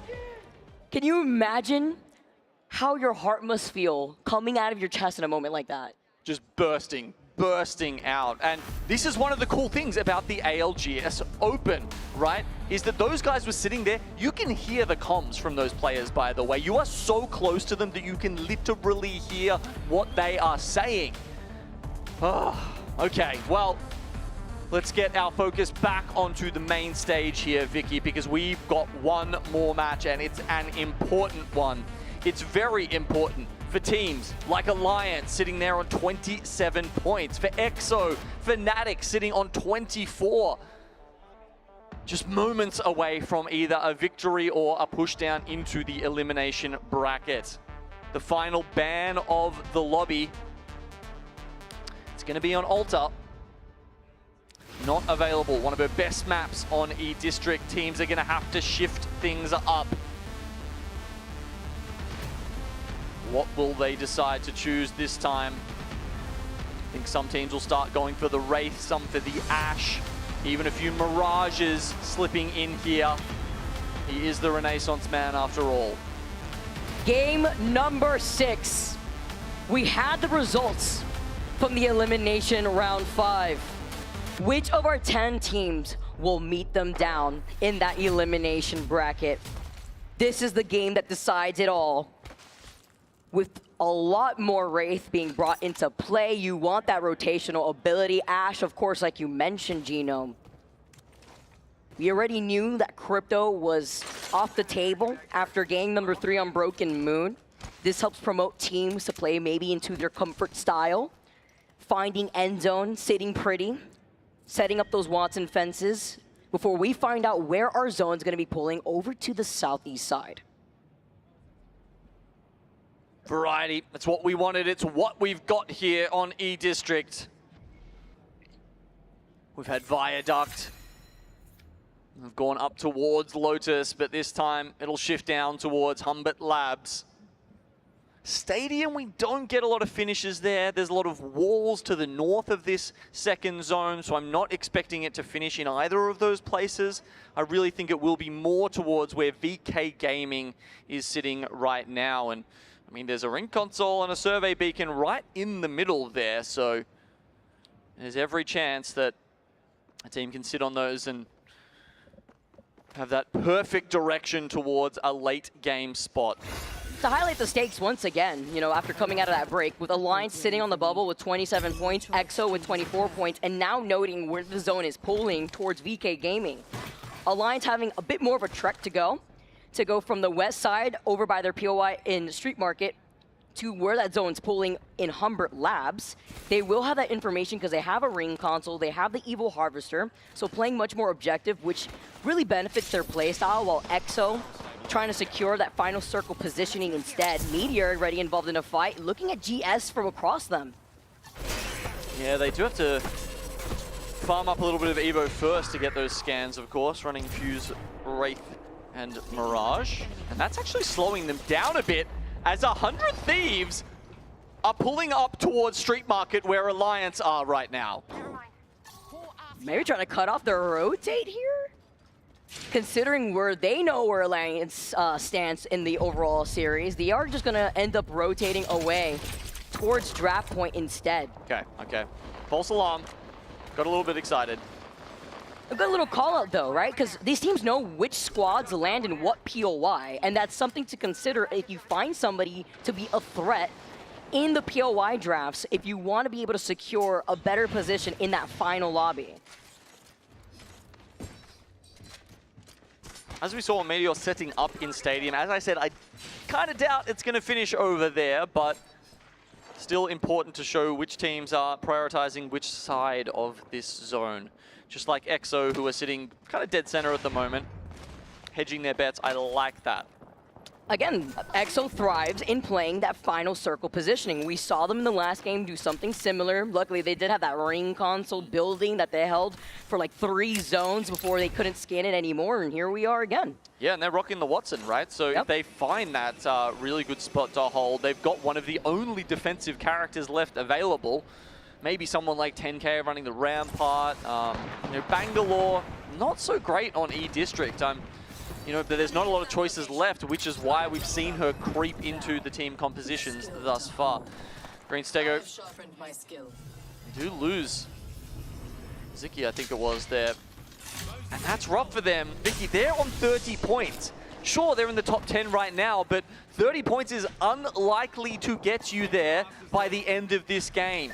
Yeah, we ain't comfortable enough. They're also a little stuck, right? I mean, they're kind of in the middle of everyone. And they've lost their Valkyrie.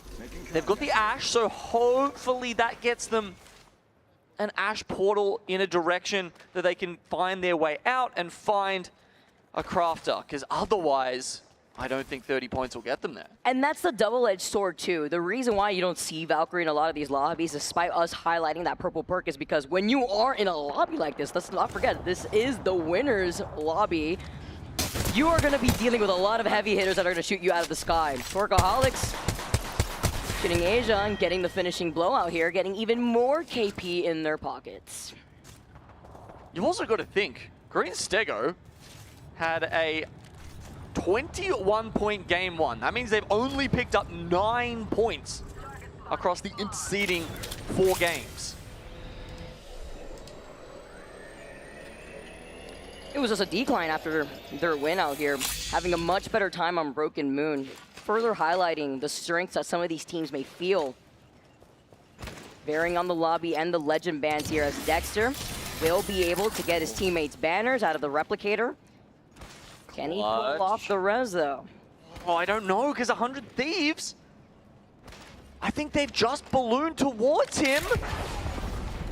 Oh no. He pops the evac as if the green light out of the Moby wasn't enough to tell them what he was doing. The evac will do it. He takes it. They immediately shoot his shields off. They can't commit to the evac, and now his teammates are coming down. They know that Dexter's alone in the building because of the time that it takes to come out of the dropship. 100 Thieves got the zipline to put themselves up on the roof perhaps, while Phony's still playing the safe to look at a different angle. Okay, there's also some other teams looking at this. Twerkaholics and Alcazia.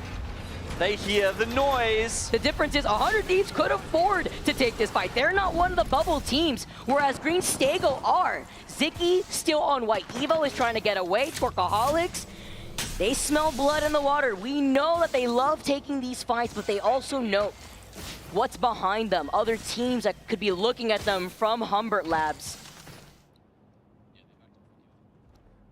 Oh my god, how did they get out of that with 3 people alive? Green Stego counting their blessings right now. You see the one remaining member dropping med kits to his teammates because they are so poor and they're going to have to scrap loot in Shipyard Arcade. At least there's a beacon there to play for, so they can hit that, potentially hit the ring console, and then maybe hope for a Valk into the circle. You know why they got away with that, by the way? Because the teams that desperately want KP, because they don't like where they're sitting with how close the bottom end squads of these top 10 teams are, how much they need KP. Couldn't risk it. Alcazia sitting at 6th place with 33 points. They're tied that with Shopify Rebellion. They wanted to show face in that fight, but then also looking at Twerkaholics that were waiting to see if they could third party too. Yeah, you're sitting there on 33 points. You say, look, if we just sit tight in a good spot, we get 2 placement points and we're done. If we die right now, could be done. Could be gone, could be out, could be in the elimination bracket. Meanwhile, 10K, a team that is sitting dead last with only 9 points. NRG see the opportunity. They get that last player, rather that one player that managed to get away. 20 spots still left in the lobby. Their fights from the distance. The NRG are currently sitting in 3rd place with 55 points. 100 Thieves leading the pack with 63. So despite 100 Thieves being so close to so many of these teams on their rotation in, they've somehow managed to get there without too much fuss as they look to close out the #1 and put themselves in the best spot out of anybody, out of the 140 plus teams we saw at this LAN going into tomorrow, the last day, the final day, the day to determine who gets the lion's share of $1 million. So much on the line here. GHS, one of our other bubble squads, with 21 points, sitting in 13th. Not on the marker just yet. So much patience from a lot of our teams. We saw Alliance dead center in the middle of where that next zone is, prioritizing their positioning, but with their composition, could be pretty difficult. Have the Wraith, the Fuse, and the Mirage with 27 points. Gotta look both to their 6 and to their north where we saw NRG before. This is such a classic Game 6, Vicky. Yeah. No one willing to pull the trigger. Where's all those silly fights we've seen for the rest of the lobby, huh? Oh, now we're playing serious? Okay. All those knocks that we saw before, the finishing blows, everyone's still back in the lobby. We got all 60 players here for all 20 top squads. Green circle available. They have scanned the ring. Green Stego know where it's going, but as you point out, they don't have the purple perk. Exactly, so they don't even know. They're kind of Hail Marying their landing at this point. It's a blind landing. We're back, 10 seasons ago where you just got to spot it out, but they have actually made it dead center of the circle. I don't know how Twerkaholics keeps getting away with this, by the way, but once the zone closes, they will have a Mythic bin available to them again. Empire down to a solo, Realize Nova, losing out on their Ashe. One of the only teams, by the way, rocking the Lifeline and not going to be able to get that success. A team sitting in 17th place, trying to make things work with only 15 points. This is going to force their Valkyrie player to take that circle damage to take a more roundabout rotate. Hold up, Empire will realize if they go out here, that's it, Vicky. They are relegated. Just mind seeing that Watson Gen up ahead before Albert Lily gets into a much more aggressive position. You see Enemy holding his back. before he takes the portal back to the rest of his team. Also getting information. You know what's so important about the raid? I checked in with Twisted Minds quickly before this series started. I said, I love the R99 Alp. And then Hotzik, the coach, looked at me and he's like, I have been begging him to take the P20s on.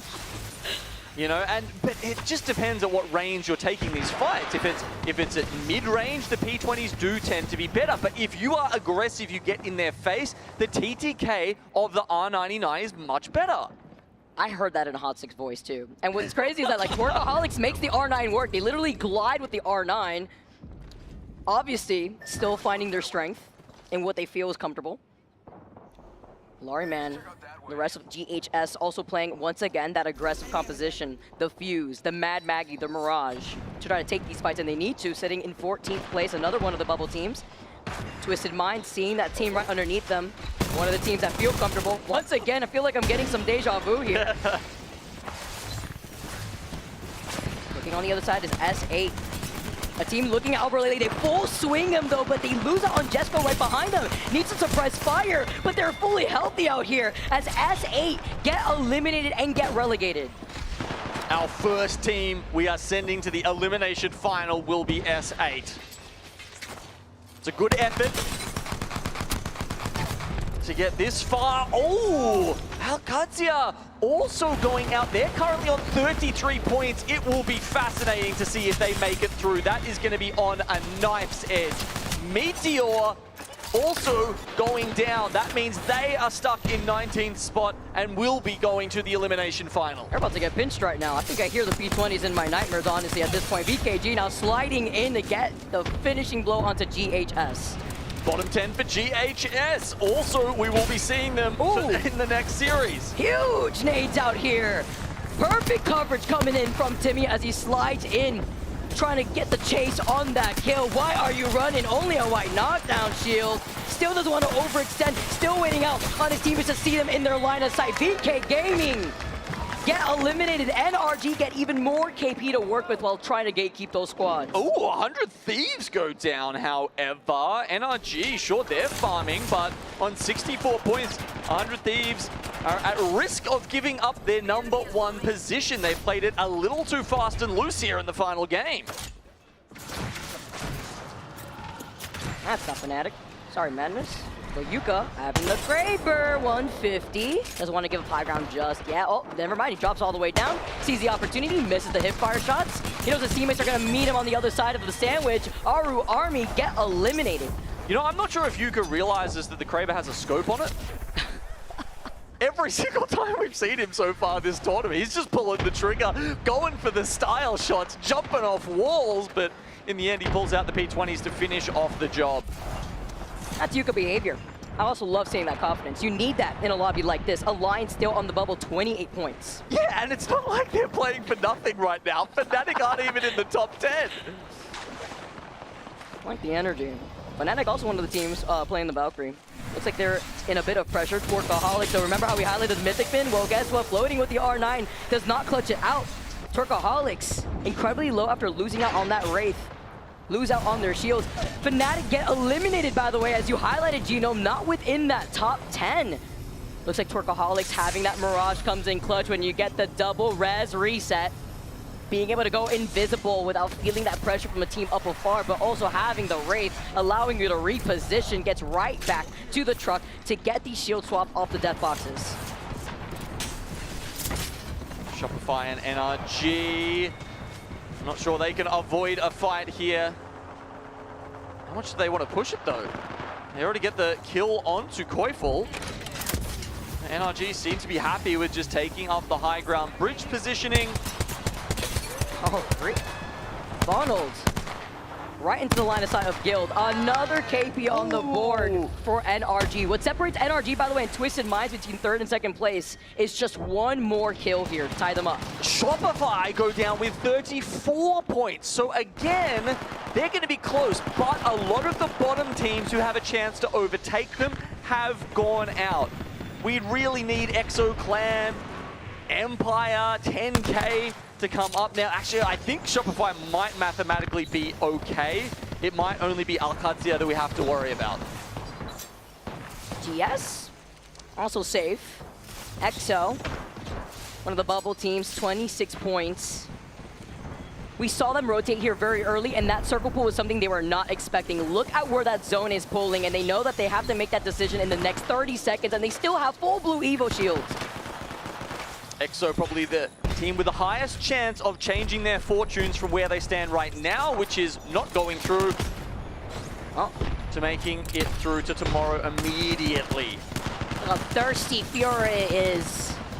Everybody gathering over to the watering hole, but maybe not get too desperate. Not getting taken out. Keon's gonna be able to pop this bat. Madness taking a different angle through the window. EXO get a moment to breathe because while Furier was so focused on this team, they have to look out behind them. Green Stego were also trying to take shots at them. Somehow, someway, EXO Clan keep making their way into LAN finals. They're looking to take an Ash TP onto high ground, and they get crunched in a millisecond. That's it for them. And that most likely sets our lobby.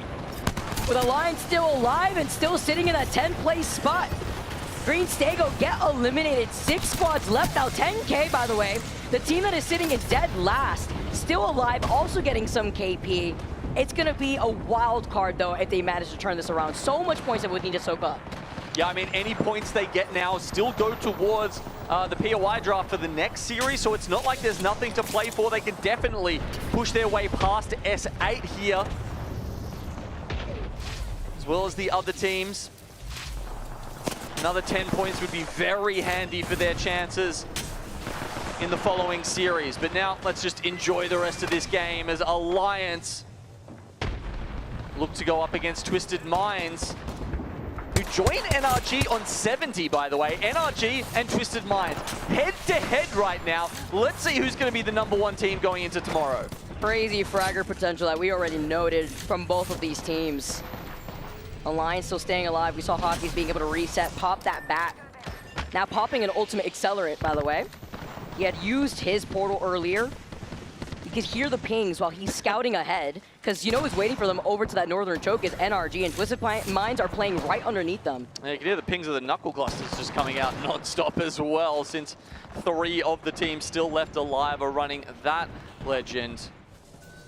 They're going to try and hold on to those mother loads as long as they can. There's some sharp corners that teams have to walk around here, and that's when the Fuse ultimate comes in very handy. Zone starting to close in our final round now. Alliance waiting till the very last second. They are banking on that rotate off the portal from Hockey's. Look at the patience, as you can see displayed here. And this is the move that they're going to be making. With NRG looking at them, they have no other choice to wrap around this northern choke. And meeting them on the other side is Twisted Minds. 10K are going to also have them in their line of sight. 4 squads left in this final game. NRG's game to lose. Teams are trying to knock them off with Skynades, but these bridge positions in these zones on E-District tend to be the winning spots. How long can they stay up there, though? Looks like they'll actually be forced off soon. And there come the mother loads. Here comes Hockey's with a rotation. 10K, though, getting pelted by their mother load from enemy. May actually help Alliance take that spot instead. NRG now move up, noting exactly where 10K is positioned. Alliance are uncontested, by the way, on the other side. And 10K in a lot of trouble. NRG get eliminated. Twisted Minds still alive. And Alliance move up for the third party. An opportunity that they needed after wrapping around that northern choke. It's up to Unlucky. Hockey's here. Unlucky goes invisible with the res. Okay. With 3 squads left, this should go the way of Alliance, but all of a sudden, a rogue element. I don't think this is possible. Even if 10K clutches, there's just no way. Alliance got the finishing hit. And Alliance, from being at the bubble to guaranteeing their way in the top 10, finish off in 6th place.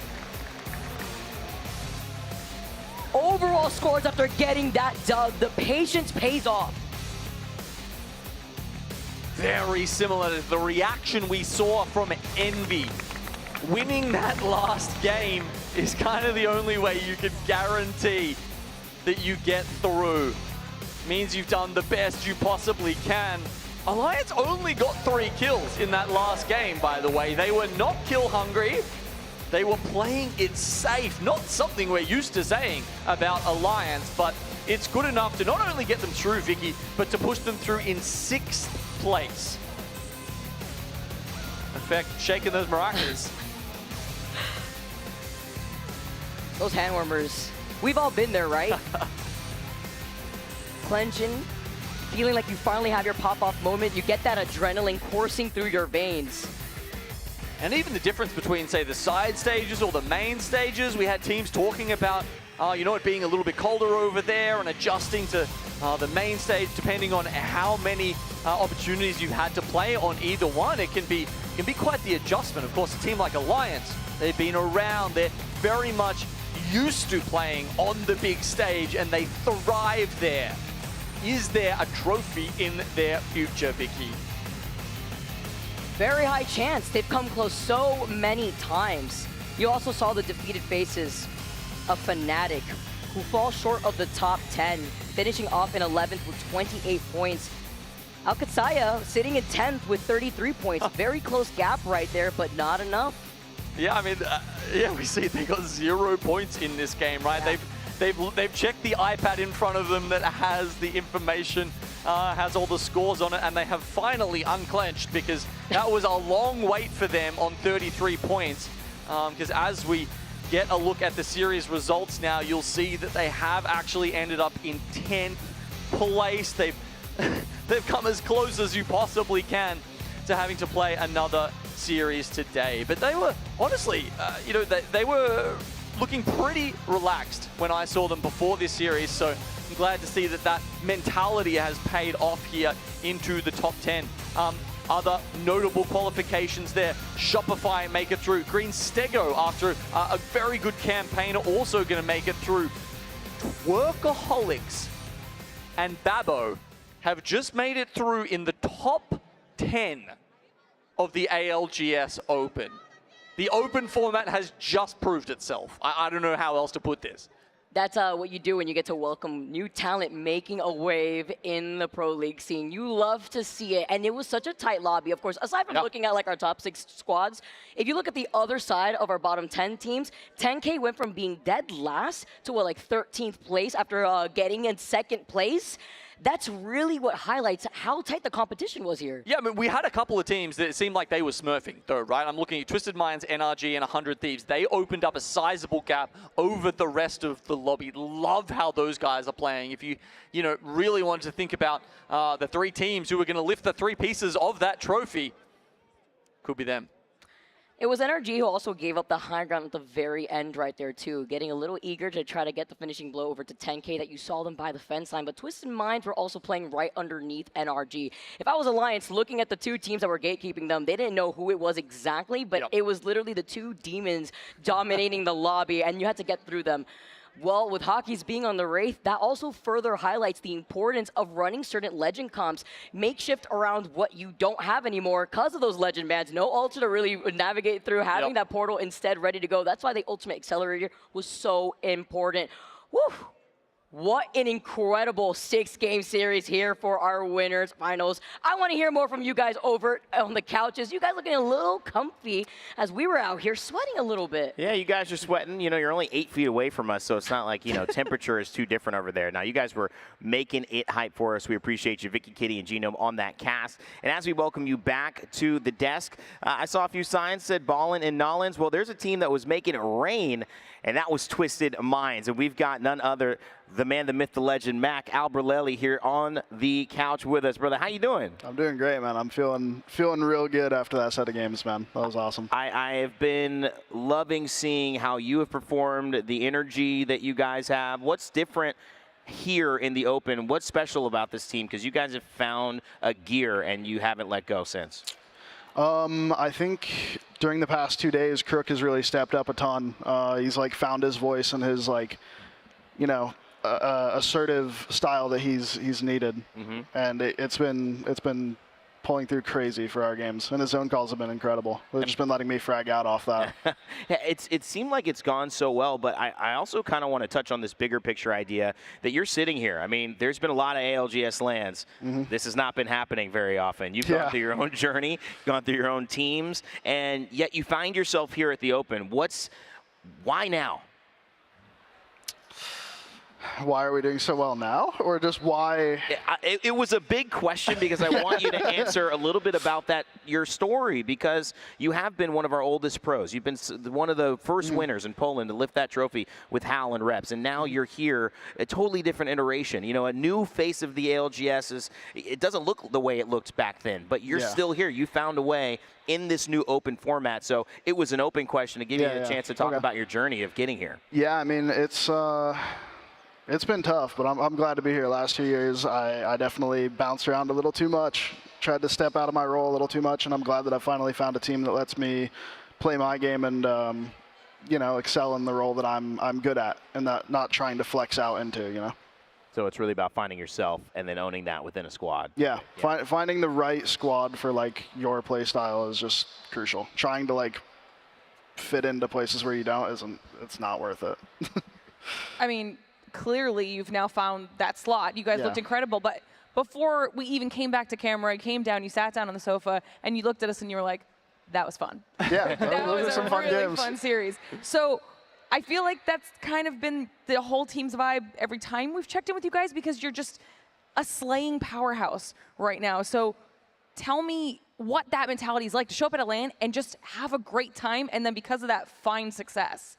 Yeah, I mean, I think it helps that we all like just get along on a personal level. So even when we are doing bad, we're not like exploding on each other or like throwing insults or anything like that. Whenever our games go bad, we look at it critically, we approach the problem as a team, and we don't like turn on each other. I'm really curious because you say that you guys don't explode on each other and you kind of have this history. Talk to me about y'all with Enemy and Crook, especially with that background that they held way in the past year. How has that helped and highlighted this roster? Yeah, I mean, Enemy and Crook teamed together on OXG a long time ago, and they've got like, you know, some pre-existing synergy because of that and an understanding of how each other like to play. And I think that that's helped us, you know, get a bit of a head start when we first like kind of came together as a trio. Because it made it really simple where like, I just had to work on my dynamic with Enemy at that point, because I'd already had one with Crook from the previous Stallions roster. And Enemy Crook, go back. You was talking about that a little bit. So you guys have all played with each other in different iterations. Yeah. But what's so impressive to me, and I've kept an eye on Furia, I've kept an eye on NRG. They've been very consistent teams. Navi kind of fallen off of that in these last days of getting to that final top 5 and then having a chance. You guys, 4 top 5s here out of 6 games. What is working in that regard? And this is like, I mean, is the meta just favoring you guys, this flexibility? You're kind of someone who's always trying the new character, trying the new idea first, seeing if you can make it work. I remember from Rampart to Maggie, you have been kind of, you know, that person. So is this why you feel like maybe you guys are just able to navigate a lot of Legends really well? What's working to get to those situations to win games? For me as an individual, yeah, it's definitely boosted my value a lot, this new like ban system and the versatility that I carry. But to be honest, like most of our success is coming from Crook's zone calls and his ability to get us into spots where we can kind of work from zone 3 in. Yeah. Because basically as soon as endgame comes up and like the fast-paced micro stuff comes up, that's kind of where like my job comes in. Right. I kind of just I take the back seat, right. Things like 1, 3, 4, or until Crook thinks that, you know, needs help. Well, hey, speaking of roles on this roster, it couldn't be completely possible without Hodzic. Of course. And I really want to hear about that because he is such a tenured coach among the Apex scene. How has he fit in alongside this roster and helped elevate y'all to this position? I mean, he's helped us an absurd amount from ironing out our comms to make things more streamlined, from helping our fighting synergy, from macro, POI, loot routes, everything. He's been an extremely If you could pick one big thing that he has done for y'all, what stands out above the rest? The Giga Doc. Giga Doc. I thought you said ironing out your clothes, man. I was like, hot chick taking on the dad role. I relate to that. He is old. He can do He that. is old. I mean, you start ironing when you're old. That's true. Ironing increases as you age. It's fun, Lauren. I mean, I think that's the key too. That everyone's having fun here, and it's great to see them doing it. Which is kind of gonna go into my next question, because we're sitting here having this very serious conversation, and I just keep staring at a line of supporters and fans and friends and family with signs and jerseys. So talk to me a little bit about what it's been like, being with Twisted Minds, but then you clearly have a massive support system here at LAN, and how that's been. Yeah, I mean, I've got a lot of people here showing love that have been fans for a long time. Like, I got some homies from chat in the crowd. I got my mom and my brother.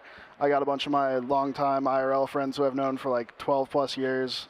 It's just, I have a really great support system behind me, and I'm really grateful to have them. You guys have top seeded and winners. You're going into finals. We're going to wait the other 10 that are going to join you guys. At this point, is the expectation that we should be, or at least have a very good chance of winning tomorrow? Or are you still just letting this dream run? Okay, We've already said it on stage multiple times. We're like, if we keep this energy, we keep this this tempo, and we keep our comms up, we're either winning match point or we're getting second with the most points, and there's no in between. I love it. You guys have Mac is back. That is a great way to do it. Alberelli, pleasure to talk to you, man. Glad to see you back up on stage under the lights where many people believe you belong. Let's go over and check with Lace, who's by the pit. A lot of action over there. We heard some screams, Lace. What happened, and what's going on for our final series of the day coming up? Yeah, thank you so much, guys. Look, it was the elimination round 5. We will be saying goodbye to 10 teams. Look, they played their hearts out and, of course, won ours. A lot of teams using P2020s in a dream, but you know what? Some just couldn't make the cut. So let's take a look at our standings for the elimination round 5.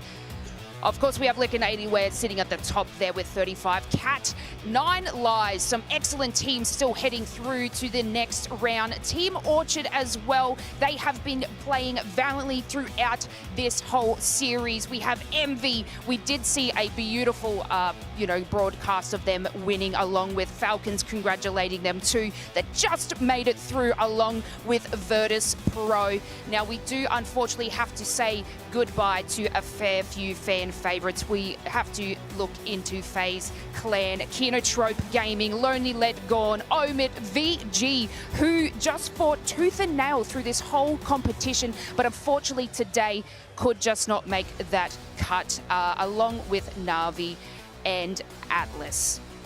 And right now I do have Thor standing here with Ryan to discuss and go through how they felt those matches went.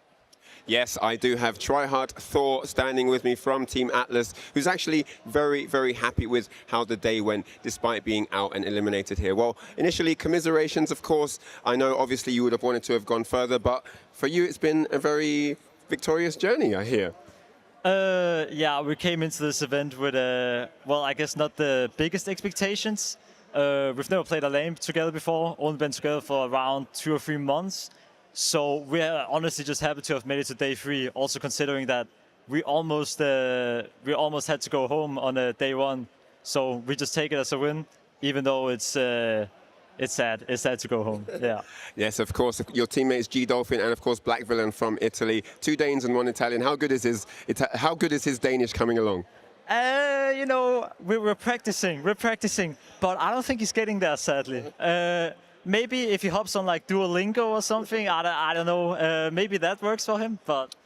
Now, as you mentioned, your first LAN, of course, you do have previous CC experience from last year and 2 splits in Pro League as well. You got some experience behind you, but this is your first LAN, and what a monstrous LAN to be a part of. What has the experience been like coming in here? I know you said you had, sort of lower expectations, and everything that you wanted has come to fruition, which is great. But just for the viewers at home that may not really know, what's the difference? What's it like being here on a big LAN like this? I think it's a lot cooler playing in person, because it's kind of like you can hear like the crowd and you can hear the people around you, and everything feels so alive all of a sudden. Like you're playing at home, it's kind of like you're isolated in your room, just like sitting in there, like not going outside. But like now it feels like, okay, this is the real deal, Also competing against teams from all around the world that you've never played against before. 100%, 100%. I mean, the creme de la creme of the community are part of this tournament, right? Now, you know, it ends here. Technically, for now, you know, you'll be back. But what would you say was your biggest take-home from this experience? I think that just being here and playing this lane has kind of like opened my eyes that like, damn, this is awesome. You know, I wanna come back here, and I think also me and the boys on the team, we learned a lot from this event. Sort of like what we want to play and how we want to play it. So I think moving into the last days of Pro League, we'll have a lot of good takeaways for that.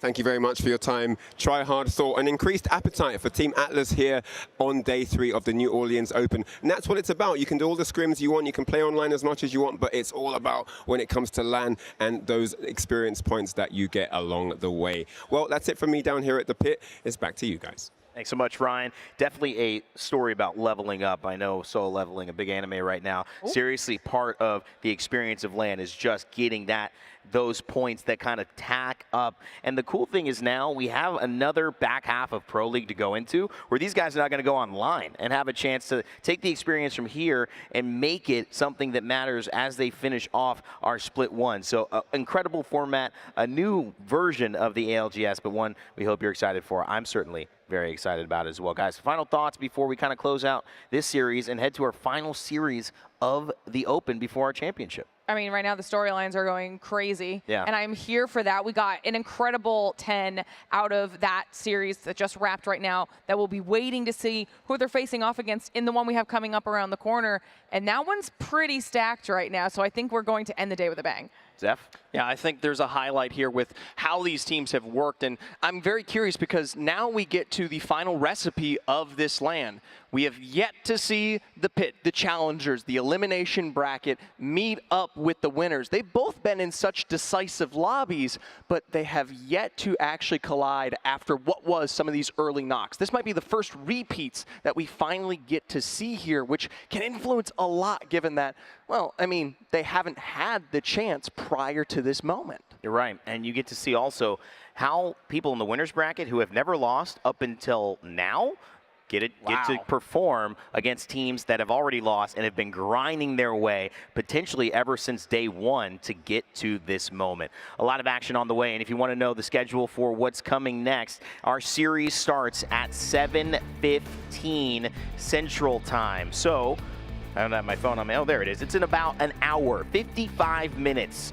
So a little bit of time to grab some food, maybe some water if you're at the event. If you're at home, take a walk, but stay close because those elimination finals are the last bit. The teams you just saw in the bottom 10 here are facing off against the teams like Falcons, like Envy, like Team Orchid, who have made their way here to the last moment. If they can somehow get top 10, they will make Sunday and have a chance at history and, of course, ALGS greatness. All that coming up in just a moment here in New Orleans. So take care, everybody. We'll see you soon. Have a great one. And it's time for elimination finals after this.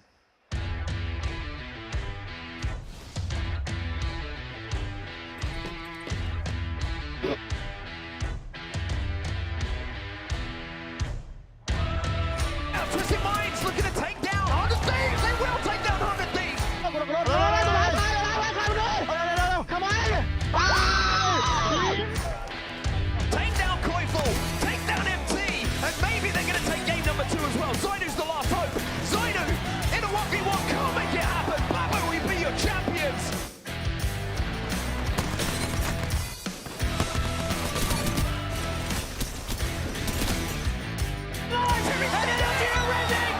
Timmy's sticking it, he's bending the knees, he's flexing the quads. Enemy gets lost in the sauce. Gil gets the knock from the respawn, goes down as well. And NRG from solo to trio will take it game number 3.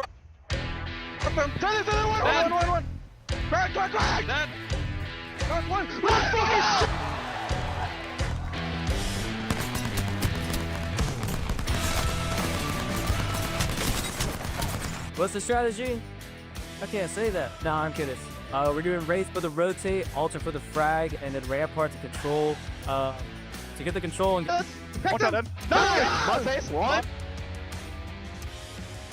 strategy worked. I said it on camera.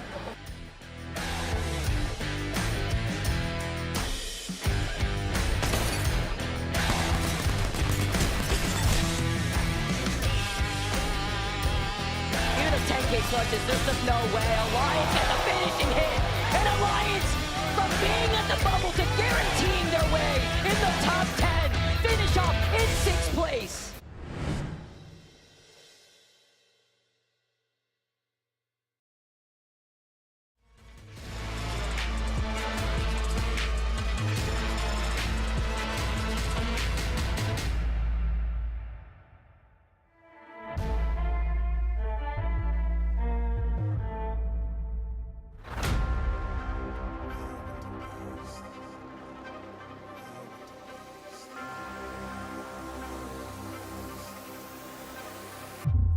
When the victories on the line, you can't. If I want it, you know it's mine, don't try to. I'm eating that crunch time, you'll never.